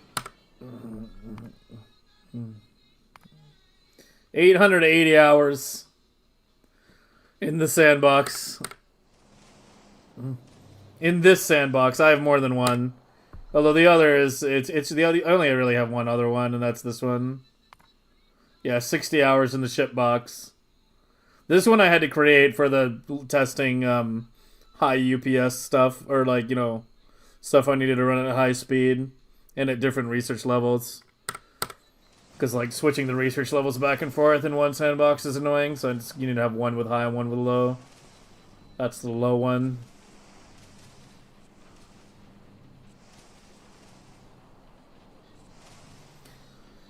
Clocking it takes 3 times longer. I mean, as I said, even like a rudimentary clock where you simply just attach a timer to the inserter and tell the inserter to only activate for 1 tick, and then just keep slowing down the timer until it stops working and then revert it slightly. You know, that doesn't take that long. And that still helps a lot.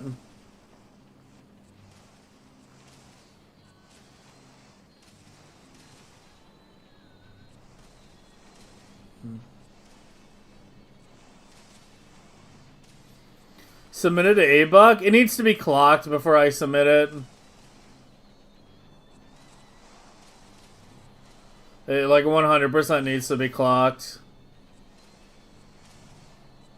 I don't know if he's going to want to test it, though. Because UPS testing is a pain in the butt. And it's one thing to hold like a competition and have everyone submit a bunch of blueprints. And then, you know, test them all at once. But it's another thing for someone to just randomly submit one and be like, test this. I mean, I'm sure he probably would test it, like, you know, if I submit it, if, you know, for me. But, you know, it's still like, you know, an irritant, right? Like, he would do it because we're friends, not because, like, he wants to, I would imagine. He does a lot of short tests? Okay, I mean... Yeah, I mean, after I clock it, I guess. But unclocked, it's not gonna beat, like, the really top-end ones that, yeah. Test it, but against what? The other purple designs.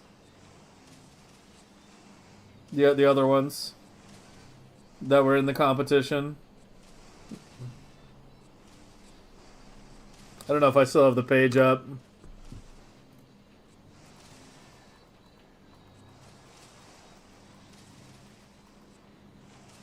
Yeah, this one.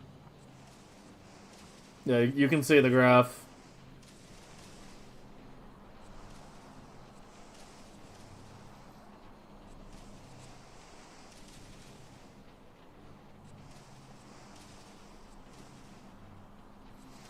Thalen's were the best, but Thalen's are all on-patch designs. They need to be non-default settings. This is the guy that had the best one for a non-on-patch one. All the other ones I think are on-patch. But yeah, a fair number of people who most of them I've never heard of, apparently submitted something.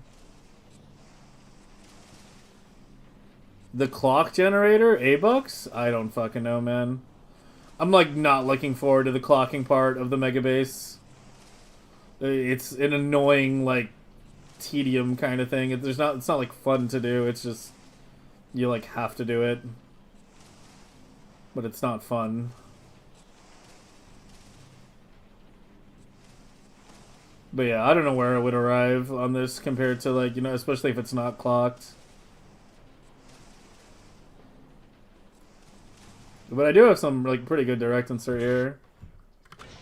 Like this was the current winning one for and this one's obviously pretty heavily clocked. He actually didn't have fully direct insert in here. He was going into a box. So we actually improved on that part. Yeah, we actually improved on this. He was using 2 inserters to feed the stone in. Yeah. Yeah, actually, we actually have a better... Yeah, I may actually have the best, or one of the best assembling machine sections of a purple science. It sounds so specific. Yeah, of all the blades of the purple science, my fucking electric furnace setup might actually be the best out there. Because yeah, as I said, this was the winning one that we were looking at. Just get an idea of what had been done while I was on my hamster. While I was in hamster jail.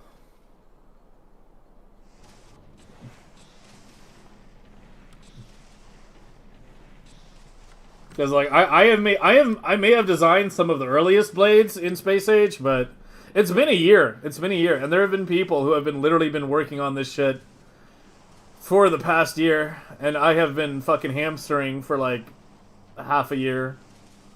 So yeah, everyone has been building bit by bit on top of what everyone else did, constantly improving on each other's designs, adding their own improvements as well. So I'm not blind to the fact that I have a little catching up to design wise, but I think I'm catching up pretty fucking fast, honestly. Like the fact that this setup that I did is just straight better than the other ones we're looking at, I think is a good sign.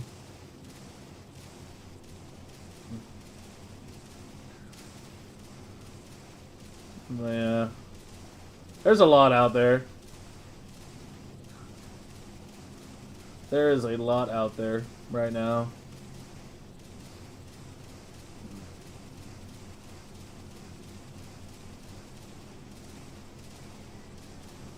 Watch 8 books, red and green videos, would understand it's like impossible for unclock to compete with clock no matter... Yeah, exactly. That's what I was saying. There's kind of like no point in me submitting it until I clock it. And that's something we're gonna worry about, like...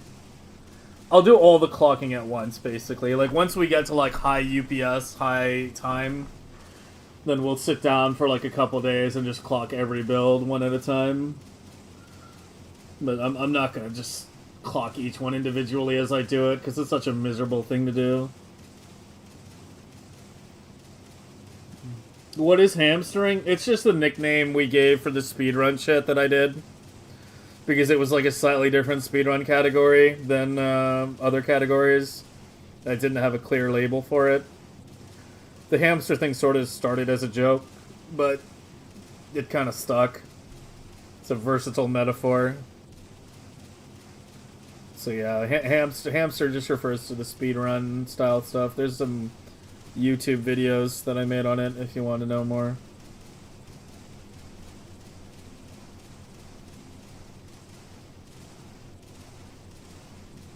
It's actually kind of crazy just exactly how much blade design has evolved over the past year.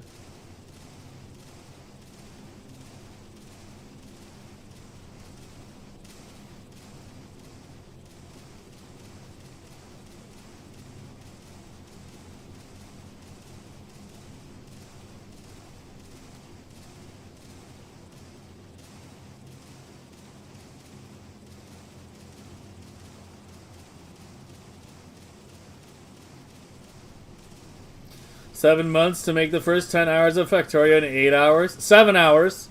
7 hours. We got it down to 7 hours and 12 minutes.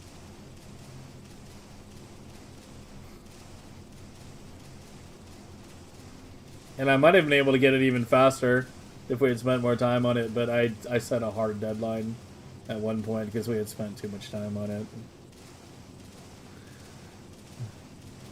And it wasn't just about getting a fast time, it was about designing a set of blueprints that anyone can follow. That was a big part of the design goal.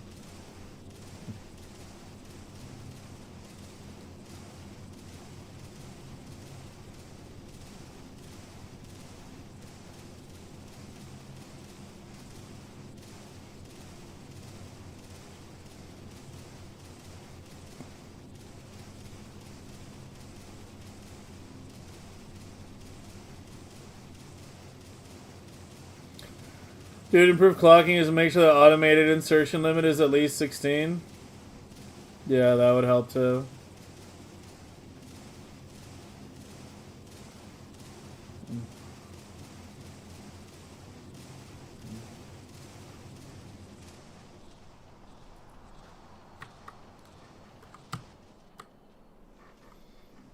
Yeah, it looks nice and solid.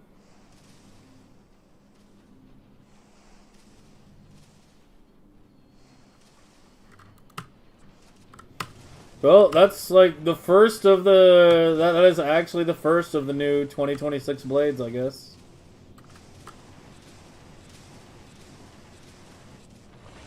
That is the first one.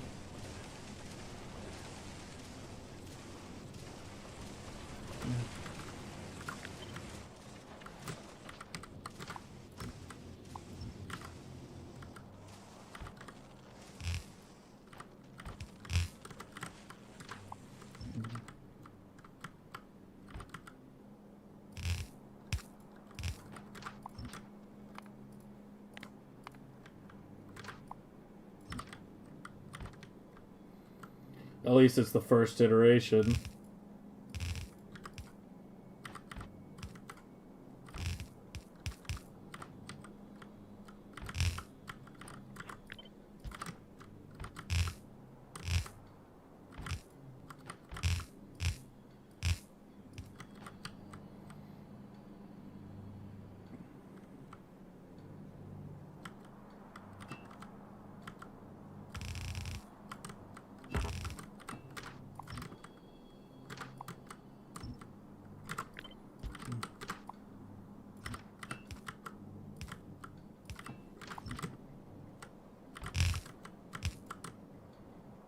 It's not getting wider. No, okay, it's not getting wider than that.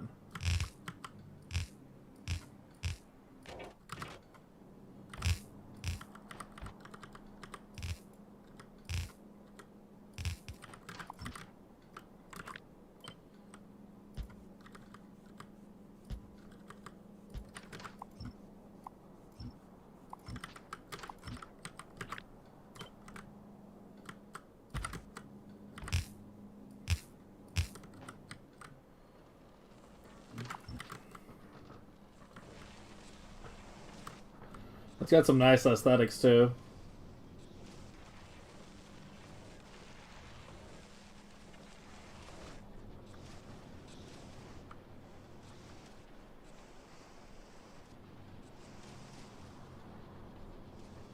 Oh yeah, we can do this part now that we were talking about earlier.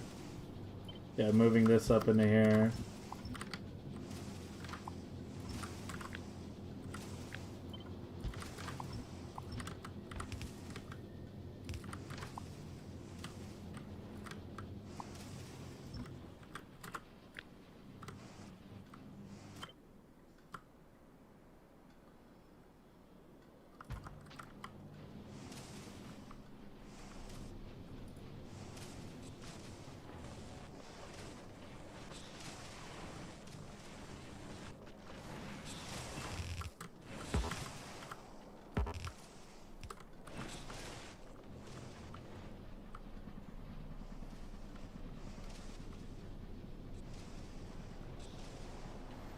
Asymmetrical pipes too ugly? I mean, I don't think anyone has symmetrical fucking pipes.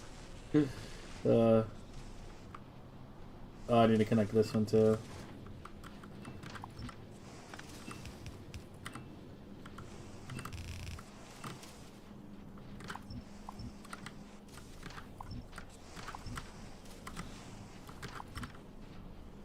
And then ideally have a cross connection here. If it'll fit. I think we can make it fit, yeah.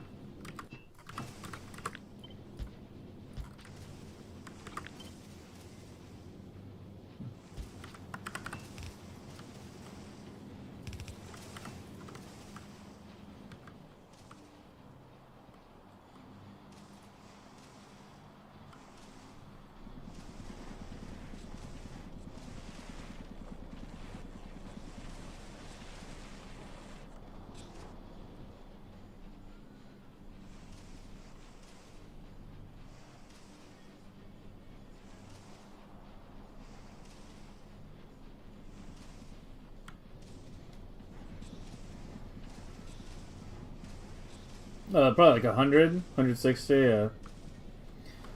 I don't know, pumps take a lot less UPS than I thought they did. Like, I was using like not like a huge number, but like some more pumps than I thought than I was comfortable using in my current Megabase, and when I checked the UPS, it was like 0.007. Like, not even 100th, it's like less than 100th of a millisecond. I think you really have to use like a ridiculous amount of pumps before it becomes an issue.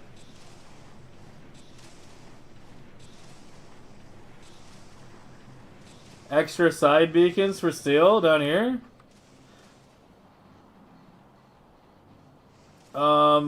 I could probably cut it down a little bit. Maybe. I don't know.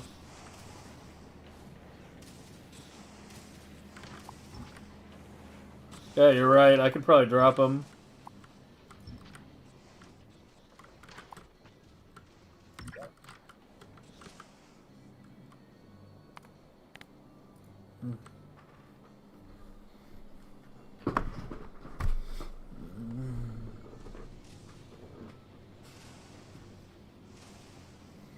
Iron pipe has an unnecessary underground setup segment? Where? Oh, here.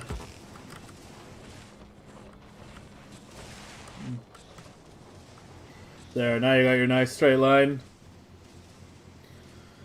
Did I give up on quality and just design in common? When we did we got to like almost the last step of the quality design, which was designing a bank of LDS shuffle makers that would output a belt of steel. And long story short, to generate a single belt of steel, it takes 130 inserters working basically constantly. Like, there's not even any clocking you can do. They're all just, like, constantly working. Like, 130 per belt. So it's like, it would have to be legendary to even think about it, and I think even with legendary, it's probably not worth it. Because you're talking, like, about 1,000 active inserters. Like, on blue quality, it's like 1,000 active inserters for essentially 4.5 normal belts worth of purple science. And that's a fucking lot. And that's just for the steel. Literally just for the steel. That's not counting the inserters in the build itself. You know, I mean, this has a fair number, but these can all be clocked, right? Like, this is 196, but they're not all constantly active. And they can be clocked a bit. Yeah, blue and purple have both been demoted to common for now. We also looked at Yu's Megabase, YUU on YouTube. We looked at his Megabase because he's like the only person who actually did like a quality Megabase. Or he tried to take every science to as high quality as he could. And it's like, he actually did a really good job of like actually trying to maximize quality. But the end result is like still pretty underwhelming. Like, compare it to Klux. Like, he did a Promethium included Megabase, which is what Klux did as well. And Klux's is nearly double his SPM. Now, granted, Klux has like the most optimal setup possible for currently Factorioing like Linux 9800 X3D. And I have no idea what Yu's setup is. It didn't say in the description, and I skimmed through the video. I didn't like listen to every word. So, yeah.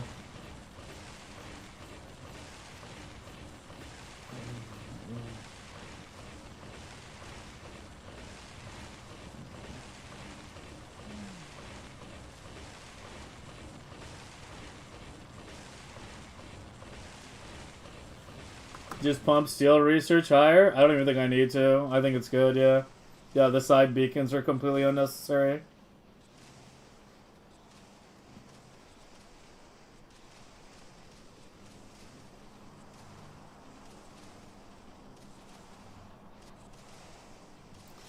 It's not a blade. I mean, I haven't even finished power poles, dude. Lamps, power poles. I just got the basics. Finish the belts and the pipes. Point this end towards Stone Patch.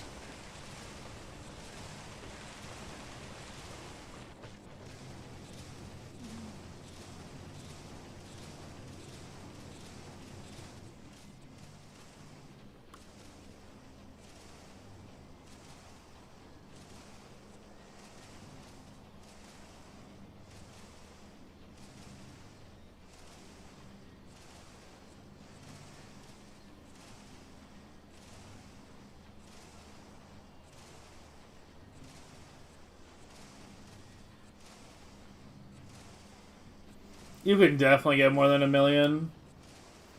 You can get several million on a 5800, even if you're on Windows. There's a lot that we have as a community. There's a lot that we have advanced in terms of megabasing tech since last year. There have been castles built on the foundation stones that were initially laid. It's kind of humbling, really.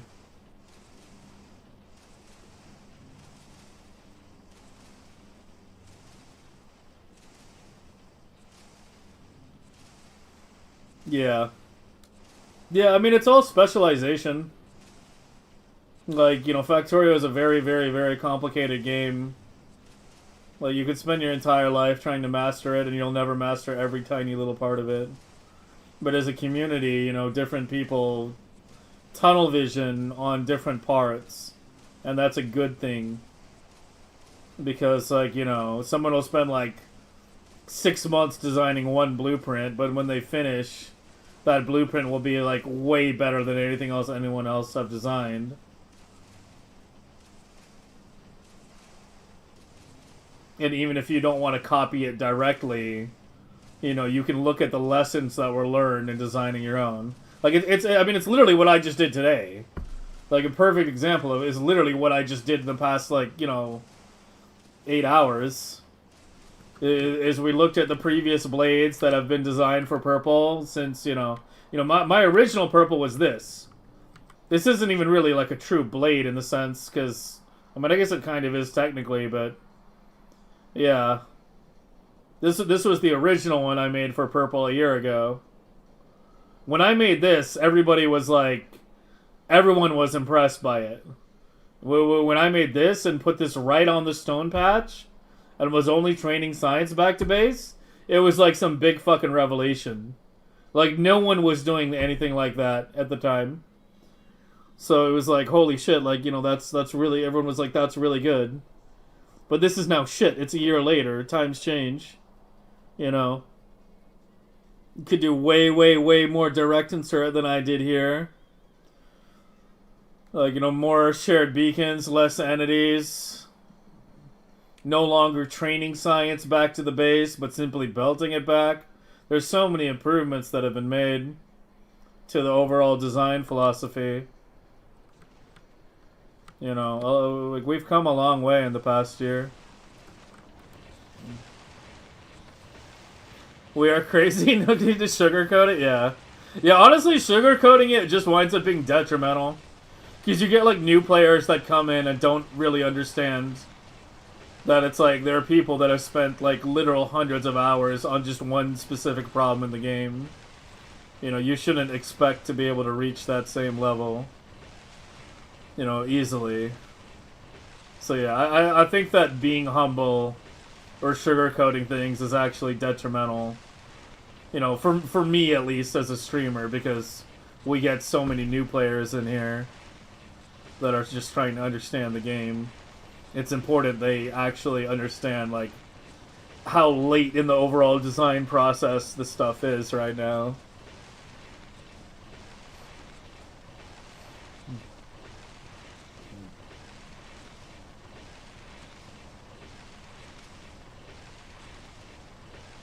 You can direct insert stone into rails for purple signs? What do you mean direct insert stone into rails? The stone needs to be belted. Or are you talking doing it on patch?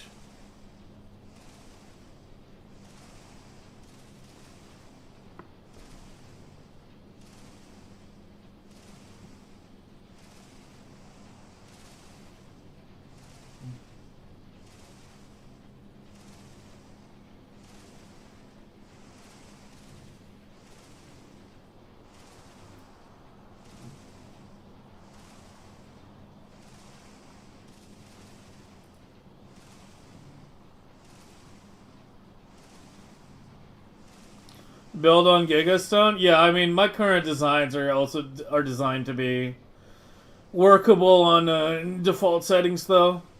Megabase 3 will be on juiced map settings, though. The third one. But that'll be later this year. Like, that'll probably be, like, winter 2026. Because we're going to do this Megabase. There's other games I want to play, like, you know, Dyson Sphere, Timberborn, fucking all the other billion Steam games I picked up. I would like to also start, like, playing games as they come out instead of permanently being on a backlog, right? Like, if a new game comes out that's, like, factory related, I would like to be playing it, you know, when it releases or within a couple weeks. Instead of being like, yeah, no, I already have like 500 games. Like, I really need to get through my backlog. But yeah, there will definitely be a Megabase 3 at some point. Yeah, the backlog is unreal.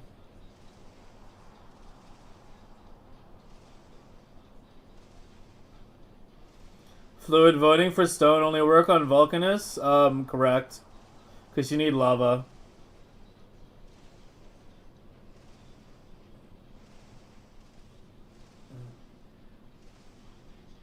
Seeing on Dyson is going to be amazing. I feel like every other Factory game is going to be simple after Factorio. Like, people wanted me to do Satisfactory for the longest time. And when I finally got around to it, like, I was done with the game in like 100 hours. Like, finished the entire tech tree, etc., etc. Built a giant, like, you know, diluted fuel power plant. Built a nuclear plant. You know... I kind of, like, ripped right through it. I remember when I was doing trains in Satisfactory, I had viewers telling me, watch a guide on trains, like, you know, otherwise signals are hard to understand. You know, you'll mess up the signals if you don't watch a guide. And I was like, I don't need no guide, I played Factorio. How else can they possibly work? There's only one way they can possibly work. And I was right. It's the exact same as Factorio, so as you understand Factorio signals, you understand Satisfactory. The benefit of being late is they often improve a lot. Yeah, that's true. You know, bugs get fixed. You know, new content comes out, new patches, etc., etc. But there's also the fact that, you know, and for, like, the average player, I would say, yeah, it's better to, like, wait a bit. But there's also the fact that I'm kind of a streamer, so it's good for the stream for me to, like, you know, going to these games when there's a lot of eyes on them and not after it's died down, right?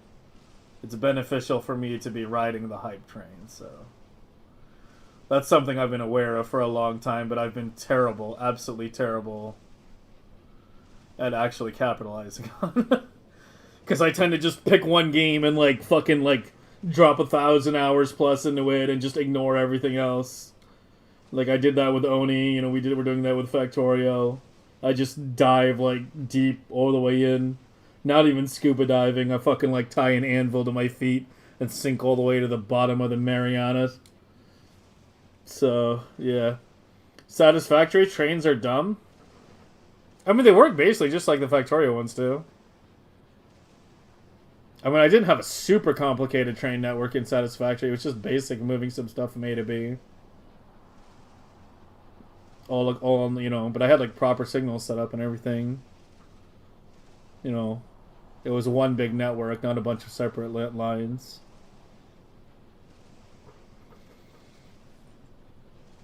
Mid-game design, mid-scale, Vulcanus only? Yeah. Yeah, I mean, we played with it. There's no way I'm doing normal purple science on Vulcanus. Yeah, there's just no way. I spent literally all of yesterday designing a quality science build for Vulcanus. That's this here. You know. This was set for rare, but you can set this to any quality and it works. But you need to be able to feed it with this amount of material for it to work.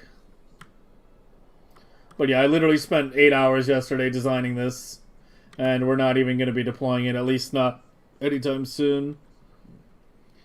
But, I mean, you know, it's not the first time something like that has happened. Like, I remember when I designed my orange system, my orange science last year, we designed a train-based setup. We designed a train-based setup, I don't even know if I still have it.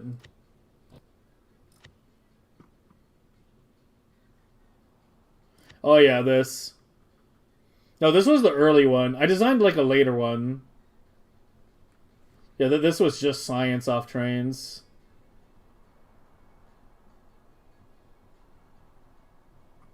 I don't even know if it's... I don't know where it is.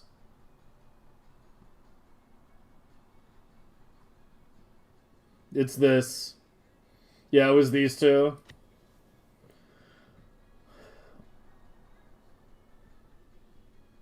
We designed these, and they were all set, ready to deploy.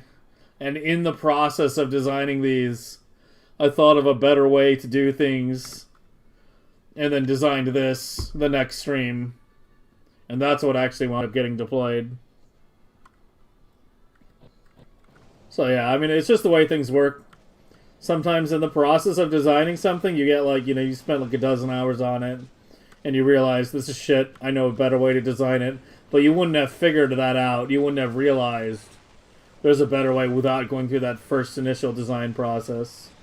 Right?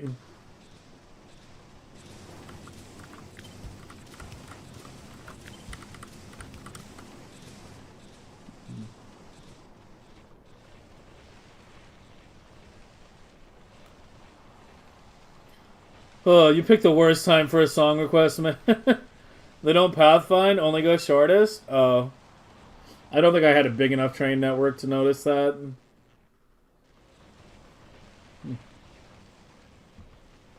Like, most of the lines were just like... My satisfactory train network was like... Oh, here, I'll do the dark mode for you guys. There you go. My satisfactory train network was like, here was my main base. And then I had like one line going to my diluted fuel plant over here, one going to the other oil plant on the right, one going to aluminum, and it was all one big network here. They weren't separate lines. It was all one big unload station. So all the signaling was here, but as they went out, it was just like one path to each section.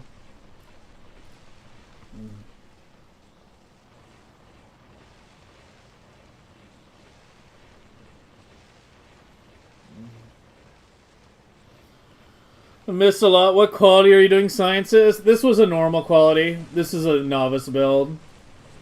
We've kind of capitulated a little and kind of acknowledged that probably doing quality sciences off novice isn't going to work out as well. Aside from white, we're definitely doing legendary white. But yeah. The ugly truth is that as much as despite everybody saying, or a lot of people saying that, LDS Shuffle and asteroid ships and all that are like OP, etc., etc., the unfortunate truth is that it's like Fulgora, right? It's like saying Fulgora generates so much stone and steel. It feels like it generates stone and steel until you actually start using it in large amounts, and then you realize there's actually a lot less than you think there is.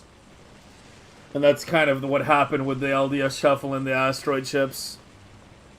Is once we started actually designing around them, saying like, oh, these things are OP and generate so much material, why don't we build around them and try to like make as much quality science off them as we can? Yeah, I mean, blue fell through, purple now fell through. That's the first two sciences I tried to do in quality already fell through, and we dropped back to normal. So, yeah. We'll see. I mean, I'll still think about it some more at some point, but...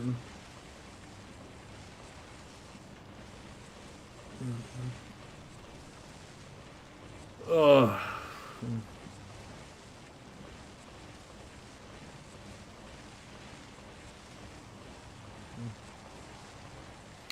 Science packs are clearly bottled, so why are we not pumping it? Yeah, I had the same comment last year. I was like, that's the real problem. Biolab should just have, like, a bunch of pipe connections. It should just be liquid science being pumped in. It's already fucking liquid. They're all liquids. That would get rid of all the inserter issues. Although I don't know how it would ship though. We'd have to like unbarrel science or something. I don't fucking know.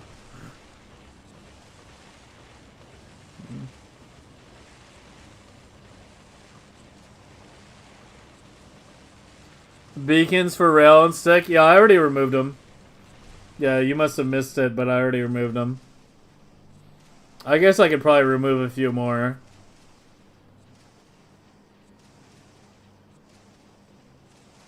But, I already pulled the sides.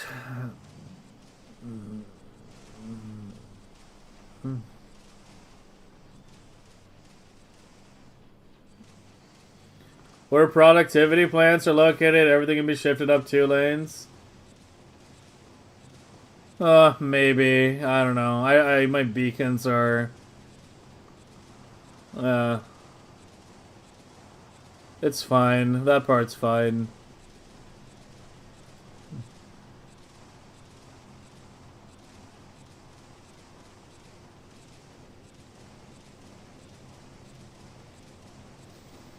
Well, it's more that science in general consumes orders of magnitude way more than anything else.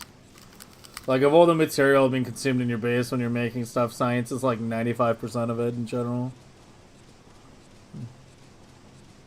Yeah, I know there's no need with the max bonus, I'm aware. I'll just swap them for efficiency at that point.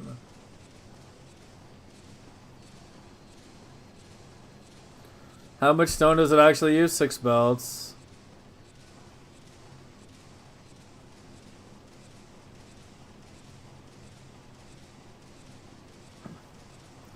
Hey, let me clean these blueprints up now, because like after I end the stream, I'm literally gonna fucking get food and pass out.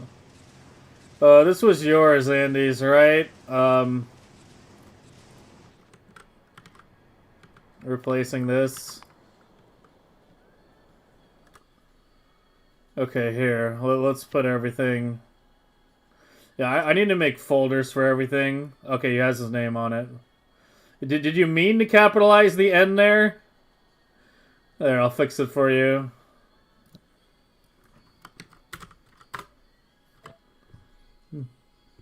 Oh, you did mean to capitalize it?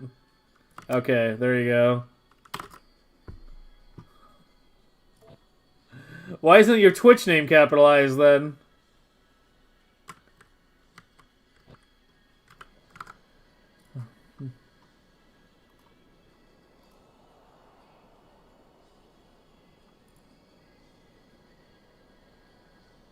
This is the older one.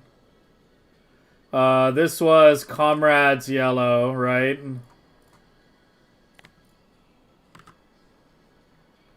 Oh, damn it.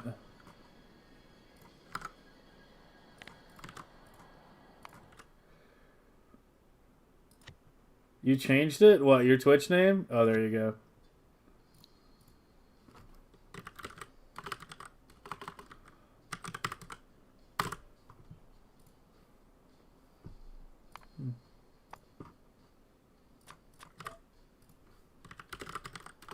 But I keep fucking misspelling Comrade X. You'd think I would know how to spell that fucking word.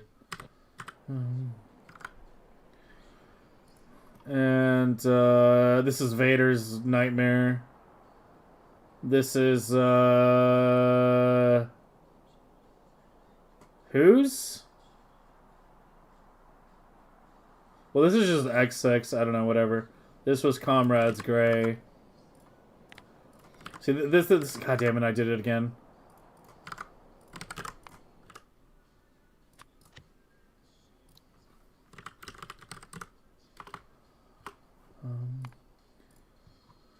What would you do?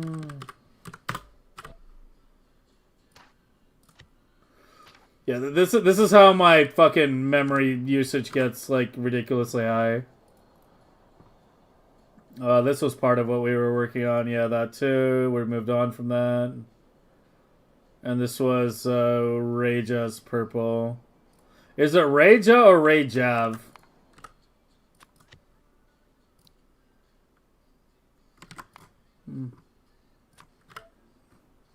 If he's even still here. He's probably asleep by now.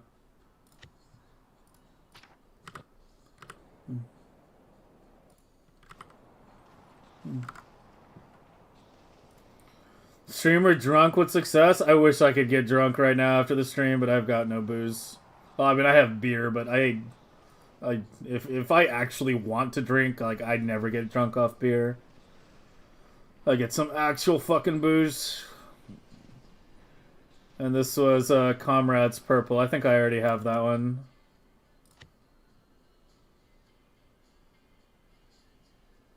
Yeah.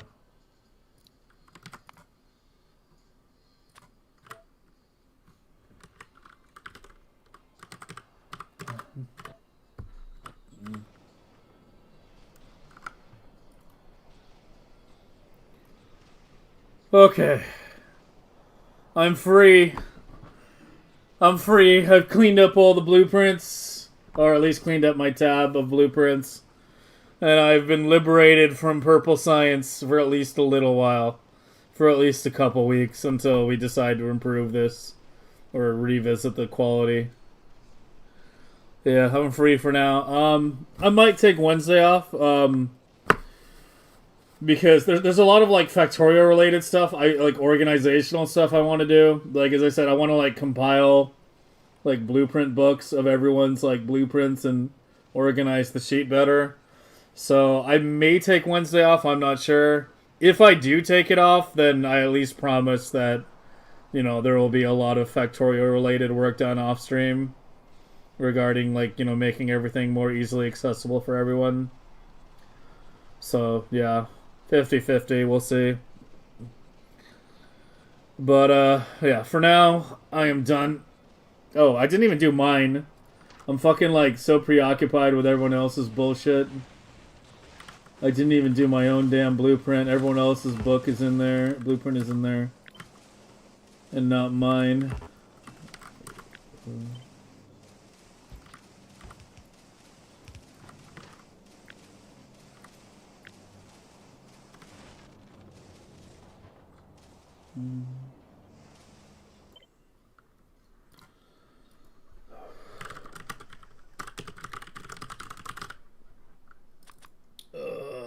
Purple for novice.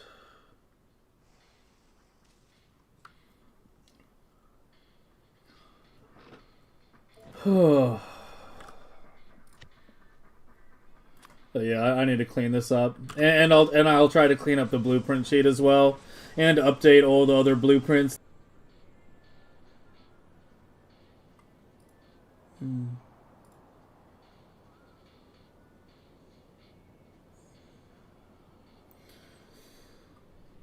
Who do I know that's on?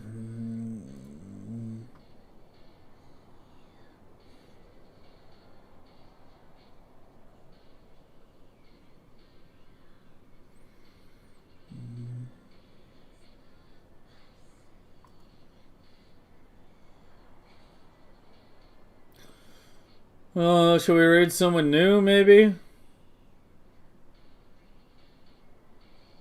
Let's raid someone we haven't raided before. This guy's doing first time Fulgora. And check him out.